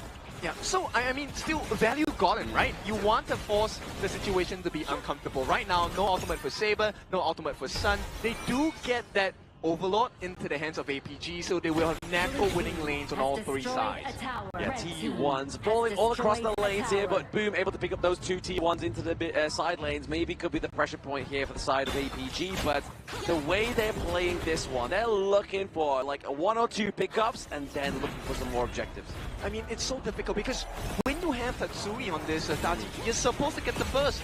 Not happening, and here comes the dive. Nice catch from the side. Another follow-up stun. Draw finally uses his ultimate. It might not be enough. Susan gets the first kill off this exchange. They do have an exchange. Hang on, Yulong is down. Do they have the chance to finish the job? No, they don't. It's 3 members going down for the side of Boom. And APG all in control. Boom Esports taking a very well-timed defeat there. Obviously 3-1 trade for Yulong, but the Vanguards are slowly approaching. They are encroaching on those T2s into the mid lane, but we have Danny here as well as Vigi.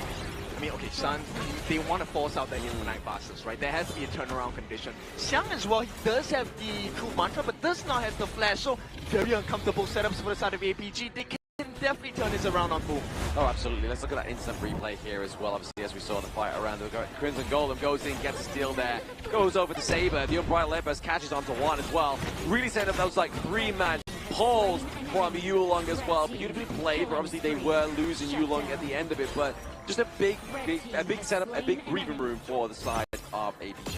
Like, so you can see, right, Tatsui, look, the value that Tatsui has in team fights, not as much. Yes, the first skill is going to be very vital, but you want that big ultimate landing onto a singular target. Which means the APG, they will love to fight you 5v5, no problem. Oh, absolutely. They want to scrap right now. Obviously, they have a solid front line from Xiang as well as Saber here as well. And then just like huge access into the enemy backline using that Universal Law. Okay, they do trade out here. Carl's ultimate for Xiang, but the flash, not yet available, will be in 15 seconds. This is where Xiang could be a pain point for the side of Boom Esports. Potentially here, Truth Mantra coming up very soon as now it is a pull down. We're waiting for that flash, right? That flash Truth Mantra combo could be the game-winning strat here for the side of APG. I mean, it has to be Xiang. If they burn out the butterfly effect by draw, that's going to be the biggest difference maker. They do have the redemption, the roam support shield item on the side of the left-hand side of your screen for draw, but is that going to be enough? Can only hope so for the side of Boom Esports, right? They're looking to have as much shield as possible here, especially with the shield given over from the Schwangster as well. Looking at the health bars, look at the itemization here. We have obviously just the redemption being a fully built item here. Looking to go for another physical damage defense item as well. I mean, to be honest, if you take a look at the drop on the side of APG, this is a very expensive drop as well. So if Boom manages to win the series, this one really hurts the bank of APG, and you can see the fake out by the side of Alpha Gaming. They pretend to go for the Tyrant, take the Shadow Overlord instead. They're looking to end this game ASAP. And so they should, right? APG, they obviously lost game number 1, last game of the series there, which was game number 3. So they're looking to prove that, hey, maybe Boom can't take any more rounds off us, but for the guys watching here in Manila Bay, they're really hoping that Boom is able to kind of get a turnaround here or in the next game. I think this one, we need Carl to put a setup, right? Get Susan, once you get rid of the stun, there is a potential for comeback, right? Because your defenses cannot be lowered anymore. No, they can't. They cannot be lowered here. They are looking to go to get this final push onto these T3s as well right now. they do have the ballistic, but now it's going to be at the behest of Boom's Tatsuri there with that wave clear from his first skill. Yeah, very smart decision from the side of APG. They're looking and knocking on the T3s. The turrets are the more important objective. Sun has not landed a single flaming bomb onto the different members of Boom. It's all on the turrets. Exactly. I mean, why do that when you can get the turret takedowns here? It's a top side mid lane here as well. Currently, last standing turret is going to be that T3 down to the bottom side of the map. Boom. APG looking to open up this game at number 4 map. Yeah, very disciplined, very structured approach by the side of APG as well. No risk involved. We have the advantage. We have the macro. We will slowly play our way to victory. They got to slow it down a little bit here. Obviously, they don't have the advantage of the Vanguards crashing in just yet. Obviously, bot side and top side of the map they do, but why not? Why rush something that's good, right? Go in, get the Tyrant, get that extra damage, make it a little bit easier for APG. Yeah, and look, the difference here is that most teams, they actually put that sanctification on the Sun, right? On your farm lane. Yeah. But this one, they said, no, you know what? Yulong is the strongest in our team. Let's give the jungler, the one who has instant access to backline. Level 17 at this point, sanctification, full value. Oh, absolutely. He's definitely going to have a little bit more damage come through for himself here as well, not only just from the sanification, but the Shadow Tyrant as well. That's now up for another 60 seconds, so it's going to be a hard fight here for Boom. Look at the damage that Danny is dealing onto Yulong. Even as he's taking all these shots, he needs like 7 of those Eva Mirages to really take him down. Yeah, it's scary. Like, 7 of those is definitely going to be slow. It's not enough damage. They have Yulong low, but Danny has been taken down. They're out of damage, out of options, out of life as well. Draw the next one to fall. Tatsuri, 1v5. There's no way. An ace for the side of APG. I thought that Splendor was going to be enough to keep him in lockstep of that high ground turret, but it's going to be the crystal of game number 4 going over to APG. And APG, they make this one a clean cut here. It's going to be 3-1 in the scoreline. And series point in the hands of Alpha Gaming here. This goes back to the discussion that we had on towards the Zhuangzi. Yes, you make your enemy team not so aggressive, but it also takes away your initiative as your own team here, so it moves the team identity coming in for the side of Boom Esports in finding those aggressive plays that work for them back in Game 3. Yep, so now the question is then, okay, we know guaranteed for the next bans you do not get an Athena, right? There's no way APG will allow that. No, I mean, maybe they will. Maybe they want a bit of a struggle with that last game of the series, right? They potentially be like, hey, if we take a game series point here and we get it with the enemy team having the Athena, that's a big packathon on their back. Like, we know for a fact that when you go down towards the strategy pool of the side of Boom Esports, Athena is definitely down there in one few of the departments there. So, if you're Alpha Gaming, you're like, okay, you successfully burned the hero that I want you to burn now. I'm gonna double down and remove the Athena from you here. But it really goes down to what is their exact game plan later on, because back towards that game itself, they banned the early, they banned the likes of the Mai Shenlui, which removed the aggression coming in for the side of Boom Esports. And limiting Tatsuri so far, I think, has been a great answer, right? Because this guy, he wants to make the plays, he wants to be aggressive, but he's not allowed to any moment of the game so far. Exactly that, but we're going to go check out the post-game analytics once again for this game number 4, where we see APG go and draw this one with a 3-1 scoreline, looking to go and get that series point next match, but really here, Yulong with a 6-1-5 KDA, and then even Shishan here, right, like he's going no death run along with Saber. I think the general idea coming in for the Ziya as well, okay, he went for the roamer item, funneling all the resource in towards the side of Yulong's pocket, which gives him a direction to out-farm and outpace the side of Carl. And also, this Ziya pick is actually very smart. And why is that? It's because Tatsuri, you want to go in towards close quarters to get those charms on the Heartseeker here, but if you start the fight with already like 50 or 25% health, you can't do that. Yeah, the long-range poke coming in from the side of APG is what was scariest. Shisan was consistently using those universal laws to make sure that you kept them at bay. Not just keeping them at bay, but keeping them in very standardized positions, right? Once you know that universal law is coming, you're going to be standing on the sidelines, and that's exactly where APG wants you to be. Exactly where they wanted to be at APG, looking for that access into the backline as well. I mean, 12 minutes and 50-second game time. Definitely one of the faster games within the series, and APG are looking to be like, you know what, guys, let's round this one off with some quick games. And you can kind of see here that Boom, unfortunately, with their jungle, prowess was not there in this game number 4.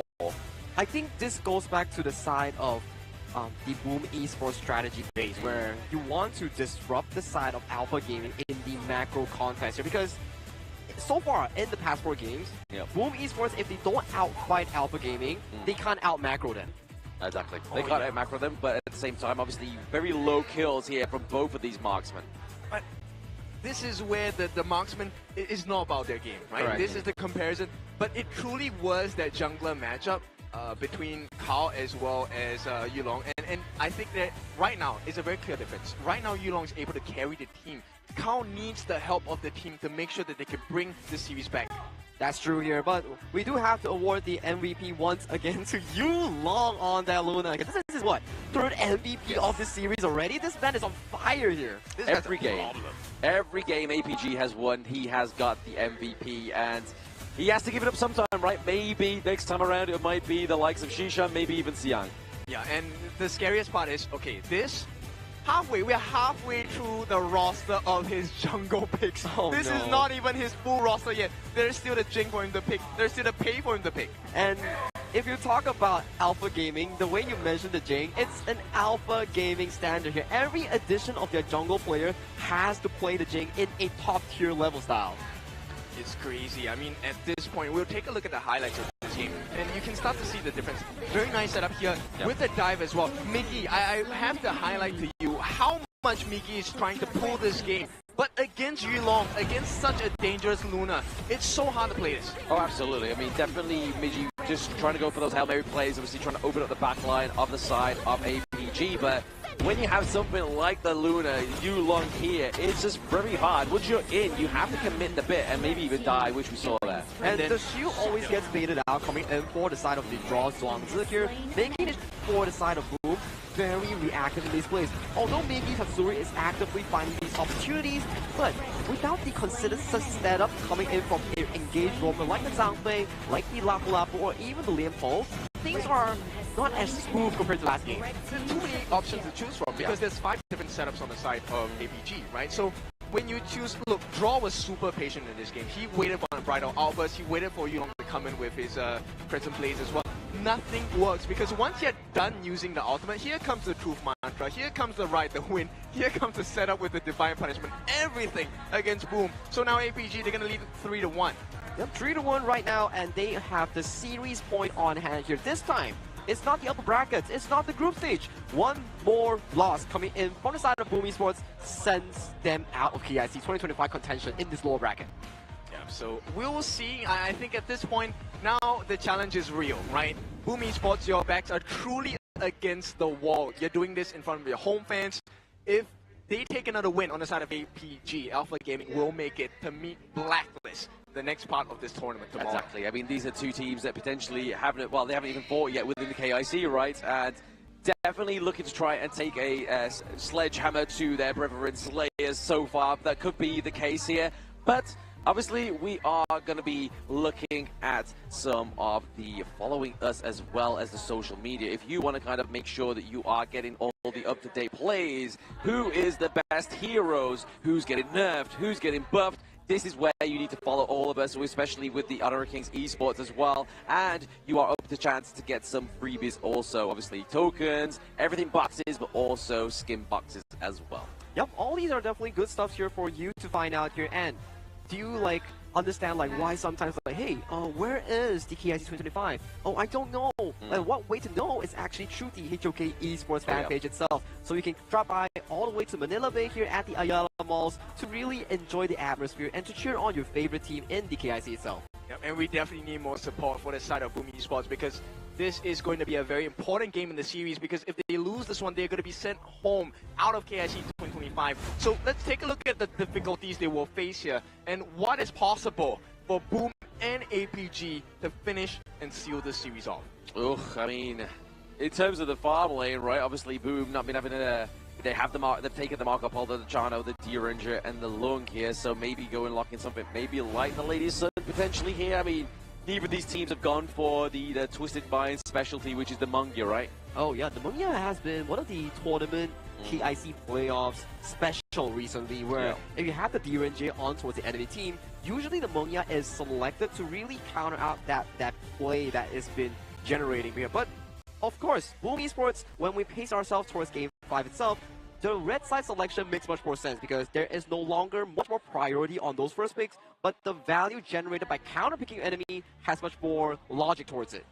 Okay, well, I agree with that. I feel like APG are in a very unique position where, if you take a look at it right now, there is a potential of a very scary draft coming out. We have seen this in the Nova lineup. Nerza, with the Liu Bang.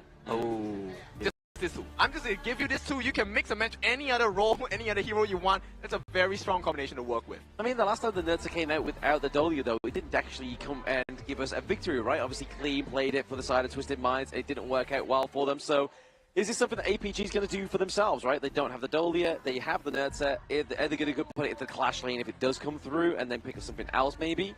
That could potentially be the case here, but of course, if you do lock in the Nerza here, that always serves as a flex pick until the very last moment here, because you do have a lot of options, especially on towards the side of Xiang. You have the Mayin, you have the likes of the Elaine. If you do want to go towards you, there is also the likes of Yulong's Miyue, Ravnus Jungle. So those are the available options so far for both of these teams. You made me hold my breath there because we have seen the Miyue, the Ravenous. Look, that one is a very scary pick, and that was a great answer towards the Nerza counter pick, right? But with that being said, I'm curious to see. APG, I'm very sure at this point the considerations are slightly different. It's also about, hey, we don't want to reveal too much information about our strategies because we believe we're going to make it through into the next stage. Exactly. If they reveal too much, then obviously the #1 seed of the PKL will have a little bit more of an easier time with them because they'll know exactly what they want to draft here. But going into game number 5 could be match point here for APG. Yep, Alpha Gaming taking on towards the blue side here. It goes back to the Mai Shiranui ban here. We might see Arlie being removed away from the side of Boom Esports pool as well here. But you will definitely have to be considering, do you lock away the likes of the pay here on this ban coming in from Boom? If you don't, are you preparing for an Athena pick? Oh, yeah, that's a great question. And APG says, you know what? I'm going to make you choose. There are too many options. You will be the decider of fate, right? Boom Esports, do they lock in the pay ban? There it is. It does come through here. They don't want Yulong to get that Tigeress, that dominant pick, but we've been speaking about this hero for the past, like, 3 games, and Lapu Lapu finally comes out here on the side of APG Saber. Very comfortable draft thus far coming in for the side of Alpha Gaming here. Securing the Reef-Hot Datu here already gives you the go signal on those big plays here. You don't necessarily have to always get those fancy engages. As long as you disarm the enemy jungle and those 50-50 objective fights, that is already sufficient for this Lapu Lapu pickup. Yeah, big waves now. Boom Esports, they're going to try. This is a very controlling, burst-heavy, single-target matchup here. Arlie, can it be the Danny special that brings them back to life in this best of 7? Because they are at death's door right now for Boom Esports. Could be potentially the case here. Obviously, the Parasolar as well as the Peace Bringer is going to be coming through here for Boom. So draw getting taken away on the tankier picks, going for something that may be a potential play set up with that kind of blast, but we're seeing it, that double tank potential here from the side of APG. Oh, okay, maybe going for the Breeze Heart here, the Xiao Xiao. I like the Breeze Heart pickup here coming in from Alpha Gaming here. You already have a lane counter from the side of the Magistrate against the Parasolar for the side of Alpha Gaming here. And they double down with the Xiao Xiao Breeze Heart to counter out Arlie in those team fights here. And I won't be surprised if Alpha Gaming goes for the likes of a Monkey or even the likes of a potential tank here to really amp up the tempo for that Alpha Gaming in finding those big team fights. Okay, so they're picking this based on the fact that, hey, they've already been shown the Dun. And that's a great answer towards the Dun. But then where's the damage going to come from? Everything relies on the hands of Danny if you really want to put this early on hand. I would have liked the Ganemo pick a little bit better since you have the Peacebringer. Yeah, you have the Peacebringer, you have also the long range as well. Obviously, the nice little combination between the Motsu as well as the Smith and Blade. But now we get into that final ban here. Obviously, a lot of bans onto the jungle. So Masashi, Jing, Ogren, and then Clash Lane ban here for the side of Boom. So really, if we like to lock in something maybe potentially like the Charlotte here for Miji. That could potentially be the case here, coming in for the side of Boom Esports, but they do hover over to the side of the Nerza pick here. Oh, so this does open windows for the side of Alpha Gaming's jungle to consider the Raptors if it does go over to the side of the jungle department here, but no. Alpha Gaming they're hovering the Fate better push here. I'm not going to say that they locked it in yet because I know for a fact that he might change it up later on with a tank, something like a Gudo. That could still be a potential here coming in from Alpha Gaming. I don't know, man. I mean, I like the Lapu knock-up and then obviously the Hardened Jade Seal. Like, that's really going to be a hard combo. And now we get the delivery service, which is going to be the Lubang with the Fade. I would say I told you so, but to everyone in the audience, I told you so. This has to be one of the most dangerous drafts that APG have come up with. Yes, you can get the dive, but even with that, the battlefield command coming in from Dominator here is going to be so hard on you. It's a bit of a stressful situation if you view it towards the side of Boom Esports Danny's perspective here, because lane is not easy, the team fights are not easy, and you always have a Fate plus Liuban constantly looking at you, praying from you from the wall itself. It's not an easy game for this Parasolar pick. So yeah, I mean the thing is as well, like, do they use the Lubang onto the likes of the Fade, or will we see the flash in, the ultimate from Breeze Heart, and then obviously the Lubang come through as well to give over that shield, give over some sustainability, and just kind of give over a long duration of time of that burst damage from the Breeze Heart. You know what's so scary? You can choose! You don't even have to make a choice! You can choose! And that's the most difficult decision that Boom has to face, because it is not their choice. It is up for APG to see if they can wrap up this series. And Boom, look, I love the Nerja pick, but they have to play this to the T. Correct. And for Boom Esports, at the very bare minimum here, they do have a sign of a good draft as well. The Mods, the Dharma, all these picks, they are up and available in making those big team fight wins here. If they can get that early game snowball going and force the side of Alpha Gaming to brawl them in the river, like that game to success, this just could be a potential Game 6 formation for these squads.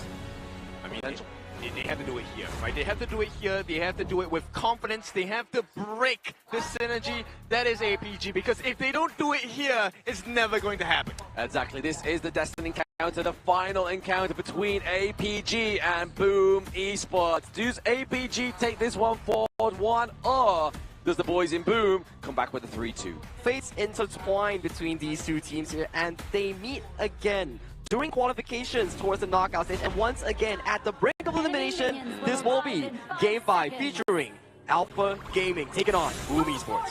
Oh baby, Boom, it's your time to change this into a 3-2, or does APG come through with this funky draft with a lot of AoE, a lot of delivery, and big front line here from the Lapu as well as the Lubang.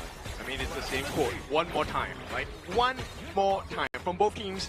Right now, Boom wants one more time so they can last longer in this series. APG, one more time to be able to take it, proceed down more deeper into the lower brackets, and potentially take the lion's share of the #1 place for that 300,000 USD prize. Only time will tell here for this two teams. Will they be falling out of the competition after this game, or will they be continuing their run now as we go into this one? But there it is already so far, just kind of trying to funnel over the Crimson Gold potentially here over to the side of Carl once again. Obviously saw that maybe potentially Danny got it on the Parasolar, but maybe it's just because the wave clear on Carl is already pretty low. Giving over that to Parasolar would have been a problem. Yeah, they need to hold the lane, right? Both Carl as well as Danny need the farm, they need the EXP as well, which is why this lane sharing is so important for the side of Boom Esports. Very important for these two teams, because obviously, I mean, you're going to be looking at trying to get Danny online a little bit earlier, especially in terms of those power spikes, right? Maybe even the Spark Forge Dagger first item, maybe even the Doomsday. That's the kind of two items we're looking for here onto that Parasolar. Yeah, we'll see which one he chooses for the side of Danny. But for now, Boom Esports, they're doing well. Miggy does help to secure that space, right? Which means they get the teleportation portal. This is going to allow Danny to ramp up his farm, but right away, they're trying to set up something in this mid lane. Stun comes in from draw, but now he has to be using the flash. Unfortunate for him. Yes, very early flash being committed here by draw, but I mean, it's better than him dying to first blood. But we obviously didn't really comment much on Midgey's Dharma pick here as well, right? Like, obviously, that's going to be a big, crucial crowd control factor going into these team fights. But really, Carl leading the charge, and then maybe Midgey trying to get that backdoor flank to try and get the best truth managers possible. You'll see what the value of the Skyfall is, right? The timing and the choice of the target for the Skyfall is going to make the world difference for the side of Boom Esports. Because for now, I don't think they can contest in the jungle. You already have Yulong level 5, right? Kao's level 5 as well, but because he has the Hardened Jade mark, this is going to be much more straightforward for Yulong. Oh, a lot more straightforward, a lot quicker in the terms of takedown into the jungle, right? Obviously level 6 before Carl's level 6 there means that he's definitely kind of steamrolling ahead here. And he does have around a 200 gold difference here as well, just into the jungle lane alone. Looking to maintain that one will be Yulong.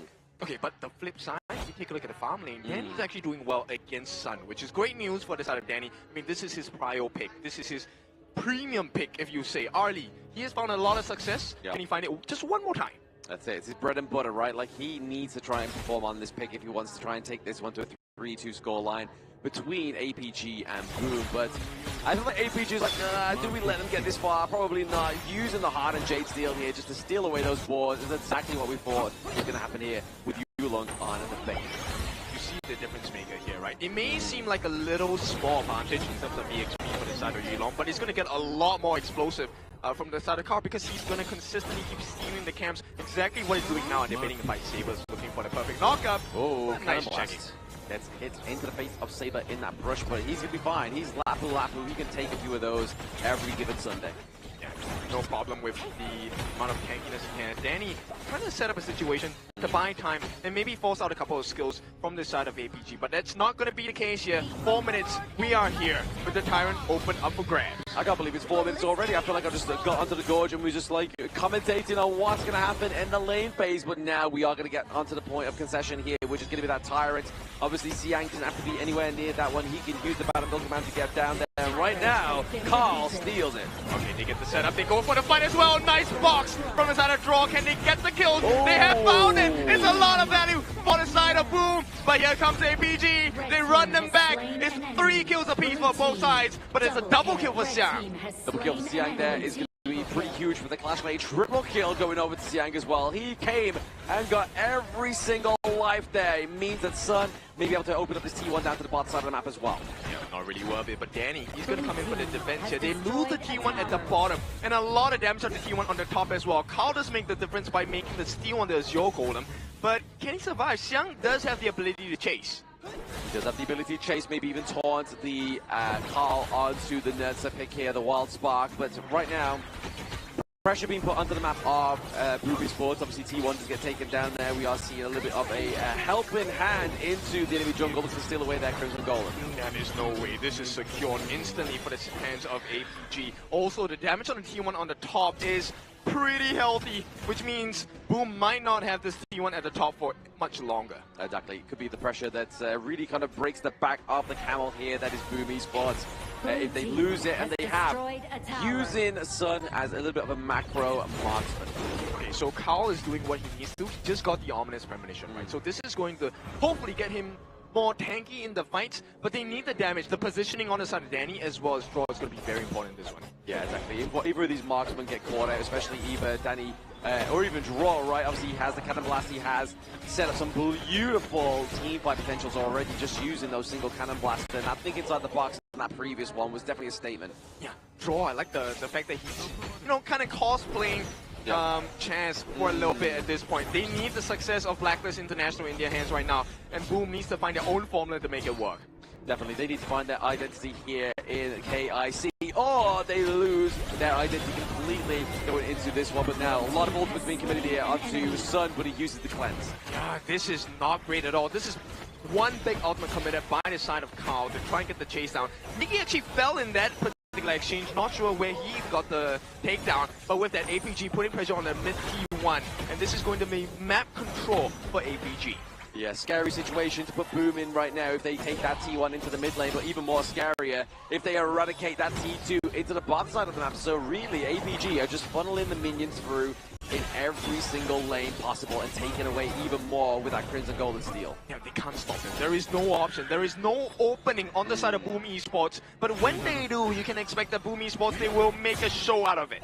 They will make a show indeed. But there's been kind of a catches on to 2. Nice done, but he catches 3 on the back and it's not looking good. Shushan takes out Miggy. This is not a fight they want to take. Boom Esports, they have to run. They do have to run, and they have to make sure they're going up top side of the map as well. As you can see there, Yulong looking for the split push here onto that T2 as well. Gets the takedown, looks for a little bit more here, but the minion wave down bot side has naturally paused.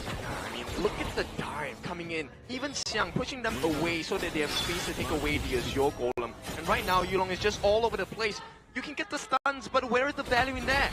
Exactly, where is the value? Other than the slowing down the tempo or maybe even the GPM of APG, but you are 2.8k ahead here if you are Alpha Gaming. So no amount of Cannon Blast is going to make sure that you are able to get that lead back. Yeah, which means right now it's about buying time, right? For Boom Esports, yes, they're trading. Yulong's already a level ahead of Carl, and which means he's going to be able to deal a lot of pain to the side of Danny, especially if he gets the catch. But for now, Boom Esports, as long as they hold on, make it past the 10-minute mark, maybe even 15, there is a chance to come back into this game.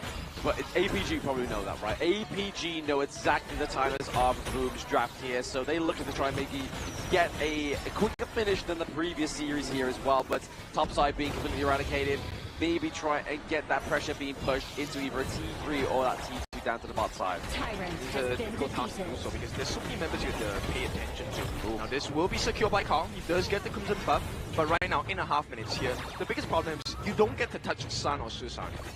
Yeah, I mean, they're definitely kind of being sat between a rock and a hard place, right? Obviously, Xiang and Saber are being the ultimate denials here onto Shishan and Sun for now, but all it takes is Miji get into the back line, maybe a Starfall as well. From Carl could really just kind of gain access to them. I mean, that's the dream, right? For Boom Esports, they really need to rely on the mistakes of APG because right now they're super clean. Saber stands in the middle, Susan uses his ultimate, they get set up for a nice stop. And right now, even with all of that, they still can't find an opening into the heart of APG. I mean, Boom was able to get the Azure Golem though, right? They was able to kind of maintain it for themselves, so definitely a bit of a good takeaway here from them. Big catch! Can they finish the job? Saber's low. He will be taken down. That's a huge tank taken away from the side of APG, but the map is still not in their favor. Bottom T3 now under pressure. They got this kill at the 9.5-minute mark. Saber will not be available for the fight.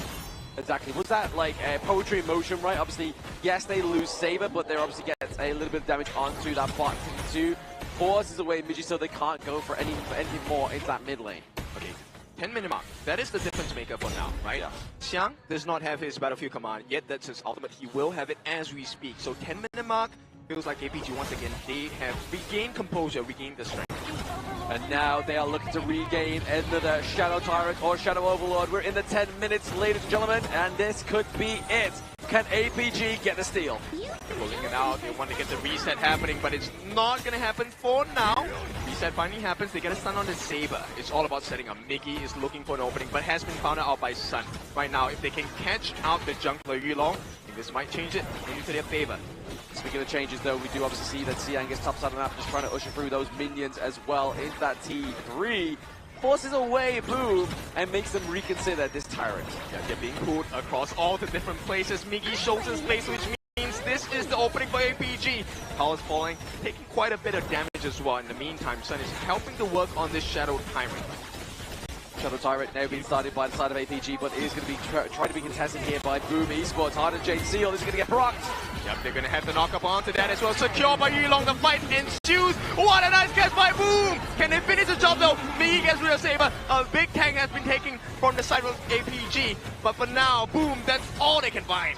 All they can find, but they are able to exhaust the flash from Shishan, Sun, and Saber. That's a lot of resources being banished here, only for that. Oh no, they have found him! Draw is going to be taken down, and that is one member down. So it's going to be a trade of roamers at this point. But it's a trade that benefits APG, who have a 2.6 thousand goal lead. Exactly, getting that Cannon Blast off of the gorge here is definitely going to stop any signs of Yulong slowing down now as they get into around about the 12-minute mark.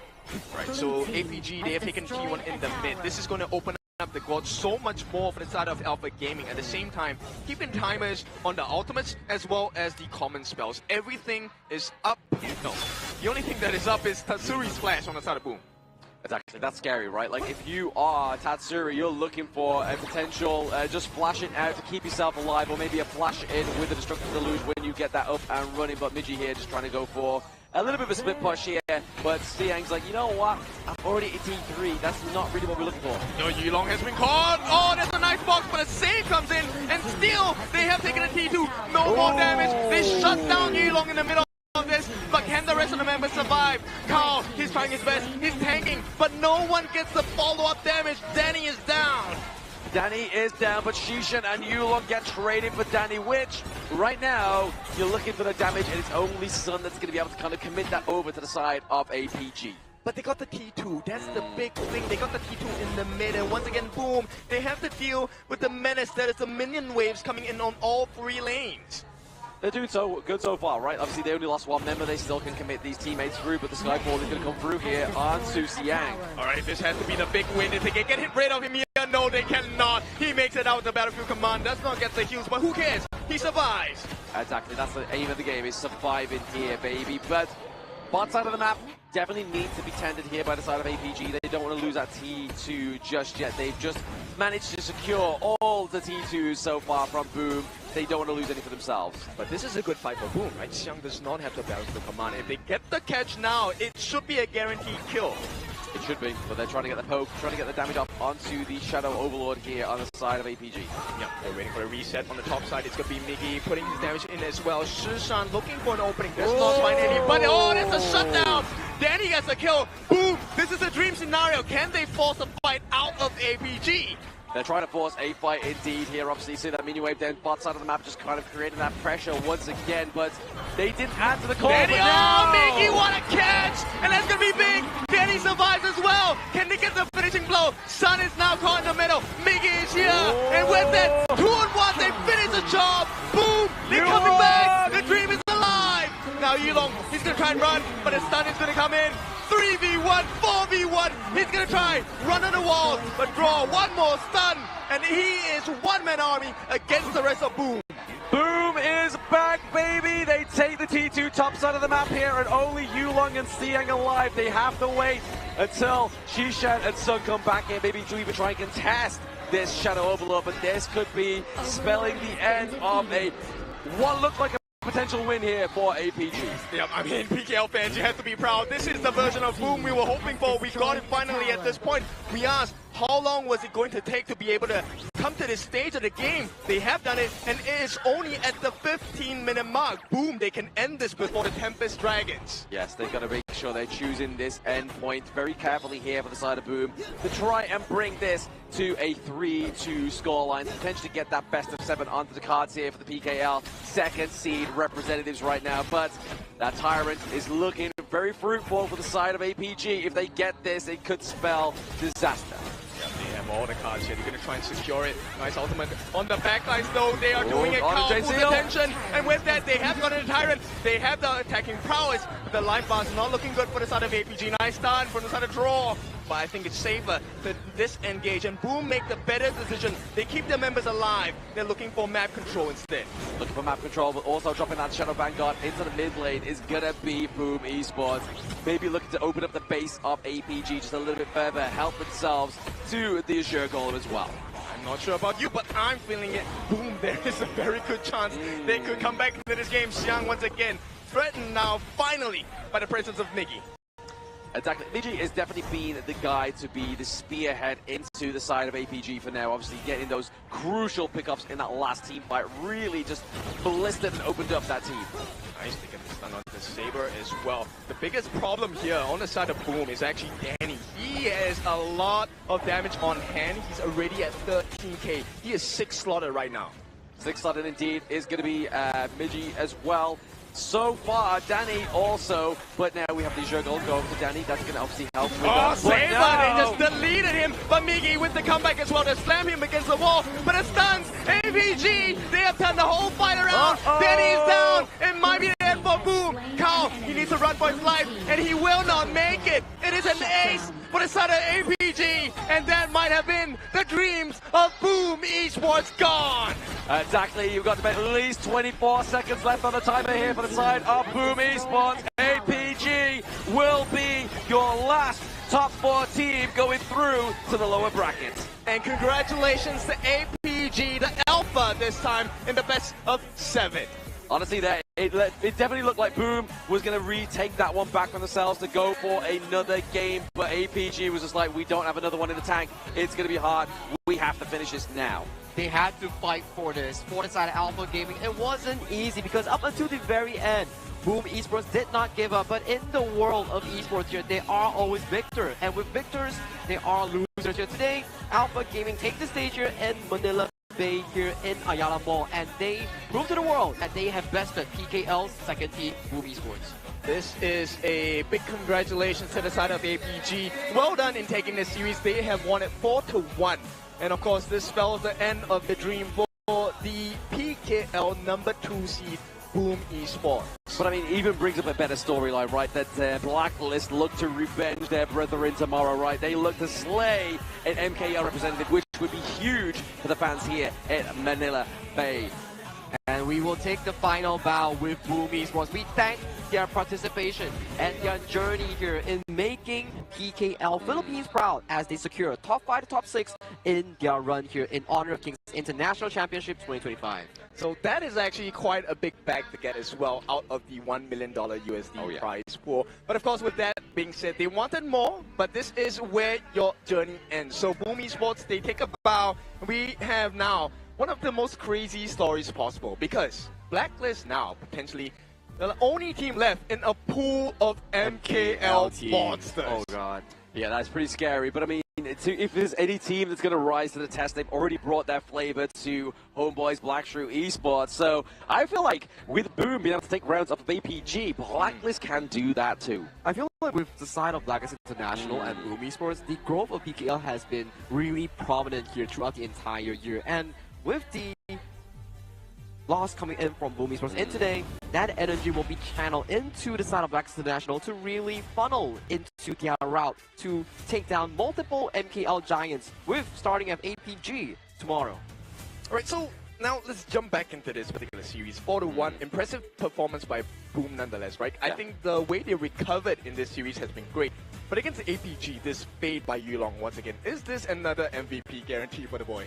It feels like it. It definitely feels like it. But I mean, at the same time, I feel like Siang may be given this one as well because he was the saving grace. His battlefield commands has been very consistent thus far, and even in the final approach where we saw Alpha Gaming's Yulong jumping on towards Tatsuri's Lady Zen, he was immediately used on the battlefield command to save out his brother-in, which is the jungle player here known as Yulong here. And this is the damage chart here coming in for both of these squads here, with a lot of consistent DPS being funneled by both Son and also Dani on the respective marksman picks. And you have to take a look at the damage with the Soak as well, right? Saber with this Lapu Lapu, with the Reef Hadato, really doing so well. Great. I mean, over 6 digits of tank. I mean, look at it here, right? Obviously, this gold grab definitely paints a picture of where we started to see Boom potentially come back right there. It was a literal gap here between these two big blue waves that could have definitely continued in Boom's favor. But unfortunately, that's when APG was like, all right, okay, that's when we need to strike harder. And that's exactly what they did as they got towards the end there. Yeah, dreams are shattered here coming in for side of Boom Esports here, but however, they do show signs of improvement here coming in towards this tournament here. Well, let's check out the head-to-head matchup here featuring Yulong and also Carl here. I gotta say, both junglers did what they exactly needed to do. Carl's job was to really disrupt the backline here, make sure that Dani on that early had sufficient room to do that DPS. On the flip side, Yulong was always on the consistent front end, looking for the pounces, the assassinations on towards Boom Esports members. Yeah, the save potential by APG is really what gave Yulong that advantage. But of course, if we talk about advantage, there is one player that gave it all for the side of APG. We'll take a look at the MVP, and it is Saber this time, tanking over 100,000 worth of damage.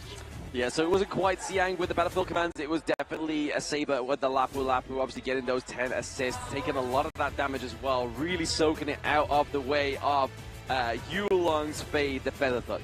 He was very flexible with the Reef Datu Lapu Lapu here. And one of the plays later that we can see if it was highlighted, the mid lane, the way that he counter-engaged and disengaged for his teammates, that was beautiful stuff with the ultimate coming in from Lapu Lapu. Yeah, I really love this. I mean, soaking damage is one thing, but to open up with after soaking damage for the team, I think that's one of the biggest difference makers for the side of APG, because this allowed room for Yulong to come in for the finish onto the members. The save by Xiang as well. Look, Boom threw everything they had. They had Miggy's ultimate, they had Draw's ultimate, and they even bought space for Danny as well, but still they couldn't win the fight.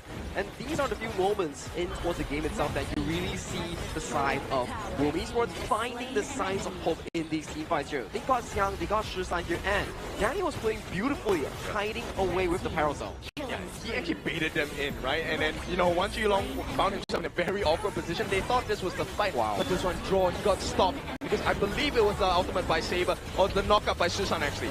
Oh, absolutely. The knock by Shushan is going to be the pinnacle of just stopping Draw, having such a fantastic crowd control in these team fights. And if it wasn't Shishan, it was Saber with that ultimate knockup. And Saber played really well in that fight. The reason why Tatsuri even got caught out is because the side of the Lapu Lapu used the spell to charge into the flash to extend the range, getting the ladies at the tip of the spell knockup here, which gave the side of Alpha Gaming the team winning fight here, making it a 5v4 at the start of the fight. So now we have seen what is required for teams to make it into the next part of the competition for the grand final stage. And right now we only have one team left from the PKL, which is the #1 seed, deserving of the title of #1 for PKL. But now the final 4 teams are left alive in KIC 2025. We finally have our top 4, and we finally have a Philippine representative in that top 4. So history has been made. Unfortunately, Boom won't be one of those PKL teams going through to it, but it will be your #1 seed. The boys in Blacklist that always break the code. At the very least, with Blacklist International in towards the top 4 here, all the energy channeled by Boom Esports fan will be funneled in towards Blacklist International to represent not only PKL, but Philippines as a nation as a whole. Because where are we right now? We're in Manila Bay. We are at Ayala Mall, right in the heart of Manila Makati here. Yeah, so this is going to be very important because, I mean, the challenge is set. You have 3 of the strongest teams coming out from MKL. PKL has never reached this stage of the competition in any international stage. For the first time, they're going to be able to do it, and we'll take a look at it. Well, that was a heck of a game so far coming in towards this tournament. And this was the entirety of the 2 back-and-back series here. We do want to hear the winners and losers interview here, so let's pass it over to Mara. Mara, do take it away. Congratulations to our winning team, APG. Congratulations, Saber. You've made it to the top 4. You guys are so strong in every single match that you've been in. In the entire tournament of KIC 2025, what would you say was the most difficult moment and how did you overcome that? Because it seems like you're breezing through this tournament. I think the difficult thing is our maintain, and we will try our best to win. Yes. And your rise to the grand finals is going to be a long one. From potentially the hometown favorites of the Philippines and the possible 2 strongest teams in the world from your region. Now, my question is, what kind of preparation, what kind of mental preparation did you guys do for this certain stage of the tournament? I think we cannot look down our enemy and try our best to win every game. It's great that you're not underestimating anyone, and you just went up against Boom Esports, defeating them in their home court in front of everybody here. What would you like to say to Boom for their next journey? Good job. And what about for Blacklist International, because you'll be facing each other tomorrow? I will say the top 3 team is Malaysia. All right. Top 3 teams of Malaysia. But now, Saber, it's now time to thank all the APG fans that have supported you all throughout this tournament. What do you have to say to them? Thanks for support APG, and please keep support us. Thank you so much once again. Congratulations, Saber. You're proving that Malaysia truly is the strongest region. Thank you so much. Thank you. And Butters, now it's time to call our brave warriors who fought hard until the end. Let's welcome on stage Boom Esports, Carl. In every tournament, there are winners there are fallen brothers whom we have to say goodbye to. Carl, regardless what the results are, there are those who keep on supporting you, who cheer for you and your team no matter what. What would you like to say to everyone here at Ayala Malls, Manila Bay, and everybody watching at home? Ayun, thank you sa mga sumuport sa amin sa online and lalo na sa mga nag-effort pa pumunta rito. Maraming salamat guys. Medyo lumalayo na naman yung PKL kahit sobrang early pa lang natin. So, ayun. Thank you. Thank you to everybody who's watching and supporting them here and online. And he acknowledges that PKL is getting better and better. And that's what they've shown today.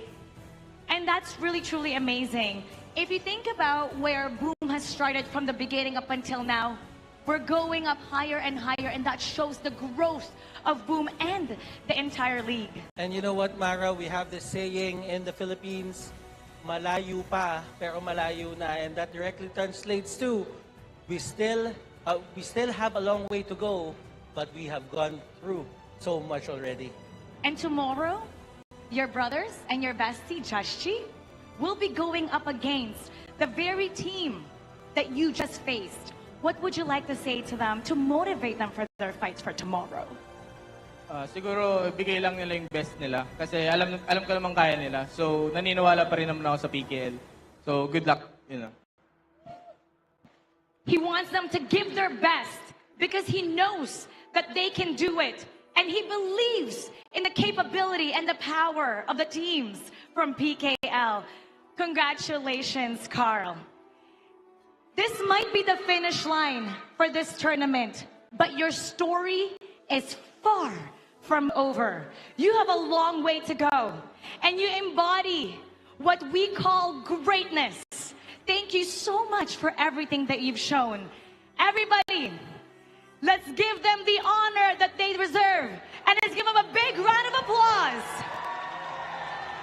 When I say boom, you say esports. Boom! Esports. Boom! Esports. One more time. Boom! Esports.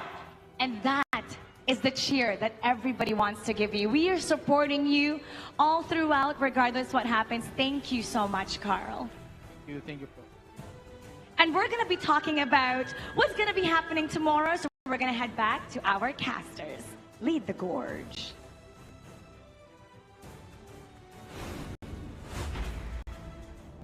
Thank you, Mara, and also Butters for the interview with Carl coming in from Boom Esports and also Saber coming in from Alpha Gaming here. Definitely a heart-wrenching experience here for both us casters and also the side of Boom Esports players here. But we do have to bid them goodbye in the harsh environment of the tournament line here.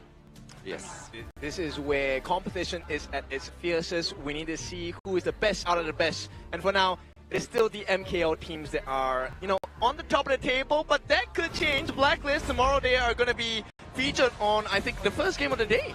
Not quite the first day of the game. It's going to be Nova against HBSE. We're getting the MKL matchup. The MKL 4 season finale coming through here. But obviously the game we've just witnessed there is APG taking that 4-1 against Boom. But then Blacklist earlier taking a win for the PKL against Twisted Minds at that 4-2 victory. And so far, the first series featuring Nova Esports and also the side of Homeboys Black Show Esports.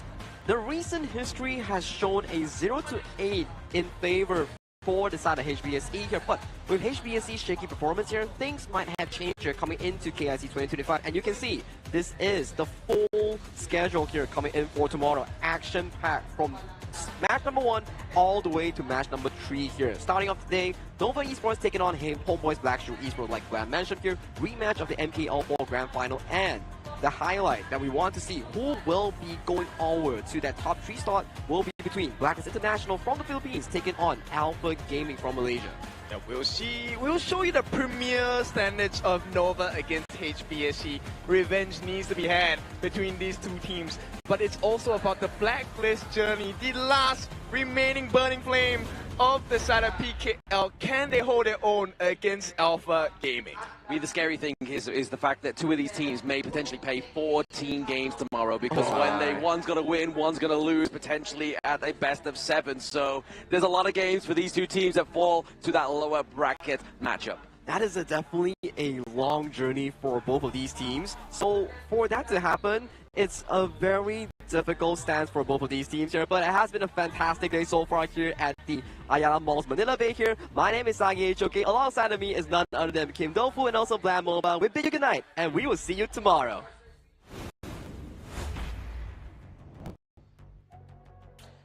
In these stages, there are always two sides of a story. One is of heartbreak, and one is of triumph.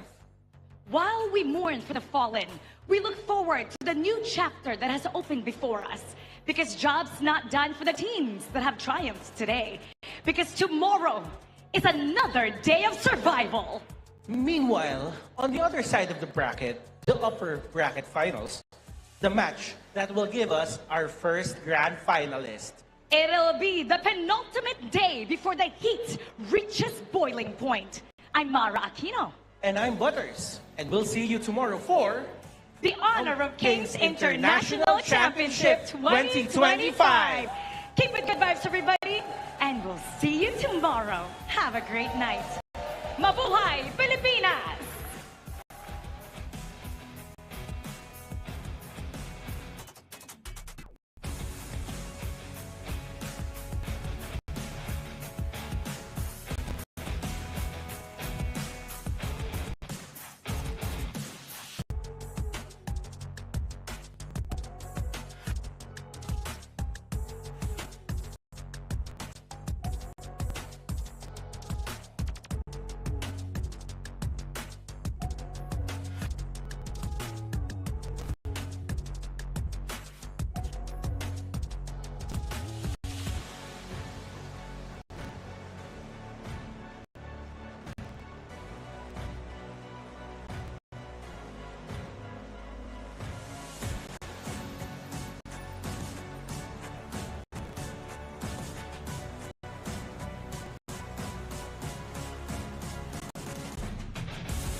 Free.